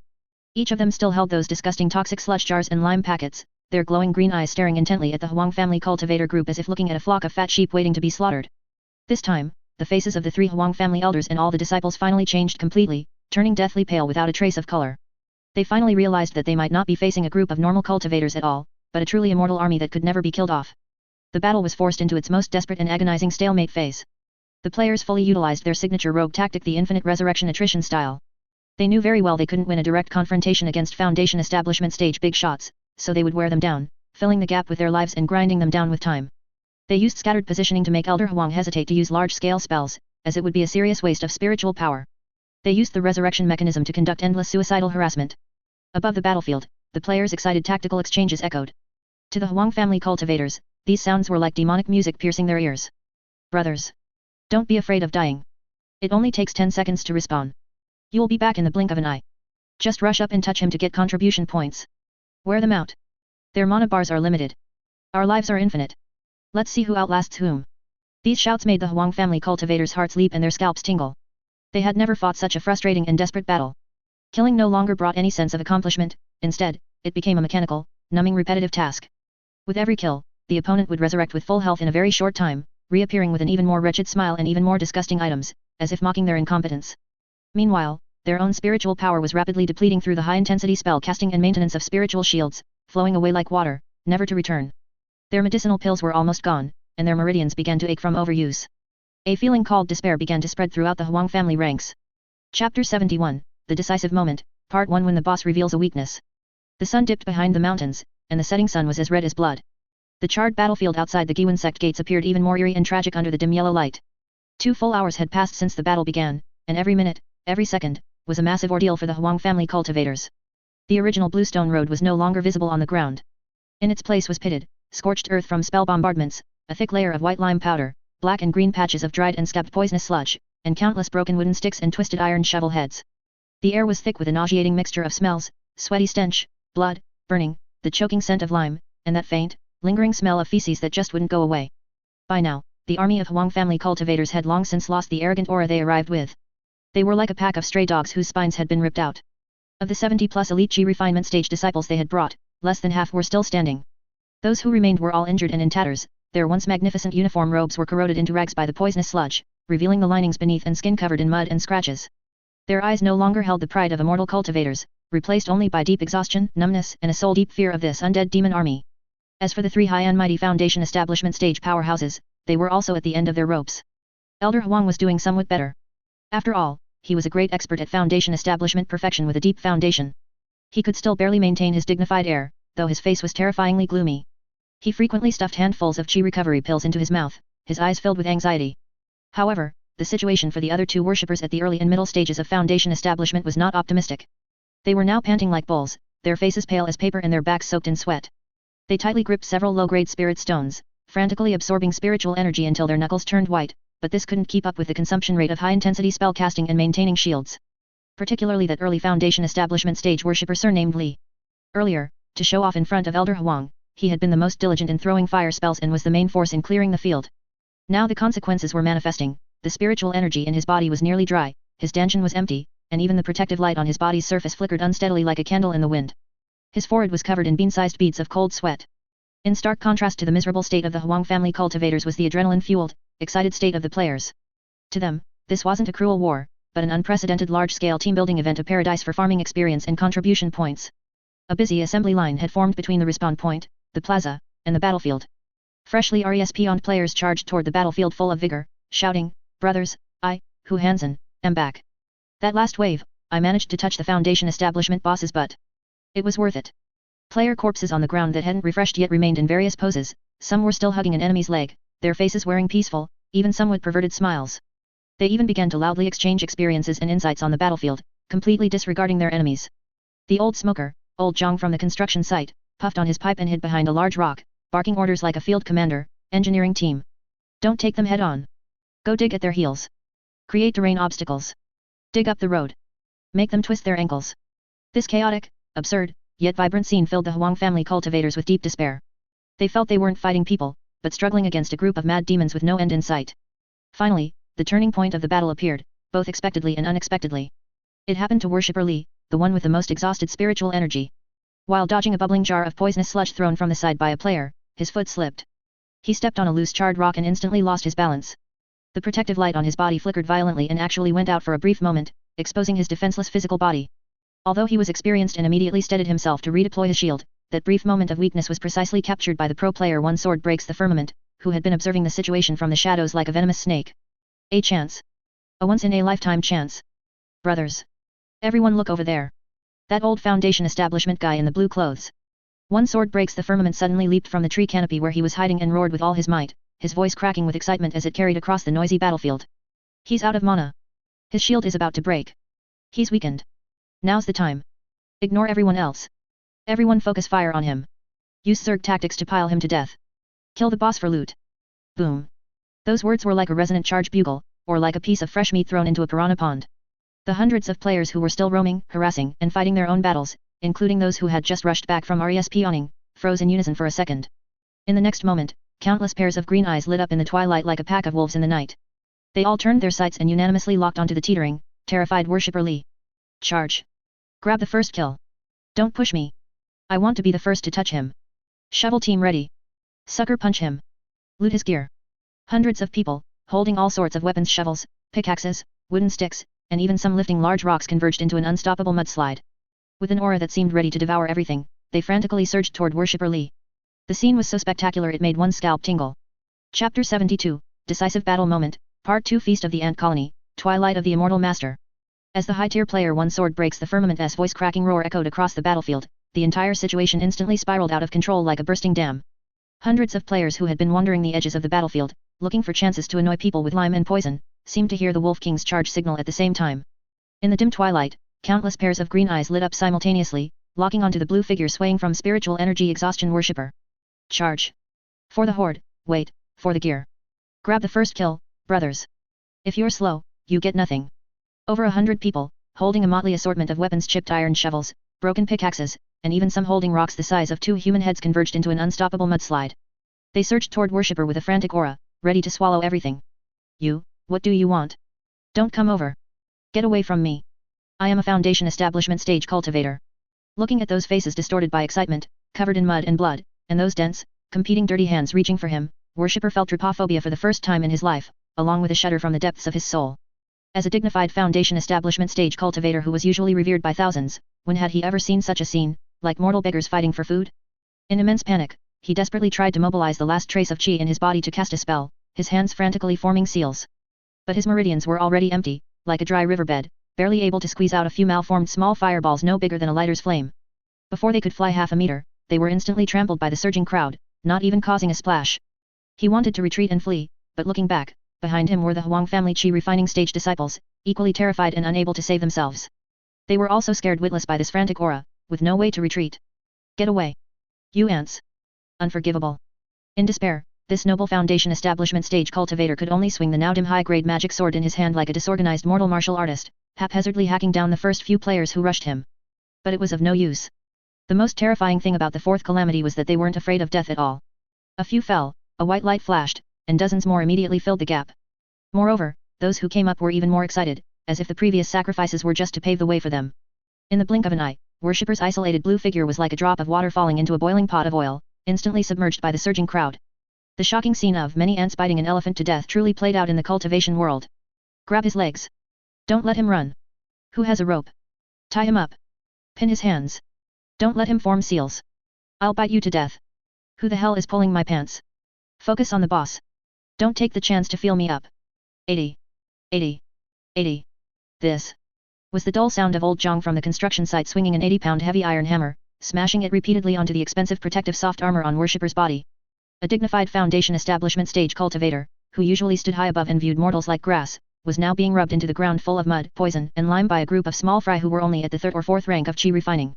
His protective spiritual light, which had become incredibly fragile due to the exhaustion of chi, lasted only a single breath under the dense strikes of countless shovels, pickaxes, and stones before shattering like a soap bubble. Immediately after, a rain of punches, kicks, and tool attacks fell upon his physical body. Although the damage dealt by each player was pitifully low due to the massive rank suppression in his defensive gear, most couldn't even break his defense, only dealing -1 or -2 forced health reduction. They had numbers on their side. With hundreds of people surrounding and attacking, one hit each meant hundreds of points of damage. Many drops make an ocean, and constant dripping wears away the stone.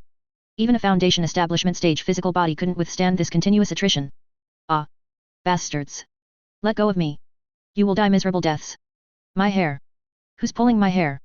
It hurts so much. Let go. My storage pouch. Don't steal my storage pouch. That's my entire fortune. You bandits. Worshippers' cries of humiliation, pain, and despair were soon completely drowned out by the players' excited shouts and strange yells. Elder Huang, who was standing on a high ground nearby to oversee the situation, was now completely frozen. He watched all this happen, but his body was unable to move, as if a binding spell had been cast on him. The expression on his face changed from initial anger and disdain to deep horror and disbelief. He watched his companion, a powerful Foundation Establishment stage cultivator who should have been a dominant figure in the cultivation world, being buried alive, bit by bit, by a group of mortal-like ants in the most primitive, barbaric, and humiliating way. At that moment, Elder Wang's worldview of cultivation, which he had held onto for his entire life, collapsed along with worshippers' fading screams. Beneath a mountain of hundreds of players, worshippers' struggles grew weaker and weaker. His chi was completely exhausted. The amazingly defensive Dharma robe he wore had been torn into rags. His body was covered in bruises, shovel marks, footprints, and bite marks. Even his well-maintained old face had several muddy footprints from who knows who, swollen like a pig's head.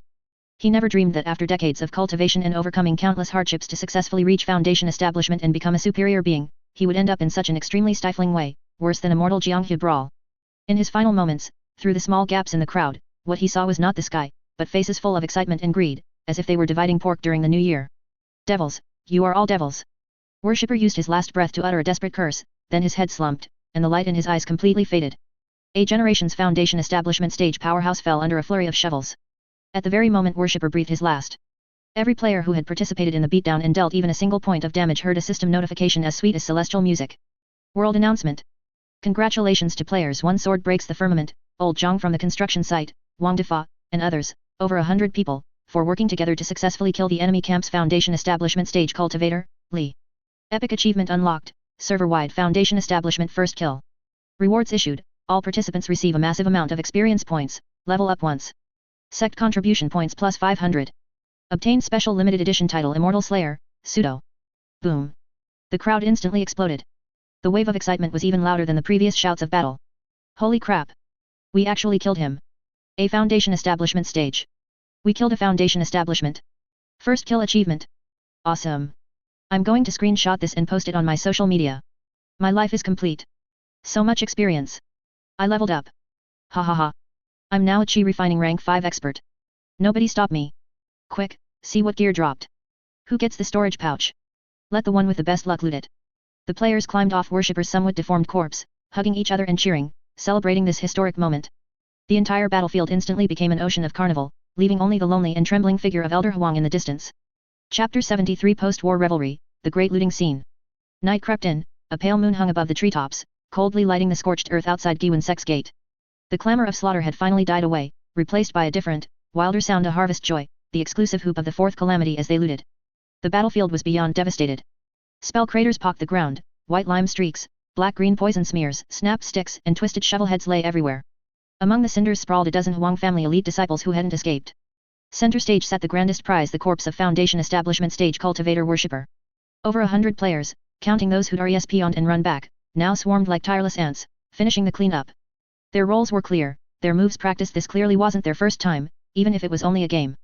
Quick, quick. Body here. Looks like a Chi Refining 9th layer mini-boss must have goodies. Hands off. Let me loot. I stepped in dog crap luck today, my RNG is red hot. Several players ringed a Huang family elite still wearing an intact mage robe and began pawing him. They weren't handling a corpse, they were bargain hunting in a supermarket. Holy crap, drop. High-grade magical artifact longsword.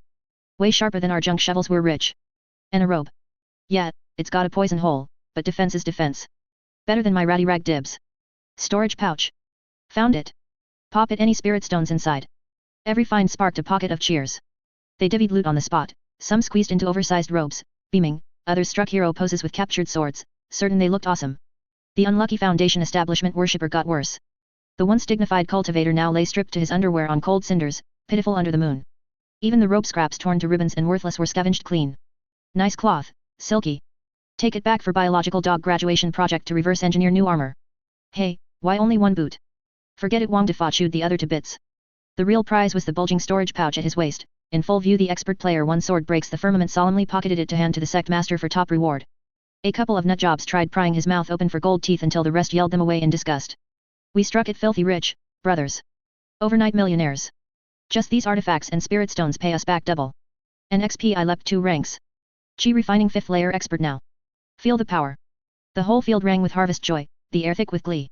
That joy clashed grotesquely with the gore and reek, a black comedy tableau, under cold moonlight, clowns and ragged mismatched gear picked through corpses like browsing their own garden. On the high dais, Chen, watching it all, felt something far past complicated. Hands behind back, robe flapping in the night wind, he stared at disciples who'd swept the ground cleaner than a dog's tongue, at the stripped cultivator, at killers treating murder loot like a game quest. Suddenly the demon lord seal, the Huang family's revenge, none of it mattered before these lawless, fearless Fourth Calamity. These guys were the world's biggest bug. Chen drew a long breath to steady himself. Time for him to step in. After all, the players had grabbed so much loot, what sort of Sect Master would he be if he didn't recycle some to fill the empty treasury? Time to start the victory commendation, also known as the harvesting ceremony. Chapter 74 The awards ceremony and the storm of public opinion. Sect Master, we're famous. At dawn the next day, the first ray of sunlight pierced the clouds and illuminated Guiyuan Sect's plaza, still reeking of scorched air after the great battle. A grand victory in the defense of the Sect awards ceremony was in full swing. After a night of rest, though most had been too excited to sleep, the players gathered on the plaza in high spirits. Their appearance could only be described as a riot of demons. Every one of them wore yesterday's spoils of war. Skinny ones were swimming in Huang family standard robes 2 sizes too big, sleeves rolled up like opera singers. Burly men strutted with captured heart guards hanging on their chests and 2 mismatched swords in hand, convinced they looked magnificent. One show-off had threaded a string of storage pouches through his belt, clinking with every step so no one could miss his new wealth. On the high dais, Sect Master Chen had splurged a fortune in the system mall for a brand new, iridescent purple Sect Master robe to match the occasion. Hands clasped behind his back, face glowing, with feigned delight, he swept his benevolent yet awe-inspiring gaze over the motley disciples below. He cleared his throat, chi sank to his denchen, and he launched into a thunderous speech. Yesterday's battle. You fought without fear, overcame the strong while weak. Facing enemies many times your number, not one of you retreated. You drove off the invaders and defended the dignity and foundation of the sect. This venerable is deeply gratified. All of you are the pride of Guiyuan Sect. The future hope of the cultivation world. Thunderous applause erupted, the players lapped it up, chests puffed out as if the red scarves around their necks had grown brighter. To honor your achievements, this venerable decrees. Jiang Chen swept an arm wide, reaching the moment everyone craved. Every disciple who fought yesterday, regardless of contribution, will receive 3,000 basic contribution points. Boom. The plaza exploded. 3,000. I'm rich. I can finally afford Windblade technique. Sect Master's the best. Long live the Sect Master. Guiyuan Sect rules. But Jiang Chen's real scheme had only begun. Smiling, he motioned for silence and dropped the true bombshell. Furthermore, to better utilize resources and strengthen the sect, this venerable hereby opens the special spoils buyback channel. As his words fell, the sect steel at the center of the plaza blazed with light, revealing new rules. All standard gear, magical artifacts, medicinal pills, storage pouches and the like taken from enemy cultivators will be appraised by the system and exchanged for high contribution point rewards. Those who hand in relics of Foundation Establishment stage cultivators will receive a mysterious grand prize. It was a move that precisely targeted the players' needs. The Huang family gear was useless to them and wearing it outside would only draw aggro, better trade it for points and learn practical spells from the Scripture Pavilion. Thus a second wave of official fencing began in earnest. Players queued eagerly to toss their unwanted spoils into the exchange formation in front of the steel. The storage pouch of Foundation Establishment stage worshipper Li and his high-grade sword were jointly handed in by one sword breaks the firmament and old Jiang from the construction site. The steel flashed wildly, awarding each of them a whopping 10,000 contribution points. On the spot they redeemed the priciest advanced spellbooks in the Scripture Pavilion, grins ear to ear, drawing countless envious stares. On the dais Jiang Chen watched his back-end warehouse fill with high-grade magical artifacts, spirit stones, medicinal pills, and the entire possessions of a Foundation Establishment cultivator. His private vault not only recovered instantly but vaulted into outright riches. Looking at the disciples below gear now gone but faces glowing with new skills and the certainty they'd scored, Jiang Chen silently congratulated himself. No loss, pure profit. Yet another flawless business cycle. Yet while Guiyuan Sect basked in shared joy and prosperity, hundreds of li away in the cultivation world, a terrifying storm of public opinion against Guiyuan Sect was brewing. In a secret chamber on the top floor of Duobao Pavilion in Liaoyun Market, Elder Huang, who had fled in disgrace, now sat collapsed on the floor, hair disheveled, robes in tatters, eyes full of terror, no trace of a Foundation Establishment expert, more like an escapee from an asylum. With trembling hands he sent a message talisman to the old ancestor back at the family headquarters, a golden core mighty figure. To hide his own incompetence and the shame of fleeing, he needed an excuse for the crushing defeat. He spared no exaggeration, painting Guiyuan Sect as hell on earth. Old ancestor, injustice. Guiyuan Sect is no righteous minor sect. It's a den of devils. A complete ancient devil lair. Elder Huang wailed, voice hoarse. They possess the legendary undead devil army. Those disciples, they aren't human. You can't kill them, burn them to ash with fireballs and they resurrect and rebuild their physical bodies in the blink of an eye. Each is inhumanly strong, knows no pain, charges like tireless zombies. They're unspeakably cruel and perverse. Base beyond belief. They use poisoned corpse rotting water, eye-stinging lime powder, spiked manure pit traps, no low is too low. They ignore every rule of the cultivation world. At the memory of worshipper Li's fate, Elder Huang shuddered, real terror in his eyes. Poor worshipper Li, he was surrounded by hundreds of devils, torn apart and devoured. Even his corpse was stripped and taken back as trophies. Old ancestor, it was horrific. That Sect Master Jiang Chen, unfathomable. He never lifted a finger, just stood behind them boosting those devils with a formation and we were rooted. Old ancestor, this monster must be eliminated. This devil sect must be wiped out. Otherwise the whole cultivation world is doomed. As Elder Wang's embellished, terror-soaked reports spread. In barely a day, terrifying rumors swept the entire region around Liaoyun Market. An ultimate devil sect had appeared deep in the Qingyang mountain range. Guiyuan Sect secretly raised an undead devil army. Sect Master Jiang Chen was possibly a reincarnated ancient man-eating old ancestor. In an instant Guiyuan Sect gained a fearsome name that could hush crying children. Everyone now knew that in that god-forsaken wilderness lurked an unkillable, man-eating pack of madmen who stopped at nothing. Loose cultivators and merchant caravans that once skirted the outer ranges now deterred hundreds of li rather than set foot nearby. Guiyuan Sect was famously doomed. Chapter 75 The Trouble with the Drought Season, How Lonely It Is to be Invincible. Time flew. 3 full days had passed since the earth-shaking sect defense battle that had rocked the immortal realm. Inside Guiyuan Sect the temperature only kept rising. As players cashed in for the skill books of their dreams the place grew even hotter. The plaza was no longer a tense arena of desperate survival but a sprawling magical testing ground reeking of gunpowder and swirling with elemental turbulence. Under the noon sun the whole square looked like a pot of boiling porridge. On the left a crowd of newly qualified fire bullet spell users had staked out their turf. Red in the face, they rolled fireballs of every size between their fingers, each trying to outdo the others for roundness and brilliance. The air stank of scorched weeds and singed eyebrows. Watch this great fireball! Wang Defa roared.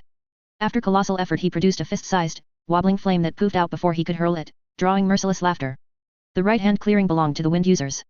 Slashes of green wind howled past and snapped a few gnarled, hard-grown trees at the square's edge, the cuts smooth as mirrors.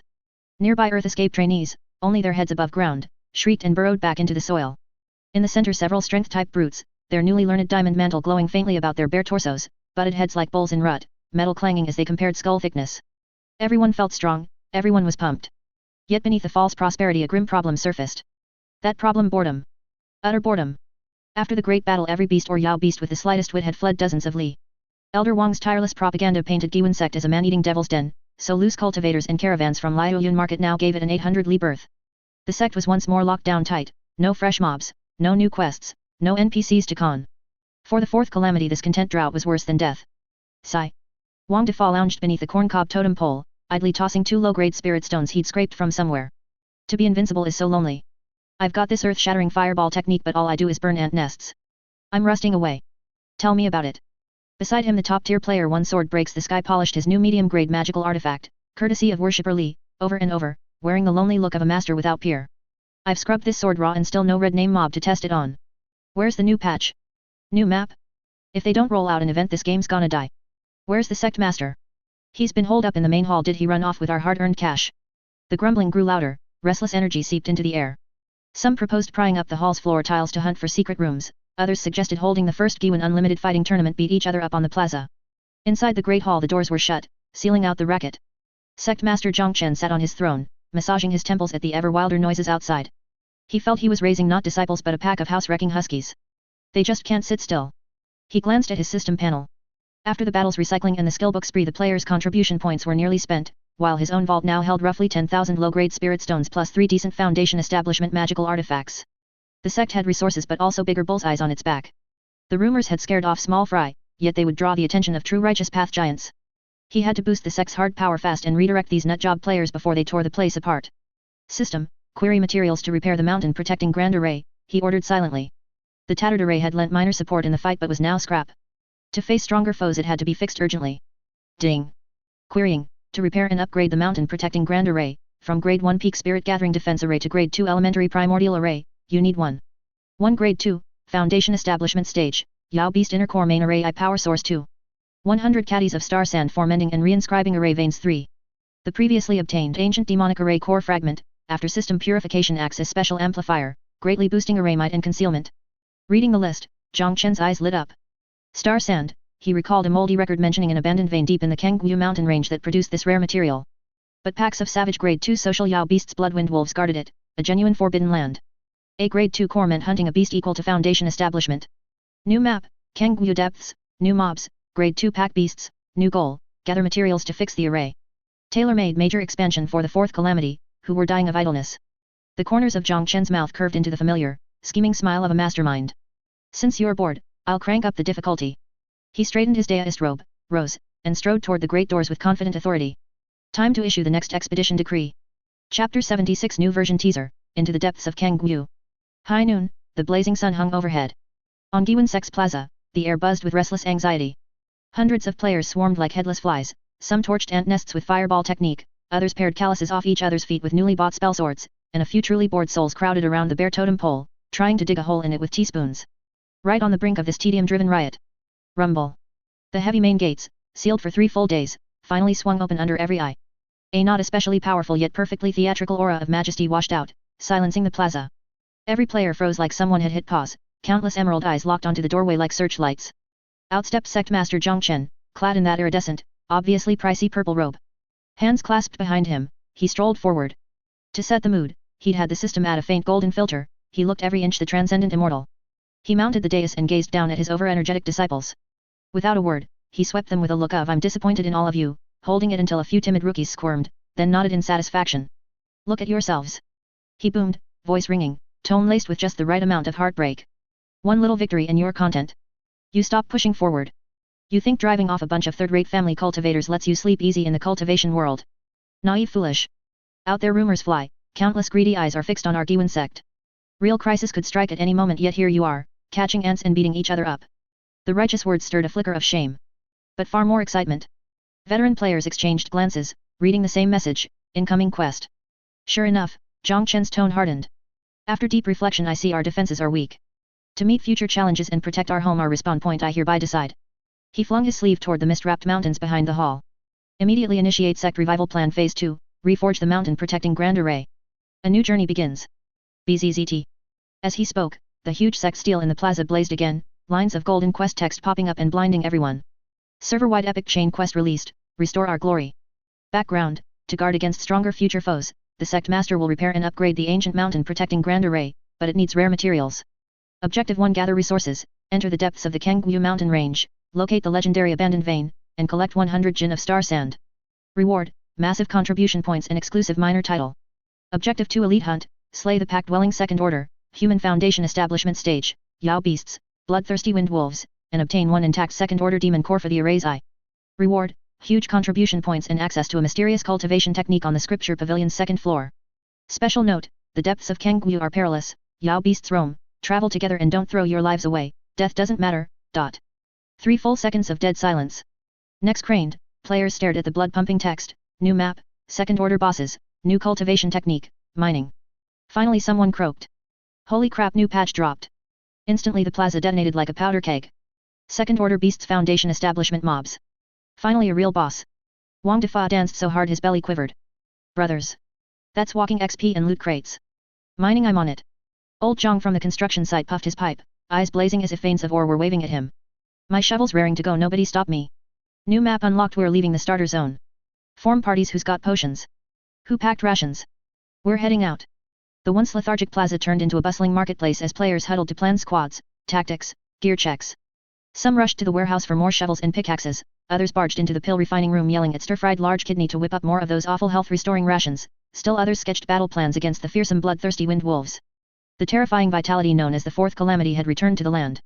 On the dais, Jiang Chen watched his howling disciples, a satisfied mastermind's smile curling his lips.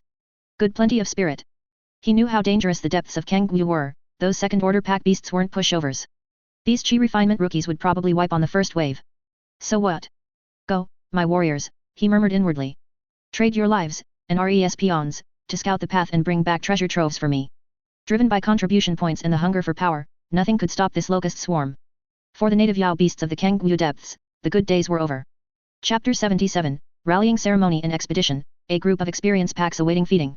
Following the release of the new version mission, the entire Guiyuan Sect plaza fell into a state of near-frantic activity. This busyness was not orderly, but more like a large-scale flea market combined with a beggar's sect gathering. There was still one shishan, 2 hours, until departure, and the players were making their final preparations, colloquially known as fumbling with junk. In the southeast corner of the plaza, Wang Defa was sticking out his butt, struggling to put another layer of material over his already somewhat tight rat-scale armor. These were fragments of damaged standard breastplates stripped from the corpses of Huang family cultivators. He used several thick hemp ropes to tie these iron pieces crookedly onto his chest and abdomen, clanking as he walked, making him look exactly like a mobile scrap metal recycling station. Fatty, can you even walk dressed like that? An agility class player nearby asked disdainfully. What the hell do you know?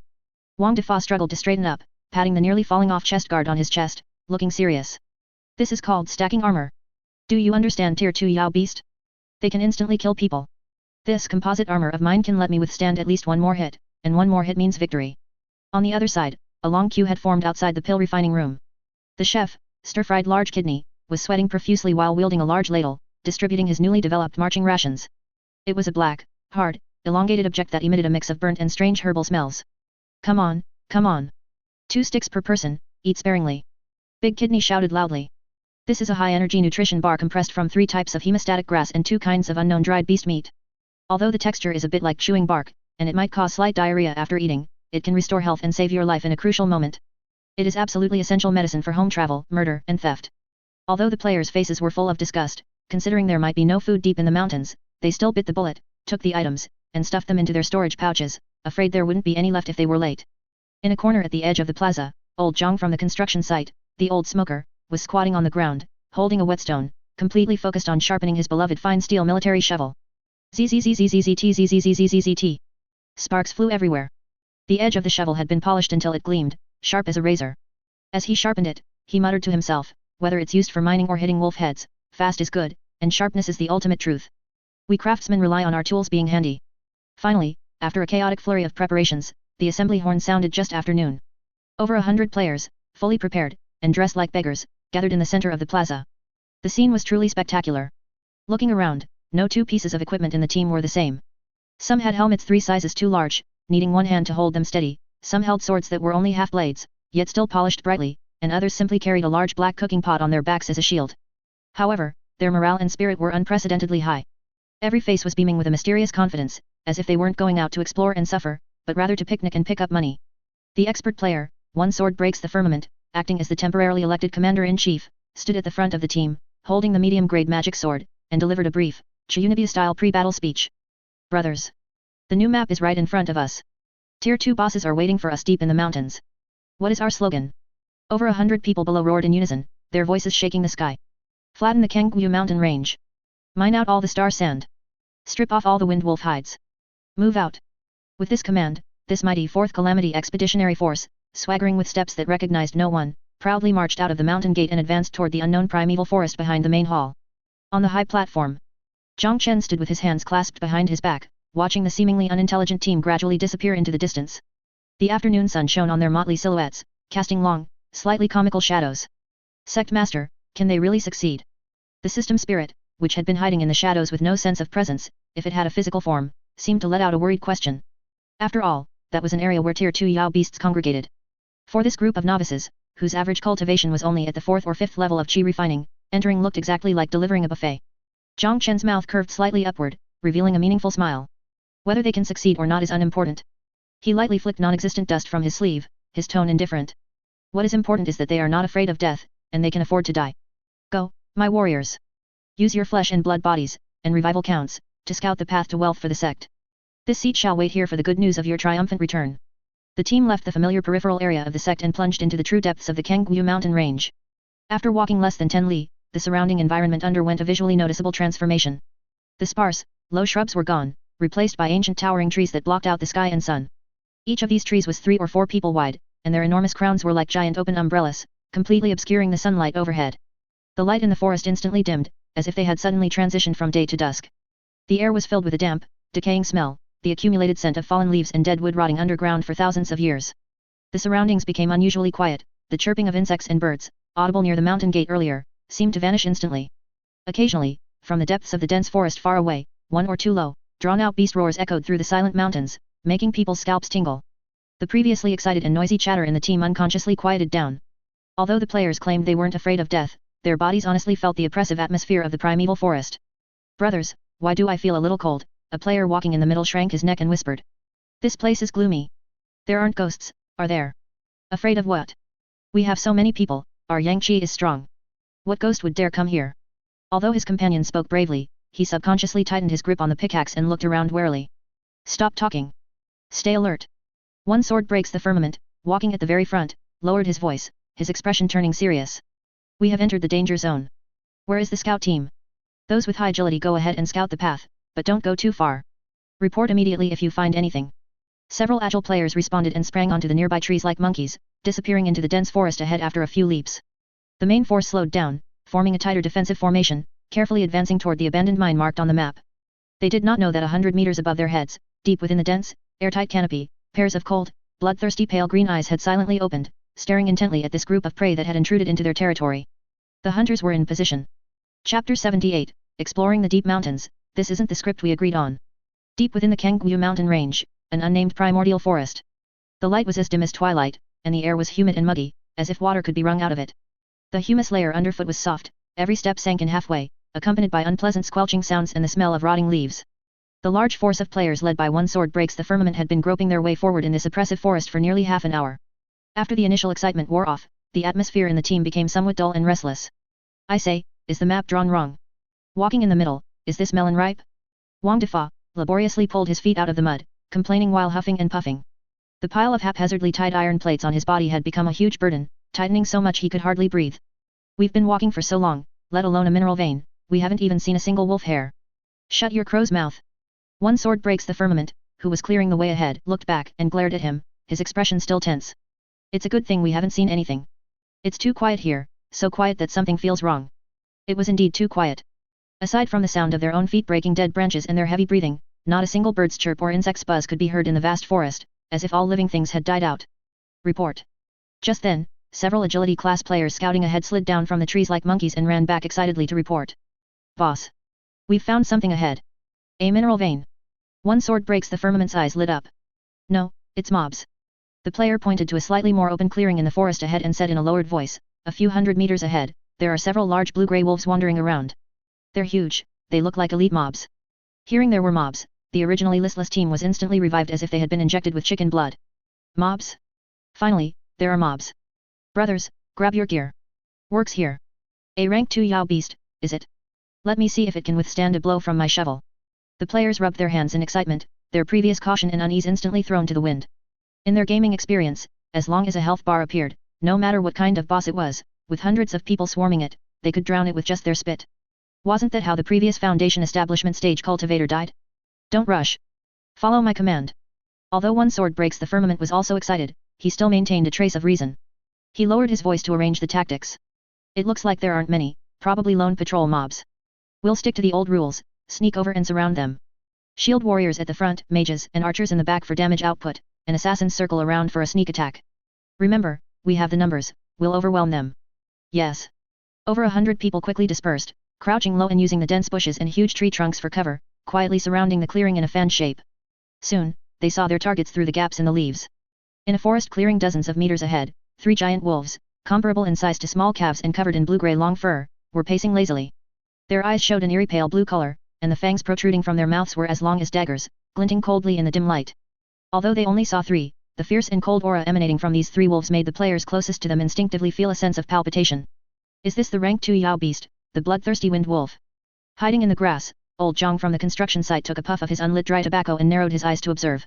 It looks quite intimidating, but that fur is really nice. If we could skin it. Stop talking. It's in range. The Chiyunibiu youth, the real Long Aotian, could no longer hold back. He raised a crooked tree branch he had picked up from somewhere and named the world-destroying wand, and shouted. Do it. Let them feel the pain. Fire bullet spell. Boom. A small fireball the size of a fist flew out in a wobbly manner and accurately hit the butt of the wind wolf closest to them. Pfft. The fireball exploded, emitting a wisp of black smoke. A small patch of fur on the wind wolf's butt was scorched, losing about 5 HP. But this was undoubtedly a declaration of war. Awoo. The wind wolf whose butt had been burned spun around abruptly and let out a shrill and angry long howl. The sound was extremely piercing, instantly shattering the silence of the forest and making the surrounding leaves tremble. Immediately after, 3 pairs of cold blue beast pupils simultaneously locked onto the grass where the players were hiding. Exposed. Brothers, charge. Fight them. Human wave tactics. Since they could no longer hide, the players simply stopped trying. Over 100 people jumped out of the grass with strange cries, raising shovels, pickaxes, and various pieces of junk weaponry, rushing toward the 3 wind wolves like a mudslide. However, what happened next completely overturned their understanding of mob grinding. Facing the surging tide of people, the 3 wind wolves were not flustered like the previous Huang family cultivators, nor did they stand foolishly in place to trade blows. A trace of extremely human-like contempt flashed in their eyes. Next second. Whoosh. Whoosh. Whoosh. 3 blue-gray afterimages vanished from their spots in an instant. Their movements were incredibly fast, impossible for the naked eye of an ordinary person to follow. The several strength-type players rushing at the very front only felt a blur before their eyes. Before they could react to what had happened, they felt a chill on their necks or chests. Pfft. Blood splattered.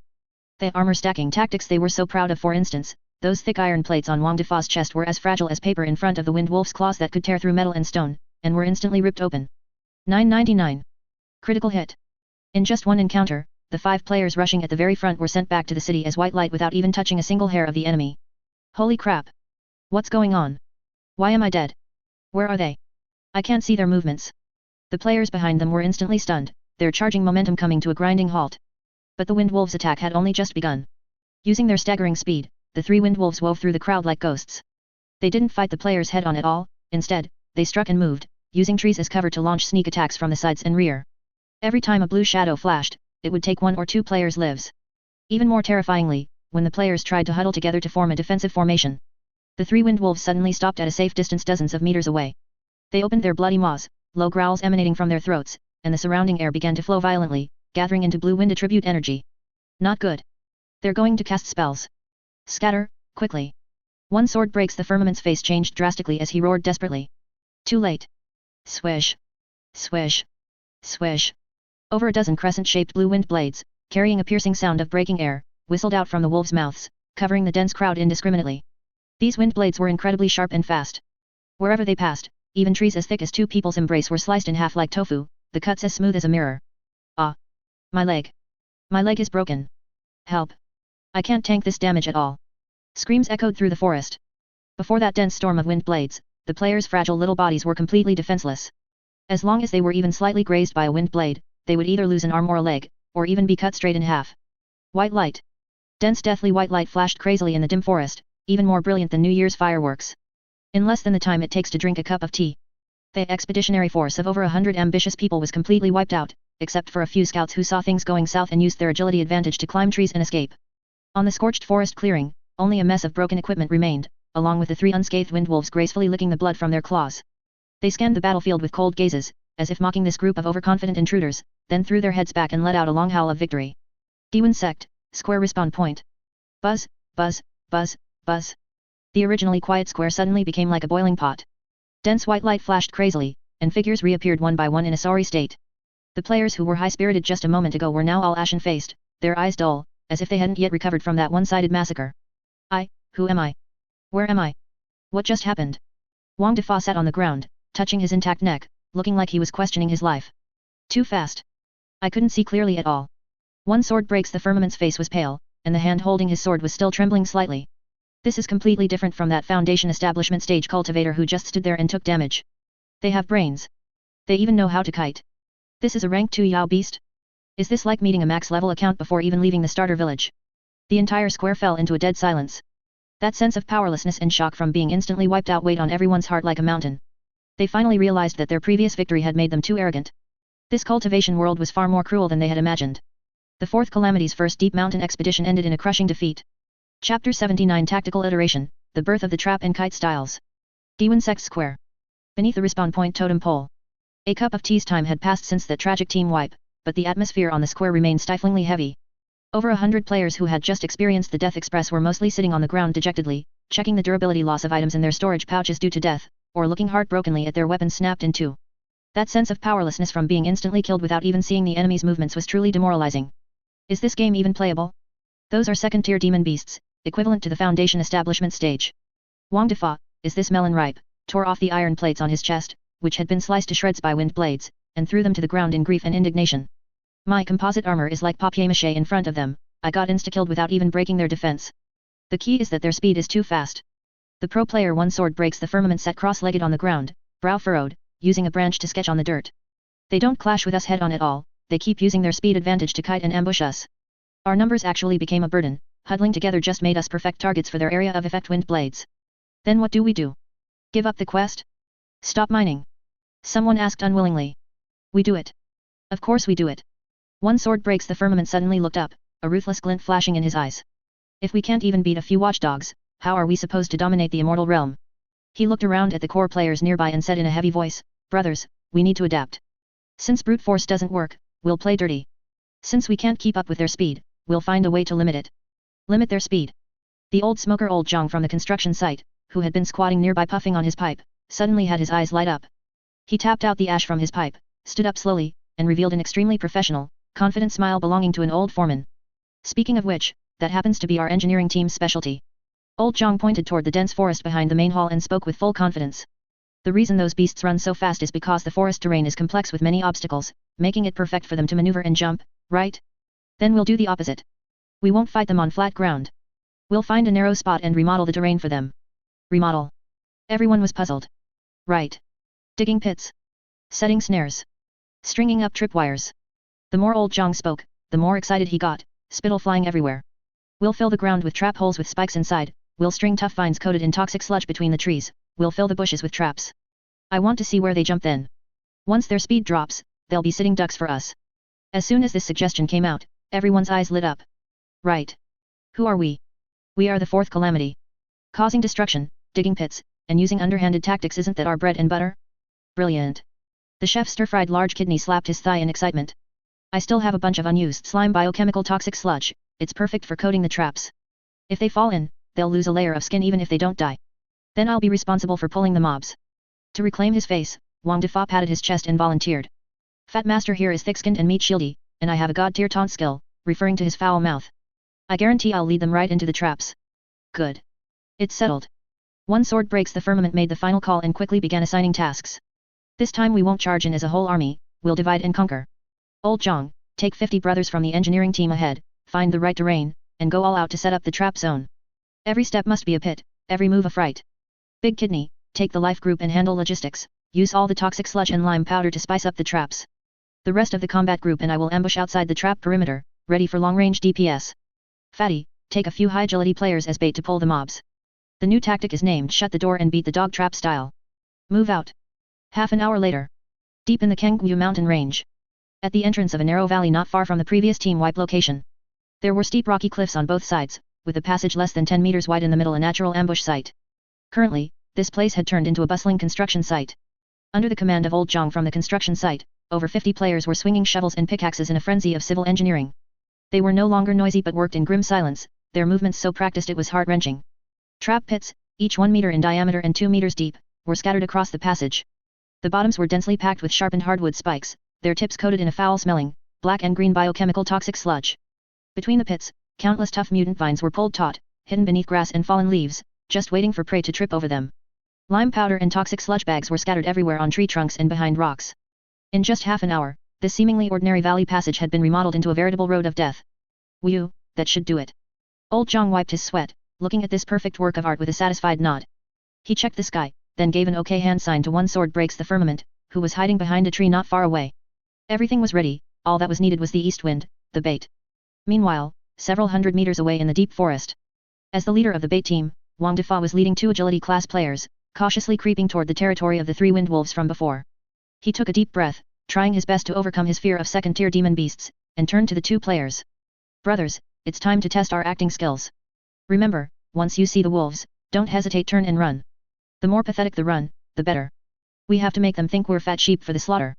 Also, remember to lead them toward old Zhang's trap array. Don't stray off course. Having said that, Wang Defa picked up a stone and threw it with all his might toward the dark depths of the forest ahead. Hey! You stupid dogs over there! Fat Master is back. Come and bite me if you have the guts. A highly provocative roar exploded in the silent forest. Chapter 80, Unexpected Discovery, it's all treasure down here. Deep in the Qingyang mountain range. Dark, dense forest. As Wang Defa's provocatively loud roar exploded through the silent forest, the air seemed to freeze at that moment. In the next second, 3 suffocatingly terrifying auras erupted from the depths of the dense forest. A woo! Accompanied by a wolf howl filled with rage and killing intent, 3 giant blue-gray after-images shot out like arrows from a bow, bringing a whistling, metallic scent of blood as they instantly pounced toward the foolhardy fat man. The pressure of a second-tier demon beast was practically a dimensional strike for the current players. Oh my god! This is for real! Wang Defa let out a strange cry, the fat on his body shuddering violently. He didn't dare look back, putting every ounce of strength he had into his 2 short, thick legs as he began a life-or-death sprint toward the designated direction. Despite being so fat he usually couldn't walk properly, at this life-or-death moment, he actually burst forth with startling potential. His entire body was like a ball of flesh, rolling and crawling through the complex forest clearing, nimbly weaving around large trees and using the terrain to evade the pursuit that was drawing closer and closer behind him. Swish! Swish! Several crescent-shaped wind blades grazed past his scalp and buttocks, slicing off tree branches and leaving deep gashes on his pride and joy, his composite iron plate armor. My fat master's butt! Brothers, help! The wind is tight, let's scram! Wang Defa wailed as he ran, rushing into the narrow valley passage in an extremely pathetic state. Spotting the safe route old Jiang had prepared in advance, he lunged forward like a starving dog, rolling and crawling into the bushes behind a giant rock, gasping for breath as if his heart were about to leap out. Meanwhile, the 3 bloodthirsty wind wolves, their minds already clouded by rage, didn't realize anything was wrong ahead. Their eyes were fixed only on the fat man who had offended their territory, and they followed him right into the narrow valley.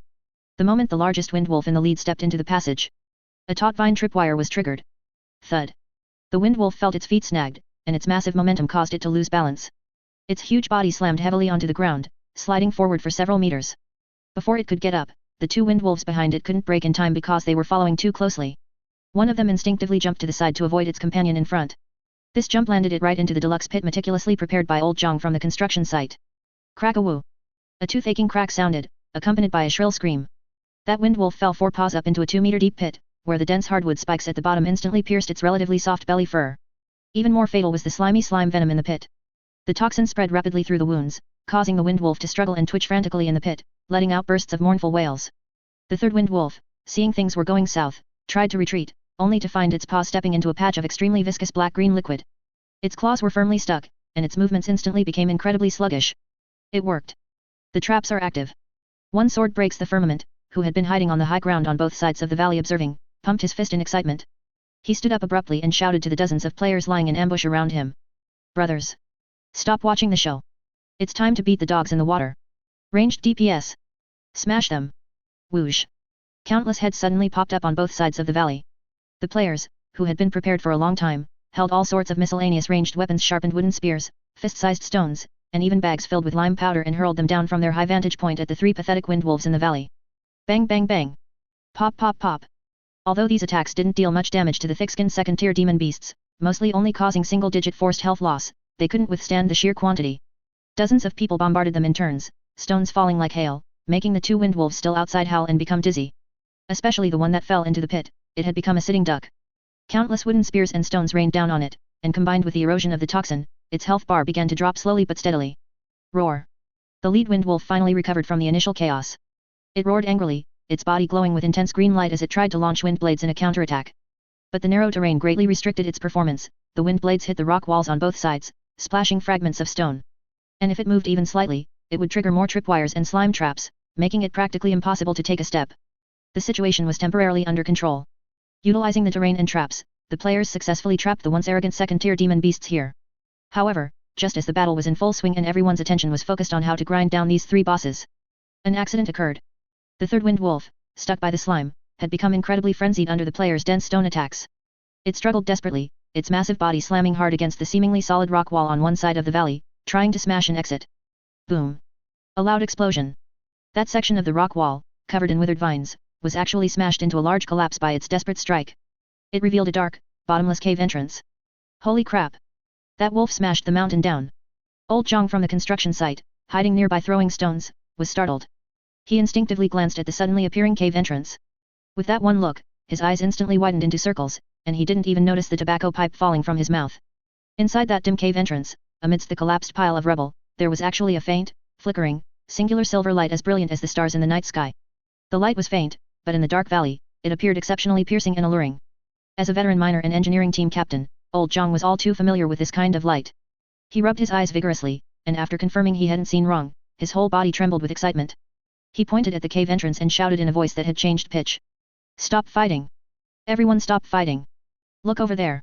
Star sand! It's a star sand ore vein! We found it! It's right in that cave! This shout was more effective than any battle horn. Every player's movements froze simultaneously, their gazes instantly drawn to the cave entrance flashing with silver light. In that moment, what second-tier demon beasts, what wind wolf bosses? In the face of sparkling ore and a massive amount of contribution points, they were instantly no longer appealing. Chapter 81 Mining Frenzy, Part 1 Miners who'd rather die than stay poor. When old Jiang from the construction site let out a strangled shriek, the players who had been bombarding the beasts with stones and wooden spears in perfect order instantly lost all discipline. Star sand. That's really star sand. Holy crap. A quest item. That's contribution points. That's my new skill book. 100 pairs of green eyes blazed in the gloomy canyon with a greed fiercer than any wolf's. In that instant, tactics, discipline, even the threat of second-tier demon beasts were hurled beyond the ninth heaven in the face of cold, hard profit. No one saw who started it, but someone flung away his throwing stone, yanked the long-hungry entrenching tool from his belt, and charged the half-open hole with a howl. Brothers! Time to mine! Last one in gets nothing. The next moment, like a burst dam, more than 100 players abandoned their posts and surged for the narrow cave mouth, shoving and squeezing, terrified the ore would be gone before they got there. In the middle of the canyon the three second-tier bloodthirsty wind wolves, moments ago roaring for a final stand, were utterly dumbfounded. Their not very developed brains couldn't process the sight. The humans who had been trying to kill them were now sprinting past without so much as a glance, making straight for that broken hole. Was this some new tactic, total defensive disregard? The lead wind wolf felt mortally insulted. With a roar it shook off the half-dried slime around its paws, flashed cyan, and pounced on the slowest runner. SHHK. A single swipe of its claws, and the unlucky player dissolved into white light without a whimper. But something unbelievable happened, that death didn't scare anyone or slow the rush. On the contrary, the front line ran faster, and someone even shouted back, "Thanks, bro, one less guy to share the ore." Wind wolf? In a few breaths the fastest few dozen players had squeezed into the newly opened cave. The cavern was dim, the air thick with dust and a faint metallic tang. By the pale light slipping through the entrance they could see grains of rice-sized ore glittering silver in the rock wall. Star sand, genuine star sand. We're rich. We're rich. Though old Jiang from the construction site was no longer young, he moved faster than anyone. He was first to the wall, swinging a polished steel pick with every ounce of strength he had. Clang. Sparks flew, the clear, sweet ring of metal on stone echoed through the cave, music more beautiful than any celestial tune to the player's ears. A fist-sized chunk of rock broke away, studded with several gleaming grains of star sand. System notice: you have obtained quest item ore containing star sand, inferior, ×1. Mining EXP plus 10. That system chime was like a shot of adrenaline to everyone present. It really works. Get digging, brothers. At once the cramped cave rang with a frantic chorus of clanging steel. The players, bewitched, hacked at the wall, eyes fixed on every silver glint, forgetting the 3 second-tier beasts still crouched outside. Outside, the wind wolves finally came to their senses. Snarling, they rushed the entrance. Though the mouth was too narrow for their bulky bodies, it didn't stop them attacking. Whoosh, whoosh, whoosh. A dozen cyan wind blades whipped into the cave, slicing indiscriminately through the tight space. Ack, my butt. Who shoved me into that blade? Forget the blades, dig. I just spotted a big one. Healer. Anyone learned rejuvenation? Stick it on me while I AFK, I can swing 2 more times. The cave became a madhouse of screams, curses, and pick strikes. White flashes of death began to strobe inside. Yet not a single player retreated. One lost an arm to a wind blade, with his remaining hand he hugged the ore he'd just mined, smiled in satisfaction, and vanished in white light. Another took a gut slice but kept swinging, muttering, just one more strike, just one. Until his HP hit 0. The beasts outside stared, beginning to doubt their own understanding of life. They had never seen creatures so crazed, so utterly unreasonable. Within a quarter hour the entrance was carpeted with broken gear and discarded picks, and the miners inside had rotated through several generations. Resurrection and the run back took time, but the clanging never stopped. This won't work. Even the usually calm top-tier player One Sword Breaks the Firmament, wedged in the crush, realized the folly. Efficiency was nil, death toll sky-high, lives were being thrown away. Stop digging. Pull out first. Kill the bosses, then mine, he bellowed, trying to restore order. Screw the boss, it doesn't drop star sand. Yet. You go fight it, don't block my fortune. No one listened. In the face of profit, what use was reason? Seeing his utterly frenzied comrades, One Sword Breaks the Firmament sighed in resignation. The only thing that could halt this fourth calamity was either an empty vein or repeated death severe enough to make them afraid to respawn. The 3 wind wolves, apparently tired, now crouched at the entrance, watching the tireless ants inside with frigid eyes, low growls rumbling in their throats. The situation settled into a bizarre stalemate, except this time the initiative lay with a horde of miners who feared no death. Chapter 82 Mining Frenzy, Part 2 Boss? That's just a stumbling block keeping us from digging. Deep in Qingyang, at the mouth of a nameless ravine's mine. This absurd standoff between man and wolf, part siege, part suicide mining, had already dragged on for a full half-hour. Outside the narrow tunnel entrance, the ground was carpeted with a thick layer of player remains, broken pickaxes, chipped shovels, scraps of rat-scale armor, and all manner of scattered low-tier materials. In the dim light they formed a small hill, silent testimony to the carnage. Inside the tunnel, the teeth-grating clang of pick on stone never paused, as though the diggers were tireless machines. Yet the mood in the cave was beginning to shift. Damn it, dead again. My EXP bar just got chopped in half. A freshly resurrected player, seeing the hard-won experience he'd hoarded evaporate, felt his heart cramp with loss. My steel pickaxe blew up. Anyone seen it? 500 contribution points down the drain. Another player rummaged frantically through the pile of junk outside. With every death, the gold rush fever that had addled their brains cooled a notch. They started doing the math, a few chunks of star sand gained, but the lost EXP and broken gear might not be worth it. Worse, the 3 wind wolves guarding the entrance had wised up. Instead of wasting their Yao power flinging wind blades into the dark, they simply blocked the mouth. 1 slap killed whoever stepped out, 1 bite killed whoever stepped in. Perfect doormen. This won't work. Top-tier digger One Sword Breaks the Firmament, squeezed in the crowd, sensed the change before anyone else. He'd already died once himself, and his medium-grade rope's durability was almost gone. He knew the moment had come.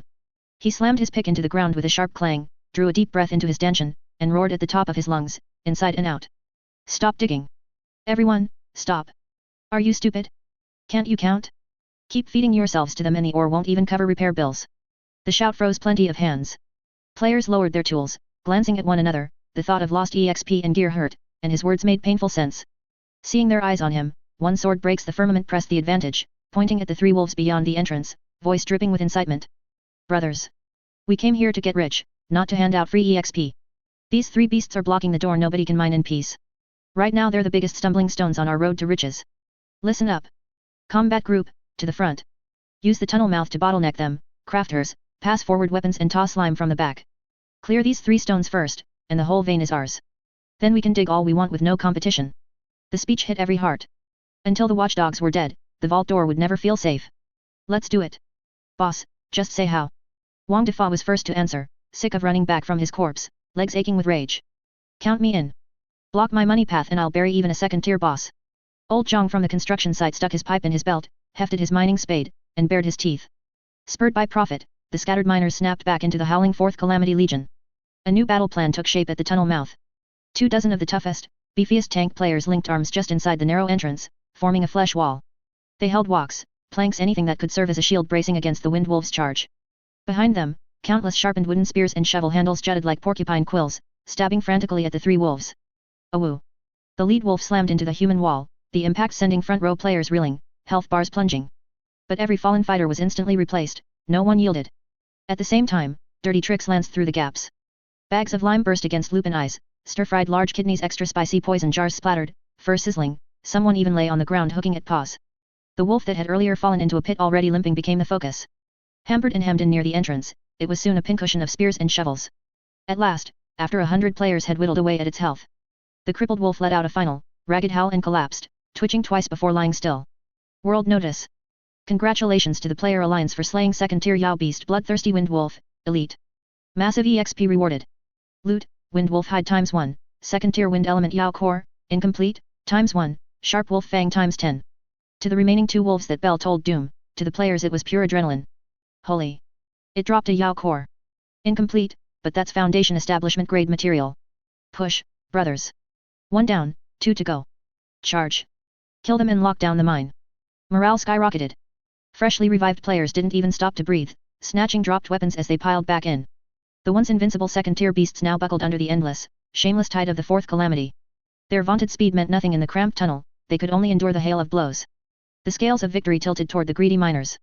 Chapter 83 Mining Frenzy, and for the Starry Sea, of contribution points. Deep in Qingyang, at the mouth of a nameless gorge mine. With the first Tier 2 elite Wind Wolf crashing down, this seemingly impossible battle had, in truth, already declared its victor. The two remaining Wind Wolves were still fierce, yet the narrow cave entrance stripped away their greatest asset, speed. Facing endless harassment and chip damage from these tireless two-legged beasts who resurrected on the spot, their defeat was only a matter of time. Press harder. The big one's almost done, its movements are slowing. Where's the lime? Blind it now, don't let it recover its chi. The players fought ever more bravely, their coordination tighter, and still dirtier. Tanks up front wedged themselves into the entrance, a flesh and blood wall, backliners stabbed wooden spears and stone shovels from every tricky angle, support life spec players turned lime powder and venom into an art. At last, after another quarter hour of holding the line, the largest, Tier 2 peak Wind Wolf let out a final, despairing howl as old Jiang from the construction site brought a pickaxe down on its skull. The beast swayed, collapsed, and lay still in a pool of blood. The last Wind Wolf didn't last much longer, quickly swallowed by the People's War. World Bulletin. Congratulations to the player team for slaying the Tier 2 peak Yao Beast Bloodthirsty Wind Wolf King, pseudo. Massive experience reward. Loot, complete Tier 2 Wind Attribute Yao Core ×1, top grade Wind Wolf Pelt ×1, Wind Wolf Claws ×20. The instant a fist-sized core glowing rich cyan burst from the corpse, the whole gorge erupted. A Yao Core. A whole Tier 2 core quest item dropped. Holy, look at that sheen, it's worth a fortune. One sword breaks the firmament, who had been directing the fight, darted in and snatched the precious core before anyone else could, hands trembling with excitement. Brothers. Core quest item secured, we've done it. He hoisted the core high like a trophy of supreme glory. Yet the expected roar of celebration died quickly, every gaze slid past him to the dark maw behind. One measly turn-in token could never compare with the seemingly endless vein that promised personal treasure trove for all. After a brief hush, someone shouted. Barrier cleared. Brothers, grab a mining spot. Boom. The united dragon-slaying heroes instantly reverted to shameless, greedy miners. Quit shoving. I tanked the boss, most me first. Bull. I died twice, I get first dibs to heal. Out of my way. I'm a pro miner from the engineering squad, technical work needs me. Over 100 players tossed weapons aside, snatched pickaxes and shovels, and squeezed toward the narrow entrance. Shoes flew, yells rang out, but no one backed off. Soon the tunnel echoed again with the exhilarating clink-clang of digging. This time, with no worries behind them, the players mined with terrifying zeal, tireless automatons swinging at every fleck of star sand glinting silver in the rock. Dust billowed, sweat poured. Haha. I got a big one, at least medium grade. Rich node here, 3 pieces in one swing. Quick, clear my bag full. Anyone got a spare storage pouch? The whole cave brimmed with joy and greed. Inside the Guiyuan Sect's main hall, Chen lounged on the throne, a system panel only he could see floating before him. The quest progress bar was rocketing upward at a speed visible to the naked eye. Main quest, Rekindle Glory Progress : Star Sand collected, 68/100 Jin, rapidly rising, Tier 2 Yao Core, 1/1, complete, awaiting turn-in. Watching the numbers leap and listening to the endless item gain alerts, Chen face usually inscrutable finally wore the radiant smile of a capitalist at harvest time. He lifted his teacup, sipped spiritual tea, utterly content. Truly, nothing beats the efficiency of a horde of Fourth Calamity maniacs chasing coin. Setting the cup down, he gazed toward the mountains behind the hall, as if seeing straight through to the bustling mine. Dig, dig to your heart's content. When you return laden with ore and Yao cores, the day the Guiyuan Sect's mountain protecting grand array truly shines again will arrive. Then I'll prepare a grand gift for those clowns dancing so merrily outside. Chapter 84, Returning in Triumph. Sect Master, we moved the mountain back. Sunset. On the mountain road that leads to the Guiyuan Sect from the edge of the Qingyang mountain range. A bizarre column, stretching hundreds of meters, was bathed in the afterglow of the setting sun as it rumbled snail-like toward the sect. From afar the procession looked exactly like refugees fresh from some natural disaster. The 100+ walkers at the front were filthy from head to toe. Most of their robes, second-hand spoils of earlier battles, had long since lost their original color, caked with black soil, grey rock dust, plant sap, and Yao beast blood. Sleeves and pant legs hung in tatters that fluttered in the wind, giving many the air of elders of the Beggars Sect. Each carried an enormous bundle on his back, some knotted from tattered bed sheets, others crudely woven from vines and stuffed so full the weight bent the bearers double. Even the normally image-conscious top-tier player One Sword Breaks the Firmament had lost every trace of masterly bearing. A hemp sack almost half his height rode on his shoulders, in his hands he dragged 2 pickaxes with rolled edges, stumbling, stopping now and then to wipe the sludge of sweat and grime from his face. Yet for all their wretched appearance, the spirit they exhaled soared higher than any regular armies. Brothers, one last push. Home's just ahead. Shouted Wang Defa. Player tag. Is this melon ripe? A roly-poly man who, though carrying the heaviest load of all, still managed to cheer from the middle of the column. Remember those 10,000 contribution points. Think of the new skill books. Every ache is worth it. Exactly. We've scored a huge merit this time. A nearby player said, bouncing the heavy ore on his back, face split in a grin.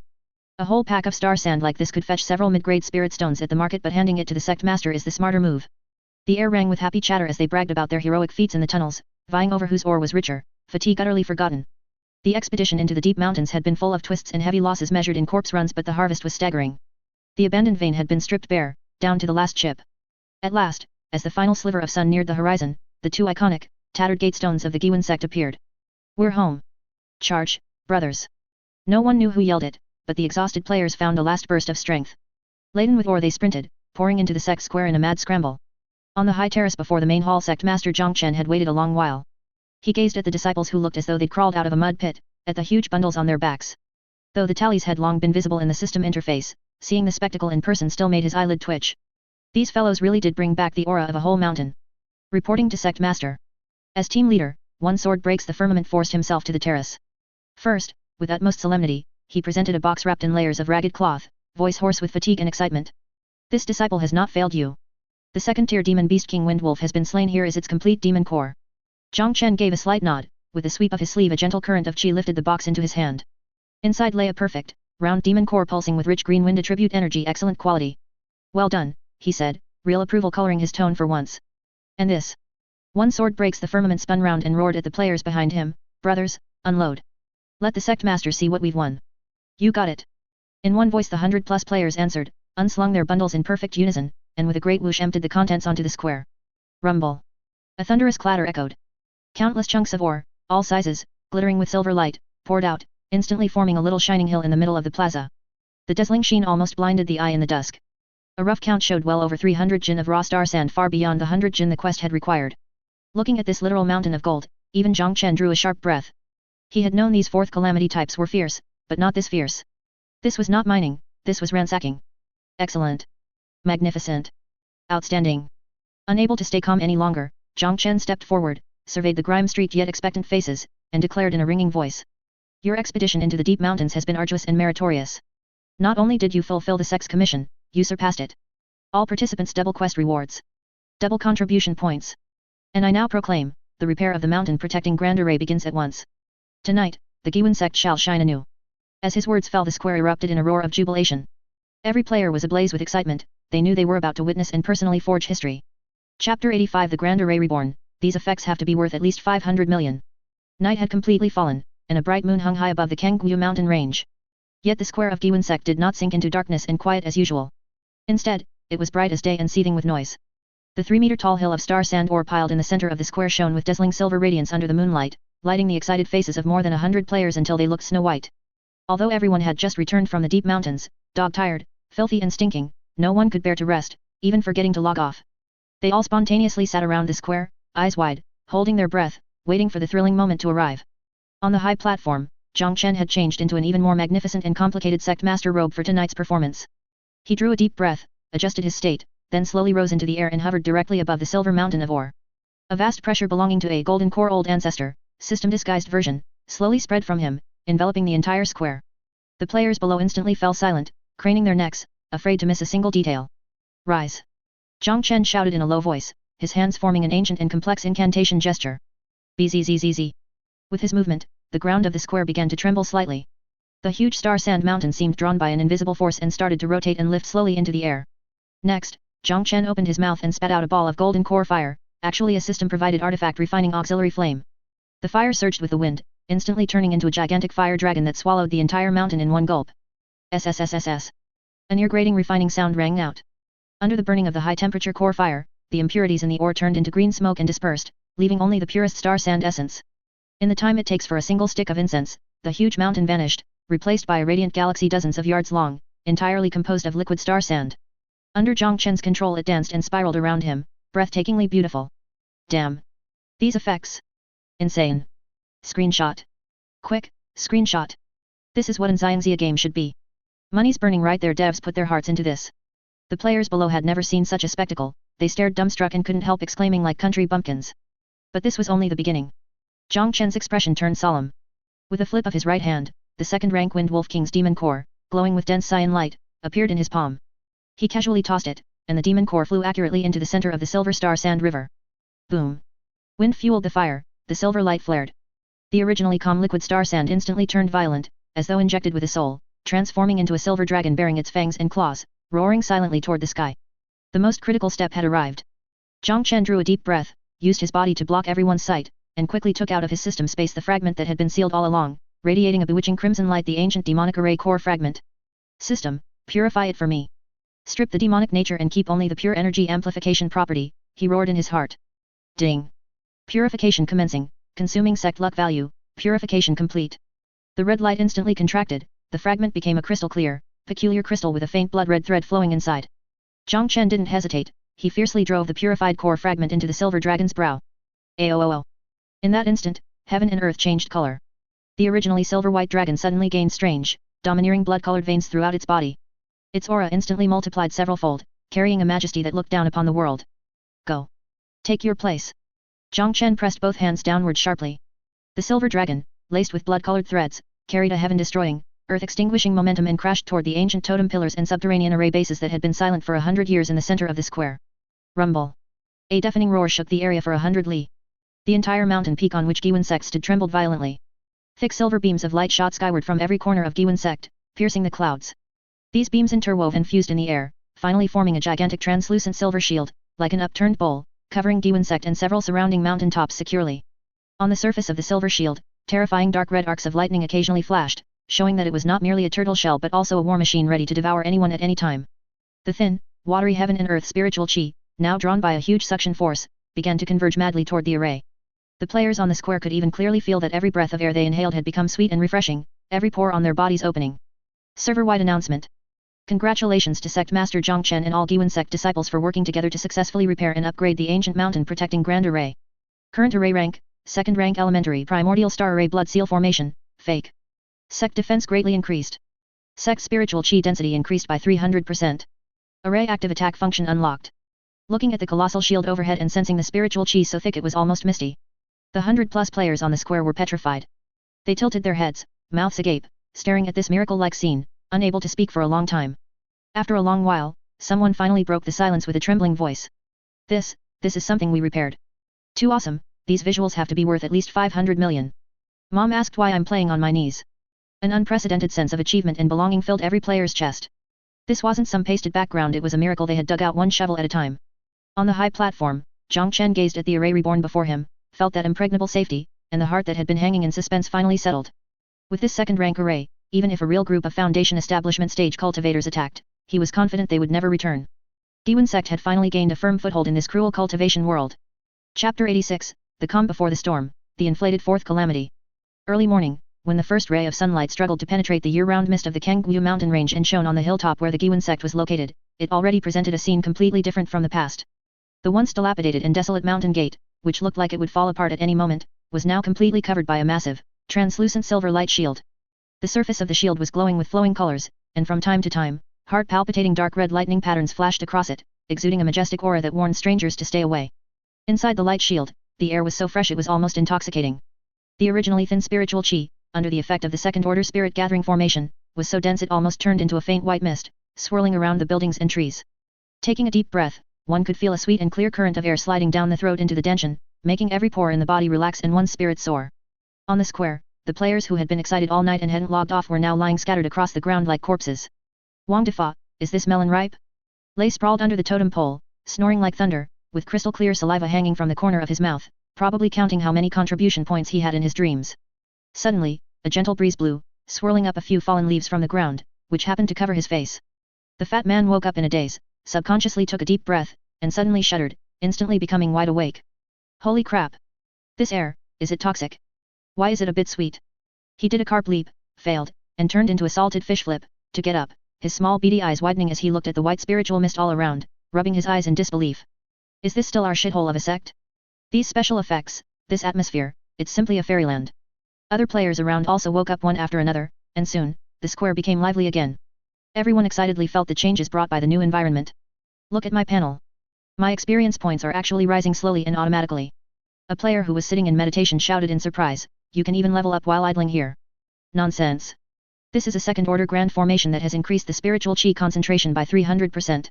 One sword breaks the firmament held his beloved magic sword, a satisfied smile appearing on his face, cultivating here for 1 day is worth 3 days outside before. Brothers, we're about to take off. An unprecedented sense of security and superiority quickly spread among the player base. A few brave players from the engineering team ran to the edge of the mountain gate and cautiously poked the thick silver light shield with their hands. As soon as their fingers touched it, ripples like water waves immediately spread across the surface of the shield, followed by a weak red electric arc that snapped and flicked their hands away. Although it didn't hurt, the warning intent was clear. Awesome. The real deal. Old Jiang from the construction site puffed on his dry tobacco, looking at this masterpiece with a face full of pride. With this turtle shell, we won't have to fear those random nobodies outside anymore. Even if someone at the foundation establishment stage comes, they'll just have to stare blankly from the outside. Exactly. We are now a major sect with a grand formation. Who dares to mess with us? The players were completely inflated. Looking at the indestructible light shield above their heads and recalling last night's world-destroying special effects, they all held their noses in the air, wishing they could rush out right now to find someone at the foundation establishment stage to test their skills. On the high platform of the main hall, Chen stood with his hands behind his back, taking in the various expressions of the disciples below. Feeling the dense spiritual qi in the air and looking at the rock-solid mountain protecting Grand Array, his long tense nerves finally relaxed slightly. It finally looks a bit like an immortal cultivation sect. He opened the system panel to check the operating data of the formation. Although maintaining the formation every day required a significant amount of spirit stones, it was all worth it compared to the sense of security it provided and the boost to the disciples' cultivation speed. With this shell, as long as it's not an old monster at the Golden Core stage personally arriving, or several experts at the late Foundation establishment stage joining forces to attack, the Guiyuan Sect is safe for now. A cold smile curled at the corner of Jiang Chen's mouth. He knew that such a big commotion last night certainly couldn't be hidden from those with intentions. The rumors outside about the Guiyuan Sect being a demonic sect would likely soon be confirmed because of this grand formation that carried blood evil qi. Come all of you, Jiang Chen said silently in his heart, this seed has prepared the stage for you. Let's see which righteous path expert will be the first to come and seek death. Meanwhile, hundreds of miles away, the Qingyang Sect, the undisputed overlord righteous path sect within a 1,000-mile radius. Inside a magnificent discussion hall on the inner gate main peak, the atmosphere was serious and solemn. Several old men dressed in gorgeous green robes, their auras unfathomable, sat in high positions, listening to the reports of the disciples below. Reporting to the elders. An inner gate deacon in charge of intelligence knelt on the ground, his voice respectful and urgent. At the hour of Zi last night, a violent disturbance of heaven and earth spiritual qi appeared in the direction of the Qingyang mountain range. A silver pillar of light soared into the sky, illuminating half the sky, and lasted for a full stick of incense's time. According to reports from scouts, the source of that disturbance is precisely the Guiyuan Sect, the one rumored recently to possess an undead demonic army. And the deacon paused, presented an image stone, and his tone became somewhat terrified. This is the scene the scout risked his life to record from a distance. In the newly activated mountain protecting Grand Array of the Guiyuan Sect, evil qi surges to the sky, and there are faint flows of blood light. It is by no means a righteous path formation. It is very likely some kind of evil demonic formation passed down from ancient times. The hall instantly fell into a dead silence. Several elders looked at each other, seeing the solemnity and a hint of hidden killing intent in each other's eyes. The Grand Elder sitting in the head seat slowly opened his eyes, his gaze like lightning, his voice bone-chillingly cold. An undead demonic army, a blood-evil demonic formation. It seems the previous rumors were not groundless. Under the very nose of my Qingyang Sect, such a formidable demonic path power has actually been nurtured. It is simply a great humiliation. He suddenly slapped the armrest and stood up, a terrifying pressure of the great perfection of the Foundation establishment stage sweeping through the hall. Pass down my decree. Immediately mobilize 30 elite disciples from the inner gate law enforcement hall, to be led personally by the punishment elder. Make sure to reach the Qingyang mountain range within 3 days and completely wipe out that devil's den, the Guiyuan Sect, leaving not even a chicken or a dog. Yes. A chilling sound of compliance echoed in the hall. A true bloodbath was about to descend upon the Guiyuan Sect, which was still immersed in joy. Chapter 87 Elite Mobs Incoming. That gear looks expensive. Time flew. 2 full days had passed since the mountain protecting Grand Array was rekindled. During those 2 days, the Guiyuan Sect players lived in bliss. Sheltered by a second-tier Grand Array, they completely let themselves go. Apart from idling in the square, soaking up the dense spiritual chi for free experience, they gathered in groups near the sect gate to point and jeer at the outside world, looking every inch the nouveau-riche landlords. Hey, do you think that old yellow geezer will bring more people to drop gear? Wang Defa asked lazily, leaning against a newly erected stone pillar at the gate while picking his teeth with a leftover rib. Fat Master's blade is starving, and I haven't test-driven my new fire bullet spell on anyone yet. Cut it out at your aim, you'll torch our own gate, retorted the top-tier player. One sword breaks the firmament, head lowered as he polished his beloved medium-grade flying sword with a silk cloth. I bet the old man's scared stiff. Word outside now says we're a man-eating demonic sect who'd dare come looking for trouble. Humph, so boring. How lonely it is to be invincible. Just as this bunch of swollen-headed players bemoaned how dreary life had become. Suddenly, several blindingly bright specks appeared on the distant horizon without warning. At first they looked like tiny stars, but in the blink of an eye they ballooned, accompanied by deep, rhythmic whooshes, racing straight for Guiyuan Sect. Holy crap, something's up. Look at the sky. A sharp-eyed player's roar shattered the gate's tranquility. Every loiterer snapped their heads up like sharks smelling blood, beady eyes fixed on the heavens. From the distant clouds burst an azure giant flying vessel over 30 meters long, its hull carved with intricate cloud motifs, its prow flying a banner embroidered with a majestic golden Qing. On either side of the vessel, more than 20 figures rode flowing light flying swords as escorts. Each stood ramrod straight in matching cyan robes trimmed with gold, jade pendants, and storage pouches at their waists, gleaming swords on their backs. Spiritual light coiled around them, their auras deep and restrained. Even from afar the formidable pressure of a famous righteous path sect rolled forth. At the bow stood the white-haired leader, ruddy-faced, eyes flashing. Simply by standing there he seemed to freeze the very air, a terrifying pressure many times heavier than Elder Wang's bearing down like a mountain. Hiss. Every player at the gate sucked in a cold breath. But their focus was anything but normal. Damn, what a cool ship. That mount's insane. Look at those robes, that luster screams advanced gear, 10,000 times better than our ratskin rags. And the old geezer at the front, 3 storage pouches on his waist. 3. How loaded must he be? The players' eyes turned red not from fear, but greed. To them this wasn't some vengeful righteous path law enforcement team, but a parade of high-tier humanoid elite mobs, each with golden labels reading tons of EXP and top-grade loot. The vessel quickly hovered outside the sect's grand array. The punishment elder at the bow gazed down at the hillock wrapped in a silver light shield, eyes flashing with both gravity and disgust. The blood fiend aura swirling in the shield made him queasy. Hear me, demonic scum below. Channeling spiritual chi, his voice thundered across the Qingyang mountain range. I am the punishment hall elder of Qingyang Sect, hereby order to wipe out your nest of evil. Open the formation, bind your hands and accept death. Perhaps you'll be left intact. Otherwise, once I shatter your array I'll scatter your souls so you never reincarnate. Had any ordinary demonic sect heard this righteous, killing intent-laden ultimatum, they'd have knelt and begged for mercy. Yet the reply was a chorus of excited yells he couldn't comprehend. Brothers, hear that? Qingyang Sect. Elite mobs from the big map. What did he say? Let us go out and die? Is he brain dead? Less talking, that leader's mine. I'm looting his storage pouch. Inside the array these ragged, scruffy low-level disciples showed no fear, they danced with glee, some even dropping trousers to waggle bare backsides at the sky. Insolence. Still reckless in the face of death. The punishment elder's beard trembled with fury. In centuries of cultivation he had never seen such irreverent, death-seeking demons. Since you court death, I'll oblige. With a sweep of his sleeve a cyan sword chi 3 meters long roared out, carrying late Foundation establishment stage might straight at the gyrating fatso Wang Defa. Boom. The sword chi pierced the array shield unhindered. The formation only blocked attacks, not yet fully sealed, and exploded the fatty into a mist of blood. Humph, an ant not worth a second blow, the elder snorted, lowering his hand. But the next instant, every Qingyang disciple behind him stared in disbelief. As the blood mist dispersed, a white light flashed. The very same fatty, now plumper than before, reappeared intact. Patting his round belly, he shouted up at the elder with an infuriating grin. Old man, skip lunch? That tickled, try again. Dead silence. On the Qingyang vessel every elite's jaw hit the floor. What sorcery is this? The punishment elder's pupil shrank, an absurd, unsettling feeling rising in his heart. Could the rumors be true? Were there truly immortals who could not be killed? Chapter 88 A formal declaration of war, when common sense is shattered. The enormous cyan flying ship of the Qingyang Sect hovered in mid-air, while more than 20 elite disciples circling on their flying swords looked as though struck by a paralysis spell, eyes bulging as they stared at the plump figure below.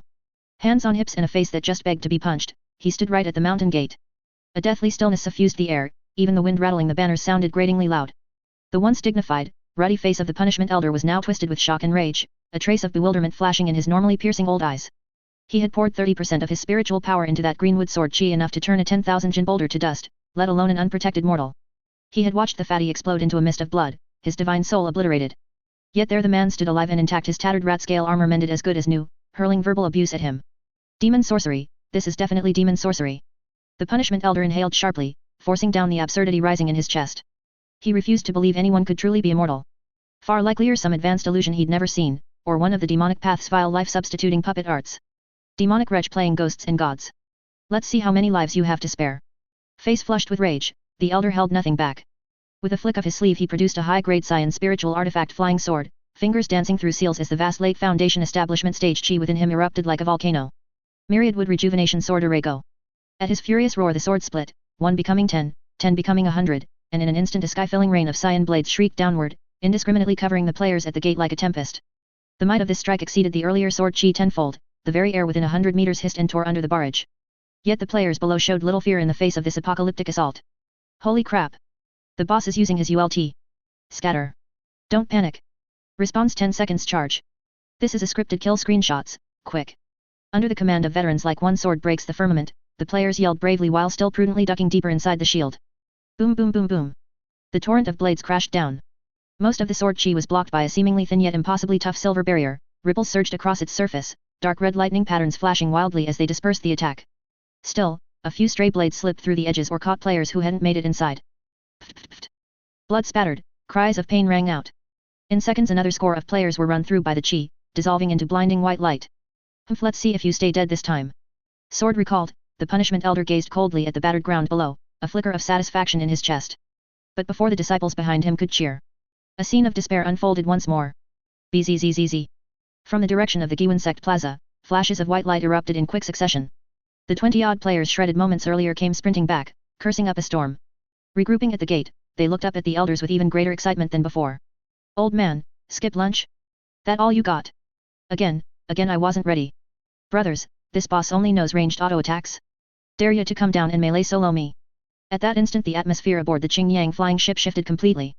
Those formerly aloof elite disciples now showed unconcealed terror. Watching the undead, ever more enthusiastic horde below, they felt their immortal cultivation worldview crumbling. Elder, they really don't seem to die. One disciple stammered. Silence. Anyone who saps morale dies by my hand. The punishment elder was trapped in his own predicament, his face ashen, unease ballooning within him. If they couldn't crush these fiends today, the Qingyang Sect would be disgraced. All of you, form the array. Follow me in an assault on that evil formation. He realized these immortals had to be tied to the bizarre array break it, and they would fall. Yes, Elder. Swallowing their fear, the 20+ elite disciples raised their flying swords, weaving a colossal assault array in the sky, ready for a combined strike. Watching from inside the hall, Chen finally curved his lips in a cold smile. So you finally lose patience and go all out. Slender fingers tapped the system panel, hovering over a button pulsing a dangerous red. Since you've honored us with your presence, how could I, as host, fail to give you a proper welcome? Tier 2 Primordial Star Devouring Blood Fiend Array Active Attack Mode, activate. Bzzz. At Chen's command, the once passively defensive silver barrier transformed dramatically. Its silvery luster drained away, replaced by a thick, unsettling crimson radiance. The dark red lightning patterns now writhed to life as ferocious blood-red thunder dragons that roared across the array, radiating overwhelming malevolence. A surge of power far beyond the late Foundation establishment stage erupted skyward, shaking even the giant Qingyang flying ship. The battle had just escalated. Chapter 89, Blood Fiend shows its might and the end of elites. This script isn't right. As Chen pressed the red button inside the main hall, the silver light shield above the Guiyuan Sect, which had originally been for passive defense, completed a heart-palpitating transformation in an instant. The originally gentle silver light vanished completely, replaced by a deep crimson glow so thick it seemed capable of dripping blood. The entire formation was like an ancient vicious beast awakening from its slumber, opening its bloody maw. Countless blood-colored lightning bolts, as thick as arms, frenetically roamed the surface of the shield, emitting a scalp-numbing sizzle. The evil chi it radiated actually managed to forcibly push back the righteous path pressure created by the people from the Qingyang Sect. What kind of formation is this? Such heavy evil chi. Aboard the flying boat, the elite disciples of the Qingyang Sect, who had been forming a formation to prepare for an attack, suddenly had their expressions change. They could clearly feel the sense of threat coming from the formation below, which even caused a slight stagnation in the circulation of spiritual energy within their bodies. Do not panic. Steady your minds. The punishment elder's face was ashen as he shouted sternly. Although his heart was also pounding, having never seen such a bizarre formation, the arrow was already on the string and had to be fired.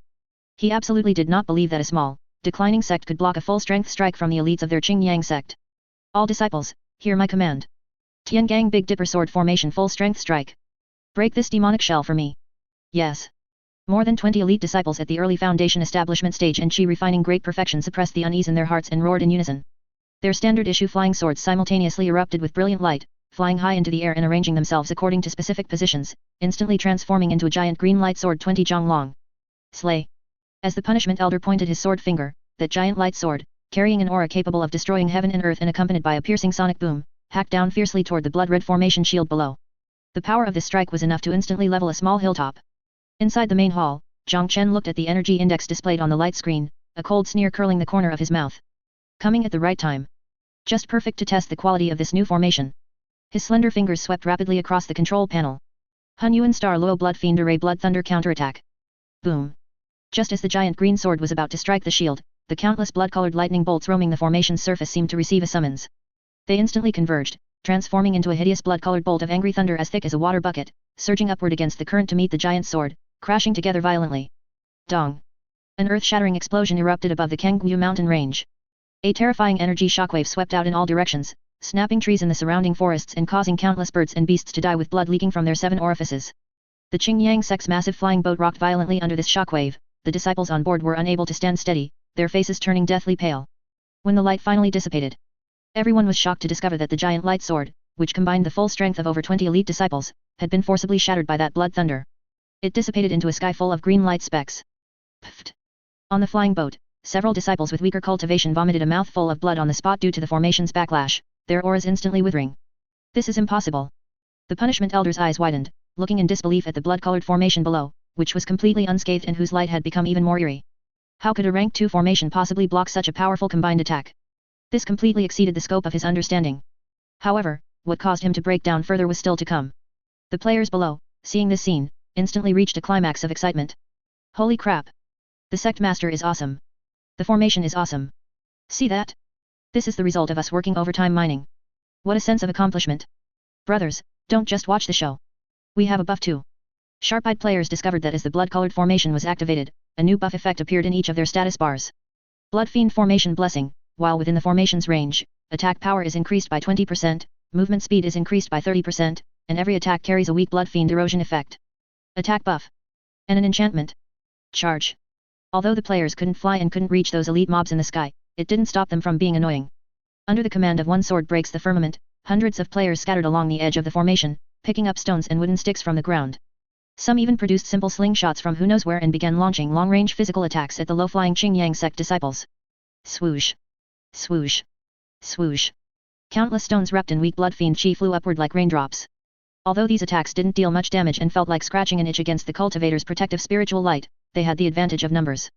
Hundreds of stones smashing over at once, clattering like hail. The damage was low, but the insult was extremely high. Furthermore, that accompanying blood fiend erosion effect, though weak, began to slowly corrode the disciples' protective spiritual light as it accumulated. This forced them to divert their attention to resist it, making it impossible to focus on maintaining the sword formation. Bastards! A group of ants dares to insult me so. The punishment elder, seeing his disciples thrown into a frantic mess by a group of mortals throwing stones, was so angry his 3 corpses were jumping with rage. He knew he couldn't keep wasting time like this. This formation was bizarre, and these undying demonic people were even more bizarre. Delay would bring change. It seems I can only use that move. A flash of heartache and ruthlessness crossed the punishment elder's eyes. He reached into his robes and, with extreme solemnity, pulled out an ancient talisman that was purple gold throughout and radiated terrifying spiritual energy fluctuations. This was his trump card for saving his life, a rank 3 low-grade attack talisman, the Purple Heaven Divine Thunder Talisman. It was equivalent to a full-strength strike from a Golden Core stage early-stage powerhouse. He had originally planned to save it for enemies of the same rank, he never expected to waste it today on a tiny demonic sect. Demonic path scum. To be able to die under this talisman can be considered your good fortune. The punishment elder roared, suddenly biting the tip of his tongue and spitting a mouthful of essence blood onto the talisman. The purple gold talisman instantly ignited, transforming into a bolt of purple wild thunder as thick as a water vat, radiating an aura of destruction. Carrying the might of heaven and earth, it crashed fiercely toward the weakest point of the blood-colored formation, the formation eye. With this strike, the clouds and winds changed color. Chapter 90, Desperate Straits and a Turning Point, the Forgotten Demon Core. Above the Qingyang mountain range, the wind and clouds suddenly changed. As the Qingyang Sect's punishment elder spat a mouthful of essence blood onto that ancient purple gold talisman, the world seemed to fall silent for a moment. Immediately after, a terrifying pressure that made even the soul tremble erupted violently, centered on that small talisman. The originally clear sky darkened in an instant. Heavy dark clouds emerged out of nowhere, converging into a massive vortex above the Guiyuan Sect. In the center of the vortex, countless dazzling purple lightning bolts wandered and intertwined frantically, emitting a majestic heavenly might that seemed intent on destroying everything in the world. This was the power of a third-tier attack talisman, the Purple Firmament Divine Lightning Talisman, equivalent to a full-strength strike from a Golden Core stage early-stage powerhouse. Before this true power of heaven and earth, the malevolent chi emitted by the second-tier peak Hunyuan Star Luo Blood Fiend array below was like a mouse meeting a cat, instantly suppressed until its light faded. The blood-colored thunder dragons on the surface of the grand formation, which had been baring their fangs and claws, now wailed and retreated inside the light shield, shivering. On the ground, the players who were still excitedly throwing stones and dealing physical damage all froze in their tracks. An unprecedented sense of dread, rooted in biological instinct, gripped their hearts like an invisible giant hand. They discovered with horror that under this pressure, their character avatars had entered an uncontrollable state of paralysis, making even moving a finger incredibly difficult. Holy shit! What's going on? Wang Defa struggled to lift his head, looking at the world-ending lightning brewing in the sky, his voice dry. This boss, why isn't he playing by the rules? Isn't this cheating? The top-tier player One Sword Breaks the Firmament was also drenched in sweat. His knuckles turned white as he gripped his sword hilt, and for the first time, panic appeared in his eyes. Is this the power of the Golden Core stage? This is no longer something that can be overcome with numbers. The system panel is alarming, warning of an unstoppable devastating blow. Run! Quick, run toward the main hall. Hide near the eye of the formation. He shouted with all his might, trying to wake the terrified crowd. However, it was already too late. In the sky, the long brewing purple lightning finally took shape. It transformed into a purple-gold thunder dragon, as thick as a water vat and hundreds of feet long. With a deafening roar and an aura capable of destroying heaven and earth, it slammed down toward the weakest point of the blood-colored grand formation below. Rumble. At the moment of impact, the world lost its voice. All living creatures within a 100-mile radius briefly lost their hearing in that terrifying thunderclap. Immediately after, there was a violent shaking as if the earth were moving and the mountains were swaying.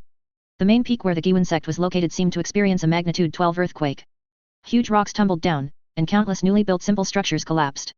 The purple heaven divine thunder, representing the power of the Golden Core stage, was like a red-hot blade piercing through butter, stabbing fiercely into the light shield of the Blood Fiend Grand Array. Sizzle bang! It held for less than a single breath. The second-tier peak grand formation, which countless players had poured their hearts into and spent days and nights grinding for, let out an overburdened wail.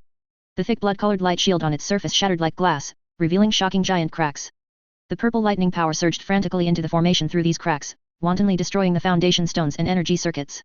Pfft! Ah! As the grand formation was damaged, a terrifying energy backlash instantly descended. Over 100 players hiding at the edge of the grand formation, closest to the point of impact, didn't even have a chance to react. Under the dual blow of the violent lightning aftermath and the formation backlash, they were instantly vaporized. Before they could even scream, they turned into dense white lights and shot into the sky. The remaining players were also knocked askew, spitting blood as their health bars instantly bottomed out, falling into severe heavily wounded and paralyzed states. It's over. It's all over. Old Jiang from the construction site slumped on the ground, looking at the crumbling light shield above, filled with cracks and ready to collapse at any moment.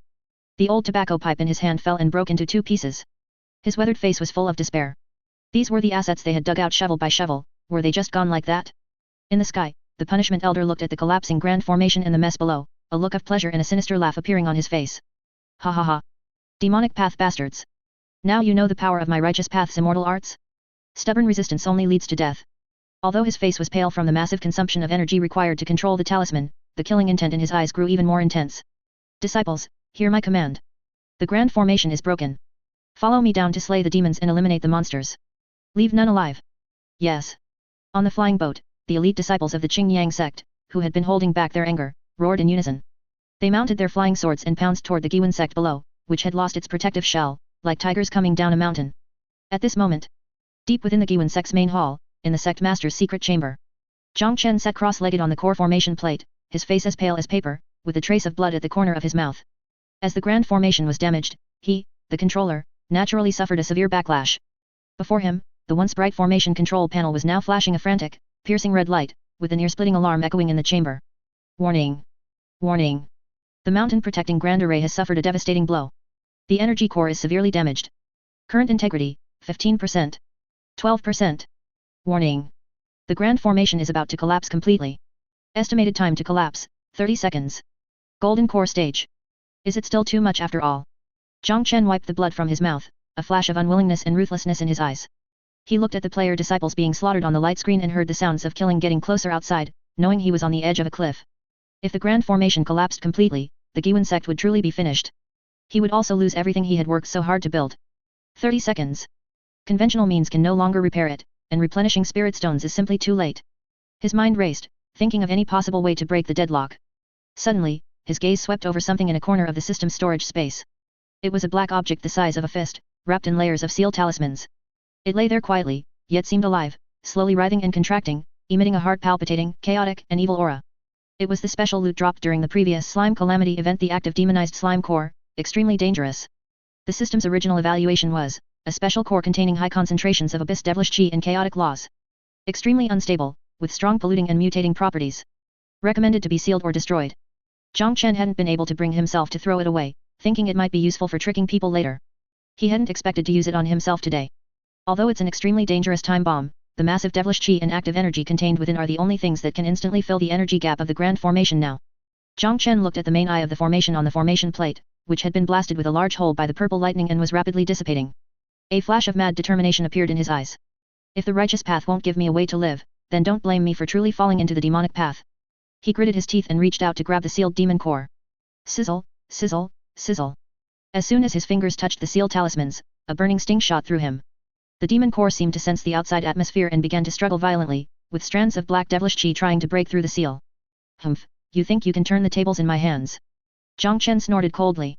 Ignoring the intense pain in his hand, he slammed the demon core into the vortex of the collapsing main eye of the formation. Get in there. Hun Yuan Star Luo Blood Fiend Array Special Energy Input. Fusion.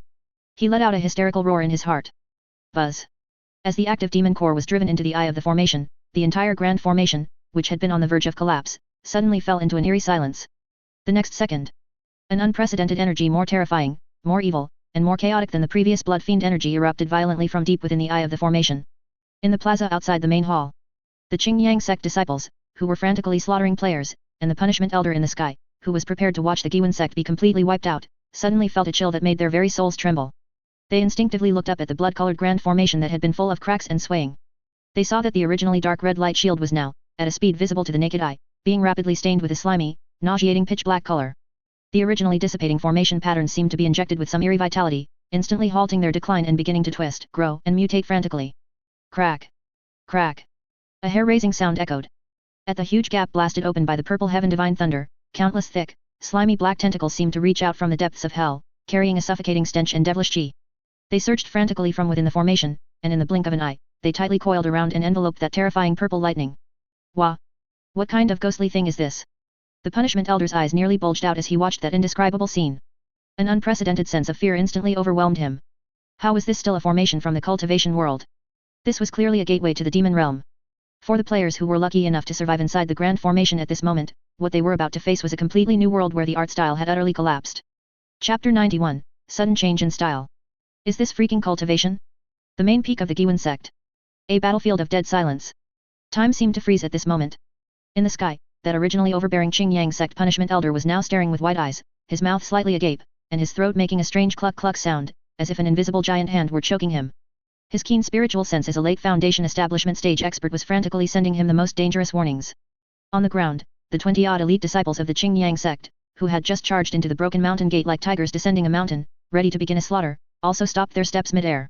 The light of the flying swords in their hands flickered uncertainly, and the expressions on their faces instantly shifted from ferocious killing intent to confusion and terror. Everyone's gaze was deathly attracted by the incredible scene before them that subverted their entire worldview of cultivation. They saw that the blood-colored formation light shield, which was already covered in cracks and swaying, did not collapse or repair itself as everyone had expected after absorbing that mass of pitch-black demon core energy. It came alive. Gurgle gurgle. Bursts of tooth-aching, slimy liquid squelching sounds echoed in the dead air, clearly piercing into everyone's eardrums. The light shield barrier, originally composed of pure spiritual power, was now rapidly materializing, turning into a thick, translucent, constantly writhing black gelatinous substance. This substance was like living asphalt, emitting a nauseating abyssal stench and chaotic, disordered fluctuations of devilish chi. Immediately after, an even more terrifying scene occurred. Crack! Crack! At the huge gap blasted open by the purple heaven divine thunder, the purple lightning that was originally raging seemed to have encountered a natural enemy. Countless tentacles, as thick as water buckets, pitch black all over, and covered in viscous liquid and suckers of various sizes, surged frantically from within the formation like the arms of a demon god reaching out from the depths of hell, carrying a suffocating sense of pressure. They were like a group of giant leeches that had smelled blood, scrambling to pounce on that purple thunder dragon representing the power of the golden core stage. Sizzle. The purple lightning exploded on the surface of the tentacles, evaporating large amounts of slime into a toxic black mist. But those tentacles seemed to feel no pain at all, they could regenerate instantly if severed, and their numbers grew more and more, densely entangling and wrapping the entire Thunder Dragon. In just a few breaths, that golden core stage strike, which was originally overwhelmingly powerful and enough to destroy heaven and earth, actually had its light grow dimmer and dimmer in that endless ocean of black tentacles, like a candle being snuffed out, until it finally dissipated completely into nothingness. The purple sky divine thunder talisman was wasted. This is impossible.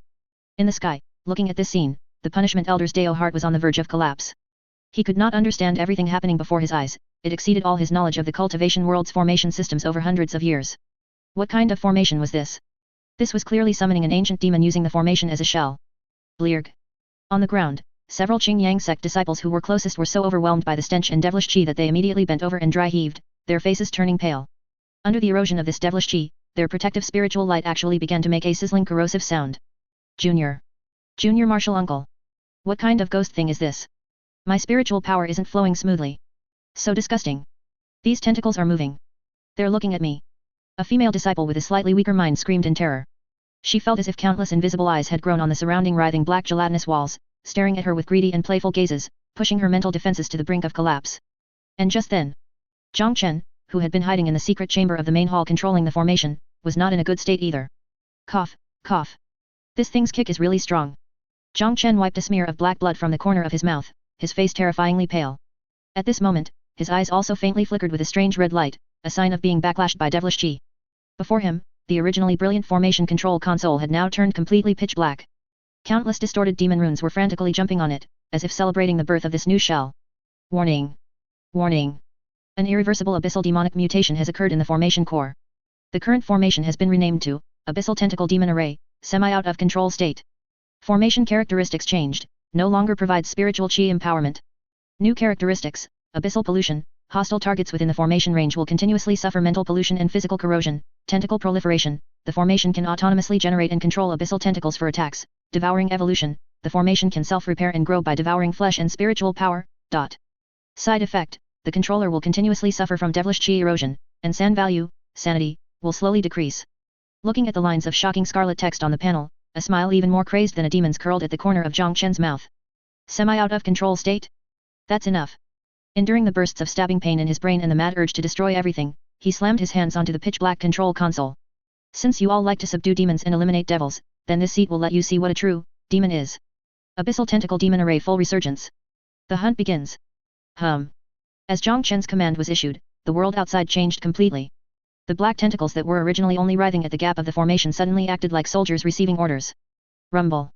The entire ground of the Guiyuan Sect began to vibrate violently. Countless even thicker and more ferocious black tentacles burst out from the earth.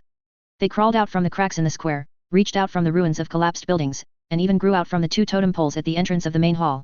In an instant, the entire Guiyuan Sect turned into a writhing forest of tentacles. Holy crap! Those surviving players who had been knocked unconscious by the purple heaven divine thunder or were shivering in corners now stared dumbfoundedly at the world around them, whose style had suddenly shifted. One sword breaks the firmament swallowed hard, looking at a tentacle still dripping with slime just a few centimeters from his face, his voice trembling. Is this our sect's formation? Did the developers install a full mythos mod? It's dropping my san value too much. I feel like my screen is shaking. Wang Defa, is this melon ripe? Poked his head out from the ruins, looking at the screen full of tentacles and slime, his expression both terrified and excited. This style. I like it. He, I wonder if these tentacles are edible. The player's focus was always so peculiar. After the brief shock, they discovered that these terrifying-looking tentacles didn't seem to have any intention of attacking them. As if they possessed spirituality, they actively avoided players with Guiyuan Sect disciple identifiers. But for those elite disciples of the Qingyang Sect who had intruded into the formation, this place instantly became a living purgatory. Not good. Retreat quickly. Get out of here. The leading eldest senior brother of the Qingyang Sect finally reacted, his face pale as he roared, summoning his flying sword to charge out of the formation. Want to leave? Too late. In the secret chamber, Chen sneered, his fingers swiping sharply across the control console. Swish, swish, swish. Dozens of thick tentacles, like pythons catching prey, instantly closed in from all directions, sealing off all escape routes. Ah! Help! The disciple running the slowest was instantly grabbed by the ankle by a tentacle. Before he could swing his sword to cut it, the dense suckers on the tentacle firmly attached to his calf. Sizzle, sizzle, sizzle. The high-grade Dharma robe on that disciple, under the corrosion of this abyssal devilish qi, actually burst open with a large hole instantly, like it was made of paper. No! Amidst shrill screams, the disciple was hoisted high by the tentacle and then slammed hard into another writhing slime pit on the ground. Globe. The whole person sank in and went silent. Only the pool of slime on the ground remained, slowly writhing and digesting. Junior brother. Seeing this scene, the remaining Qingyang Sect disciples were scared out of their wits, no longer possessing the slightest air of elite disciples from a prestigious orthodox sect, completely losing their composure. They frantically swung their flying swords and released various spells, trying to cut through the endless tentacles around them. Pft! Pft! When the flying swords struck the tentacles, although they could cut them and splash large amounts of foul-smelling black blood, those severed tentacles falling to the ground actually acted like earthworms, twisting a few times before growing into new small tentacles and rejoining the siege. They couldn't be killed. They simply couldn't be killed. What the hell is this monster? Why is my wood attribute deist magic useless against it? Fire. Use fire to burn it. Several fire attribute cultivators desperately released fireball techniques. However, the slime seemed to have extremely high resistance to ordinary flames, the fireballs hitting it could only char a layer of skin, and instead, the foul smell of charring made them dizzy and lightheaded. In just a short while, the team of 20-odd elite disciples had already been split and surrounded, falling into a desperate situation where each fought alone. Screams, cries of alarm, the sound of spell explosions, mixed with the sound of tentacles writhing, echoed above the Guiyuan Sect. This was no longer an immortal blessed land, but a true demonic abyss. Chapter 92, The Collapse of the Elite Squad, Dual Torture of Mind and Body. Guiyuan Sect Main Peak. Inside the abyssal tentacle demon array. This was no longer the world of mortals. The sky was obscured by a dark red light shield, and the ground was covered everywhere with wriggling black jelly and thick tentacles. The air was thick with a nauseating stench and a faint, lingering whisper that seemed to come from the depths of hell, constantly drilling into the ears of the Qingyang Sect disciples, eroding their sanity. Ah! Get away! All of you, get away! The young talent hailed as the Qingyang Sect's #1 intersect sword cultivator senior brother was now disheveled and acting as if he were insane. The high-grade spiritual sword in his hand swung wildly, sword chi crisscrossing as it hacked the surrounding tentacles into segments of black flesh. But it was useless. Those pieces of flesh fell to the ground, wriggling and reassembling as if they had a life of their own, or simply turning into puddles of highly corrosive slime, blocking his path. Huff! Huff! The senior brother leaned against a totem pole that hadn't collapsed yet, panting heavily. His spiritual power was mostly depleted, but what drove him to despair even more was the psychological torture.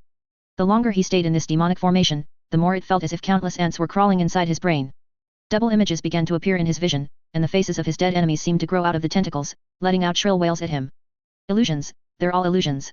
Break. He bit the tip of his tongue, trying to use the pain to clear his mind. However, in that moment of mental lapse. Snap. A wrist-thick tentacle silently extended from the totem pole behind him, precisely wrapping around his ankle. Oh no. The senior brother's heart went cold. Before he could swing his sword to cut it, a massive pulling force came, dragging him to the ground. Immediately after, 4 or 5 tentacles that had been waiting for an opportunity nearby swarmed him, instantly binding him like a black zongzi, leaving only his head exposed as he struggled desperately. Sizzle. The slime on the tentacles began to corrode his protective spiritual light. That evil devilish chi seeped into his body through his pores, throwing his internal spiritual power circulation into complete chaos. A dignified sword cultivator genius at the peak of the early foundation establishment stage was now like a lamb to the slaughter, his eyes filled with despair and fear. And such scenes were playing out in every corner of the great formation. Over 20 arrogant elite disciples had now been completely scattered.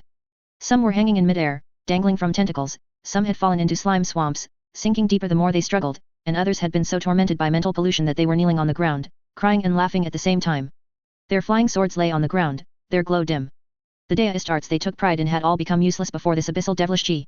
Meanwhile, at the edge of the battlefield, the players, who had originally been scared into hiding behind the ruins, finally came to their senses. They were surprised to find that those incredibly terrifying tentacles and slime actually ignored them. As long as they didn't actively attack the core of the formation, those tentacles would even take the initiative to make way for them as they passed by, as obedient as family pets. Holy crap! Brothers, this seems to be an allied unit on our side. One sword breaks the firmament plucked up his courage and reached out to touch a slippery tentacle nearby.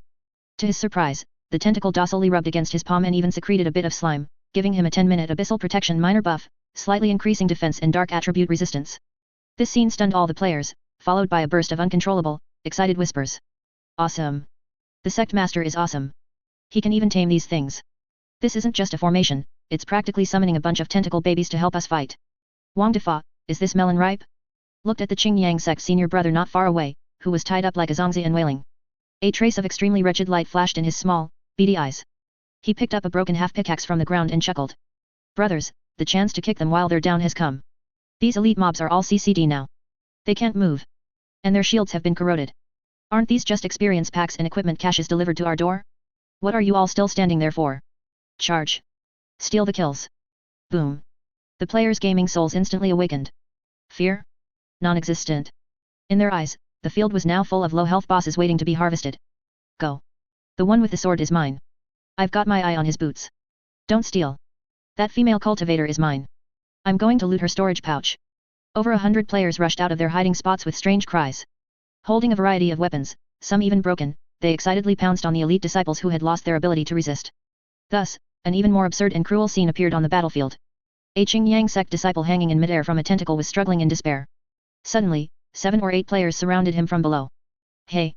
Look over here. Take my lime powder. A player jumped up and accurately threw a handful of lime powder onto the disciple's face. Ah! My eyes!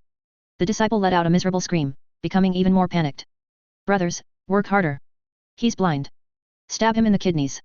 The remaining players held wooden spears and shovels, hacking and stabbing at the disciple's lower body.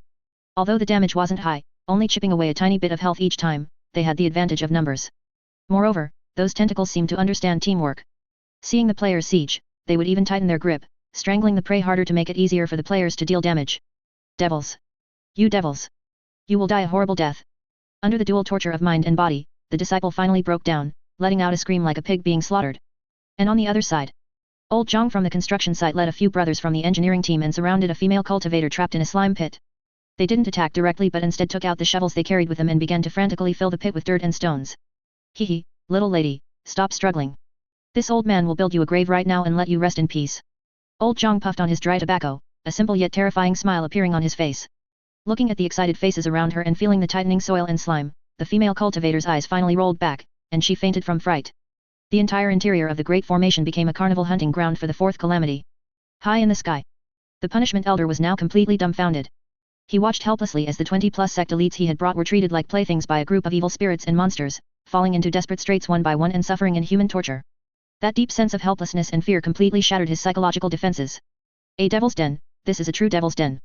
He no longer cared about his dignity as an elder or the sect's mission. He had only one thought now: flee. Flee from this hell. He violently activated the flying sword beneath his feet, turning into a streak of light and bolting toward the outskirts of the Qingyang mountain range. As for the disciples still wailing in the Great Formation, better you die than I, this old man is leaving first. Chapter 93, Elder Falls. The second Immortal Slayer achievement unlocked.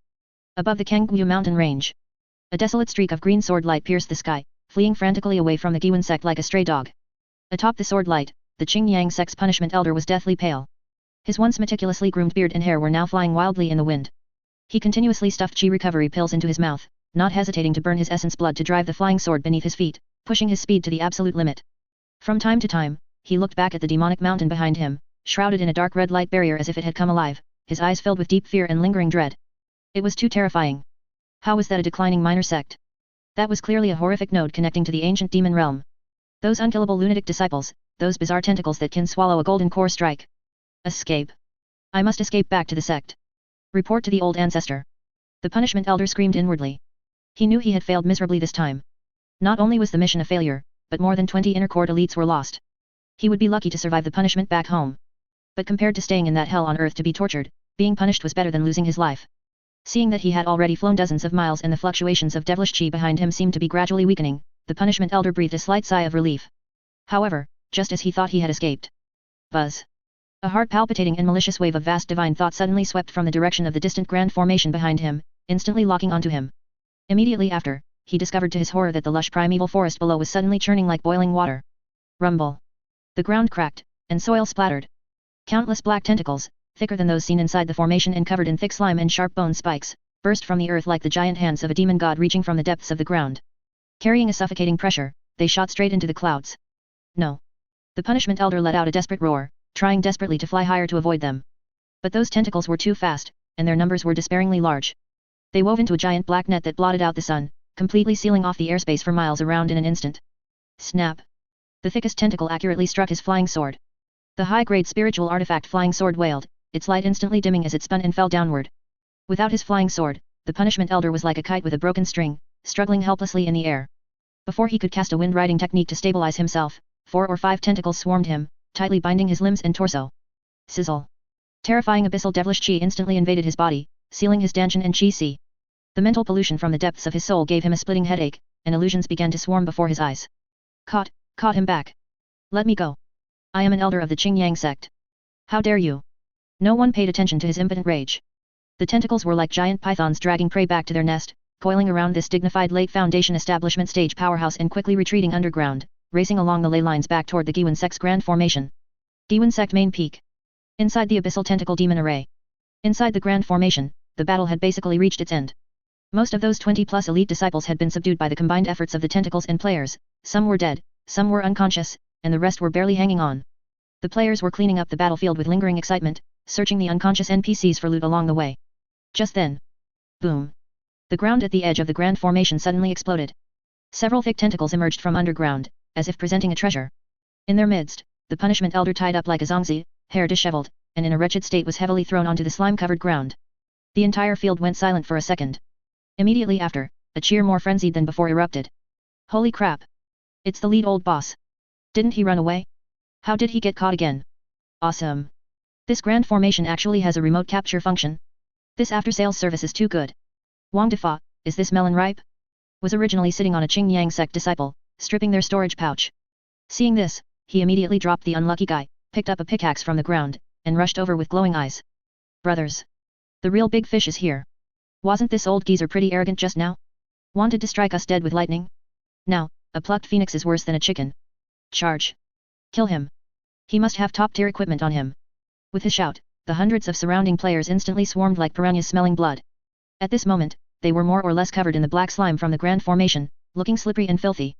Combined with their excited and ferocious expressions, they looked even more terrifying than actual demons in the eyes of the punishment elder.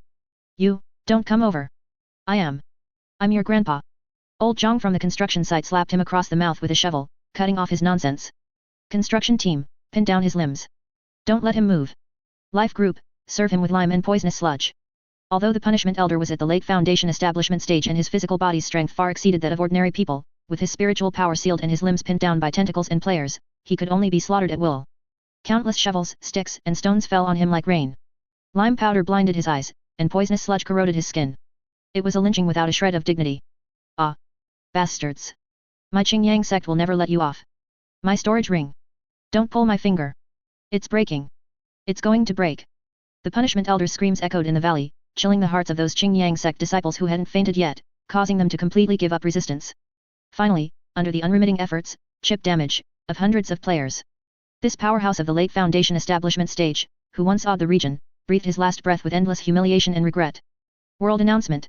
Congratulations to all Guiyuan Sect players for working together to successfully kill the enemy camp's leader-level boss Qingyang Sect Punishment Elder, late foundation establishment stage. Epic achievement unlocked, second Immortal Slayer. Demonic might towers to the heavens. Rewards distributed, all members receive a massive amount of experience, level up twice. Sect contribution points plus 2000. Obtained the specific title Enemy of the Righteous Path. Sect reputation, infamy, has significantly increased. As the system announcements flooded the screen, the entire Guiyuan Sect became a sea of joy. White lights flashed one after another as countless players leveled up on the spot. And those few surviving Qingyang Sect disciples who had witnessed the entire process finally broke down completely. Taking advantage of the players' celebration, they found strength from somewhere, broke free from their restraints, and scrambled to escape toward the mountain gate. At this moment, they had only one thought: leave this place. Bring the terrifying news back to the sect. Tell the world that this place is a true hell on earth. Chapter 94 Post-Battle Statistics, Filthy Rich. Everyone changes gear. Guiyuan Sect Main Peak. Inside the abyssal tentacle demon array, battlefield ruins. As the last few surviving Qingyang Sect disciples fled in terror, the thrilling battle finally came to a complete end. The dark red barrier in the sky still surged with unsettling devilish chi, and the ground was littered with black tentacles that hadn't fully retracted, viscous corrosive liquid, and over 20 corpses of Qingyang Sect elite disciples. Of course, the most conspicuous was the punishment elder lying in the center of the battlefield, his eyes wide in death. The air was thick with the stench of blood and the abyss, but to the players, this was the sweetest scent of victory in the world. After a brief silence, someone swallowed hard, their voice trembling as they broke the silence. Brothers, have we struck it rich? This voice was like a spark lighting a powder keg. Boom. Hundreds of players instantly transformed into the most professional battlefield cleanup great masters, howling as they pounced on the loot. Grab it. If you're slow, it's gone. That elite disciple's magic sword is mine. Don't anyone fight me for it. I died once just to get it. Holy crap. The material of this Dharma robe. It feels so smooth.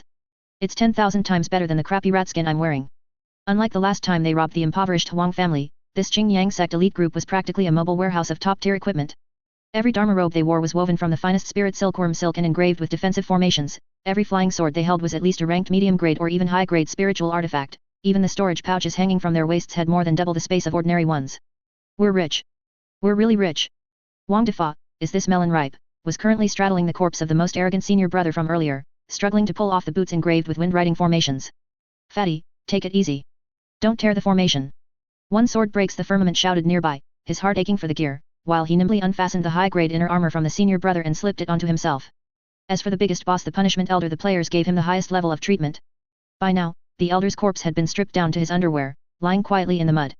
His purple gold elder's dharma robe, which symbolized his status, was somewhat damaged from the battle but still shimmered with light.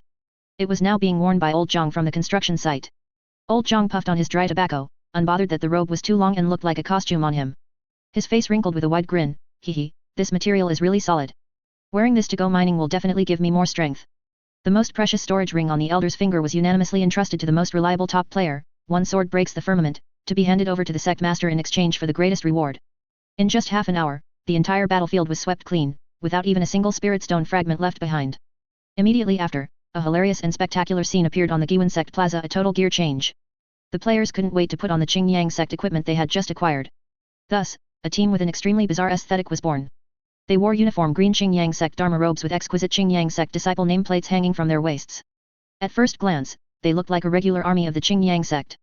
But upon closer inspection, some robes were covered in black tentacle slime and mud, some had large holes in the chest or back, revealing muscle or ribs, some players were too short, and the robes dragged on the ground like sacks, some were too fat to fit, so they could only drape the robes over their shoulders, exposing half their bellies. This was no righteous path elite, this was clearly a beggar's sect version of the Qingyang Sect that had just come back from a robbery. But the players didn't care. They looked at each other's new styles and burst into fits of raucous laughter, feeling like they looked incredibly cool. "Ha ha ha. Fatty, you look like the dim-witted son of a landlord wearing his father's clothes. Screw off. This fat master is called prosperous. It's called majestic." Inside the secret chamber of the main hall, Chen, who had just barely suppressed the backlash of the devilish chi in his body and managed to retract the rampaging tentacles underground, watched these strangely dressed disciples through the water mirror art. His mouth couldn't help but twitch violently.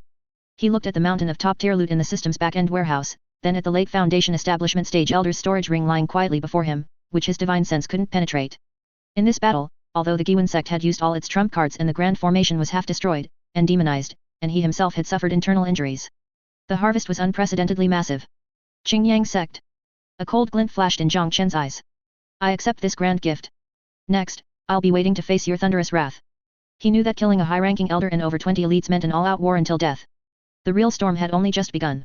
Chapter 95, Demonic name spreads far and wide, shame of the righteous path, a forbidden land on earth. 2 days later. Liuyun Market, hundreds of miles away from the Qingyang mountain range. As the largest cultivator trading center within a 1,000-mile radius, Liuyun Market was bustling and lively every day. However, today, an unusually heavy atmosphere shrouded the lobby of the market's largest in the Yunlei Inn. The originally noisy diners now consciously lowered their voices, their eyes darting from time to time toward a table in the corner. Sitting there were 3 people wearing the standard robes of the Qingyang Sect. Only now, those azure robes that once represented status and glory were tattered and torn, covered in long-dried black mud and dark red bloodstains, emitting a nauseating stench. These 3 were precisely the elite disciples of the Qingyang Sect who had narrowly escaped from that living hell, the Guiyuan Sect. Although they had escaped, their spirits had completely collapsed. Each had a haggard face and sunken eyes, their gaze filled with an unshakable terror and vacancy. At even the slightest loud noise, such as a waiter accidentally knocking over a teacup, they would jump like startled birds, even subconsciously trying to crawl under the table. Sitting across from them was a Qingyang Sect market deacon who had rushed over upon hearing the news. His face was also currently ashen. "Speak. What exactly happened?" the deacon asked in a low voice, suppressing his anger and unease. "Where is the punishment elder? What about the other senior brothers and junior brothers? Why did only the 3 of you escape back like beggars?" At the mention of the words punishment elder, the disciple with the most fragile mental state finally broke down. "Dead, they're all dead," he clutched his head, his voice hoarse and tearful. "The elder is dead, the eldest senior brother is dead, the senior sister is also dead, wah! How did they die? Make it clear." The deacon slammed the table and shouted sternly. Another disciple, slightly more lucid, picked up a teacup with a trembling hand. He spilled half before managing a sip, took a deep breath, and recalled with terrified eyes. "A devil's den, that place is a true devil's den. We were about to break through the formation. But that devil head Jiang Chen, he summoned an ancient demon god." His voice became sharp with fear, echoing in the lobby. Countless black tentacles. They blotted out the sun. They were tentacles from the abyss. They weren't afraid of spells or flying swords. Once you're entangled, your spiritual power and flesh are sucked dry. And those disciples, they weren't human at all. They're an undead demonic army. I saw with my own eyes the eldest senior brother cut off a demonic person's head with one sword strike. As a result, that demonic person actually picked up his own head and put it back on, then smiled and asked the eldest senior brother, "Have you eaten yet?" "They're crazy. They kill while laughing. They don't seek a quick death for you, instead, they use shovels and stones to grind people to death bit by bit. They were even fighting over the corpses of our brothers, saying they wanted to take them back as souvenirs." By the end, the 3 survivors were incoherent, plunged into deep self-terror. The punishment elder, he tried to escape, but he was forcibly dragged down from the sky by those tentacles. Then he was surrounded by hundreds of demonic people, and alive. The disciple could no longer continue, covering his face and sobbing loudly. After hearing these descriptions, everyone present, including the well-traveled deacon, felt a chill rush from the soles of their feet straight to their skulls. If these words were true, then the Guiyuan Sect was no declining minor sect, it was clearly a deeply hidden, extremely cruel, and peerless demonic sect. An undead demonic army, abyssal tentacles, and the brutal killing of a late Foundation establishment stage powerhouse, these elements combined were enough to give any righteous path cultivator nightmares. The news seemed to grow wings, spreading from Liuyun Market in all directions with startling speed. Moreover, in the process of spreading, it was processed by countless mouths, becoming more and more outrageous and more terrifying. Version 1, have you heard? That Guiyuan Sect in the Qingyang mountain range is actually a remnant of the ancient blood demon sect. They eat 100 young boys and girls every day to practice their arts. Version 2, what blood demon sect? I heard their sect master, Chen, has actually been possessed by an extraterrestrial demon. Those undead demonic soldiers under him are all corpse puppets he refined with secret methods, they feel no pain and only know how to slaughter. Version 3, the most outrageous. You're all wrong. The truth is that Chen is actually a perverted old devil with unique hobbies. He likes to collect the corpses of cultivators, especially those at the Foundation establishment stage or above. It's said the punishment elder was made into a new human skin lantern and hung at the entrance of the main hall. Within just 3 short days, the 3 words Guiyuan Sect completely became a taboo in the cultivation world within a 1,000-mile radius. Originally, some bold loose cultivators would occasionally go to the outskirts of the Qingyang mountain range to gather herbs, but now it had become a true human exclusion zone, even a bird wouldn't dare fly over. All righteous path sects strictly ordered their disciples not to take a single step in that direction. Even some small demonic path sects that originally operated nearby were so scared that they moved away overnight, fearing they would be casually wiped out by this newly risen demonic path big shot. Shame of the righteous path, a forbidden land on earth. These were the labels the cultivation world had slapped onto the current Guiyuan Sect. And as the initiators of all this, the group of Fourth Calamities who were still immersed in the joy of getting rich were still completely unaware of their illustrious and fierce reputation. Chapter 96, Qingyang's Wrath, seal this demonic sect shut. The headquarters of the Qingyang Sect. Atop the towering main peak's great hall. The atmosphere in the hall today was heavier and colder than ever before. Dozens of massive golden pillars carved with dragons supported the dome, and the floor was paved with spirit jade polished to a mirror-like shine, showcasing the heritage and majesty of the greatest sect within a 1,000-mile radius. However, at this moment, the 3 surviving disciples trembling in the center of the hall, with their tattered, blood-stained, and foul-smelling robes, were completely out of place in this magnificent environment, appearing exceptionally jarring. In the seat of honor at the top of the hall sat an elderly man with white hair and beard and a lean face. He was surrounded by a faint green spiritual glow, and lightning seemed to flash whenever he opened and closed his eyes. This person was the current sect master of the Qingyang Sect, Venerable Qingxian, a true golden core stage expert. On either side of him sat 7 or 8 peak Foundation establishment stage elders with profound auras. At this moment, everyone's expressions were incredibly grim, and the air in the hall seemed as if it were about to freeze. Bang! With a loud crash, the top-grade spirit jade teacup in Venerable Qingxian's hand turned into fine powder. Bastards! What a humiliation! This is an absolute humiliation. Venerable Qingxian's voice wasn't loud, but it echoed in the hall like a thunderclap, making the ears of the 3 disciples below ring. They lay prostrate on the ground, not even daring to lift their heads. A dignified punishment elder with a late Foundation establishment stage cultivation, leading over 20 inner sect elites to wipe out a backwater sect that no one has ever heard of. Venerable Qingxian laughed out of sheer anger, his finger trembling as he pointed down. And the result? Total annihilation. Even the elder himself fell there, without even a corpse remaining. You still have the face to come back. He could not believe the intelligence those 3 disciples had brought back. An undead demonic army? Abyssal tentacles? Slaughtering people like toys? This was too absurd. How could such a terrifying demonic path power be born in a place as spiritually barren as the Qingyang mountain range? If it weren't for the fact that the punishment elder's soul lamp in the sect had indeed gone out, he would have suspected that these 3 disciples were talking nonsense under an illusion. Sect Master, please calm your anger. An elder responsible for external affairs stood up with great difficulty and said with a solemn face, this matter is indeed extremely strange. According to news from the market towns, rumors are spreading outside that the Guiyuan Sect is a restoration of an ancient demonic sect, and their methods are incredibly cruel. If we don't react quickly, where will the Qingyang Sect's prestige be? React? Of course we must react. Killing intent blazed in Venerable Qingxian's eyes as a terrifying golden core stage pressure erupted, making the entire hall tremble slightly. Issue my decree. Effective immediately, issue the highest level Qingyang kill order. Any disciple of my Qingyang Sect who encounters a member of the Guiyuan Sect shall kill them without mercy. No matter who it is, as long as they can kill that devil head Chen, I will reward them with a formed golden core and take them as my personal disciple. As soon as these words were spoken, all the elders were shocked. A formed golden core. That was a supreme treasure that countless Foundation establishment stage cultivators dreamed of. It seemed the Sect Master was truly enraged this time.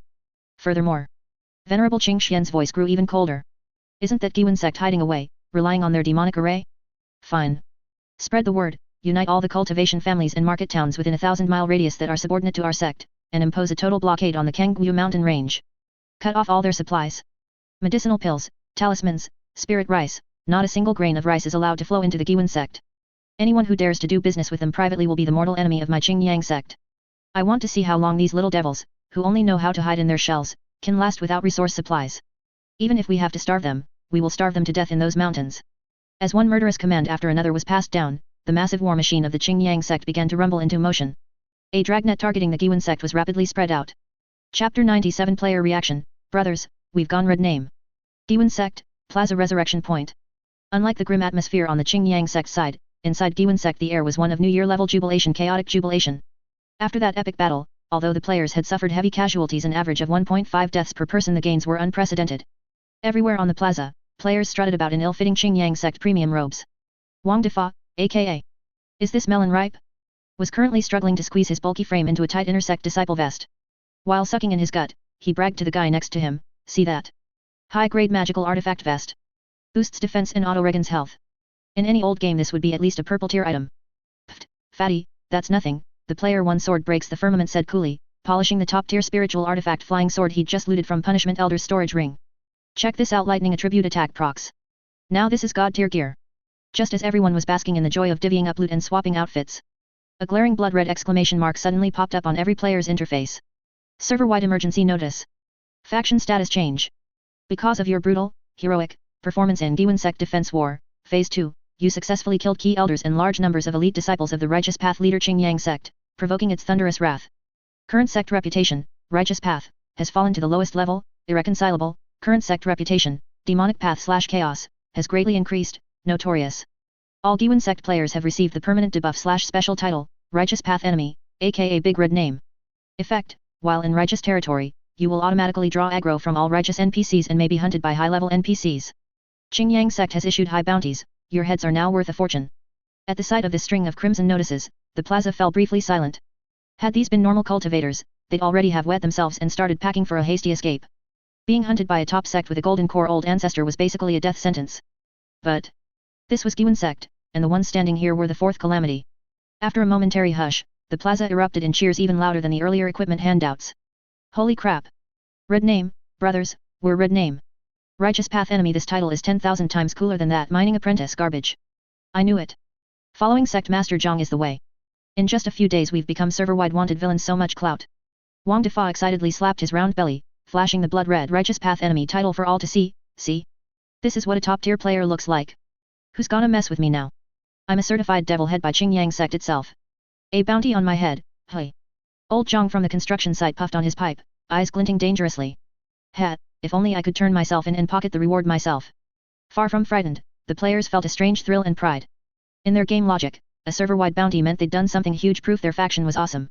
Some hardcore PvP addicts were already cracking their knuckles, itching to rush out of the mountain gate and test the red name buff on any righteous NPC unlucky enough to cross their path.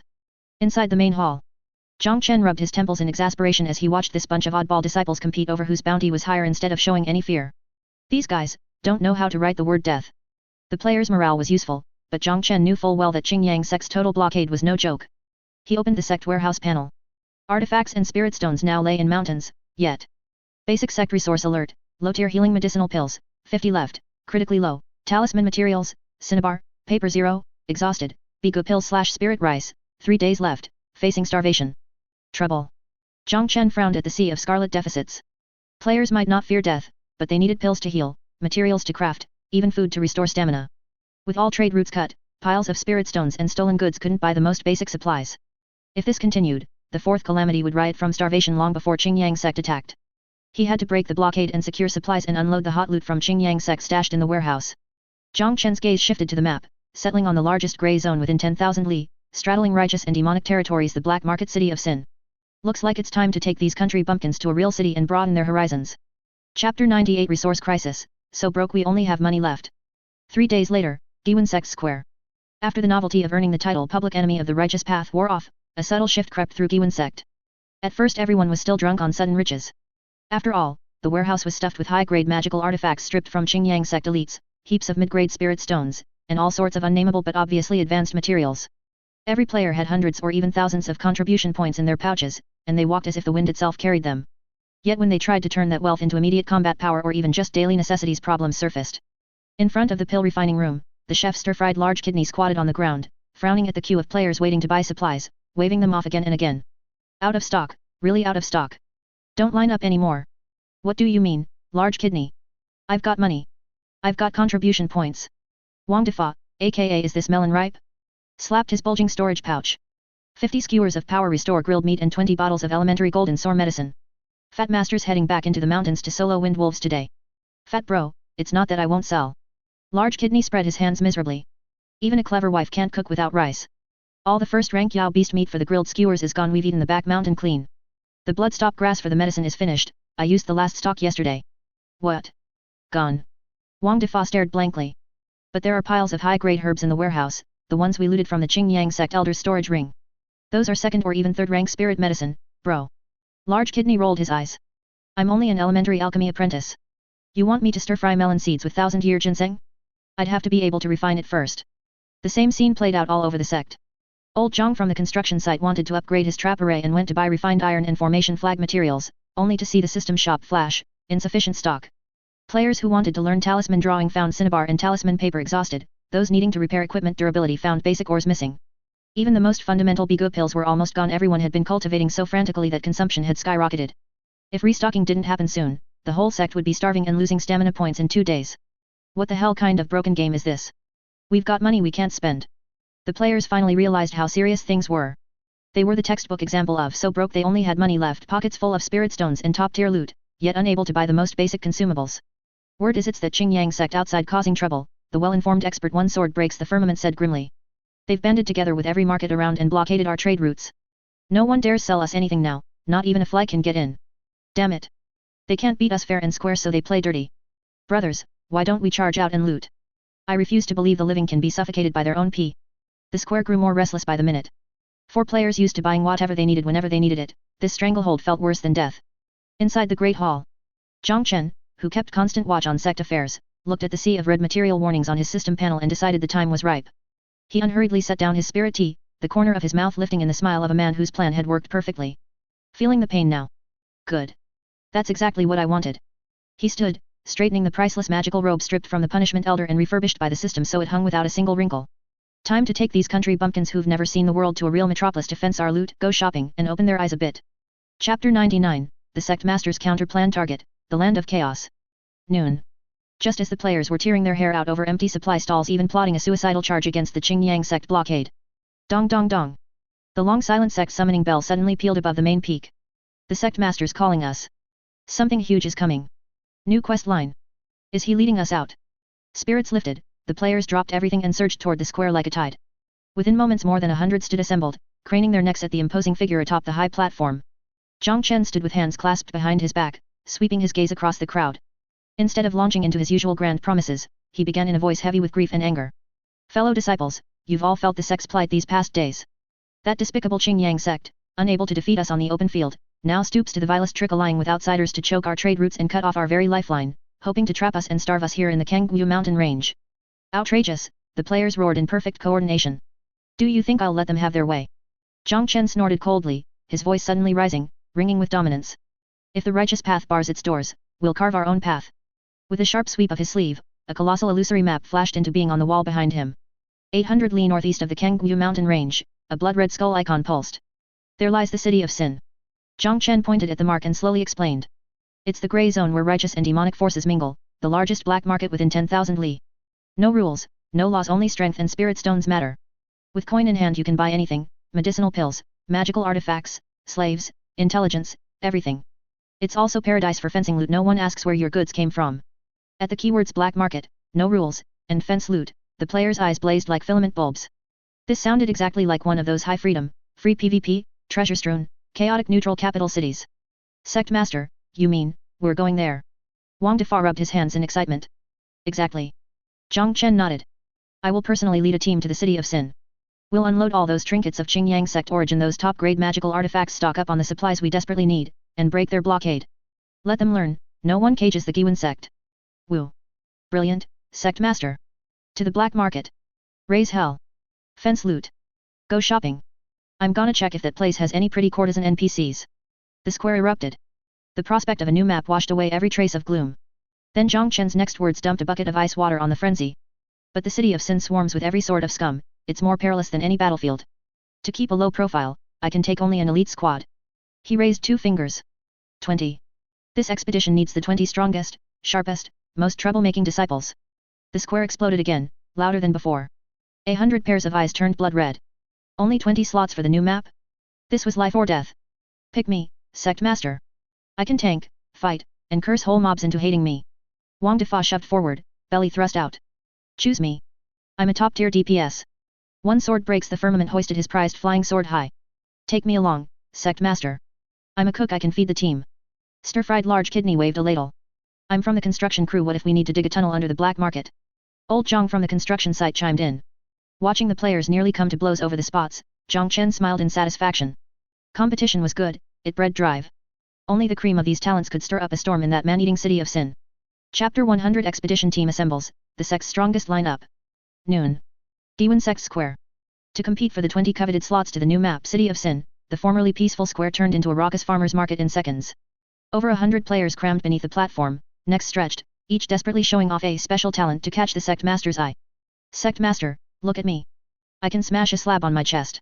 Super high defense, perfect meat shield for the team. To prove it, a burly player scooped up a millstone-sized stone, slammed it against his chest with a clang, and shattered the rock. Blood spurted, but he still flashed a thumbs up, face screaming, pick me, pick me. That's nothing. Pick me, I'm an alchemist. Biological dog graduation project refused to be outdone, hoisting a pill that oozed eerie green smoke. Sure, my pills kill people now and then, but in a pinch they double as poison gas bombs, 2 uses, 1 price. And I can analyze enemy weaknesses on the spot. Choose me. I'm a pro flamer fluent in 8 languages of trash talk. I'll rage a boss into a stroke, holding aggro is my specialty. Watching the chaos below, Jiang Chen on the platform twitched. He knew the black market they were heading to was a snake pit, bringing only brawlers wouldn't cut it. He needed oddballs with freakish minds, iron survival skills, and a gift for making trouble, interdisciplinary talents. Silence. Channeling spiritual power, Jiang Chen's voice boomed like a temple bell, flattening the uproar. Eyes blazing, he began the roll call. First one sword breaks the firmament. Step forward. As the server's top sword cultivator and current power ceiling, his selection was a lock. One sword breaks the firmament, puffed his chest, strutting onto the platform while flicking a fancy sword flower under the crowd's envious gaze. Second, is this melon ripe? Wang Defa. Out here. Yet. Knew the Sect Master couldn't leave me behind. Wang Defa leapt 3 feet, fat jiggling. Mediocre in combat, he could still piss off a corpse, and his unkillable layered armor made him the perfect stick for stirring black market pots. Third, Old Jiang from the construction site. Old Jiang puffed his pipe, strolling up unruffled. As works team captain he could dig escape tunnels, set traps, or appraise ore and materials, top-tier professional. Fourth, stir-fried large kidney. Cooks were indispensable, food is heaven. Besides, his dark dishes had proved deadlier than poison, and that giant wok doubled as offense and defense an artifact.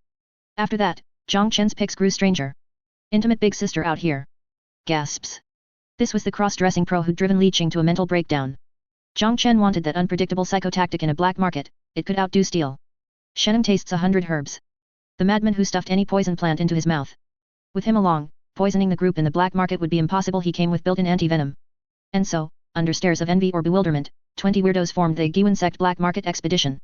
The squad boasted a DPS ace, a meat shield, a combat engineer, a dark chef, a cross-dresser, a poison tester, even 2 bard players for morale with song and strings. They wore mismatched gear, skipping Qingyang Sect robes for low-key fashion, and radiated a vibe of approach and pay with your IQ. This lineup. Jiang Chen nodded in approval. Full of spirit, perfectly Guiyuan. He was sure dumping this crew into the city of Sin would give the sleepy black market a taste of Fourth Calamity shock. The rest of you, don't lose heart. Jiang Chen turned to the rejected players below. The sect needs you here, maintaining the mountain, protecting Grand Array, opening new backhill fields. Once we've opened trade routes and made money, everyone gets a turn. The losers sighed but accepted, vowing to guard the home front and dig a few extra pits. All was ready. With a sweeping arm, Jiang Chen commanded. Target city of Sin. Move out. Let's go, unload hot goods, restock. 21 beams of light shot skyward, opened a slit in the mountain protecting Grand Array, and vanished over the vast forest toward the chaotic northeast, toward the unknown. At last, the true stage of the cultivation world was opening its doors to this torrent of mud. Chapter 101 First time in the black market, why is this NPC swearing at me? After half a day of high-speed flight, as the sun was about to sink below the horizon, a vast and oppressive city silhouette finally appeared at the edge of the wasteland northeast of the Qingyang mountain range. That was the legendary city of Sin. From afar, the whole city looked like an ancient primordial beast crouching on the black earth. The walls rose dozens of zhang high, built entirely from a kind of black rock that reeked of blood. They were covered in dark red moss and countless scars left by blades and axes, as though recounting the countless slaughters that had happened here. Above the city, a grey cloud of evil qi shrouded the sky year-round. From time to time, several hostile divine senses swept past travelers without restraint. Before they even got close, a complex stench of blood, desire, rot, and exotic spices assaulted their nostrils. If an ordinary righteous path cultivator came here, he would probably already be frowning in caution, perhaps even circulating spiritual power to protect his body. Yet for the 20 Guiyuan Sect players who had just landed, the sight filled them with so much excitement they were rubbing their hands together. Holy crap! New map loaded. Wang Defa, is this melon ripe? Jumped down from the flying ship, took a deep breath of the smog-filled, murky air, and looked utterly intoxicated. This art style. This filter. So hardcore. This is what an immortal realm should look like. Way better than our crappy backwater mountain. Look at that guard on the wall. He looks like an orc, fangs, and all so cool. Wonder if he'll drop that spiked club of his. The players gawked like country bumpkins entering the big city, eyes darting everywhere, everything fresh and new. Dressed in a mishmash of gear, they stood out among the black-robed, masked, hurried black market cultivators like huskies who'd wandered into a wolf pack. Chen, walking at the front, rubbed his temples in resignation. He had deliberately changed into an unremarkable black robe, suppressed his aura, and even wore a conical hat to hide his face. He just wanted to keep a low profile and unload the hot stolen goods in his storage pouch first. Listen up, all of you. Chen lowered his voice, using divine sense to warn the overexcited bunch behind him. This isn't the sect. Everyone here is ruthless and kills without blinking. Keep a low profile and don't cause trouble. We're here to fence loot and restock, not to fight. Anyone who screws this up loses all contribution points. Relax, Sect Master. We know the rules best. Absolutely no trouble. Wang Defa thumped his chest in assurance, then turned and whistled at a passing, fierce-looking bald cultivator. Hey, bro, your head's pretty shiny, did you oil it? What brand? The bald cultivator paused, turned, murderous intent flaring in his eyes, his hand already reaching for the storage pouch at his waist. Chen. Fortunately, the bald man glanced at Chen's unfathomable aura, though it was faked, then at this group of nutjobs, and decided not to invite trouble. He snorted, cursed psycho, and hurried off. The group continued and soon reached the city gate. 2 rows of blood-red armored, evil choosing guards stood at the gate. They weren't there to keep order, they were there to collect an entry tax. Halt! A one-eyed guard stepped forward, his long saber blocking the way. He sized up the odd bunch, his gaze lingering on intimate big sister's female outfit and Wang Defa's big belly, undisguised contempt on his face. New here? Know the rules. He slammed the saber butt into the ground with a metallic clang, sparks flying, and growled. Entry fee 10 low-grade spirit stones per head. Short by 1 coin, leave your life behind. The price was outright robbery. In an ordinary market town the fee might be 1 spirit stone, here it was tenfold. A normal cultivator would either pay up or turn away, but the player's focus wasn't on money. Wow! This NPC is so arrogant. Wang Defa stepped up first, totally ignoring the icy saber, and curiously poked the guard's blood-red armor with a chubby finger, even scratching it with a nail. Bro, your modeling's kinda rough. This blood must be a texture, right? Doesn't even smudge. But the feel's okay, real iron. The one-eyed guard was stunned. In all his years guarding the city of Sin, he'd seen beggars, bravados, and hagglers, but never a nutjob who petted his armor and then dissed his modeling. This was provocation, naked provocation. Seeking death. The guard exploded. A 9th-layer chi refining veteran who'd licked blood off blades for years, he had a hair-trigger temper. He swung a palm at Wang Defa's chubby face, the wind of the strike sharp. Hey! This NPC swears and hits pretty smart AI. Wang Defa nimbly leapt back, dodging with a flashy footwork, then shouted excitedly to the others. Brothers! Triggered a cutscene. This gatekeeper's a red name mob, elite level at most. We gotta beat the gate boss before we enter, right? I know this dungeon routine. Clatter. The 19 players behind him snapped into combat mode. The expert gamer One Sword Breaks the Firmament quietly rested a hand on his sword hilt, eyes turning sharp. Old Jiang from the construction site hefted his steel shovel, eyeing the guard's lower body openings. Shenum tastes 100 herbs, already pulled a fistful of bright green poison powder, ready to fling it. Their eyes toward the guards changed, they were no longer NPCs, but walking EXP pouches and drop tables. Wanna fight? Causing trouble in the city of Sin? I'll oblige. The one-eyed guard laughed in fury, roared, and a dozen red-armored guards rushed over, blades out, killing intent surging. A bloodbath at the gate was about to erupt. Just then, a long, powerful hand seemingly filled with boundless strength lightly settled on the one-eyed guard's shoulder. A terrifying pressure, actually system-simulated golden core stage aura, flashed and vanished, leaving the one-eyed guard frozen in place, cold sweat pouring, as if targeted by an ancient vicious beast. Jiang Chen expressionlessly stepped forward and tossed a heavy pouch of coins, saying coolly. 200 spirit stones keep the change. My disciples aren't quite right in the head, don't take it to heart. Without another glance at the guards, he led the group still muttering why'd we stop, and I had my skill queued up striding through the gate. The one-eyed guard clutched the money pouch, staring at their backs, especially at the fat guy still making faces and flipping him off, and for a long while couldn't collect himself. He felt as if he'd just salvaged his life from a pack of lunatics. These people, what the hell are they? Chapter 102 The Trouble of Fencing Loot, Part 1 Boss, do you take scrap? Passing through the towering gate tunnel, the true face of the city of Sin finally unfolded before everyone. Unlike the lifeless wasteland outside, the city was unexpectedly bustling and noisy. Along the broad streets stood countless rugged buildings constructed from black rock and the bones of giant beasts. Shops and stalls crowded every inch, hawking, haggling, even the occasional scream and clash of weapons mingled into a unique roar. The street swarmed with people, devil cultivators wrapped in black robes with only cold eyes showing, evil path loose cultivators carrying giant weapons and brimming with evil chi, and many strange half-human, half-beast foreigners. Wow! The modeling, the atmosphere amazing. First-time visitors to the big city, the players were dazzled, as excited as Grand Malu entering the Grand View Garden. They'd thought that backwater of Guiyuan Sect was all the cultivation world had to offer, they never expected such an explosive map.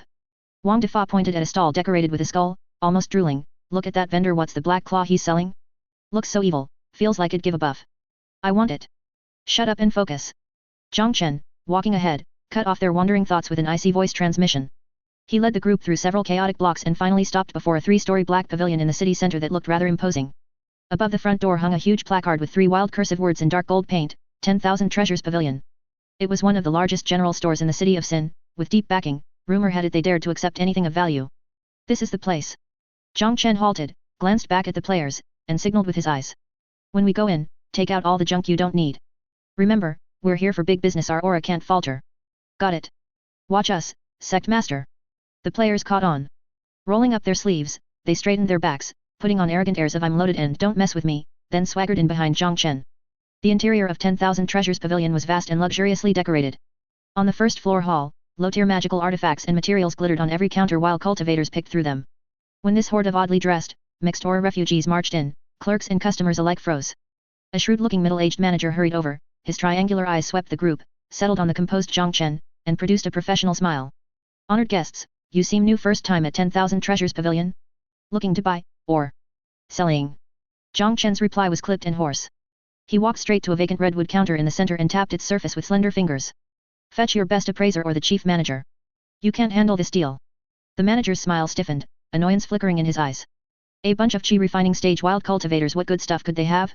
Probably a few low-grade spiritual plants or some Yao beast hides at most. Yet he was an old Jiang hand, in the city of Sin, appearances deceive. He kept his patience, Sir Jokes. I manage this floor and can decide on most treasures. Why not show me first? Fine, if you insist. Jiang Chen shrugged, stepped back, and waved to the players behind him. Calmly he said. Brothers, unload the goods. You got it. Wang Defa at the front grinned with impending mischief. He unfastened a cluster of 5 storage pouches hanging like grapes from his waist swapped earlier with contribution points to hold loot. He strode up, turned the pouches upside down over the gleaming redwood counter, and shook hard. Clong. A heart-racing metallic clatter rang out. A dozen gleaming medium-grade flying swords, 7 or 8 shimmering defensive robes, plus a jumble of jade pendants, inner armor, and boots poured onto the counter like garbage, covering more than half its surface. This. The manager's smile froze, eyes nearly popping. But this was only the start. Next, the top-tier player One Sword Breaks the Firmament stepped up expressionlessly. From his robe he produced 3 high-grade flying swords brimming with spiritual chi, the standard azure light swords issued to Qingyang Sect elite disciples, and slapped them on the table with a crisp clack. Old Jiang from the construction site puffed his pipe, unhurriedly peeled off the ill-fitting yet obviously top-quality purple gold robe he wore, the robe of the punishment elder they'd stripped earlier. Though sporting a few holes, it still exuded the pressure of a Foundation establishment stage magical artifact. He folded it casually and tossed it onto the pile like a rag. In moments, the huge redwood counter had become a hillock of varied magical artifacts and gear, treasure light blazing and spiritual chi surging. The surrounding cultivators gasped repeatedly, their gazes toward these country bumpkins turning to shock, dread, and naked greed. The manager's face had gone deathly pale. With trembling hands he lifted the topmost azure robe, turned the collar, and saw a delicate, eye-catching golden cloud emblem beside 2 small characters, Qingyang. All of it was standard Qingyang Sect equipment. Judging by quantity and quality, they'd wiped out an entire elite squad of the sect. Even the personal robe of that legendary late-stage Foundation establishment elder was here, still carrying the elder's lingering resentful aura at death. You people. The manager's hand shook, the sword he held clattered onto the table. He stared at these nonchalant visitors in terror, feeling he'd welcomed not customers, but fiends freshly crawled out of hell. This loot was too hot enough to cost lives. Chapter 103, Selling Stolen Goods Debacle, Part 2 Haggling. We are professionals. City of Sin. 10,000 Treasures Pavilion first floor lobby. In front of the counter, a deathly silence lasted for nearly half a cup of tea's time. That pile of standard Qingyang Sect equipment, shimmering with spiritual light yet reeking of blood, felt like a heavy mountain pressing down on the fat shopkeeper's heart. The fat shopkeeper stared intently at the violet gold elder robe, his Adam's apple bobbing with difficulty. Accept it. If exposed, the 10,000 Treasures Pavilion would be in huge trouble. Refuse it. The profit from this single transaction was so massive it made him breathless. Finally, the merchant's greed overcame his reason. The fat shopkeeper took a deep breath, wiped the cold sweat from his forehead, and put back on his professional fake smile, though it was now mixed with stiffness and hesitation. Ahem, esteemed guests, well done. He gave a thumbs up, his tone becoming exceptionally polite. This batch of goods, the quality is indeed excellent. However, the source is a bit hot to handle. The Qingyang Sect is a major righteous path sect, and accepting this lot means taking on enormous risk. The shopkeeper shook his head, extending 3 fingers as thick as carrots, and gritted his teeth as he quoted a number. Final price. 3,000 low-grade spirit stones. This is already the highest price I can offer while risking execution. 3,000? Hearing this number, Chen remained expressionless, but sneered internally. However, before Chen could speak. Smack. A loud noise. Wang Defa slammed his palm onto the counter, jumping up like a cat whose tail had been stepped on, the fat on his face trembling violently. How much? 3,000. Wang Defa's voice instantly rose 8 octaves, spittle flying directly onto the shopkeeper's face. Why don't you just rob us? Do you know how many brothers died to get this stuff? Do you know how many times we ran corpses and how many revival coins we spent? This is top-grade loot dropped by a Foundation establishment stage boss. Do you think we're beggars? The players instantly erupted. Scam artist. Definitely a scam artist. Black market shop. File a complaint. Give him a bad review. Brothers, take the goods back. We're not selling. We'd rather melt it down than let this bastard profit. Over 20 players swarmed forward, surrounding the fat shopkeeper. Although they were only in the chi condensation stage, they're desperate, barefoot, not afraid of wearing shoes. Those with nothing to lose fear nothing. Aura forced the Foundation establishment cultivation shopkeeper to retreat repeatedly. Raise the price. It must be raised. One sword breaks the firmament walked forward with a cold face, initiating the technical haggling mode. He casually picked up a flying sword, pointing at the patterns on it and saying, Shopkeeper, we are all smart people here. This sword, forged from profound iron fine gold, could yield at least 3 caddies of fine gold if melted down and refined. The materials cost alone is more than 500 spirit stones. And you want to buy the entire lot for 3,000? Doesn't your conscience hurt? Exactly. Old Jiang from the construction site chimed in, puffing on his dry pipe. This elder robe, if repaired, is 90% new. You could flip it for at least 3 times the price. Business should be about sustained growth. If you're this greedy, who will dare to sell stolen goods to you in the future? 5,000. Not a single coin less. Wang Defa made a brazen demand. No, no. 5,000 is too much. 3,005 at most. The shopkeeper shook his head frantically, arguing with the players until his face was red and his neck was thick. For a moment, the magnificent lobby of the 10,000 Treasures Pavilion turned into a bustling, down-to-earth vegetable market. 3,006. 4,008. If you lower it again, I'll die right here. A player pretended to ram his head into a pillar. 3,008. I really can't go higher. 4,005. That's the bottom line. Otherwise, we'll go ask the Jubaozai next door. Wait, wait, wait. Don't go next door. The shopkeeper instantly panicked upon hearing they might go to the competitor. Just as both sides were deadlocked, Chen, who had been standing silently at the back, finally moved. He gently pushed through the crowd and walked to the counter. The noisy players immediately quieted down. Chen looked at the sweating fat shopkeeper, extended his hand, and gently tapped the counter 3 times. 4,000 low-grade spirit stones. Chen's voice was calm and cold, carrying an undeniable finality. In addition, I want all the in-stock, readily available medium-grade storage pouches in your shop, along with a detailed map of the faction distribution within the City of Sin. If you agree, the deal is done now.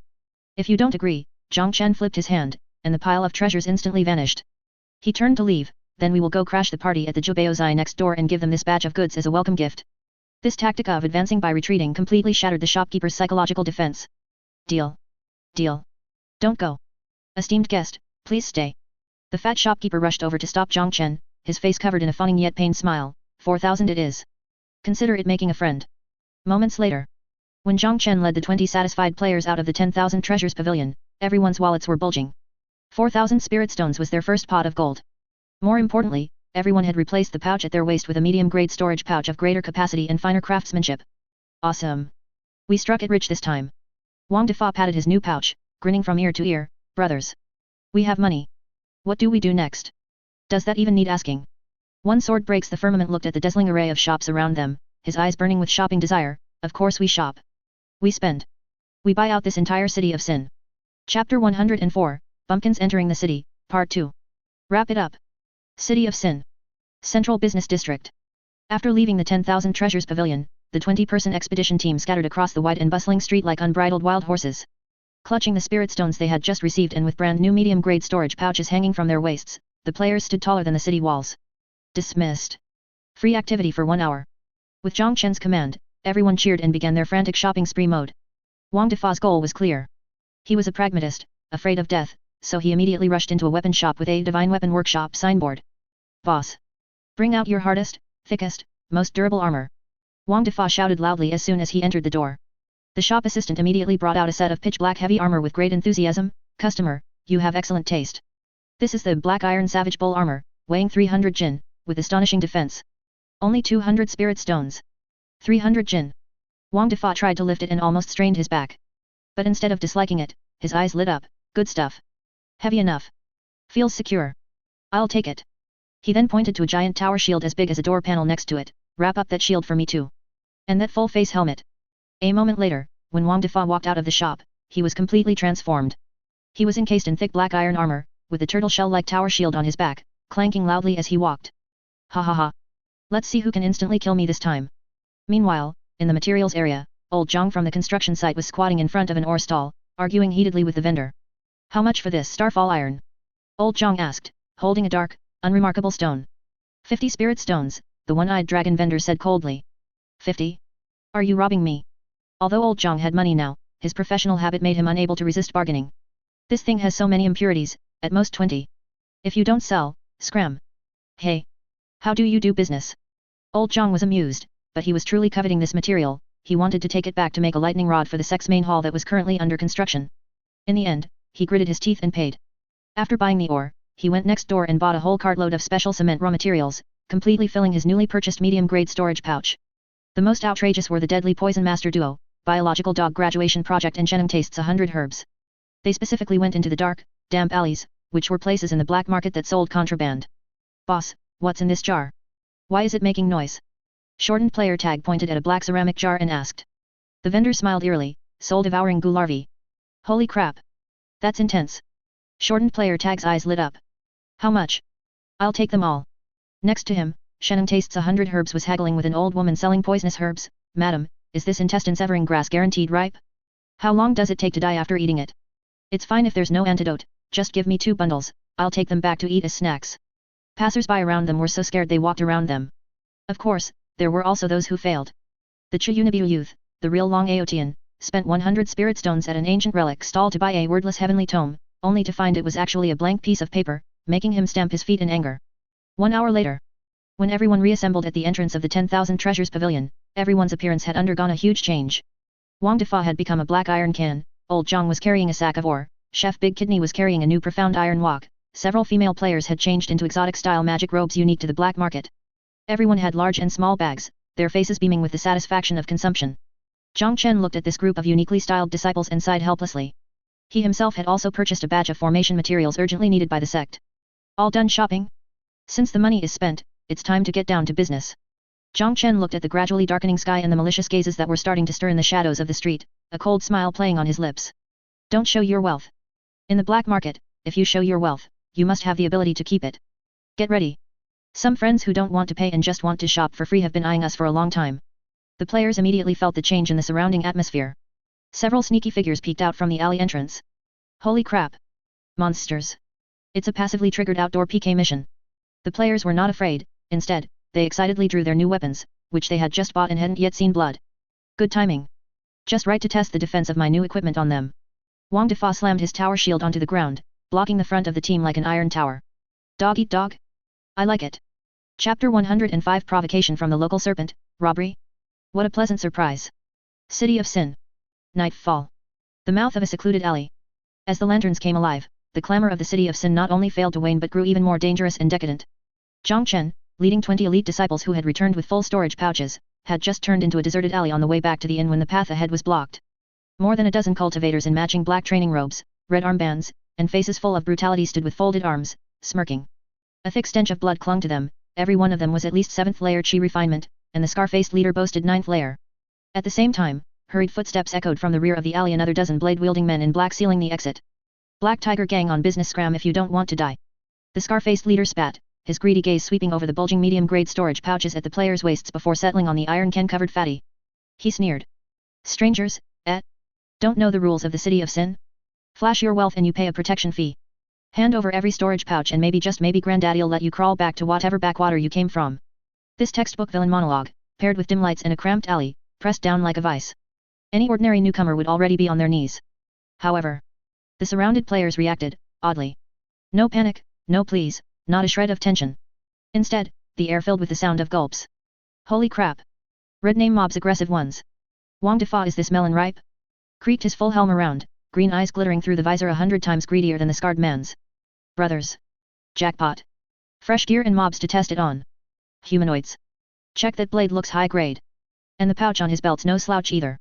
One sword breaks the firmament, slowly drew his newly bought medium grade sword, moonlight licked the edge as he smirked. I know this script. They're the delivery crew. The scar-faced boss froze. Decades in the underbelly, countless robberies he'd seen, beggars, fighters, but never bandits who drooled at their robbers. Were these fools blind? Seeking death. Refuse the cup and drink the forfeit. Roaring, he barked, brothers. Cut them down. The loot's still ours. Kill. Over 20 black tiger thunders charged, weapons flashing. Bring it. Wang Defa bellowed, charging instead of retreating. He didn't draw a weapon, he simply planted the tower-sized black iron bison shield and rammed forward in 300 Jin black iron bison armor like a moving hill. Taste Fat Master's savage charge. Clang. Clang. Clang. Blades sparked across iron, ringing like gongs. Yet the ferocious strikes left only pale scratches, the fatty didn't even sway. He laughed. Ha ha ha. Doesn't hurt. Money well spent. That all? Skip breakfast, little bro. While they gawked, he swept the shield, swatting 2 thugs into the wall like flies. Battle exploded. But this wasn't the slaughter the gang expected, it was a one-sided farce. Old Jiang from the construction site wielded his new pickaxe in wily miner style, aiming only at shins and ankles. Ow. My foot. The geezer's dirty. Downed brawlers were finished off with staff-shaped spell rods. Shenum tastes 100 herbs and biological dog graduation project reveled in the narrow alley, perfect for chemical warfare. Try my latest half-step hilarity, pseudo. Green gas canisters rolled, one whiff turned gangsters green, guffawing uncontrollably, chi frozen. Ha ha ha, help, why can't I stop, ha ha ha, my gut. Being carved up while laughing created a surreal scene. Spellcasters who tried ranged attacks despaired when the cross-dressing intimate big sister proved a mental assault specialist. He pranced between spells, voice syrupy. Oh big bro, don't hit Lil me, your fireball's so tiny, compensating.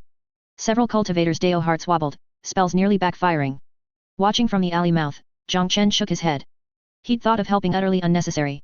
These Fourth Calamity veterans, fresh from sect defense and decked in top gear, were overkill against street thugs. Less than half an incense stick later. Silence.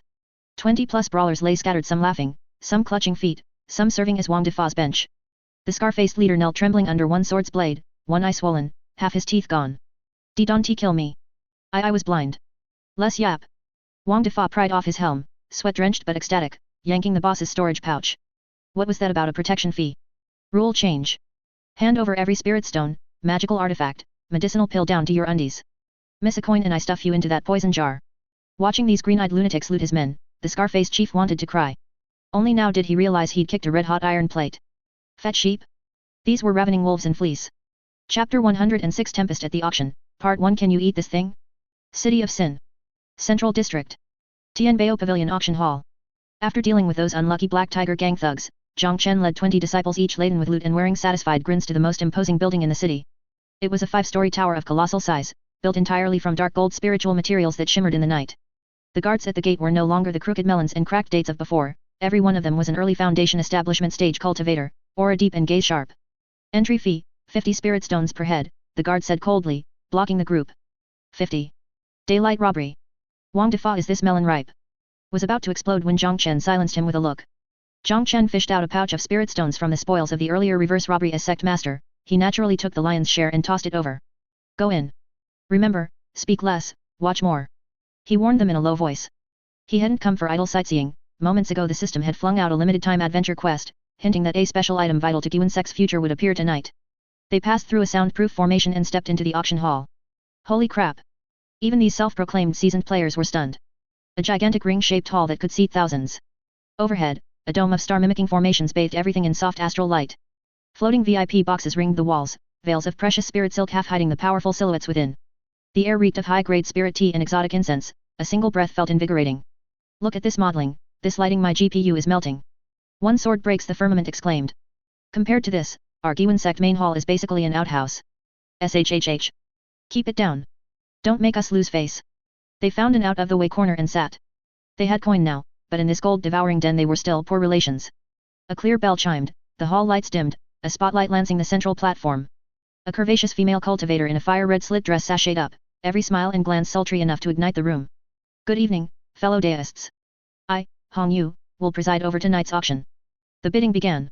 The first lot, a blade entirely crimson, radiating scorching heat, the high-grade spiritual artifact Jiang blade.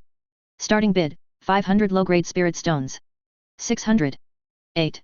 8,000. The price rocketed, finally closing at 1,500. Corner-seated players gaped, then exploded into private chat rants. 1.5 for that broken knife. Wang Defa curled his lip. It just has fancy effects, you still cut people in one go. With that cash I could buy poison pots that'd flatten half a mountain. Exactly. Trash cost performance. Old Jiang from the construction site sneered. That money could get me tons of cement. I'd wall the whole sect in. The next items, beauty-preserving pills, flying magical artifacts, Yao beast cubs, were equally pricey. Local cultivators bid like mad while the players munched self-brought sunflower seeds, eyeing these spendthrift natives with fools and their money soon parted pity. Anything that didn't boost combat power or build infrastructure was, in their eyes, an idiot tax. Until. The next item is, special. Hong Yu smiled and whisked the red cloth off a tray. Inside lay a fist-sized, grey-brown, pitted stone utterly unremarkable. Booze swept the hall. What junk picked off the roadside? Get it out. Bring the finale. Hong Yu stayed unruffled. Patience, friends. This stone is the earth vein essence, albeit damaged. Once the core of a third-rank spiritual vein, its power has mostly bled away. In the hands of a formation grandmaster it might still serve as a formation eye to improve a spirit gathering array, or repair an earth-type magic treasure. Starting bid, 2,000 spirit stones. The response was tepid. A third-rank core was precious, but this one was spent an awkward chicken rib. 2,000 for a maybe scrap? Most couldn't be bothered. However, the instant Chen saw the stone his pupils contracted. His system panel went berserk, ding. Quest item detected. Item, earth vein essence, damaged/reparable. Evaluation, Guiyuan Sect's underground spiritual vein is depleted, though the mountain guarding array was rebuilt, it lacks a continuous power source. Paired with system repair, this item can recreate the Sect's vein, raise ambient spiritual chi by 500% and unlock spirit field farming. This was it. Chen's heart pounded. This scrap was the keystone of Guiyuan Sect's rise. With it, their barren ridge could become a blessed paradise. He had to have it. He drew a breath and lifted his bidding plaque. 2,000 spirit stones. A languid, arrogant voice drifted from a second-floor VIP box. Chen frowned upward. Behind half-raised curtains sat a pampered young master in brocade, toying with 2 night-luminescent pearls. A seductive female cultivator nestled in his arms. Young master, why buy that ugly rock?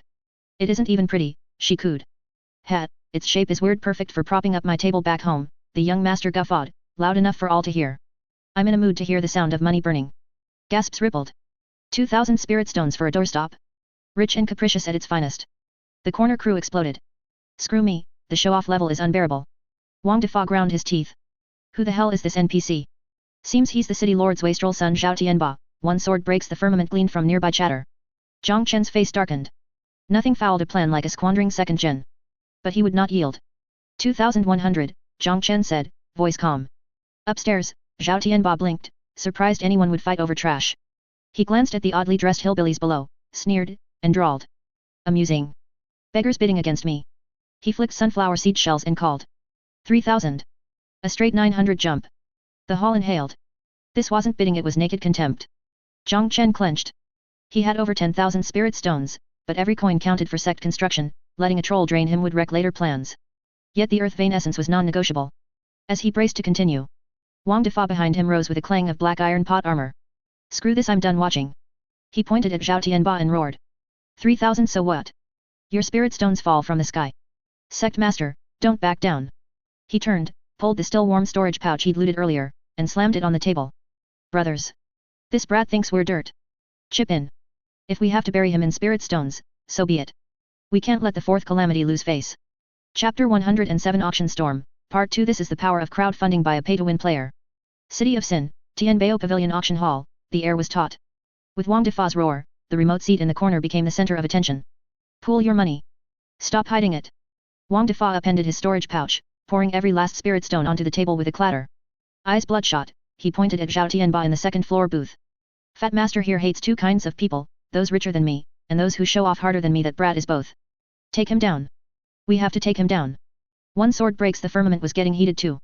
Usually level-headed, as a hardcore gamer he couldn't stand being looked down on by an NPC.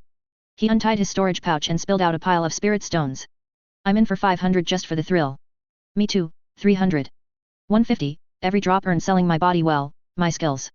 Count me in, it's not much, but we've got to vent this anger. In moments, more than 20 players opened their purses. None of them were individually rich, they'd splurged on the street earlier, but numbers and unity made up for it. 300 here, 200 there, 50 from him. In the blink of an eye the small table before Jiang Chen was heaped with spirit stones, some rolling onto the floor. A quick tally showed another 3,000 to 4,000 gathered. Looking at the warm, sweat-scented spirit stone mountain, Jiang Chen felt a rush of warmth, mostly financial, and it firmed his resolve. He rose, unhurried, raked the stones into a pile, then lifted his gaze to the second floor, a faint sneer curling his lips. 4,000 spirit stones. Gasps swept the hall. 4,000 for a worthless rock? Had these wild cultivators lost their minds? In the second floor booth. The mocking smile on Zhao Tianba's face froze. He hadn't expected these beggar-like folk to actually pool that much, let alone challenge him. In the city of Sin, who hadn't heard of young Master Zhao? Good. Very good. Furious yet laughing, Zhao Tianba shoved the female cultivator off his lap, strode to the railing and looked down at Jiang Chen. Think you country bumpkins can outbid this young lord? 5,000 spirit stones. He raised the bid by a full 1,000, voice dripping with contempt and the pleasure of crushing opposition. This young lord can toss 5,000 into the river just to hear the splash. Can you keep up? 5,000. That price far exceeded the Earth Vein's essence's real worth. On stage the auctioneer Hong Yu beamed, barely able to hold her gavel. Below, the players' faces darkened. Even with their pooled funds and what Jiang Chen still held, they were barely above 5,000, another bid would bleed them dry. What? Cat got your tongues. Seeing the silence, Zhao Tianba grew smugger, twirling his night-luminescent pearl as he turned on the ridicule. Still feeling fierce? Keep bidding. A pack of paupers playing wolves at Tianbao go home and drink milk. That word paupers detonated the powder keg. Hell no, we can't take that. Wang Defa's fat quivered as he leapt onto a chair and pointed at Zhao Tianba. So what if you've got money? It's your father's. You're just a parasite. Dare to duel? Not just money, let's see who lives longer. Intimate big sister piped up in a syrupy falsetto. Oh my, such grandeur, young sir, paying 5,000 for a rock to prove your skull's full of stone? Enjoy your IQ tax. Old Jiang from the construction site topped them, puffing his pipe and loudly whispering to a neighbor. See that? Classic prodigal son of a landlord. In a drama he'd die before episode 2. Players' tongues are forged in the fires of the modern internet, venomous beyond compare. Though Zhao Tianba didn't understand parasite, IQ tax, or drama, he caught the scorn loud and clear. The city lord's son had never been mocked to his face like this. Insolent dogs, you seek death. Flushed with rage, Zhao Tianba hurled his teacup downward. 6,000. Let's see what you've got left. 6,000 first call. Hong Yu's voice shook with excitement. Jiang Chen, unruffled, counted his chips, just over 6,100 remained. It was the sect's last operating coin, lose and not only would he miss the Earth Vein's essence, the sect's revival plan would stall. But if he won? He glanced at the stone, system said it was reparable and could raise spiritual chi density by 500%. Worth 60,000, let alone 6,001. Jiang Chen tossed out a maddening bid. You. Zhao Tianba felt a 10k crit blow. One extra stone and outright slap. 7,000. I'll pay 7,000, he bellowed, eyes crimson. But the instant he shouted, a gaunt old servant stepped from the shadows behind him and gripped his shoulder. Young lord, no. The old servant's hoarse voice carried iron authority. The city lord gave you a limit of 10,000. You already spent 5 on that fan and the slave girl. Another 7 for a rock and you'll answer for it. Out of my way. You dare lecture me? Zhao Tianba flung off the hand, drunk on fury. Young lord, the old servant's eyes chilled, you know the city lord's temper. Mention of his father sent a shudder through Zhao Tianba, the madness doused like cold water. He was spoiled but terrified of his ruthless sire. He ground his teeth, glaring at Jiang Chen below, venomous as a viper. Fold and he lost face, follow and he'd return with broken legs. Torn between shame and dread, Zhao Tianba dared not speak another bid. He slammed the railing, cracking the spirit wood. Fine. Excellent. Pointing at Jiang Chen, his voice turned glacial. You've got guts, the stone is yours. But in the city of Sin, buying it and living to keep it are two different things. We'll settle this later. With that he flung his sleeve, swept the seductress and the old servant out of the booth. Before leaving, the old servant shot Jiang Chen a look bristling with murder. 6,001 going, gone. As Hong Yu's gavel fell. We won. A thunderous cheer erupted in the corner. Players high-fived and hugged like they'd just downed a brutal raid boss. Ha! The brat chickened out. Trying to outmuscle the Fourth Calamity? 2 green. Power of crowdfunding victory for pseudo-pay-to-win players. Jiang Chen paid and received the heavy earth veins essence. His pockets were empty, yet his heart was solid ground. He heard Zhao Tianba's parting threat. He didn't care. Instead, watching Zhao Tianba's receding back, he smiled in anticipation. The brat's gone time for the elder to show? Perfect, his disciples just got new gear and were itching for a test cut. Since you're volunteering as an EXP pack and courier, Sect Master Jiang won't stand on ceremony. Chapter 108, Ambush and Counter-Ambush, who exactly is the villain? Late night. City of Sin. A remote dark alley 3 blocks away from the heavenly Treasure Pavilion. A dark and windy night, perfect for murder. Jiang Chen led 20 disciples, who were still excitedly discussing the spectacle of the auction just now, and walked unhurriedly into a deep and narrow alleyway. This place was far from the bustling main street, the buildings on both sides were dilapidated, and there were barely any streetlights, making it eerie and somewhat chilling. Sect Master, did we take the wrong path? This place doesn't look like the way back to the inn. Wang Defa, is this melon ripe?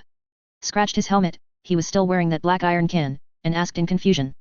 Jiang Chen stopped in his tracks, a meaningful cold smile curling at the corners of his mouth. Without looking back, he said indifferently. We didn't take the wrong path. The feng shui here is good, perfect for burying people. Hey! Wang Defa was stunned for a moment. Just then. Swish! Swish! Swish! Over a dozen sounds of breaking air suddenly rang out. Over a dozen dark shadows landed at both ends of the alleyway at the same time, completely blocking Jiang Chen and the others' retreat. Immediately after, men in black holding powerful crossbows appeared on the surrounding rooftops, their cold, gleaming arrows pointed at everyone in the alley. Ha ha ha ha! Run! Why aren't you running anymore? An extremely arrogant, wild laugh came from ahead. Zhao Tianba was seen walking out of the shadows with a sinister expression, waving his folding fan. Behind him followed that withered old servant and over a dozen desperate thugs covered in evil qi. This young master said that in the city of Sin, anyone who offends me, Zhao Tianba, won't leave alive. Zhao Tianba pointed his folding fan at Jiang Chen, his eyes full of greed and malice. Kid, if you know what's good for you, hand over that essence of the earth vein. And leave all the storage pouches on you behind. Maybe if this young master is in a good mood, I'll even leave you with an intact corpse. This standard villain killing and looting opening line, combined with the surrounding murderous atmosphere, would have probably scared any other loose cultivator into kneeling and begging for mercy. However, when Zhao Tianba looked at the group across from him, he found their reaction was a bit off. No fear, no screaming, not even a hint of panic. On the contrary, when that group of guys in strange clothes saw him, a weird, hair-raising green light actually erupted from their eyes. Holy crap! A hidden plot. It's that rich second generation. I knew this grandson would come to deliver loot. Brothers. The red-named mob initiated the fight. No need to worry about red name penalties anymore. Kill. The players instantly boiled with excitement. They were just feeling heartache over spending all their spirit stones and worrying about where to get money, and this young Master Zhao was practically a wealth-distributing boy. Look at that old servant. His aura is so strong, he must be an elite mob. I'm going to loot his gear. That young Master Zhao is mine. That fan in his hand looks like a magical artifact too. It'll definitely be cool to fan myself with it. One sword breaks the firmament slowly drew the long sword at his waist, the blade reflecting a cold light under the moonlight. He licked his lips and looked at Zhao Tianba as if he were looking at a walking treasure chest. Brothers, follow the plan.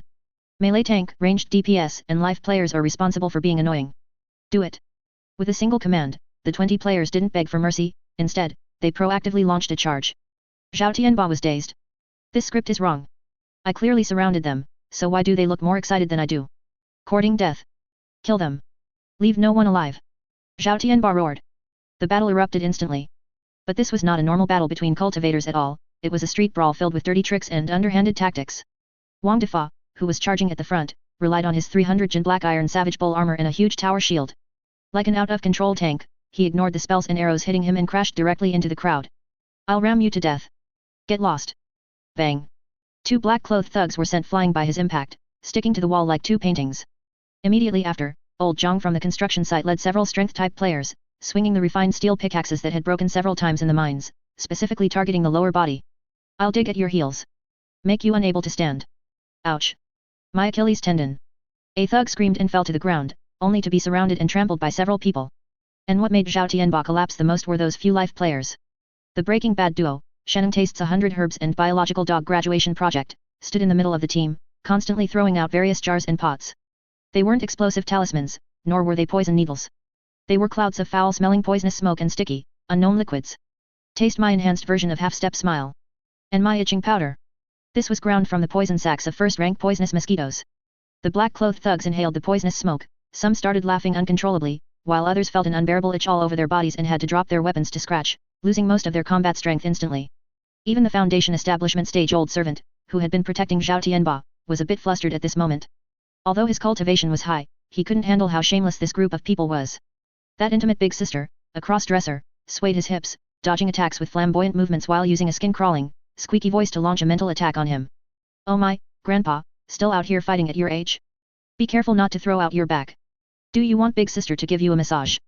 The old servant's blood boiled with rage, and he almost suffered a chi deviation, prodigy. Shut up. Just as he was about to unleash a big move to clear out these flies, he suddenly felt his feet tighten. Looking down, he saw that at some point, a layer of sticky, glue-like substance, slime mucus, had appeared on the ground, firmly sticking his shoes to the floor. Good opportunity. Focus fire on that old man. One sword breaks the firmament was quick-witted and quick-handed, directing several ranged mage players, though they could only conjure small fireballs, to bombard the immobile old servant. Although the damage wasn't high, it was extremely insulting. The old servant's beard was scorched, and his master-like demeanor completely vanished. Young lord. Quickly, leave. There's something strange about this group. The old servant finally realized something was wrong. These people weren't soft persimmons at all, but a pack of mad dogs. But it was already too late for Zhao Tianba to leave. Jiang Chen appeared behind him like a ghost, his slender fingers lightly resting on his shoulder. A burst of cold spiritual power instantly sealed his meridians. Young Master Zhao, since you're already here, why are you in such a hurry to leave? Jiang Chen's voice rang in Zhao Tianba's ear like a demon's whisper. Just now you said you wanted us to leave all our storage pouches behind. Coincidentally, this seat had the same idea. A moment later. Silence returned to the alleyway. The ground was covered with groaning black tiger gang thugs. Deep in the alleyway, the once arrogant Zhao Tianba and his old servant were now tied up securely, huddled in the corner like two quails waiting to be slaughtered. The fine silken clothes on their bodies had been stripped bare, leaving only thin undergarments. The storage pouches at their waists, the storage rings on their hands, and even the jade hairpins on their heads had been completely looted. Wang Defa held Zhao Tianba's fan, fanning himself as he had seen Zhao Tianba do, with a look of disdain. TCH, what a crappy fan.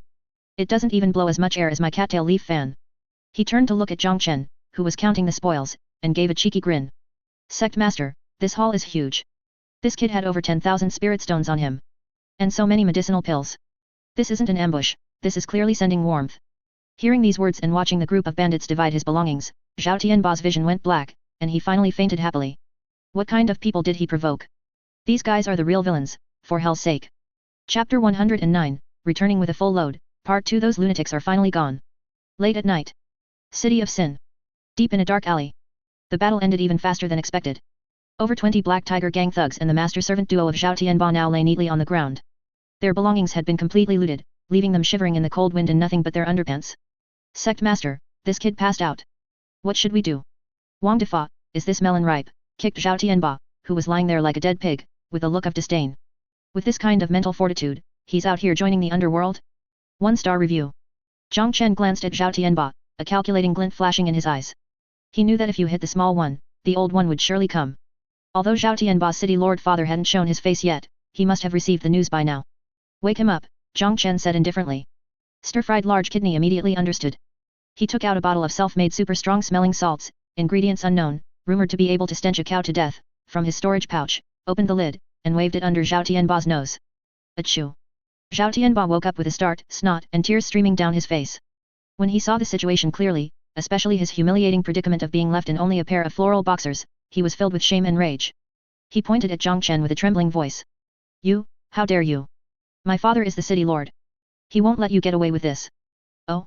Really? A cold sneer curled at the corner of Jiang Chen's mouth. He slowly crouched down, looking directly into Zhao Tianba's fear-filled eyes.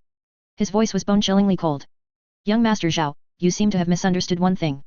It's not a matter of whether your father will let us go, but rather. Jiang Chen reached out and lightly patted Zhao Tianba's well-maintained cheek. With every pat, Zhao Tianba shuddered. Whether I will let your father go. After speaking, Jiang Chen stood up and waved to the players behind him. Brothers, it's time to go. If we don't leave now, we won't make it back in time for dinner. Got it. The 20 players responded in unison and then did something that Zhao Tianba would never forget for the rest of his life. Before leaving, every single one of them walked over and used a marker, no one knew who brought it, to scrawl a line of crooked characters on Zhao Tianba's smooth, stripped bare belly. Guiyuan Sect's Fourth Calamity was here. Want revenge? Come to the Qingyang mountain range and find your fat grandpa. After they finished writing, the group laughed loudly and swaggered away. Only Zhao Tianba was left lying on the cold ground, looking at the words on his belly as tears of humiliation fell once again. An hour later. North gate of the city of Sin. Jiang Chen led the team and arrived at the city gate with great fanfare. At this time, a lot of people had gathered at the gate, and the atmosphere was somewhat tense.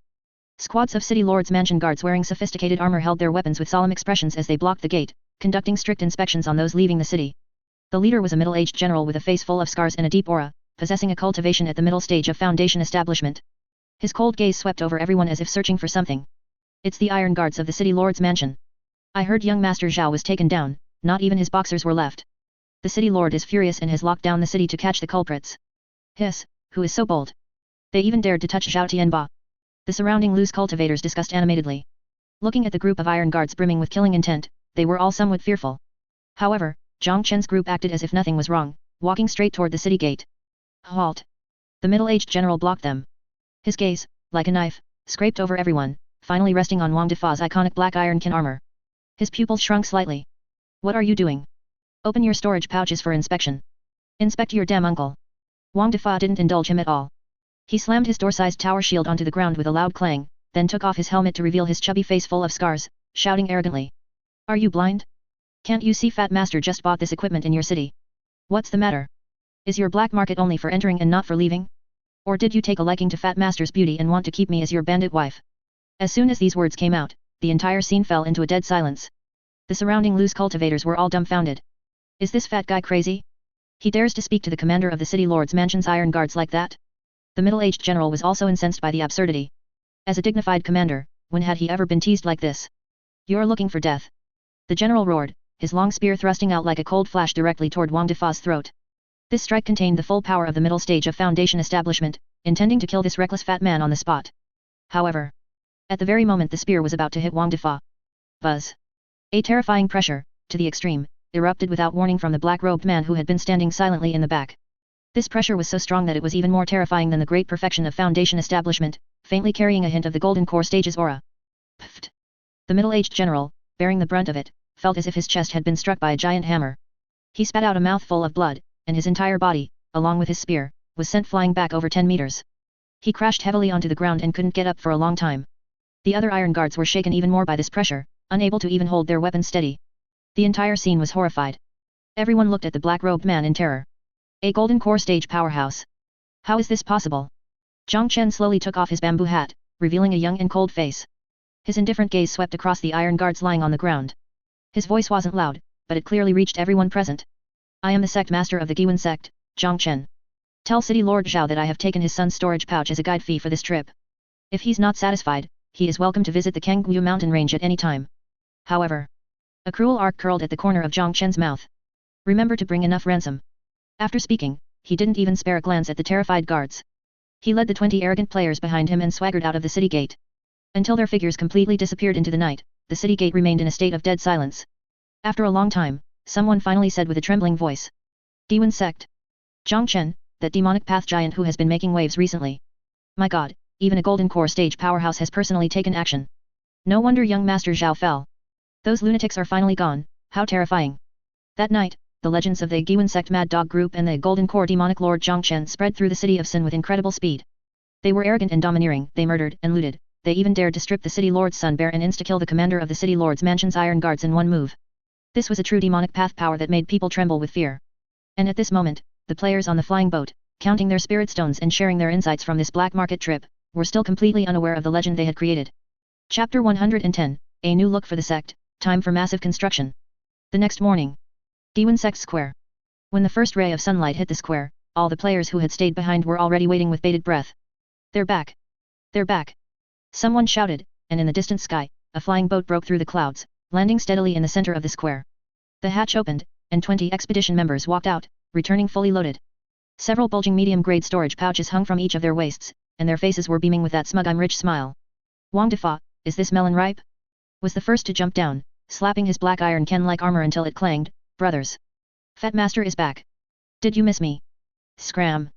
Who missed you? I missed the stuff you brought back. Tell us quickly. Is the black market fun? Are there any beautiful female cultivators? The players who had stayed behind swarmed them instantly, asking all sorts of questions, their eyes filled with envy and jealousy. Quiet. Jiang Chen stepped off the flying boat. His voice wasn't loud, but it carried an unquestionable authority. The square fell silent instantly. Jiang Chen looked around at the 100+ disciples below. Though they were a bit eccentric, they were certainly full of vitality. He nodded. This trip to the black market has been very fruitful. He waved his hand. Crash. Countless materials poured out from his and the 20 expedition members' storage pouches, instantly piling up into several small mountains on the square. There were mountains of fine iron ore, bought by old Jiang from the construction site, various strange medicinal herbs and poisons, bought by the shortened player tag, bundles of talisman papers, formation flags, and various black market specialties he couldn't name. What made the players most envious were several boxes of magical artifacts, though second-hand, they were clearly much more advanced than the broken iron swords in their hands. Holy crap! We're rich. Is this the result of the black market shopping spree? This is magnificent.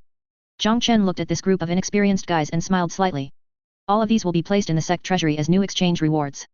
However, this is not the most important part. Jiang Chen took an ancient-looking parchment scroll from his robe.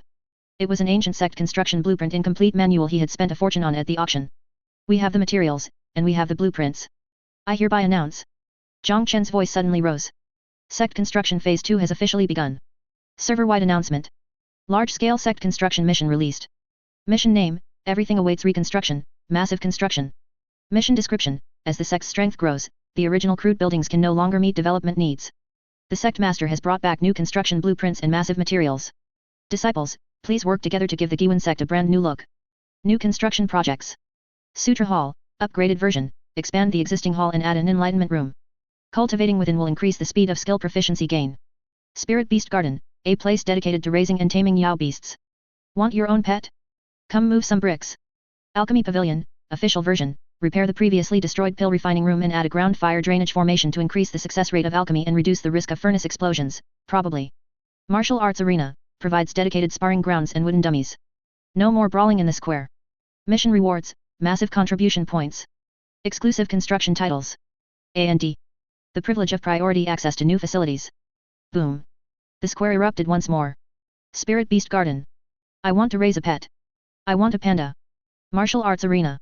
Finally, we can have proper PKS. Enlightenment Room. This is a godsend for the hardcore grinder. The players' enthusiasm was instantly ignited. Their previous jealousy and envy vanished, replaced by infinite longing for the new features. Engineering Team. Assemble. Old Jiang from the construction site found his second wind once again. He tied the purple gold magic robe he had stripped from the punishment elder around his waist, held his newly purchased high-grade steel shovel, stood on a large rock, and roared with high spirits. Listen up, everyone. We're not doing illegal constructions this time. We're going professional. Strength types, go move stones. Agility classes, go chop wood. Magic types. Magic types, come over here and mix mud for me. We're going to build the most badass sect in the entire server. You got it. Under old Zhang's command, the 100+ players quickly sprang into action. Some ran while carrying logs, some brandished shovels to dig foundations, and others argued incessantly over the blueprints. The entire Guiyuan Sect turned into a bustling construction site. Jiang Chen stood on the high platform, watching the busy and fulfilling scene below, his heart filled with a sense of accomplishment.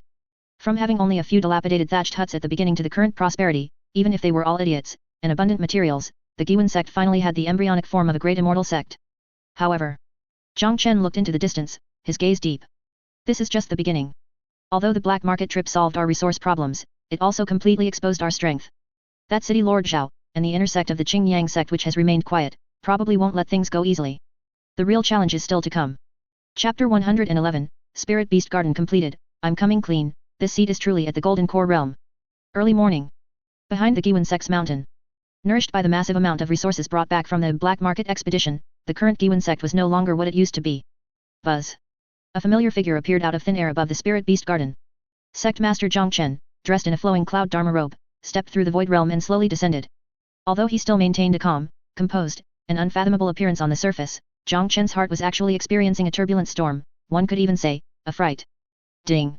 Detected completion of the sect's core building Spirit Beast Garden, sect construction level has exceeded the threshold, detected a significant increase in the sense of belonging to the sect from 136 Calamity disciples. System version 2.0 update complete, host cultivation sync feedback enabled, settling accounts. Boom.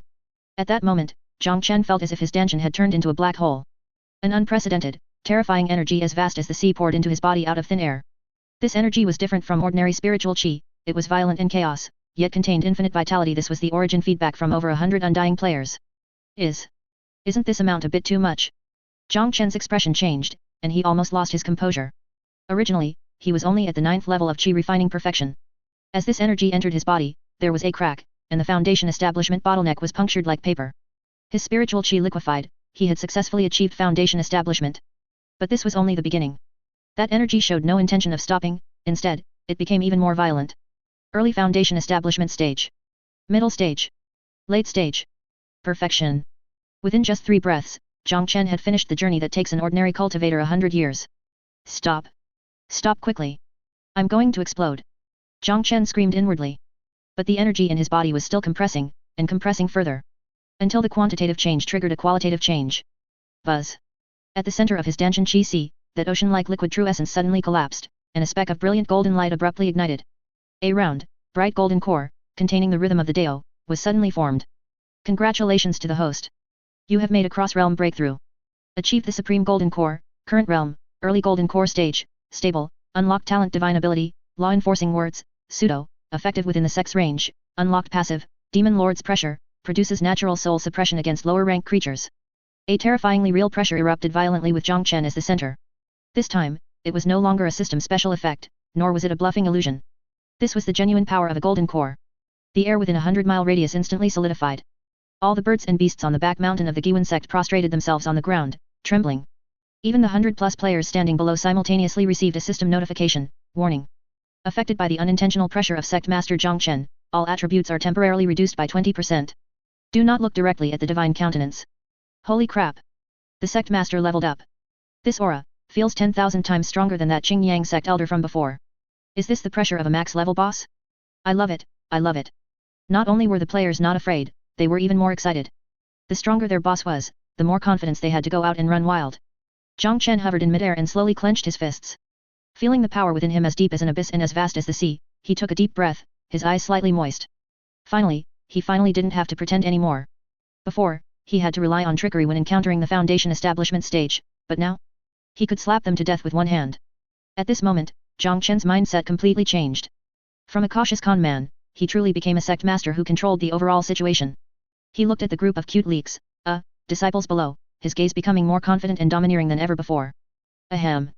Jiang Chen restrained his aura and waved his sleeve, and several streaks of golden light flew out, this time flying more steadily and faster. Now that the spirit beast garden is completed, there should be spirit beasts residing within. This is the myriad spirits contract and the beast catching ring. You may take these and head into the deep mountains. He paused, a genuine smile playing at the corners of his mouth. Even if you encounter a second-rank Peak Yao beast, or even a third-rank, Golden Core, Beast King. If you can't win, just report my name. Go. Let the Qingyang mountain range know the prestige of my Guiyuan Sect. Before his voice had even faded, the players went completely crazy. Holy crap! The Sect Master is too domineering. The feeling of having a backer is so great. Brothers. Did you hear that? The Sect Master said we can even take on a third-rank Beast King. Charge. Everyone scrambled to buy the skill books and beast catching rings, and then, with more confidence than ever before, they rushed into the depths of the Qingyang mountain range. An hour later. In the deep mountains and old forests. Wang Defa clutched 3 beast catching rings in his hand, sticking his butt out as he hid behind a clump of bushes. In front of him, a second-rank iron-skinned wild boar, covered in black fur with protruding tusks and the size of a small car, was rubbing against the tree bark. It's you.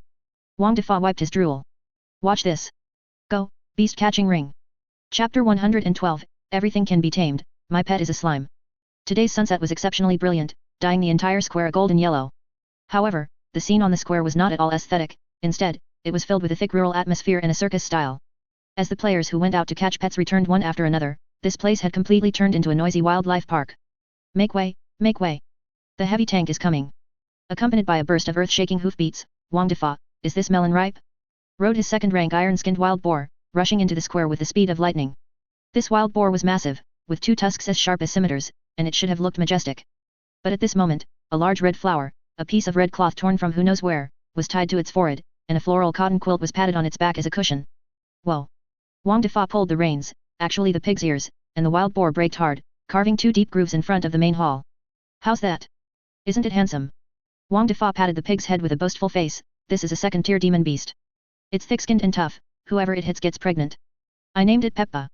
The surrounding players had lines of black on their faces. What the hell Peppa? This is clearly Zhu Gangli, okay. But soon, everyone's attention was drawn to other even more bizarre pets. Exotic Pet Showcase. Overlord of the Skies Bald Eagle, the top player one sword breaks the firmament walked in with a dark face. On his shoulder perched a massive eagle-type Yao beast. Unfortunately, it was unclear if this eagle had just been in a fight with other birds or if it was molting, but half its feathers were gone, revealing pink skin. It looked like a plucked chicken ready for the pot. Stop looking. One sword breaks the firmament, snapped in embarrassment. Its stats are great. Its flight speed is extremely fast. Although its appearance is a bit haphazard, its feathers will grow back if I raise it well. The eagle even cooperatively let out AGA, its voice raspy and unpleasant, like a broken gong. Abyssal maw toad, Shannon tastes 100 herbs was leading a rope, and at the other end was tied a jade green toad the size of a millstone. This toad was covered in lumps and occasionally spat out poisonous gas. It seemed very curious about everything around it. With a flick of its long tongue, it swept a storage pouch from the waist of a passing player into its mouth. Hey! My money! Spit it out! That player shouted in a breakdown. Sorry. It's still teething and likes to eat things randomly. Shannon hurriedly tried to pry open the toad's mouth. Unspeakable slime, the most outrageous was biological dog graduation project. He didn't go into the deep mountains but instead delved back into the depths of the mine. At this moment, he held a transparent glass jar, custom made by the artifact refining pavilion, containing a mass of black slime that was constantly wriggling and changing shape. Isn't this a demonized slime? The onlookers retreated in terror. That's right. Shortened player tag pushed his glasses, his eyes flashing with fanatical light. I discovered that although this thing is disgusting, its plasticity is extremely strong. Not only can it be used as super glue, but it can also transform at will. As long as I train it properly, it will be the most perfect stealth assassin. Before he finished speaking, the slime suddenly made a poof sound and sprayed a stream of black water from the jar, directly covering shortened player tag's face. Cough cough, it seems I still need a bit of time to establish a bond. He calmly wiped the black mud off his face. For a time, the square was in total chaos. The sounds of pigs squealing, birds chirping, toads croaking, and the screams of players accidentally injured by their own pets were all mixed together. Someone was racing a deer across the square, only to crash into a pillar of the main hall. Someone had caught a nest of poisonous spiders, but the spiders escaped, sending female players running all over the place in fear. Someone else tried to domesticate a man-eating flower, only to get their head stuck inside the blossom, unable to pull it out. On the high platform of the main hall, Chen, who had just achieved a breakthrough to the golden core stage, stood with his hands behind his back, quietly watching all this. If it were before, he would definitely have a headache seeing such a messy scene.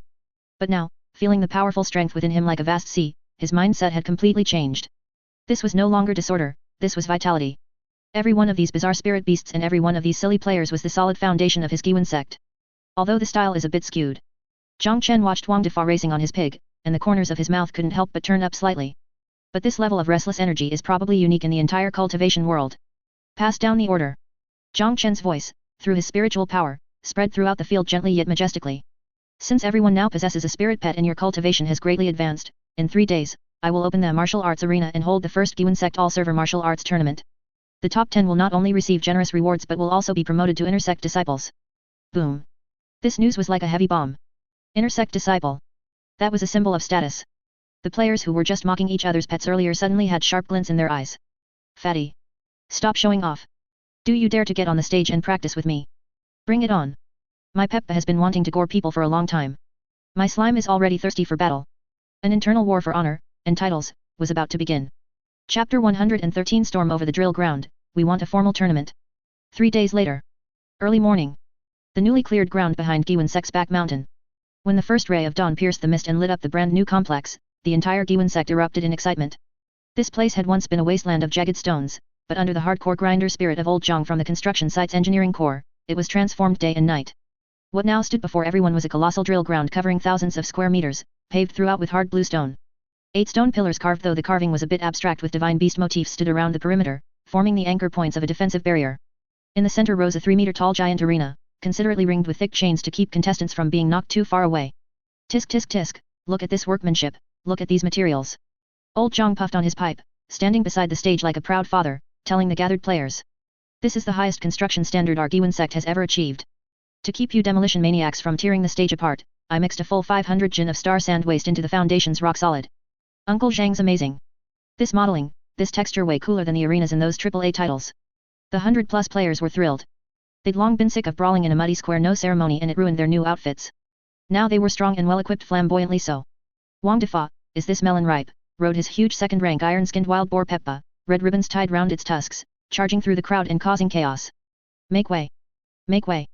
Heavy tank incoming, don't scratch my mount. Wang Defa wore his signature black iron pot helmet and carried a newly exchanged two-handed warhammer, looking like a walking steel fortress. On the other side, the top player, one sword breaks the firmament, was in flowing white robes, though washed to a yellowish tint, long sword on his back, his still molting bald eagle perched on his shoulder.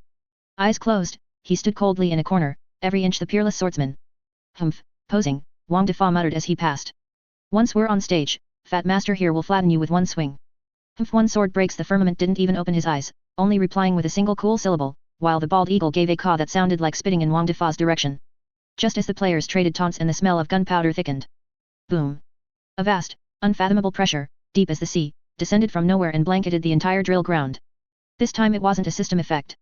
It was genuine life-level suppression from a golden core stage great cultivator. The noisy crowd fell silent at once. The iron-skinned wild boar Peppa, rooting in the dirt, went limp and flopped down trembling, nearly dumping Wang Defa. Holy, this aura, the Sect Master's here and he feels stronger than ever. Everyone looked up. A lucky cloud drifted down from the sky. Chen stood upon it in purple gold flowing robes, jade crown on his head, hands behind his back. His face was still handsome and cold, but now his eyes seemed to hold the birth and death of stars, and Dao rhymes circulated effortlessly around him. He no longer needed to act the part because he truly was a powerhouse now. Chen landed slowly on the rostrum, sweeping his indifferent gaze across the field. It was no longer the look of someone eyeing useful tools, but the poised regard of one who stands above all creation. Pay respects to the Sect Master. Though usually rowdy, the players instinctively felt awe before absolute power and offered a hodgepodge of salutes. Some cupped fists, some bowed, some saluted. Rise! With a wave of Chen's sleeve a gentle force lifted everyone. Surveying the new drill ground, he nodded in satisfaction and spoke, his voice ringing to the heavens.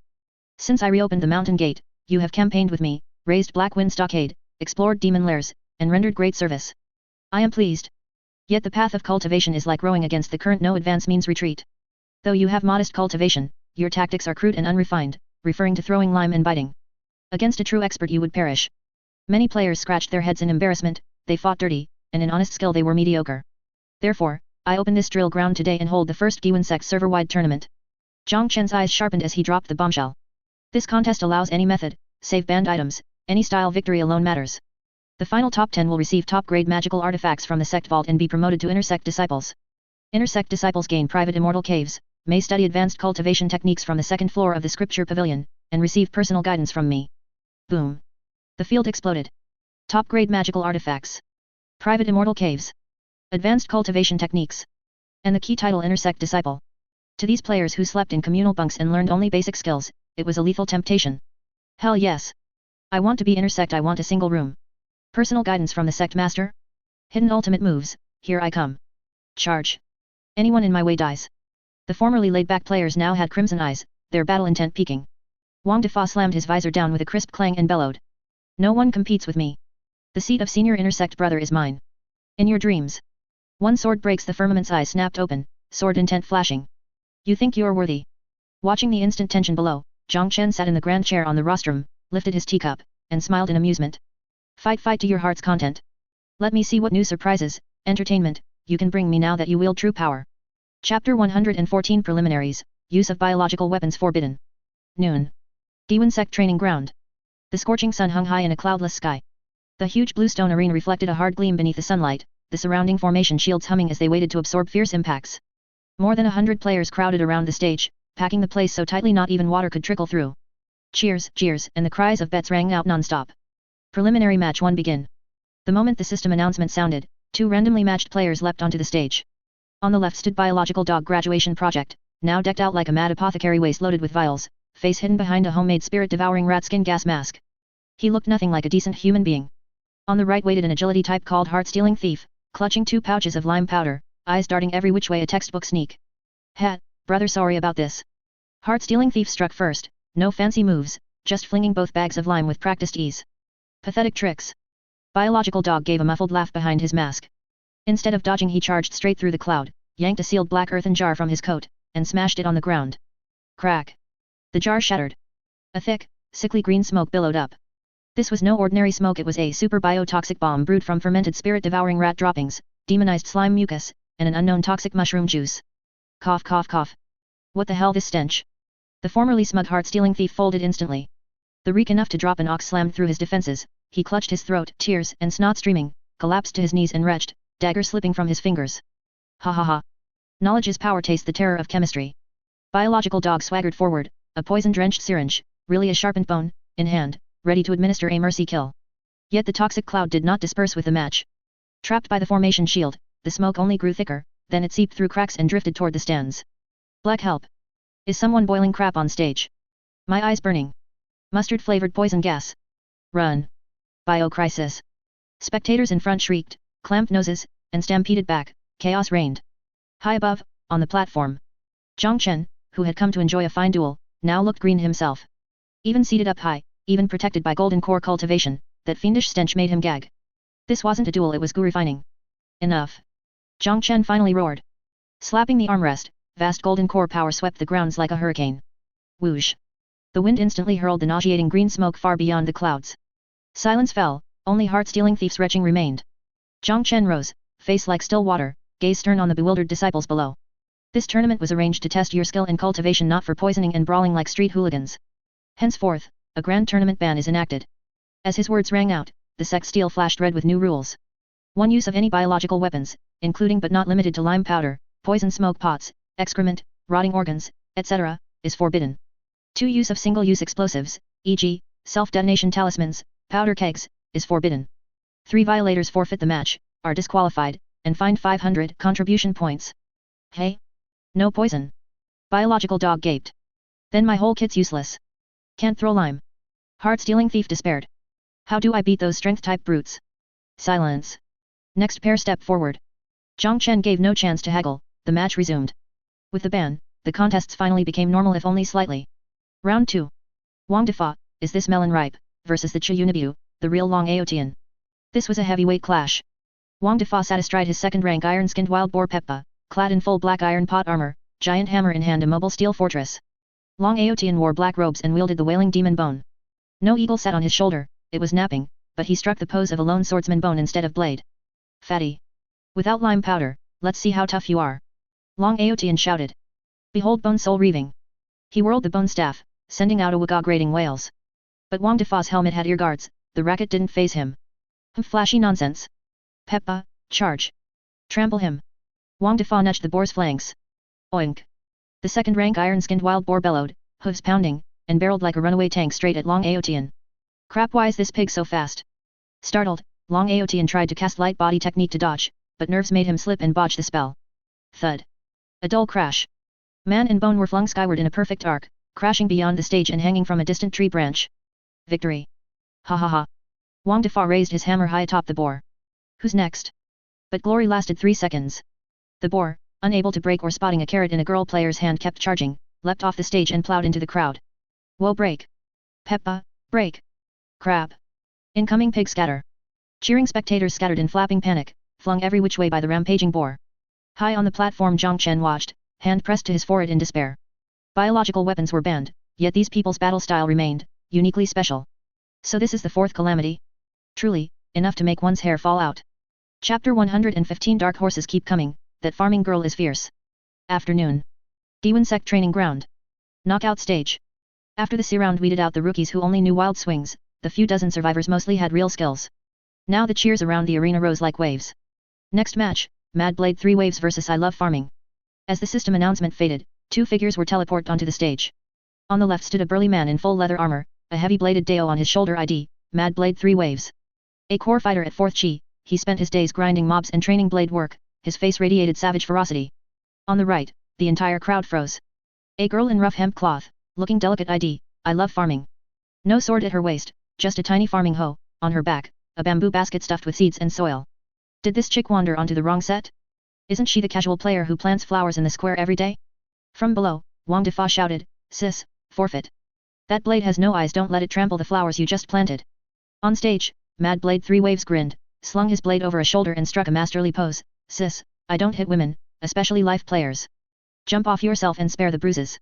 I Love Farming shyly lowered her head, fingers twisting her hem. In a small voice she said, I want to try. The Sect Master said, Inner Sect disciples get an immortal cave with a yard, I'd like to plant some tier 2 spiritual plants there. The place fell silent. Entering a tournament to farm? The reason was legendary. Kind words won't save the dead set.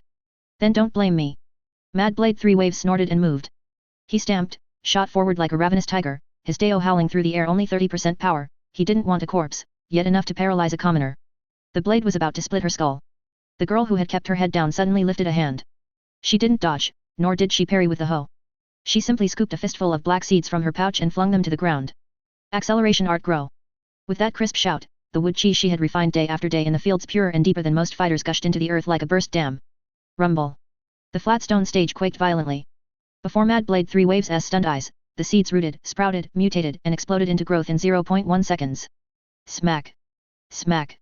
Smack! Scores of vines, arm-thick, dark purple and barbed, shot up like serpents from hell. What the hell? He yelled, hacking wildly. Clang! Sparks flew. The vines were iron hard. Before he could recover, more vines snaked around ankles, wrists, waist, hoisting him into the air. Let me go. Fight me fair. He thrashed like a fly in a spider web. This is a fair duel. I love farming. Blinked innocently amid the vine forest. She pulled a huge, bright-colored carnivorous flower seed from her basket and buried it beneath him. Little flower, lunchtime. Pop. A flower the size of a millstone bloomed instantly, jaws of fangs clamping onto Mad Blade 3 Waves S, backside. Arg. A shrill scream tore through the sky. Every spectator, Jiang Chen on the high platform included, felt a chill and collectively clenched. This is farming? Wang Defa dropped his melon. That's no farming, that's tree world descent. One sword breaks the firmament's face was grave, her chi control is exquisite and those seeds look like mutated strains she dug up in the back hills. Life players terrifying. The fight ended without suspense. The slash-only brawler was trussed into a rice dumpling by the mad plants and hurled off the stage. I love farming dusted off her hands, shyly retracted the vines, bowed, sorry for the display. May I, advance? Yes. Definitely yes. The referee hastily declared. This was just the beginning. In the following bouts these low-profile life players gave the so-called combat elites a vivid lesson. Match 5, Handicraft Blogger vs. a Fire Mage. The mage had just finished a fireball. Handicraft Blogger unhurriedly produced a strange wooden device auto-burst repeating crossbow, magic mod. Rat-tat-tat. The contraption, spirit stone-powered, spat a gatling of sharpened bone bolts and turned the mage into a pincushion. Times have changed, the blogger said, blowing smoke from the barrel. Match 8, Biological Dog Graduation Project vs. a Strength-type Juggernaut. Before the brute could charge, he collapsed, convulsing and foaming. Oops, sorry, Biological Dog adjusted his glasses. The wind shifted, I accidentally cracked a vial of concentrated paralytic spray distilled from venomous spiders I dissected.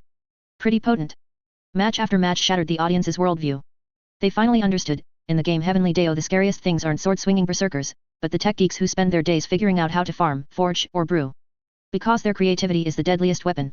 On the high dais. Jiang Chen watched these disciples displaying every trick imaginable, his smile widening. Would Deo use like that? And they've built gadgetry? Looks like the potential of these Fourth Calamity players is greater than I thought. He glanced at the promotion list. Half of the top 10 were life players. In that case, the finals will be even more interesting. His gaze drifted to ringside, where the two most eye-catching traditional and non-traditional powerhouses faced off. 1. The server's top sword cultivator, one sword breaks the firmament.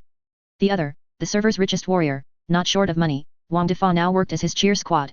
A clash of tech versus cash at the peak? Jiang Chen tapped the armrest. We'll see whether your sword is faster, or his money stronger. Chapter 116, The Peak of the Finals, Pay to Win Warrior vs. Technical Master. The sun sets. The Guiyuan Sect Martial Arts Arena. After a full day of intense competition, and various ridiculous farces, the first Guiyuan Sect Martial Arts Tournament finally reached its final showdown. The originally noisy square had now become unusually quiet. Over 100 players gathered around the arena, holding their breath and staring intently at the two figures on stage. On the left was the server's universally recognized top tycoon not short of money. His look today could only be described as blindingly gaudy. Instead of the standard sect robes, he wore a jade suit with gold thread, damaged, he'd bought at a high price from the black market. Though it was a defective piece, the golden threads shimmered in the sunset, its defense was said to be able to withstand a full-strength strike from the late stage of chi refining. Not only that, but his 10 fingers were covered in colorful rings, mostly decorative, but intimidating, 3 medium-grade storage pouches hung from his waist, and an unknown beast tooth necklace dangled from his neck. Most absurdly, he held a heavy steel tower shield in his left hand, a high-grade Dharma sword radiating cold in his right, and even carried a bundle of javelins on his back. He looked like a mobile armory, or rather, a walking mimic. Wang Defa, is this melon ripe? As the tycoon's #1 lackey, and cheerleader captain, stood below the stage frantically waving a tattered flag and shouting at the top of his lungs. Go boss! Crush him with your money! Let him know the power of capital! On the right side of the arena stood the server's universally recognized top technical sword cultivator. One sword breaks the firmament.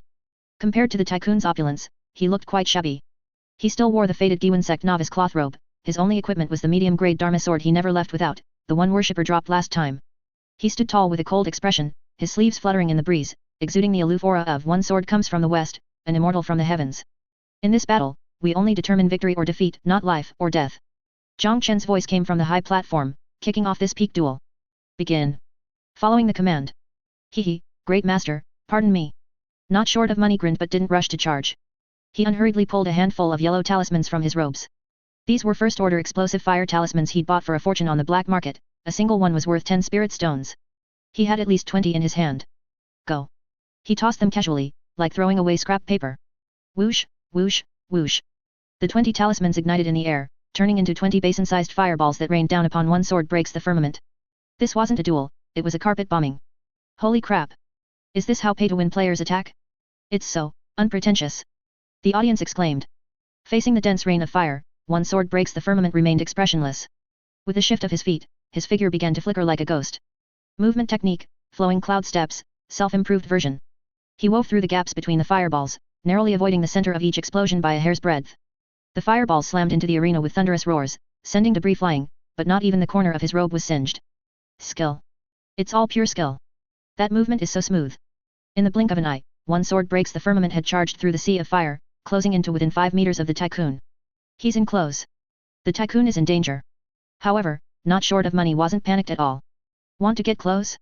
It won't be that easy. He laughed loudly and slapped the storage pouch at his waist. Clatter. A large pile of round black iron spheres spilled onto the ground. These were thunderbolt fire beads, one-time use explosive items, he'd bought on the black market. Explode. Boom. The center of the arena was instantly swallowed by smoke and flames. One sword breaks the firmament was forced to halt his momentum and retreat quickly, looking slightly disheveled. Ha ha ha ha. I'm rich. I have plenty of items. Not short of money stood his ground and began frantically pulling things out.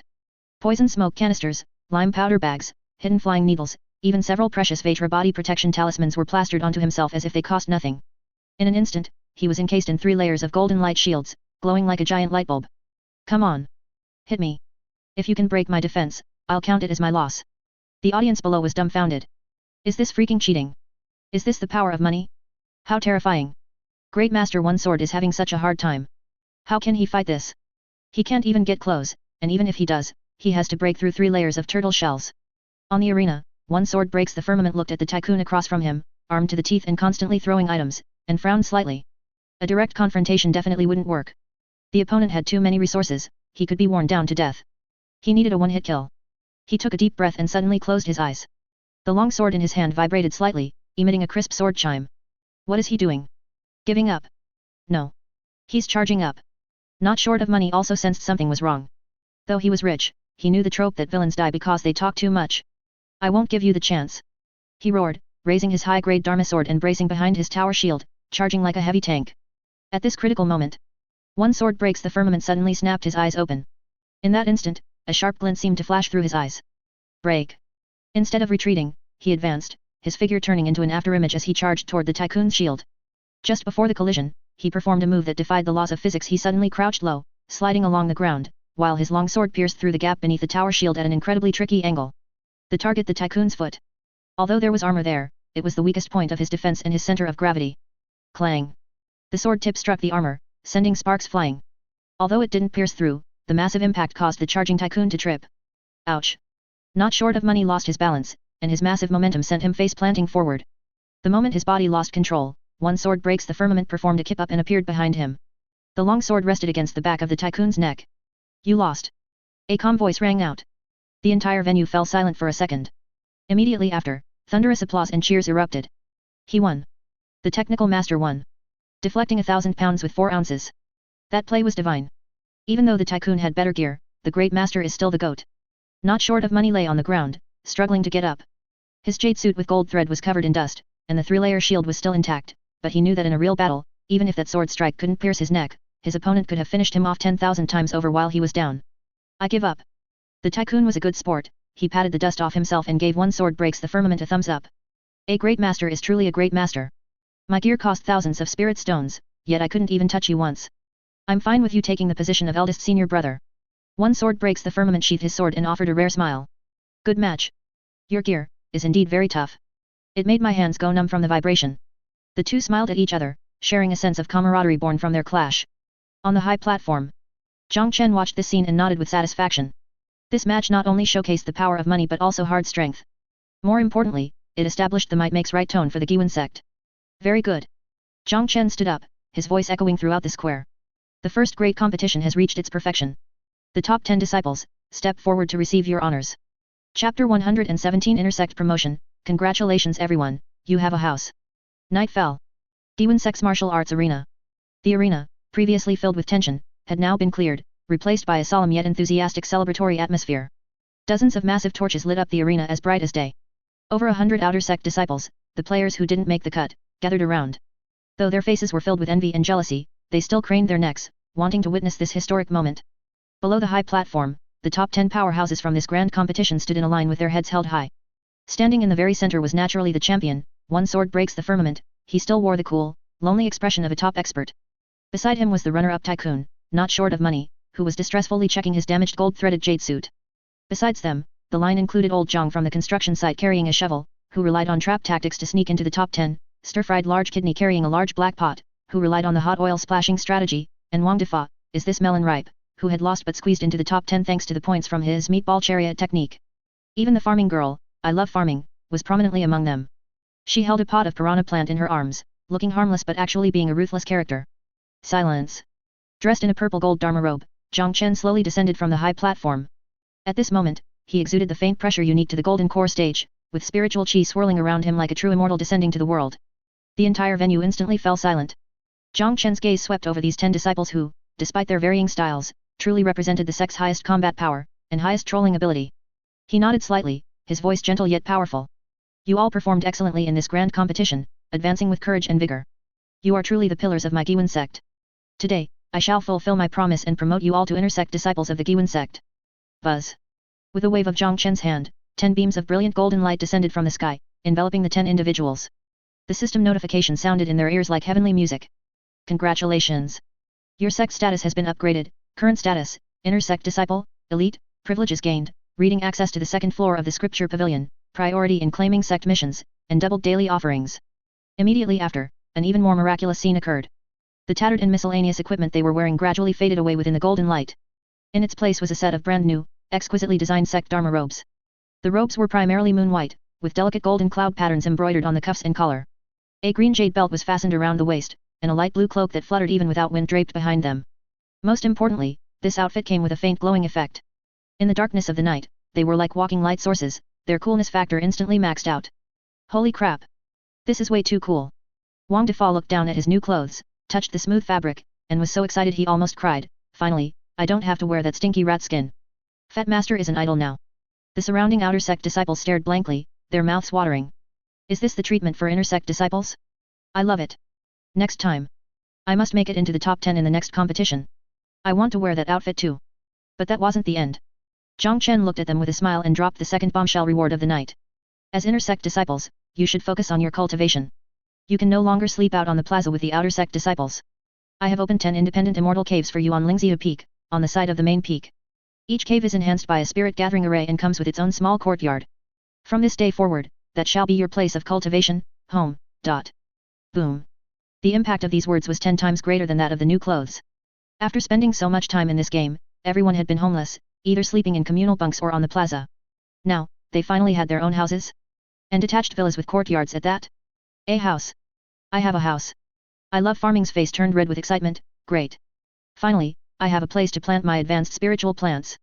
I'm going to fill the entire courtyard. Old Jiang from the construction site's eyes lit up, his professional instinct kicking in. Independent immortal caves? I wonder if I can do some illegal. Expansions? It wouldn't be too much to dig a basement, right? Long live the Sect Master. Long live the Guiyuan Sect. The 10 newly promoted Inner Sect disciples cheered in unison, their heartfelt joy infecting everyone present. Finally, it was the grand finale of the ceremony. Sect Master's blessing. Jiang Chen walked up to each person and extended a slender finger, lightly tapping their foreheads. This wasn't just a simple movement. Jiang Chen was using his golden core stage cultivation, combined with the system's skill transfer function, to inject a strand of extremely pure origin spiritual power into their bodies. I bestow upon you spiritual light to help you break through your realms. Buzz. As Jiang Chen's finger tapped them, everyone felt a warm current instantly flow through their entire bodies, and their previously obstructed meridians were cleared at once. Ding. Received skill transfer and blessing from the Sect Master himself, all attributes permanently plus 10. Cultivation speed increased by 20%, last 7 days, insights improved. Skill proficiency significantly increased. Feeling the surging power within them and seeing the tangible attribute increases on their panels, the way the players looked at Jiang Chen completely changed. If before they only saw Jiang Chen as a high-level NPC who gave out missions, now they truly felt the power and generosity of this master. Thank you, Master. This time, without any rehearsal, the 10 people knelt on one knee in perfect unison, performing a standard disciple's salute. Watching this scene, Jiang Chen also felt some emotion. Although these guys were usually a bit silly, this surge of passion and loyalty to rewards, was indeed rare in the cultivation world. Rise. Jiang Chen raised his right hand slightly, his gaze passing over the crowd as he looked toward the dark night sky in the distance. In the far north, in the direction of the city of Sin, a faint aura of bloodlust was gathering. His eye of insight vaguely saw several powerful auras rapidly approaching the Qingyang mountain range. The calm before the storm was about to end. Enjoy tonight's joy to the fullest. Jiang Chen said silently in his heart. Because tomorrow, the real test will come. Chapter 118, Undercurrents Beneath the Calm, City Lord Zhao's Wrath. Late at night. City of Sin. Inner court of the City Lord's mansion. This mansion, usually a place of golden splendor and constant revelry, was deathly silent tonight. All the servants and maids knelt on the ground, their foreheads pressed against the cold floor, not daring to breathe a word. The air was thick with a suffocating low pressure, like the silence before a storm. In the center of the hall, on a soft couch carved from a single piece of 10,000-year frost jade, lay a young man covered in bandages with hollow eyes. It was none other than the once overbearing young lord, Zhao Tianba. He was awake, but he looked as if he had lost his soul. Just a few hours ago, he had been found unconscious by a drainage ditch by some passing black market merchants. At that time, he was wearing nothing but a pair of floral boxers, his body covered in bruises, clearly the victim of inhumane abuse. But the most shocking sight was on his pale, chubby belly. Someone had used low-quality black dye to scrawl 2 lines of large characters. The writing was so deep it seemed etched into the skin, and it wouldn't wash off. Guiyuan Sect's Fourth Calamity was here. Want revenge? Come find your fat master in the Qingyang mountain range. Crack. A crisp sound broke the dead silence. A middle-aged man standing before the couch had crushed the top-grade jade ring on his thumb into powder. The man wore a wide robe embroidered with black gold python patterns. He had a sinister face, narrow eyes, and deep crow's feet at the corners of his eyes. Every wrinkle seemed to hide schemes and calculations. He was the local tyrant of the city of Sin, the city lord with a half-step golden core cultivation Zhao Wuji. So this is the handiwork of those rogue cultivators. Zhao Wuji's voice was very soft, as if he were discussing casual household matters, but to those around him, it felt like a chilling wind from the 9 hells scraping against their marrow. The guard commander kneeling on the ground trembled and reported with trepidation. Report to the city lord, although the young lord's injuries are not fatal, his divine soul seems to have suffered a great shock. Furthermore, the man calling himself the Sect Master of the Guiyuan Sect, Jiang Chen, killed our Iron Guard captain in an instant. His strength is unfathomable. Unfathomable. Zhao Wuji let out a cold laugh, a viper-like glint flashing in his eyes.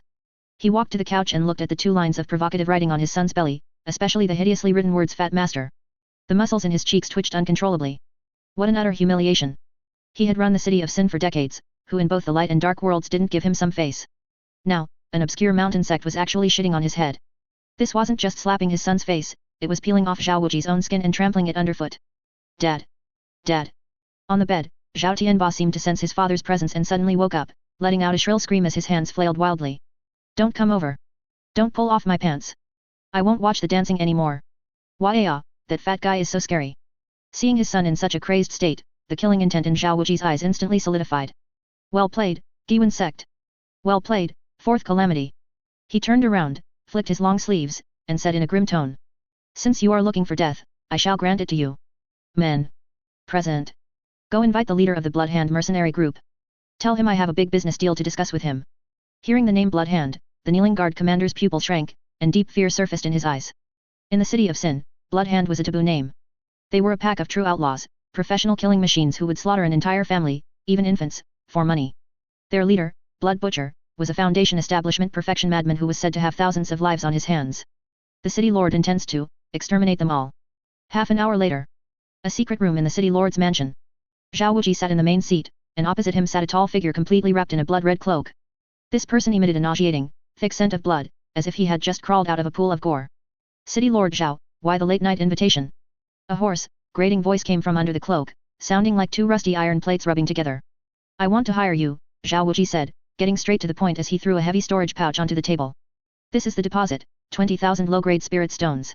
The man took the storage pouch, weighed it, and a mocking smile seemed to appear under the cloak.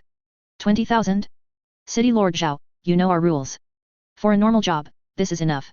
But if it's to deal with that demonic Guiyuan Sect that's been the talk of the town lately, this amount might only be enough to buy coffins.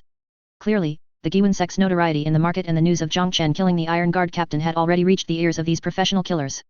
Another 30,000 upon completion. Zhao Wuji increased the offer expressionlessly. Furthermore, everything in the Guiyuan Sect's treasury is yours, except for the essence of the earth vein, which I want brought back. 50,000 spirit stones, plus the loot from sacking a sect.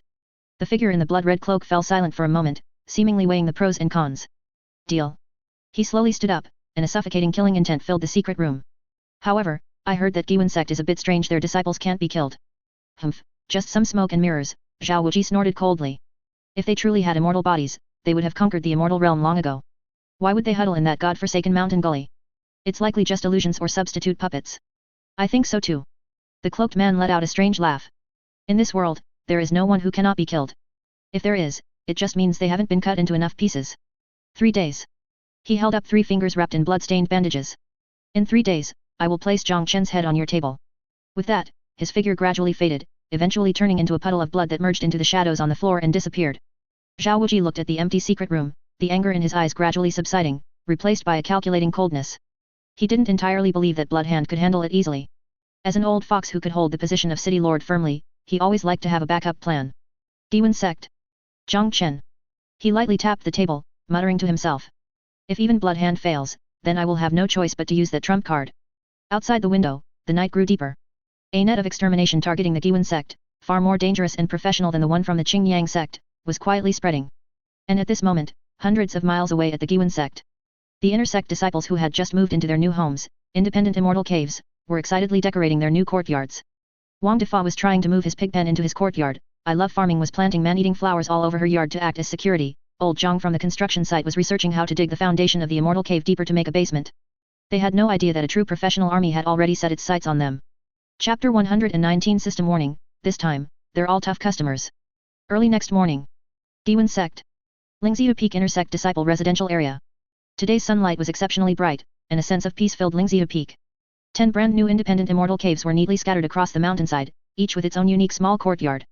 This was currently the rich district of the Guiyuan Sect and a paradise where the newly promoted inner sect disciples could unleash their creativity. Wang Defa, is this melon ripe? Was currently sticking his rear in the air, busy in his spacious courtyard. He hadn't planted flowers or grass, instead, he used expensive black gold wood to build a luxury version of a pig pen. Peppa, come here, time to eat. He held a low-grade spirit fruit, using it to tempt his second-rank iron-skinned wild boar.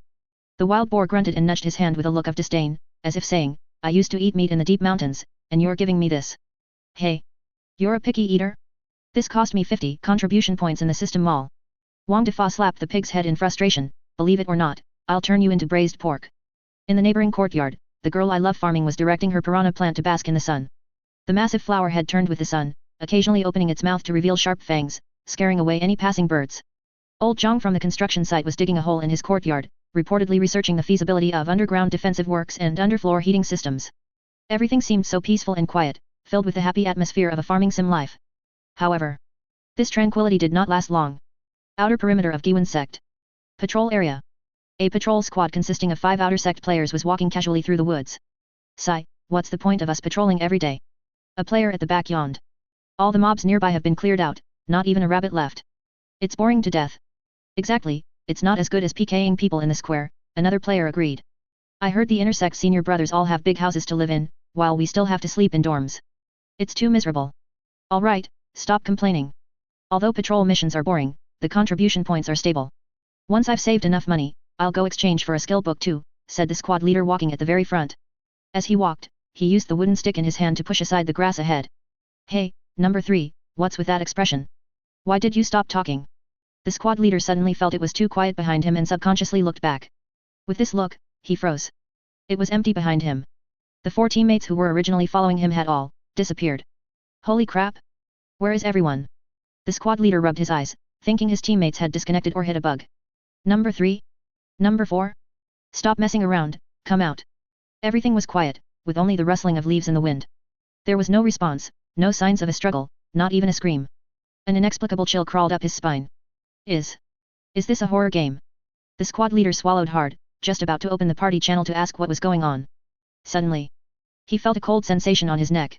It was as if an extremely thin line of ice had lightly brushed across. Immediately after, his vision began to spin. He saw his own headless corpse slowly falling over, blood gushing from the neck. System prompt, you have died, cause of death, carotid artery instantly severed by a sharp blade, killer, unknown. Holy crap! The squad leader's consciousness sank into darkness, turning into a beam of white light flying toward the respawn point. Guiyuan Sect Square. In front of the respawn point steel. A flash of white light. The 5 people from that patrol squad just now reunited at the respawn point almost simultaneously.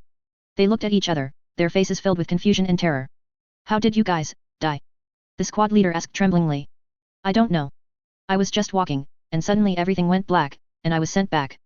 Me too. I didn't even see my health bar drop, it was an instant kill. I think. I saw a red shadow, and then my throat felt cold. More and more white lights began to flicker at the respawn point. Not just this patrol team, players mining in the back mountains, catching pets in the woods, and even those answering the call of nature at the foot of the mountain were dying suddenly and returning to town one after another in a short period. The manner of death was surprisingly consistent, a one-hit kill, no warning, and they didn't even see the enemy's name. An emotion called fear of the unknown began to spread among the player base. What kind of mob is this? An invisible mob? Is it a bug? Are the devs clearing out hackers? This is terrifying. I feel like I'm playing Final Destination. Inside the main hall, Chen, who had been resting with his eyes closed, suddenly snapped them open. On the system panel in front of him, the Sect safety monitoring radar was sounding an alarm frantically. But this alarm sound was different from the last time. Last time, it was red dots all over the mountains, an army pressing in. This time, there were only dozens of extremely tiny, yet deep purple-red light dots on the radar. They weren't attacking with great fanfare but were instead like ghosts, scattered around the perimeter of the Guiyuan Sect's mountain protecting Grand Array, searching for weak nodes in the formation, attempting to sneak in silently. Warning. High-risk intruders detected, enemy characteristics, skilled in stealth, assassination and formation breaking combat power assessment, Foundation Establishment Stage Assassins X2, Chi Refining Great Perfection Assassins X18 Judgment, extremely dangerous. These are professional killing machines. Mercenary group? Assassin organization. Chen looked at those red dots moving along the formation's light shield like maggots on a bone, and his expression instantly darkened. This time, the enemies were much harder to deal with than the previous group of Qingyang Sect cultivators who only knew how to charge head-on. They didn't care for grand displays, didn't shout slogans, and didn't even show their faces. They were like a pack of venomous snakes hiding in the gutters, ready to deliver a fatal strike at any moment. If they were allowed to sneak in, it would be a one-sided slaughter. Although the players' levels had increased, their awareness of counter-reconnaissance and dealing with assassinations was basically zero. It seems City Lord Zhao has spent a fortune. Chen sneered. Want to play dirty? Want to play at infiltration? Then let's see whether your blades are faster or my disciples' imaginations are wilder. He stood up and waved his large sleeve. Dong. The dull sound of the bell rang out again, but this time, accompanying the bell were piercing red lights that lit up across the entire sect. Server-wide emergency announcement. Special event started. Event name, The Invisible Enemy. Background description, a group of despicable assassins is attempting to infiltrate our home. They hide in the shadows, harvesting the lives of those who are alone. Wipe those smirks off your faces, this is a test of survival. Mission objectives. Anti-stealth/anti-infiltration, find and kill all assassins lurking on the perimeter of the sect. Guard the formation cores, protect the key nodes of the mountain protecting Grand Array from being destroyed. Special support, the Sect Master has activated the True Sight Eye Assistance, within the range of the formation, invisible units will reveal a blurred outline. Rewards, kill one assassin, reward 5,000 contribution points. All drops belong to the individual. The players, who were still somewhat panicked, immediately changed their tune the moment they saw the mission panel. Holy crap! So it's an event. Why didn't you say so earlier? Invisible mobs? Assassin's Creed. 5,000 contribution points for one kill. That's so lucrative. Brothers. Don't be afraid. This is a freebie. Get the illumination spells and revealing powder out. The square, which had been trembling because of the ghostly occurrences, was instantly filled with a cheerful atmosphere again. Old Jiang from the construction site took a puff of his cigarette, his gaze becoming sharp. Playing dirty? Infiltration? They haven't seen our methods yet. He turned and roared at the brothers in the engineering team. Don't just stand there. Activate all those traps we dug before. And add alarm bells. This time, we're not building a great wall, we're playing tower defense. Chapter 120, Pre-Battle Mobilization 2.0, this time we're playing tower defense. Nightfall. Guiyuan Sect. Even though the system had issued a high-risk alert, the Guiyuan Sect tonight was brightly lit and bustling with activity, showing no awareness of an impending disaster whatsoever. On the contrary, the entire sect was permeated with a fanatical atmosphere similar to working overtime all night on 11. Since the mission prompt mentioned assassination and infiltration, the players' brains influenced by countless tower defense games immediately began operating at high speeds. Brothers. Listen to me. Old Jiang from the construction site stood on a pile of newly assembled timber, waving a densely drawn sketch, which still no one could understand, and shouting directions with spit flying everywhere. This time we're not going on the offensive, we're playing defense. We're going to turn the Guiyuan Sect into an iron bucket. We'll make it so even a fly will lose a layer of skin just trying to fly in. Engineering team. Stop moving bricks. Everyone come over here and build towers. Under old Zhang's command, strange-looking structures rose from the ground near the previously empty mountain gate and perimeter walls. These so-called arrow towers were actually simple high platforms made by tying several thick logs together. Although they looked shaky, they had the advantage of being tall. On each platform stood 3 or 4 mage players, clutching fireballs and water bullets in their hands, with piles of rocks for throwing A&D. Concentrated chili oil jars generously sponsored by stir-fried large kidney at their feet. This is called an elemental arrow tower. A mage player standing at the top of a tower shouted triumphantly to those below. As soon as I see a red name, I'll pour chili oil and then throw fireballs. Let them experience what stir-fried human feels like. In addition to the high platforms, the ground arrangements were even more insane. To deal with invisible units, the players brought out an anti-stealth divine artifact unheard of in the cultivation world: flour. All the flour from the kitchen, lime powder, and even white plaster scraped off the walls were collected and spread evenly across every essential path. As long as they dare to step on it, they'll leave footprints. Wang Defa, is this melon ripe? Carried a bag of flour, walking and scattering it like a hard-working gardener, chuckling wickedly as he did so. Besides, if they inhale this into their lungs, the coughing alone will kill them. This is called a dual physical and chemical strike. But that wasn't even the best part. What confused the hidden enemies the most was a special patrol squad honking and squawking around the sect's perimeter. It was a dozen or so large white geese with long necks and fierce gazes. These were bought at a high price by Sheneng. Tastes 100 herbs from a mortal village down the mountain. Don't look down on these geese. Sheneng explained with a serious face to the surrounding newbies. Geese have extremely strong territorial instincts, and their hearing and vision are incredibly sharp. As long as a stranger approaches, even if they're invisible, the geese will be the first to notice and attack. This is the most natural biological radar. Thus, the outer defense line of the Guiyuan Sect turned into a bizarre tableau. The ground was covered in white flour, the air smelled of chili, mages stood on high platforms holding jars, and a flock of menacing white geese roamed the ground. And at the very back of all this, the two infrastructure-obsessed maniacs, Liang Shanbo and the Pig's Hard Approach, were calibrating their ultimate weapon, the Golden Juice Catapult. It was a simple catapult made of thick beast tendons and wood. The bucket wasn't loaded with stones, but with a sealed, giant ceramic jar emitting a despairingly foul stench. Please imagine the contents yourself. Ballistics calibration complete. Liang Shanbo covered his nose and gave a thumbs up. The range covers the entire mountain gate area. As soon as they dare show their heads, I'll treat them to a pot of something warm. Outside the sect, in the shadows, the leader of the Bloodhand mercenary group, Blood Butcher, was leading his 20 gold medal assassins, lurking in the dense forest less than 500 li from the Guiyuan Sect. As a powerhouse at the Foundation establishment Great Perfection, Blood Butcher had killed countless people in his life. What kind of situation had he not seen? Whether it was a heavily guarded cultivation family or a trap-filled sect forbidden land, he could walk through them as if on level ground, taking the enemy's head as easily as reaching for something in a bag. But today, peering through the layers of tree shadows at the brightly lit, chaotically active Guiyuan Sect ahead, a look called confusion appeared for the first time on Blood Butcher's perpetually cold, expressionless face. Leader. An assassin nearby who specialized in concealment swallowed hard, his voice a bit dry. That, is the white stuff on the ground poison powder? And those bones hanging on the trees, wailing demon bone, keep screaming, it's making me nervous. And those geese, why do I feel like they've been staring at the place where I'm hiding? Blood Butcher took a deep breath, trying to analyze the enemy's situation. But he found that, relying on his decades of experience as an assassin, he completely failed to understand the logic of the opponent's defenses. What were the people on the high platforms doing with jars? Why was flour scattered on the ground? Why were those pigs patrolling in armor? All of this was permeated with an indescribable aura of insanity. Leader, are we still infiltrating according to the original plan? His subordinate asked. Blood Butcher fell silent for a moment. His intuition told him that if they rashly infiltrated, something very undignified would surely happen. But he took their money to solve their problems. Besides, the opponents were just a group of chi refining ants. Even if they had some clever tricks, what could they do against absolute strength? Humph, just playing tricks. Blood Butcher snorted coldly, a flash of ruthlessness in his eyes. Pass down the order. Abandon the scattered infiltration. Form the Blood Fiendagura array. Since they've blocked the paths, we'll kill our way in from the front. Use absolute strength to crush these flashy tricks. With his command, 20 figures as black as ink, like 20 night owls, rose silently from the treetops, carrying chilling killing intent as they lunged toward that iron bucket array filled with flour, geese, and golden juice.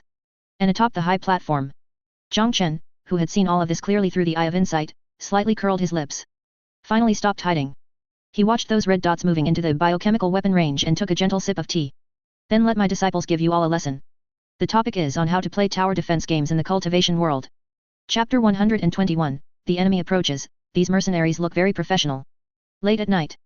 Outside the Guiyuan Sect mountain gate. The moon was dark and the wind was high, a perfect time for arson and murder. With a single command from their leader, Blood Butcher, the 20 gold medal assassins of the Bloodhand mercenary group finally revealed their terrifying fangs. They didn't shout or fly on swords with flashy displays like the Qingyang Sect disciples before them. Instead, they were like ghosts blending into the night. There were no redundant movements, and no waste of spiritual chi light effects. 20 black shadows glided rapidly along the ground, their movement techniques eerie and unpredictable as they leapt through the shadows of the trees without even disturbing a single fallen leaf. This was professionalism. Compared to those sect cultivators who only knew how to stand still and output damage, these men were true killing machines. Watch the formation. Make it quick. Blood Butcher led the charge, his Foundation establishment Great Perfection divine sense scanning ahead like radar.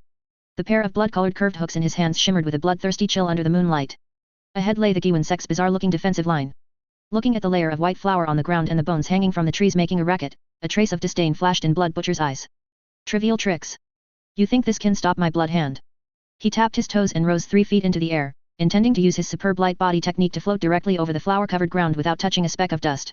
The assassins behind him followed suit, each as light as a swallow, demonstrating extremely high tactical literacy. However, they had clearly underestimated the defense in-depth of the Fourth Calamity. Just as Blood Butcher's figure cleared the first flour defense line and he prepared to land to gain momentum. Honk! A shrill, raspy, and fiercely territorial cry suddenly exploded beneath his feet. From the grass, a massive white goose wearing a red scarf around its neck, tied there by players, poked its head out without warning. Its small, black bean-like eyes burned with raging fury. To a goose, anything that dared to fly over its head was an insult to its very existence. Honk! The big white goose suddenly extended its neck, its beak as hard as iron pecking like a bolt of lightning toward Blood Butcher's soul. Vile beast! Blood Butcher frowned, his body twisting incredibly in midair to narrowly avoid the peck. But this evasion instantly disrupted his perfect rhythm. He was forced to land prematurely. And the spot where he landed, as luck would have it, was a small pit carefully concealed by old Jiang from the construction site. Squelch! A soft sound rang out. Blood Butcher felt the ground give way beneath him as half his foot sank in. Although the spikes at the bottom couldn't pierce his protective chi, this stumble instantly shattered his expert composure. Worse still. Honk honk honk honk. Failing its first strike, the big white goose immediately summoned its companions. A dozen equally ferocious big white geese instantly emerged from the surrounding grass, flapping their wings and stretching their necks as they charged at the group of black-clad men like a pack of mad dogs. What kind of Yao beast is this? The assassins following behind were stunned. They had killed people and killed monsters, but they had never seen a formation like this. These geese didn't use spiritual chi, they simply used their beaks to peck and wings to slap, specifically targeting people's calves and buttocks. Ignore these beasts. Charge through. Blood Butcher kicked a goose away and roared. But just then. It's lit. It's lit. The red names have entered the circle. An excited scream came from the rickety wooden high platform ahead. Immediately following that. Crash. Several mage players on the platform, holding pre-prepared clay jars, smashed them down toward the group of black-clad men struggling with the geese. Taste Grandpa's spicy passion. Bang. Bang.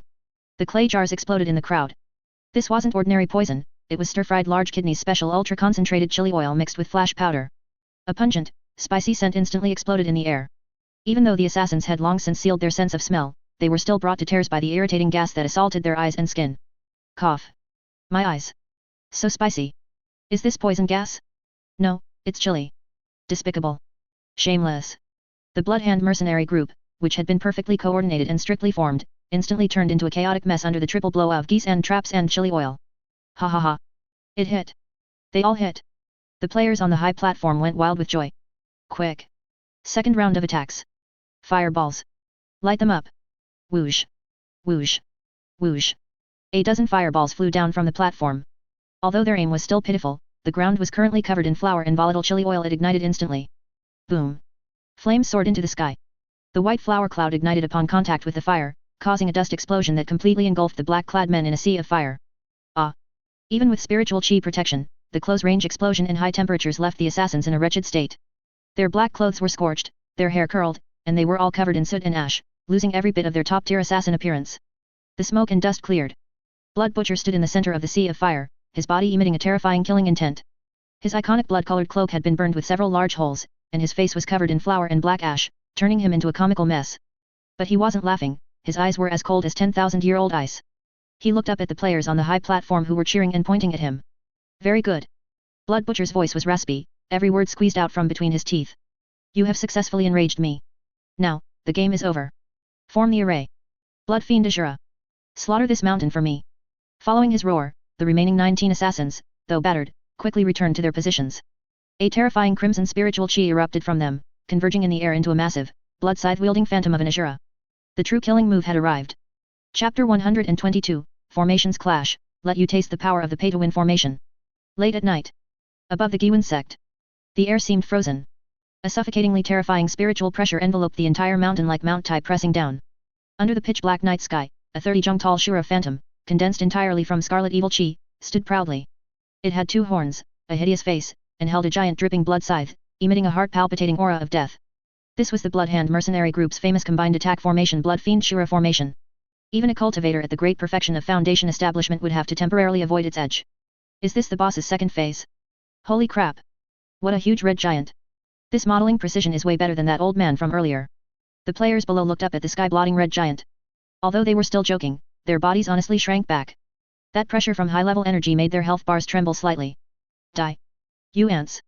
Blood Butcher, the leader at the core of the formation, had blood-red eyes and let out a deafening roar. He fiercely waved the command flag in his hand downward. Boom. The Shura phantom in the sky moved in sync. It raised the blood-colored scythe, dozens of zhang long, and with a scream that tore through the air, it slashed down fiercely at the seemingly rickety wooden platform below and the thin silver light shield behind it. This strike was powerful and heavy, as if it wanted to split the entire Guiyuan Sect in two. However, just as the blood-colored scythe was about to touch the players' heads, a dazzling silver light suddenly lit up from the direction of the silent main hall. Chen, sitting on the throne in the main hall, looked at the overbearing red giant on the light screen, a disdainful sneer curling at the corner of his mouth. Comparing formations with me. Yours is a wild path built on human lives. Mine cost a full 300 pounds of star sand, a second-grade peak demon core, plus an ancient demon core reinforcement. It's a pay-to-win formation. Chen's slender finger tapped lightly in the void realm. Rise. Buzz. A clear and spirited sword hum resounded through the clouds. Around the Guiyuan Sect, the second-grade Hunyuan star loyal blood fiend array, which had been hidden in the void realm, opened fire with full force at this moment. Thick pillars of silver light shot into the sky, instantly converging into a thick, flowing, translucent silver dome, firmly protecting the entire sect within. On that silver dome, countless dark red lightning bolts roamed wildly like swimming dragons, emitting an even more terrifying and ancient malevolent aura than the Shura phantom. Clang. The blood-colored scythe slashed fiercely onto the silver dome. There was no sound of shattering as imagined, nor an earth-shattering explosion. There was only an extremely dull thud, a loud noise that seemed to strike everyone's heart. Time seemed to stand still at this moment. Everyone widened their eyes, watching the scene in the sky. The aggressive blood-colored scythe, at the moment of contact with the silver light shield, was like hitting a piece of indestructible 10,000-year profound ice. The shield only rippled slightly, without a single crack appearing. What? Blood Butcher's eyes almost popped out. He had absolute confidence in this killing blow, even a late Foundation establishment stage defensive magic treasure could be cut in two. How could it not even break a turtle shell? Impossible. This is a second-grade formation.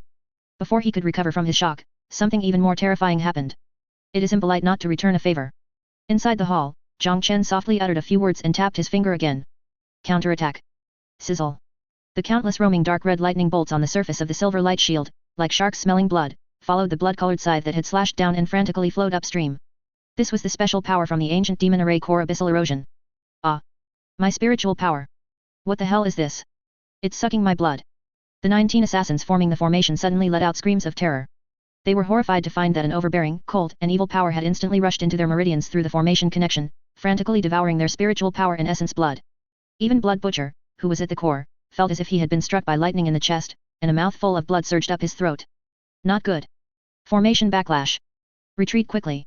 Blood Butcher's expression changed drastically, and he desperately tried to cut off the connection with the Shura phantom. But it was too late.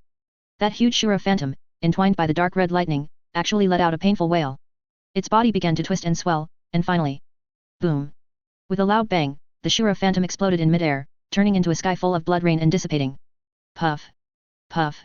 On the ground, the 20 blood hand assassins all spat out a mouthful of blood, flying backward like kites with broken strings, falling heavily to the ground, each with a withered aura and a face as pale as paper. One strike.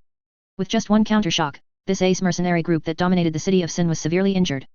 This is the power of pay to win. This is the version suppression. At this moment, the players hiding inside the formation's light shield, after a brief daze, instantly burst into deafening cheers. Holy crap! Sect Master is awesome. The formation is invincible. See that? See that?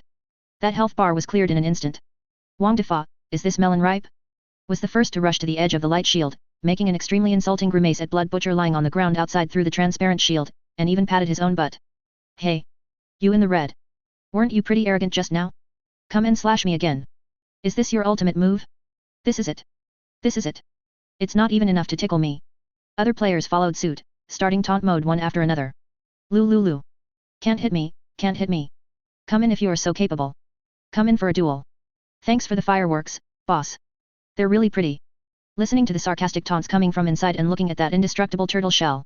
Blood Butcher, lying on the ground, spat out another mouthful of old blood with a puff. This time it wasn't from the shock, but purely from anger. He had killed countless people in his life, but he had never seen such a thick-skinned and shameless person. It's one thing to hide in a turtle shell, but to jump out and output in his face? Retreat, retreat. Blood Butcher bit his teeth, enduring the sharp pain in his meridians, as he struggled to stand up and issued the order to retreat. He knew that today was a total failure.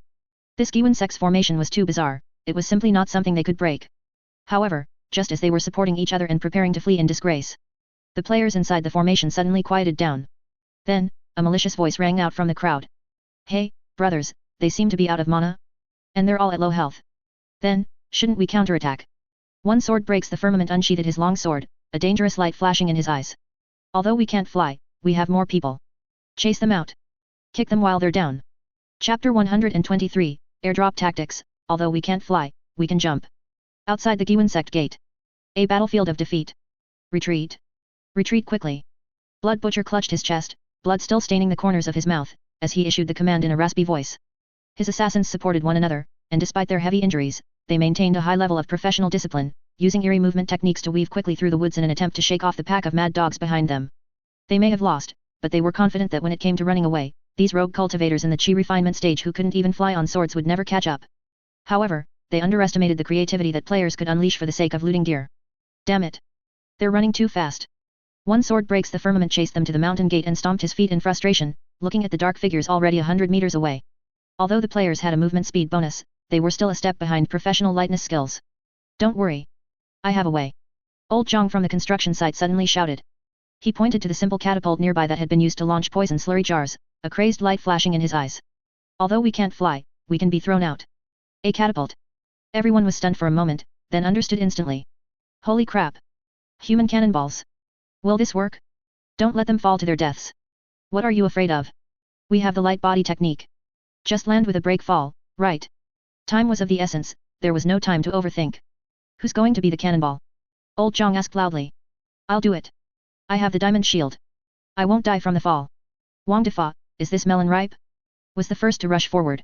Although his black iron can armor was cumbersome, its defensive power was definitely tough enough. Good. Fatty, you've got guts.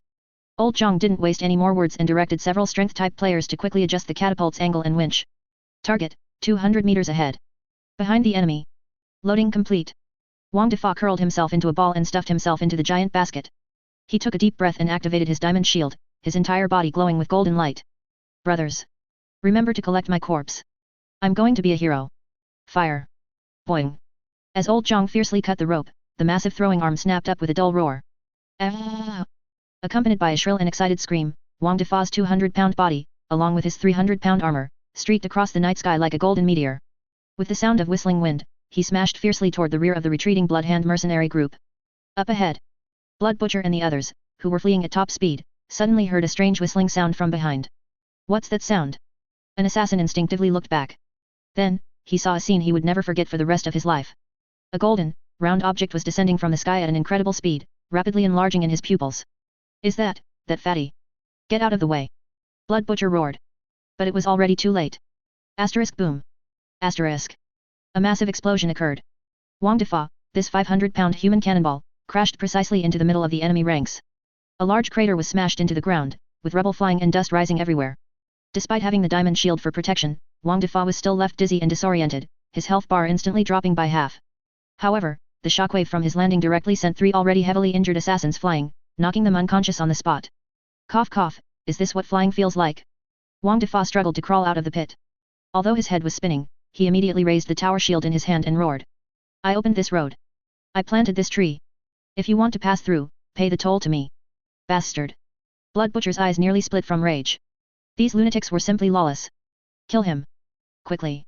However, before they could act. Asterisk swish. Swish. Swish, asterisk. Dense whistling sounds echoed from the sky again. Looking up, all the assassins' faces turned green. In the night sky, another 7 or 8 human cannonballs were whistling toward them.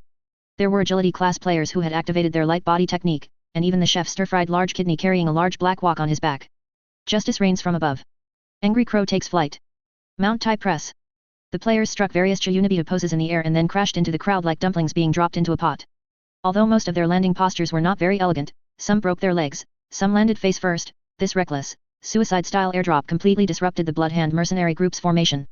Grab them. Don't let them run. The main reinforcements will be here soon. Ignoring their injuries, the players who fell from the sky immediately lunged at the nearby assassins, clinging to them tightly. Stir-fried large kidney was bruised and swollen from the fall, but he still gripped his large black walk tightly. He spotted an assassin who had been stunned by a shockwave and swung the walk with all his might. I'll teach you to run. I'll teach you to run. Take this walk. Clang. With a crisp sound, the unlucky assassin was knocked out cold. With just a few dozen seconds of delay, the main force from the rear finally arrived. Charge! Snatch some kills! Fatty, hold on!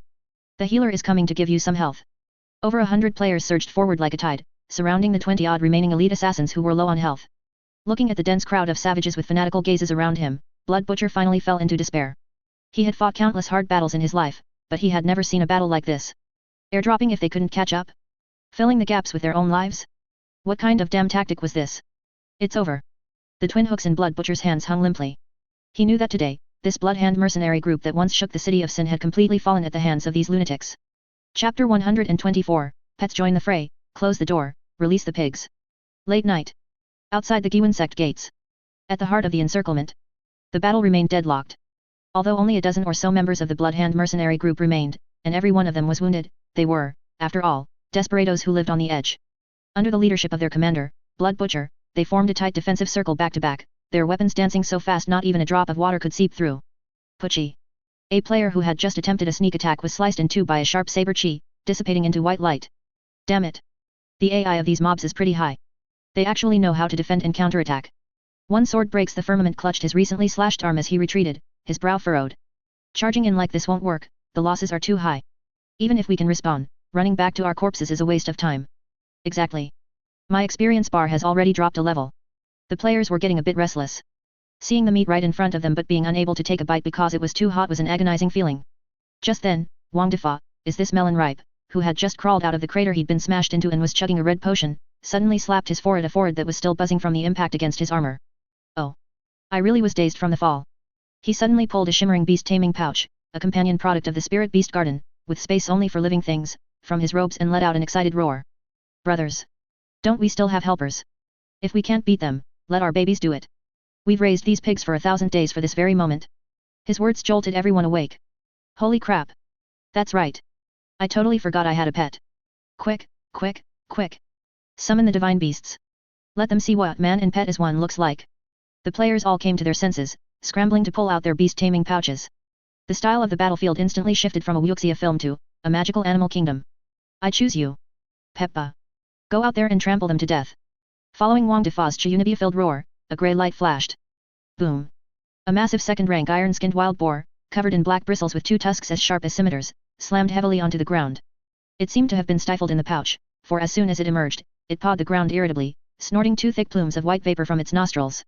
On its forehead, that large red flower remained tied. Not only had it not fallen off, but it seemed even more vibrant, making the boar look both fierce and ridiculous.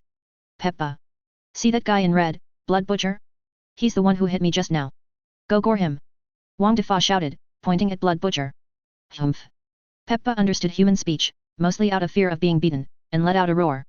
Its forehooves pushed off, and like an out-of-control heavy tank, it charged toward the Bloodhand mercenary group's defensive formation with an unstoppable aura. What is that? A Yao beast. Blood Butcher's expression changed. He tried to swing his saber to block it, but he found that this pig was thick-skinned and completely unreasonable. Bang. A muffled thud.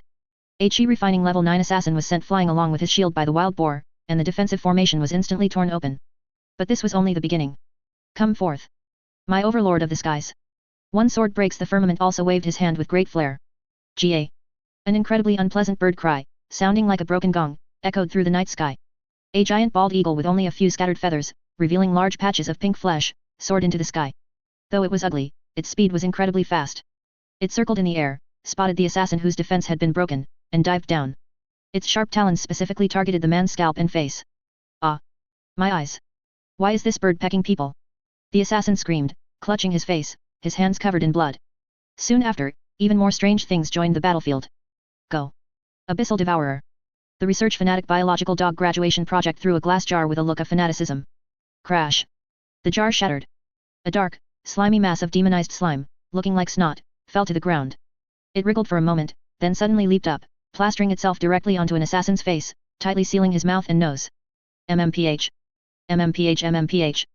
The assassin clawed at the slime on his face in terror, but couldn't pull it off. The sensation of suffocation made him swing his weapon wildly, accidentally wounding his nearby teammates instead. There was also a nest of colorful venomous spiders released by Sheneng tastes 100 herbs. They didn't bite, they just spat silk everywhere, making the ground sticky and rendering the assassins unable to move. One player even released a giant toad. This thing had no other skills besides having a loud voice.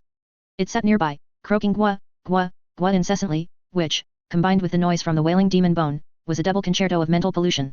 The originally well-trained and coordinated blood-hand mercenary group completely collapsed under the assault of these aberrations. They weren't afraid of sabers and swords, nor were they afraid of spells.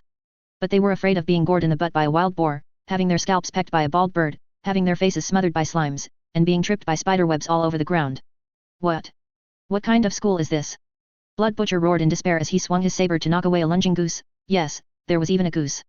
Even the beast-taming sect isn't as disgusting as you guys. Was this even a battle? This was clearly a bunch of lunatics bringing a bunch of crazed beasts to a rave. And they were the playthings of the party. Brothers. The mobs are in chaos. Their formation is broken. Wang Defa sat astride Peppa's back, waving his tower shield like a victorious general. Everyone. Follow my pig. Charge in. Harvest them. Kill. Over 100 players followed behind various pets, howling as they launched another charge.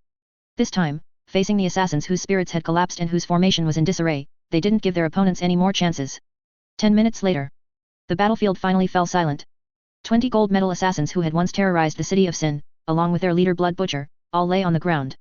There wasn't a single patch of uninjured flesh on them. Some had ribs broken from being gored by the pig, some had heads full of lumps from being pecked by the bird, and some still had black slime residue on their faces.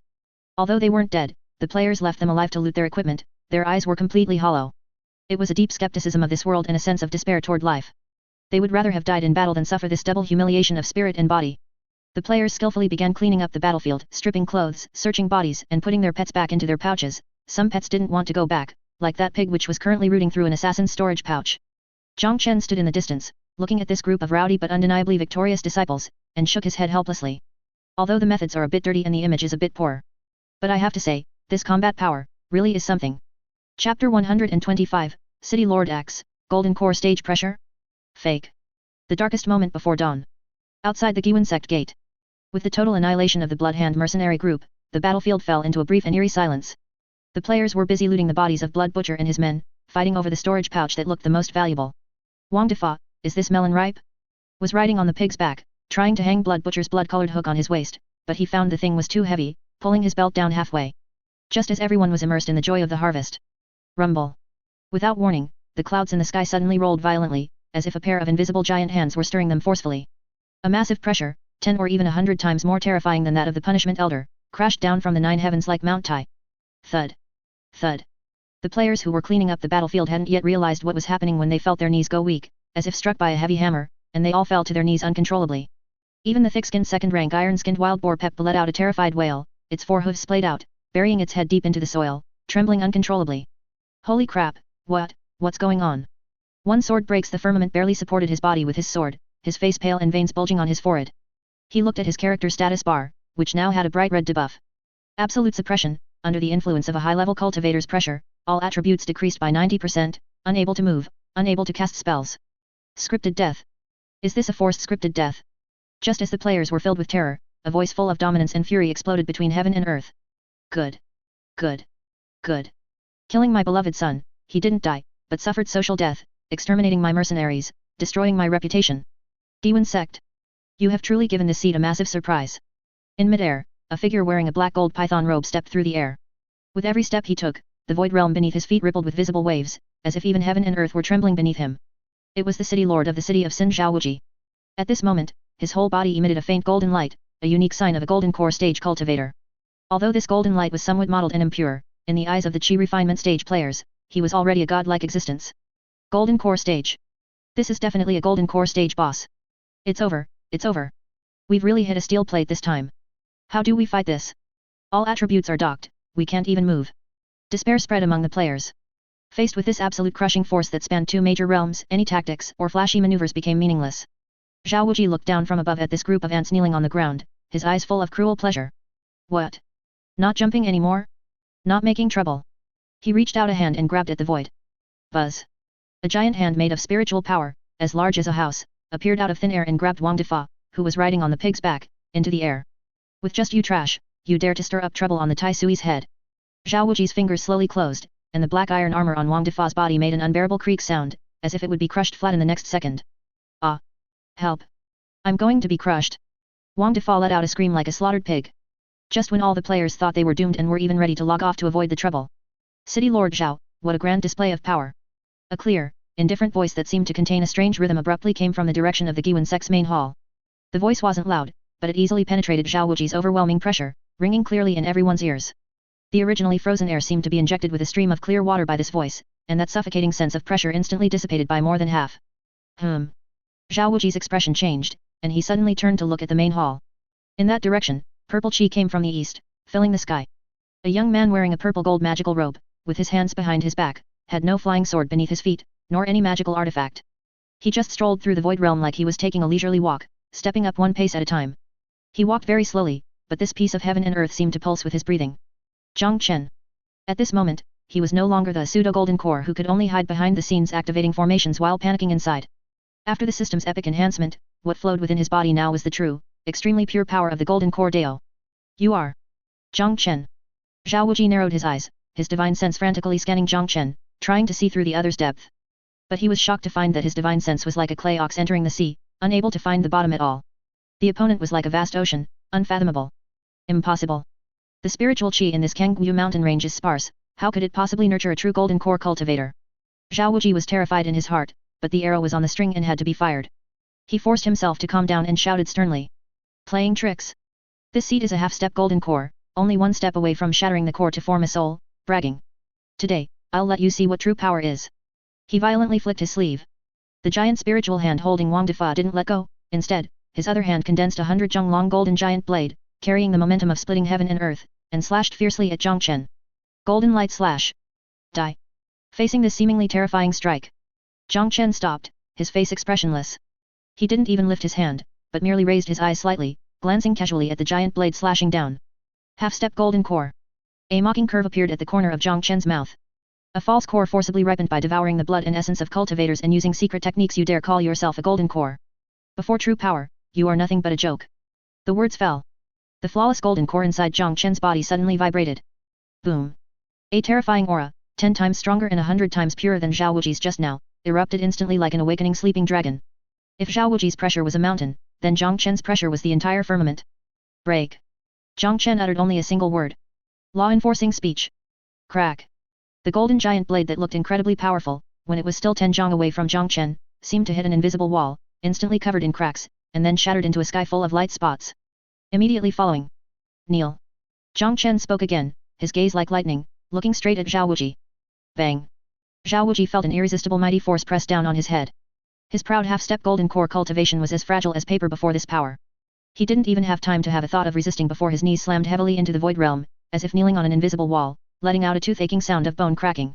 The giant spiritual hand holding Wang Defa also instantly dissipated. Ouch! Wang Defa fell to the ground, landing on his butt. But he didn't care about the pain, instead, he widened his eyes, looking at the back in the sky that seemed like a deity. The whole scene was dead silent. Only the sound of the wind blowing. Zhao Wuji knelt in midair, his face flushed red, his whole body trembling, his eyes full of unbelievable fear. A real golden core. This is impossible.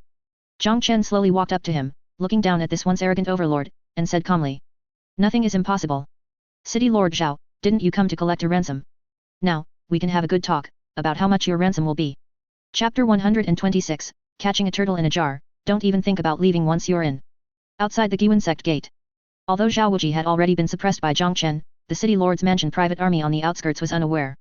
This elite force, composed of 500 cultivators in the mid to late Qi refinement stage, was currently following the original plan under the leadership of several Foundation establishment stage commanders, quickly surrounding the entire Guiyuan Sect. They wore black armor and held sharp blades, their eyes cold like ghosts from hell. This was the true foundation of the city of Sin, far beyond what the previous Bloodhand mercenary group could compare to. The city lord has ordered. Once the signal is given, attack immediately. A commander looked at the mountain protecting Grand Array in the distance, flickering with an eerie red light. A hint of trepidation flashed in his eyes, but it was mostly greed.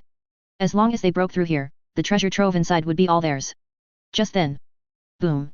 A loud bang suddenly came from the direction of the mountain gate. Immediately after, the light of the mountain protecting Grand Array flickered violently a few times, and a huge gap actually cracked open at the main entrance. Through the gap, chaos could be vaguely seen inside, as if internal strife had broken out. A good opportunity. The commander's eyes lit up, thinking the city lord had already succeeded inside. He raised the long saber in his hand and roared. The array is broken. The city lord is calling us. Brothers, charge in. Loot everything and kill them all. Kill.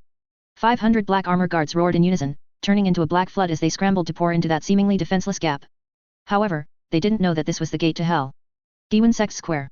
Jiang Chen stood on the high platform with his hands behind his back, with a humiliated and desperate Zhao Wuji kneeling at his feet. He looked at the black armor guards pouring in like a tide in the water mirror technique, a cold smile curling at the corners of his mouth. Good timing. He lightly raised his hand and snapped his fingers. Close the doors. Buzz. The gap in the array that had just cracked open closed instantly without warning. The previously dim formation light surged again, turning into an indestructible blood-colored barrier, completely cutting off the black armor guards' retreat. At the same time, in the shadows of the previously empty buildings around the square, countless pairs of glowing green eyes suddenly appeared. It was the player army that had been lying in ambush for a long time. He, the fat sheep have entered the pen. Wang Defa emerged from a haystack, holding that massive black iron tower shield, grinning from ear to ear. Brothers. These are 500 elite mobs. And they're the kind with equipment. One sword breaks the firmament, drew his Dharma sword and pointed at the dazed black armor guards. These are walking experience packs. Don't let a single one go. Kill. Kill them. Over 100 players, along with their group of oddly shaped pets, wild boars, bald eagles, giant toads, came rushing out from all directions, howling. The black armor guard commander was completely dumbfounded. What was going on? Where was the city lord? What about the internal strife? Why did it feel like he had crawled into a cage that had been prepared long ago? Before he could figure it out, the first wave of attacks had already arrived. This time, the players were fully prepared. First wave, biochemical attack. The Poison Master Squad led by Biological Dog Graduation Project and Chen tastes 100 herbs stood on the high rooftops, pouring down buckets of eerily colored liquid. It wasn't poison sludge, this time it was an upgraded version potent hallucinogenic mist. This was the result of them using soul-confusing grass bought from the black market, combined with poisonous mushrooms from the mines, and brewing them for 3 days and 3 nights. Pfft. The liquid evaporated upon hitting the ground, turning into a thick pink mist that instantly enveloped the entire black armor guard phalanx. Cough, cough. This smoke is poisonous. Hold your breath. The commander was shocked and quickly propped up a shield. But those ordinary chi refinement stage guards weren't so lucky. The moment they inhaled the mist, their eyes began to glaze over, their movements became sluggish, and some even started giggling at the air or dancing with the teammates beside them. Ha ha ha. So many beauties. Don't stop me. I'm going to achieve ascension. The originally disciplined army instantly turned into a chaotic mess. Second wave, chain trap explosion. Taking advantage of the enemy's confusion, old Jiang from the construction site pressed the explosive talisman in his hand. Boom. Boom. Boom. On the square's ground, those ordinary-looking floor tiles suddenly burst. Countless pre-buried ground spikes shot out, accurately stabbing into the solace of the black armor guard's feet. Simultaneously, traps filled with lime powder and chili powder were triggered, and the sky-filling white mist and pungent scent swept through the field again. Ah! My foot! My eyes! This trick again! Can't you change your routine? The black armor guards screamed repeatedly. Before they even saw what the enemy looked like, they had already lost 30% of their combat power. Third wave, all-out reckless charge. Take his life while he's down. Wang Defa rode his rank 2 wild boar, Peppa, and led the charge into the enemy ranks. Savage charge. Bang. He sent 3 black armor guards who hadn't yet regained their senses flying with one hit. Immediately after, the player army behind him swarmed up like hungry tigers pouncing on their prey. They no longer bothered with any tactics, focusing on the chaotic punches killing the old master style. Grabbing legs, throwing lime, hitting with clubs, letting pets bite, all sorts of underhanded methods were used in turn. The most terrifying thing was that these black armor guards discovered that even if they fought to the death and killed a few players, those people would rush back just 10 or so seconds later, naked and red-eyed, shouting, "Give me back my equipment!" This terrifying scene of being immortal and increasing in numbers as they fought completely shattered the black armor guards' psychological defenses. Devils. They are devils. City Lord, save us. In just half an hour. Of the 500 elite black armor guards, except for a few who were quick to kneel and surrender, the rest were all physically transcended by the players in the most primitive way. All over the square, there were stripped corpses and scattered equipment everywhere. The players sat on the piles of corpses, happily dividing the loot, their faces overflowing with the joy of a bountiful harvest. On the high platform, Zhao Wuji, kneeling on the ground, watched this scene, his entire body trembling. The foundation he had painstakingly built for over a decade was gone in just half an hour. All gone. You, who exactly are you? Zhao Wuji looked up at Jiang Chen, his eyes full of despair and fear. A righteous path sect could never have such methods. Are you the reincarnation of a demon venerable? Jiang Chen smiled slightly and didn't answer. He just turned around, looked at the group of disciples who were celebrating, and said calmly. Demon venerable. No, this seat is just a Sect Master who is relatively good at utilizing resources. He looked down at Zhao Wuji, a glint flashing in his eyes. Now, we can talk about the issue of compensation. The equipment and storage pouches of your 500 men are decent, but they still can't offset the sin of you offending the seat. Want to live? Want to redeem yourself? Then use the entire city of sin to trade for it. Chapter 127 Kidnapping Quest, we need a soul painter. Guiyuan Sect. Beside the pigpen at the edge of the square. A great battle had just ended, and the air was still filled with the smell of gunpowder and blood. Once a powerful figure and a half-step Golden Core realm expert, City Lord Zhao Wuji of the city of Sin was now experiencing the lowest point of his life.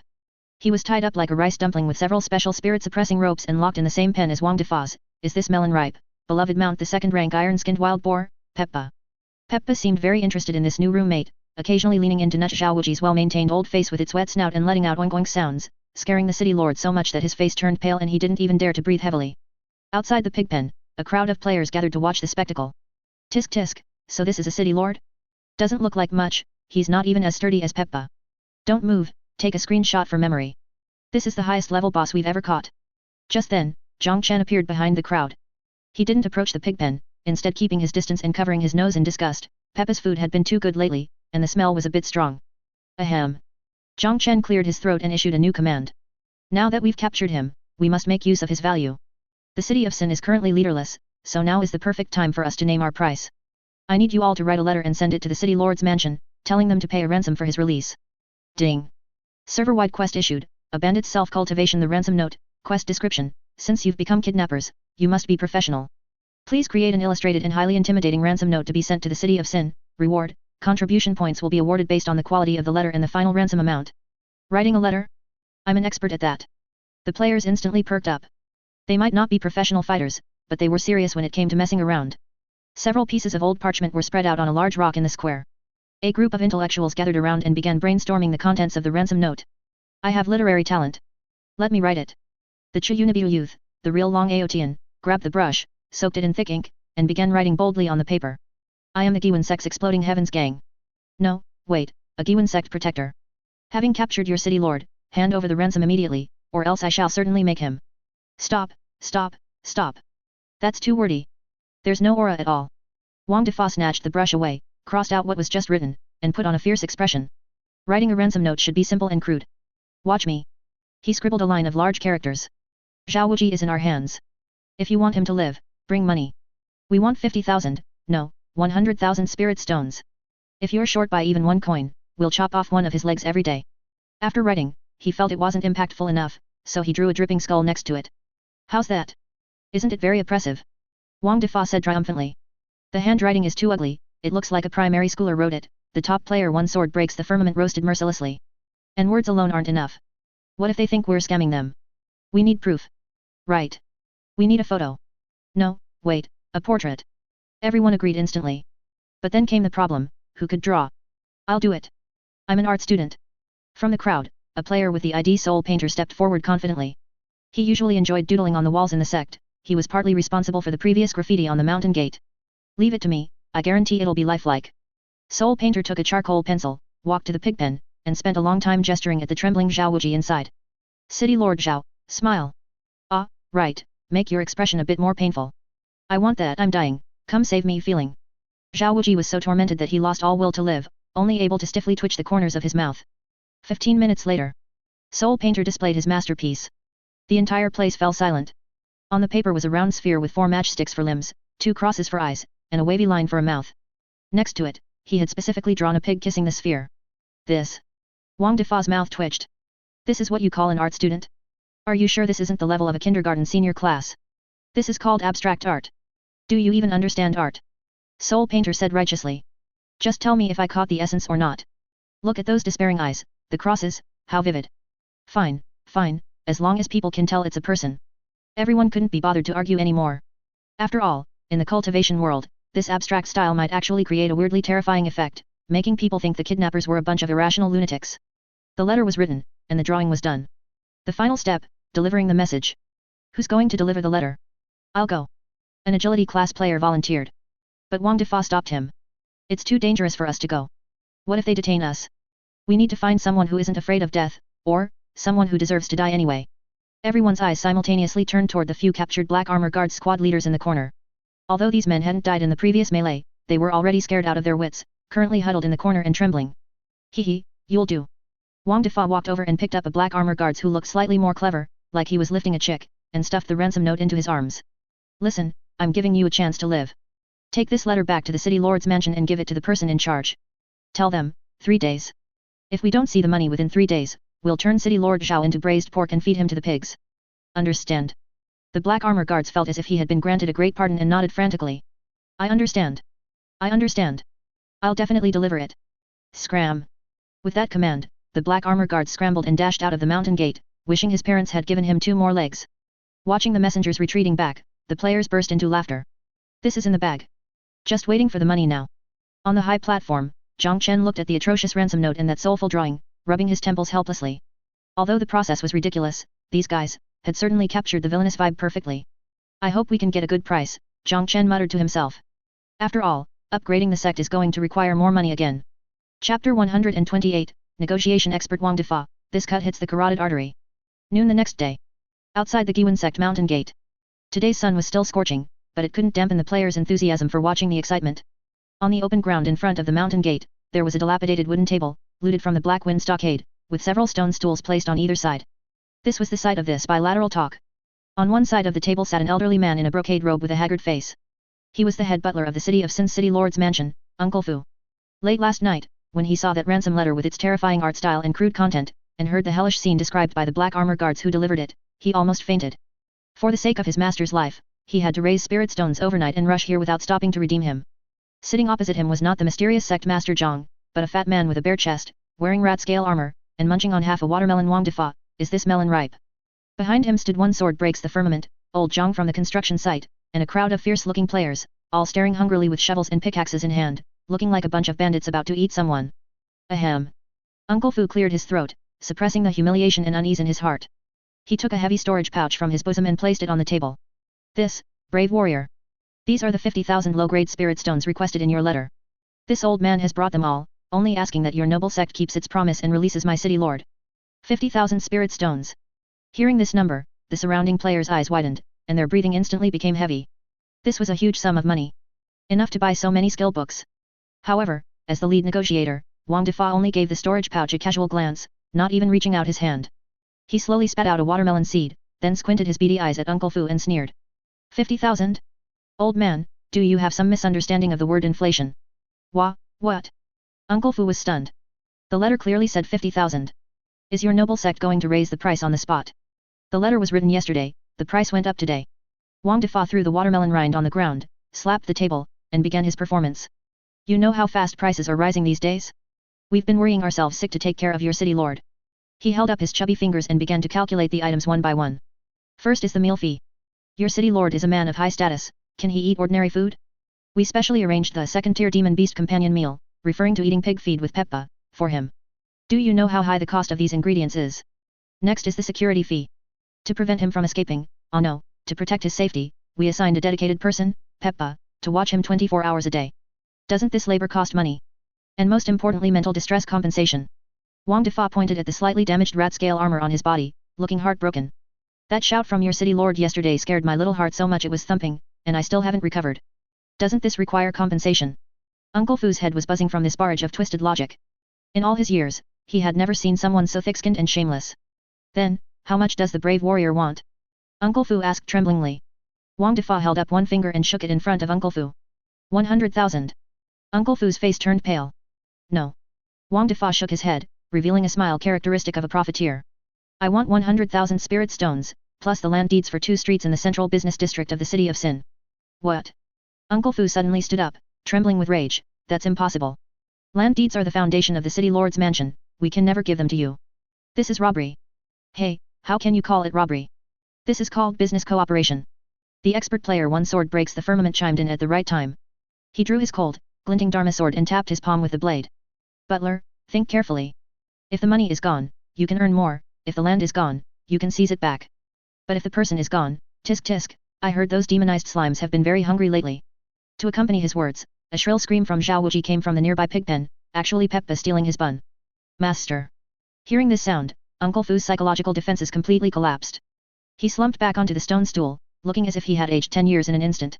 He knew that facing this group of unreasonable lunatics, he had no room for bargaining. Fine. I'll give it all.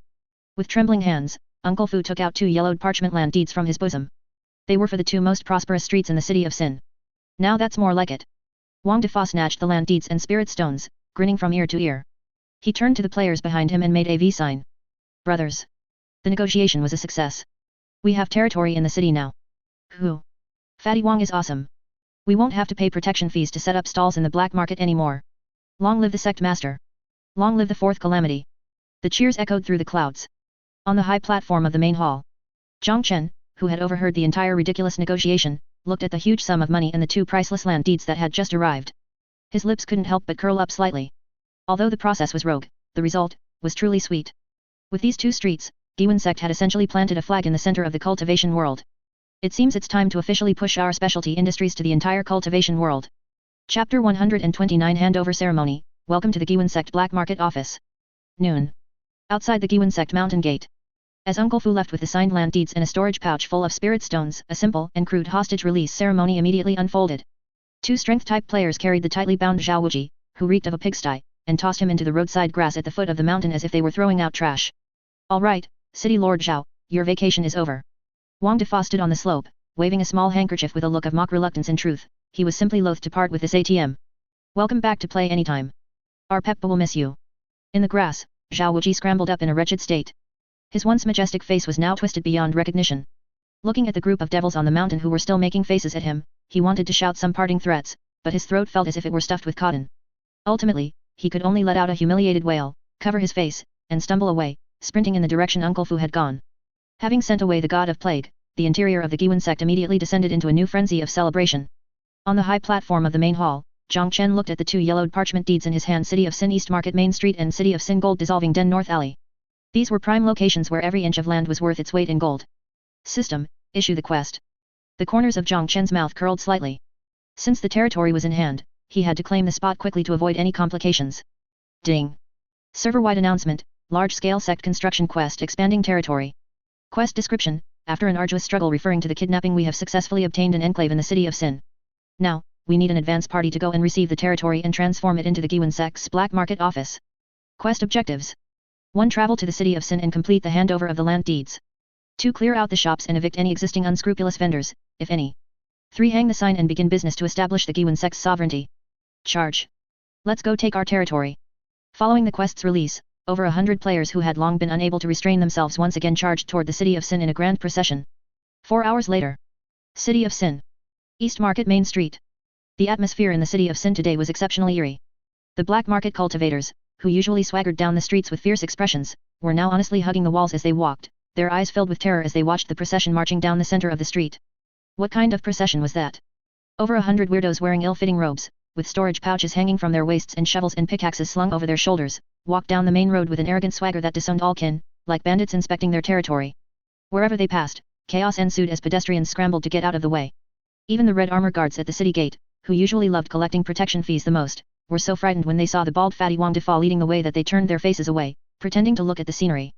The news of the city lord being kidnapped and the Iron Guard commander being killed instantly yesterday had already spread throughout the city. Who would dare provoke this group of Bane stars? We're here. This is the place. Wang Defa stopped and pointed to a bustling street ahead. This was originally one of the most vibrant areas of the black market, lined with shops, brothels, and casinos. But now, because they had heard this land was ceded to the terrifying Guiyuan demonic sect, the original merchants had long since packed their bags and fled, leaving behind rows of empty shops. Tisk tisk tisk, this location is perfect. Old Jiang from the construction site puffed on his pipe like a seasoned contractor, strolling around the street with his hands behind his back. From time to time, he would tap the walls with his shovel and offer professional commentary. This wall won't do, there's an issue with the load-bearing structure. It needs to be demolished and rebuilt. This road surface is too smooth, it's not slip-resistant. I need to carve some grooves into it. The building over there looks quite grand, but the feng shui is bad, it's directly facing the latrine. It must be changed. On the other side, One Sword Breaks the Firmament was leading the brothers of the combat group in the clearing work. Although most merchants had fled, there were still a few bold ones or troublemakers who hadn't had time to run, hiding in their shops and watching. Come out, come out. Everyone out. One Sword Breaks the Firmament thrust his sword into the ground and shouted at the street entrance. From today on, this street belongs to Gui. As in the Gui of Guiyuan Sect. If you don't want to die, move out immediately. If you want to stay, you'll have to sign a new contract with us. Pay a protection fee. I mean, a property management fee. A few black market thugs hiding in the shadows originally wanted to resist, but seeing the blood-stained pickaxes in their hands and thinking of the city lord's fate, they instantly lost their nerve and scurried out through the back doors. Soon, the two streets were completely cleared. Next was the most sacred sign-hanging ceremony. Soul Painter came online once again. He had found a massive black wooden board from somewhere and, using red paint or perhaps the blood of some Yao beast, wrote several large characters with flamboyant flourishes. Because the handwriting was so hideous, Everyone spent a long time trying to decipher them. Guiyuan Sect. Black Market. Office. Exactly. That's it. Soul Painter said proudly. I even specifically drew a skull and crossbones next to it. To follow the local customs and make us look a bit tougher. Hang it up. Hang it high. Several strength-type players formed a human ladder and hung the monstrously ugly plaque, which exuded a thick aura of an evil force, crookedly onto the most prominent archway at the street entrance. Pop. Pop. Pop. Not knowing who started it, the players actually pulled out strings of firecrackers from their storage pouches homemade with gunpowder and red paper and began setting them off with a series of loud cracks. Smoke filled the air as bits of red paper flew everywhere. The originally gloomy and oppressive city of Sin, filled with the scent of blood, now suddenly possessed a bizarre sense of festivity, as if a supermarket were having a grand opening sale. The surrounding black market natives were completely dumbfounded. They had seen gang wars to seize territory and the slaughter of entire families to occupy property, but they had never seen this kind of firecracker popping, ugly sign hanging, festive opening ceremony from demonic cultivators. Is this that legendary Guiyuan Sect? Why do I feel like their brains aren't quite right? However, regardless of what the natives thought, as the sound of firecrackers faded, Wang Defa stood under the archway with his hands on his hips and loudly announced to the gathered crowd. Fellow townspeople. Fellow deists and devil heads. The Guiyuan Sect office is officially established today. Whether you want to buy goods or fence loot. Whether you want to hire someone to fight or want to be beaten up. As long as you have spirit stones, the Guiyuan Sect takes all orders. Our slogan is if you can imagine it, we can do it. On this day, the history of the city of Sin turned a new page. A malignant tumor, no, a rising star known as the Fourth Calamity officially took root in this chaotic land.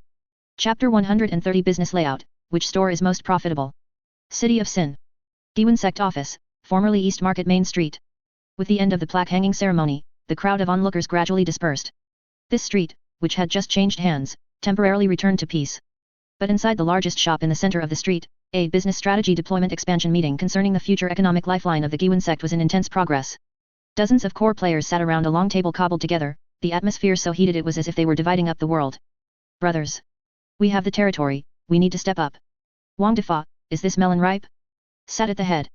By now, he had taken off that heavy black iron armor and changed into a silk robe he had gotten from somewhere, fiddling with 2 walnuts, actually 2 round stones, in his hand, looking every bit like a black market boss. He looked around at everyone, his tone serious. Relying solely on reselling that junk equipment and raw materials has too low a profit margin, and it's a one-off deal. If we're going to do this, we have to go for sustainable development. We need to develop the tertiary industry. Fatty is right. One sword breaks the firmament was the first to respond, we have to utilize the information gap. Bring over those consumer projects from Earth that make men silent and women cry. A dimensionality reduction strike. I have a proposal. The chef stir-fried large kidney couldn't wait to raise his hand, food is the people's priority. The previous street-side barbecue was too low class, we need to upgrade. I want to open a Guiyuan Grand Restaurant. He waved the large ladle in his hand, his eyes shining. The main feature, hot pot. Think about it, these pumpkins in the cultivation world eat bigu pills every day, their mouths have been tasteless for ages. We'll make a crazy spicy red oil base, paired with thinly sliced yao beast meat. I don't believe they won't be hooked by the aroma. Approved. Wang Defa waved his hand grandly, the first floor is for your hot pot restaurant. The name needs to be domineering, let's call it Hey Dai Lao Yu. What about the second floor? A strength-type player with the ID Massage Master stood up, showing off his thick biceps. I think we can set up a wellness club. Cultivators meditate and practice every day, they must have plenty of lumbar muscle strain and cervical spondylosis. We'll provide a full set of Jiang, massage and tuna services. We can do bone setting, cupping, and even back walking. As long as we use enough strength, I guarantee we'll massage their bones until they're soft. Everyone imagined the scene, a group of burly men cracking and bending a slender cultivator. The image was too beautiful to behold. This is a bit hardcore, Wang Defa wiped his sweat, but we can try. What if these cultivators are all masochists? Approved. The second floor is yours, call it Heaven on Earth, immortal version. I have something even more high-end. Biological dog graduation project pushed up his glasses and took out an image stone. Entertainment. Spiritual entertainment is where the real profit is. We can open an immortal cinema. I've researched it, this image stone can not only record but also be edited. We can take our previous boss fight videos, scenic videos of beauties taken by the scenery party players, and those hilarious QSO videos, edit them, and play them on a loop. We can also do pay-per-view. Want to see how a foundation establishment stage expert gets his pants pulled down? 5 spirit stones a ticket. Holy crap. That's brilliant. The players gave him thumbs up one after another, this is cultural export. This is a spiritual drug. We must do it. Besides these, all sorts of whimsical ideas emerged. Shenum tastes 100 herbs applied for a shop front specifically to sell his blind box medicinal pills, with the motto if it doesn't kill you, it's a win. A few female players planned to open an image design studio to cut hair and do nails for those unkempt demonic cultivators, even though they didn't really know how. Someone even suggested opening a casino or a lottery station. Good. Very energetic. Wang Defa looked at this group of imaginative companions and felt a surge of satisfaction from his toes to the top of his head. Let's do as everyone says. We're going to turn this street into the night city of the city of sin. Let those native cultivators leave all their spirit stones behind once they enter. Old Jiang from the construction site. I'll leave the renovation task to you. It needs to be flashy. Bright. As tacky as possible. Don't worry. Old Jiang, who had been squatting at the door smoking a pipe, stood up and tucked his pipe into his waist, his eyes burning with the fire of an infrastructure maniac. I've checked just now. There's a kind of glowing fluorite here. Grind it into powder and coat the walls, it'll be brighter than a light bulb at night. Combined with some formation effects, I guarantee I'll turn this street into a cyberpunk style. The next 2 days. The residents of the city of Sin were surprised to find that the street occupied by the Guiyuan Sect was undergoing earth-shaking changes. The originally dark and lifeless buildings were painted with red and green fluorescent paint. At night, the whole street was multicolored and blinding. Huge signs were hung up, with all sorts of slogans that people couldn't understand but thought were very impressive. Authentic Chongqing hot pot, so spicy you'll cry for your mother, so fragrant you'll walk into walls, Royal Supreme Spa, buff male technicians, online bone setting, one massage solves all worries, Bliss Cinema, exclusive reveal of the entire process of a Qingyang Sect elder's fall. High definition and uncensored. What was even more ridiculous? To attract business, every evening, deafeningly strange music would start playing punctually at the street entrance. Unsunsuns. Unsunsuns. A group of players dressed in bizarre costumes, led by Wang Defa, formed a square formation and performed a weird dance called square dance at the street entrance. The vast horizon is my love at the foot of the rolling green mountains, flowers are in bloom. That magical melody, that synchronized twisting, that aura of silliness radiating from within. For the black market cultivators accustomed to fighting and scheming, this spiritual shock from another world was almost more terrifying than the pressure of a foundation establishment stage powerhouse. Countless people stopped to watch, their gazes shifting from initial vigilance and disdain to curiosity and confusion, and finally, they even felt a bit like twisting along. Unknowingly. The Guiyuan Sect's cultural invasion had quietly begun.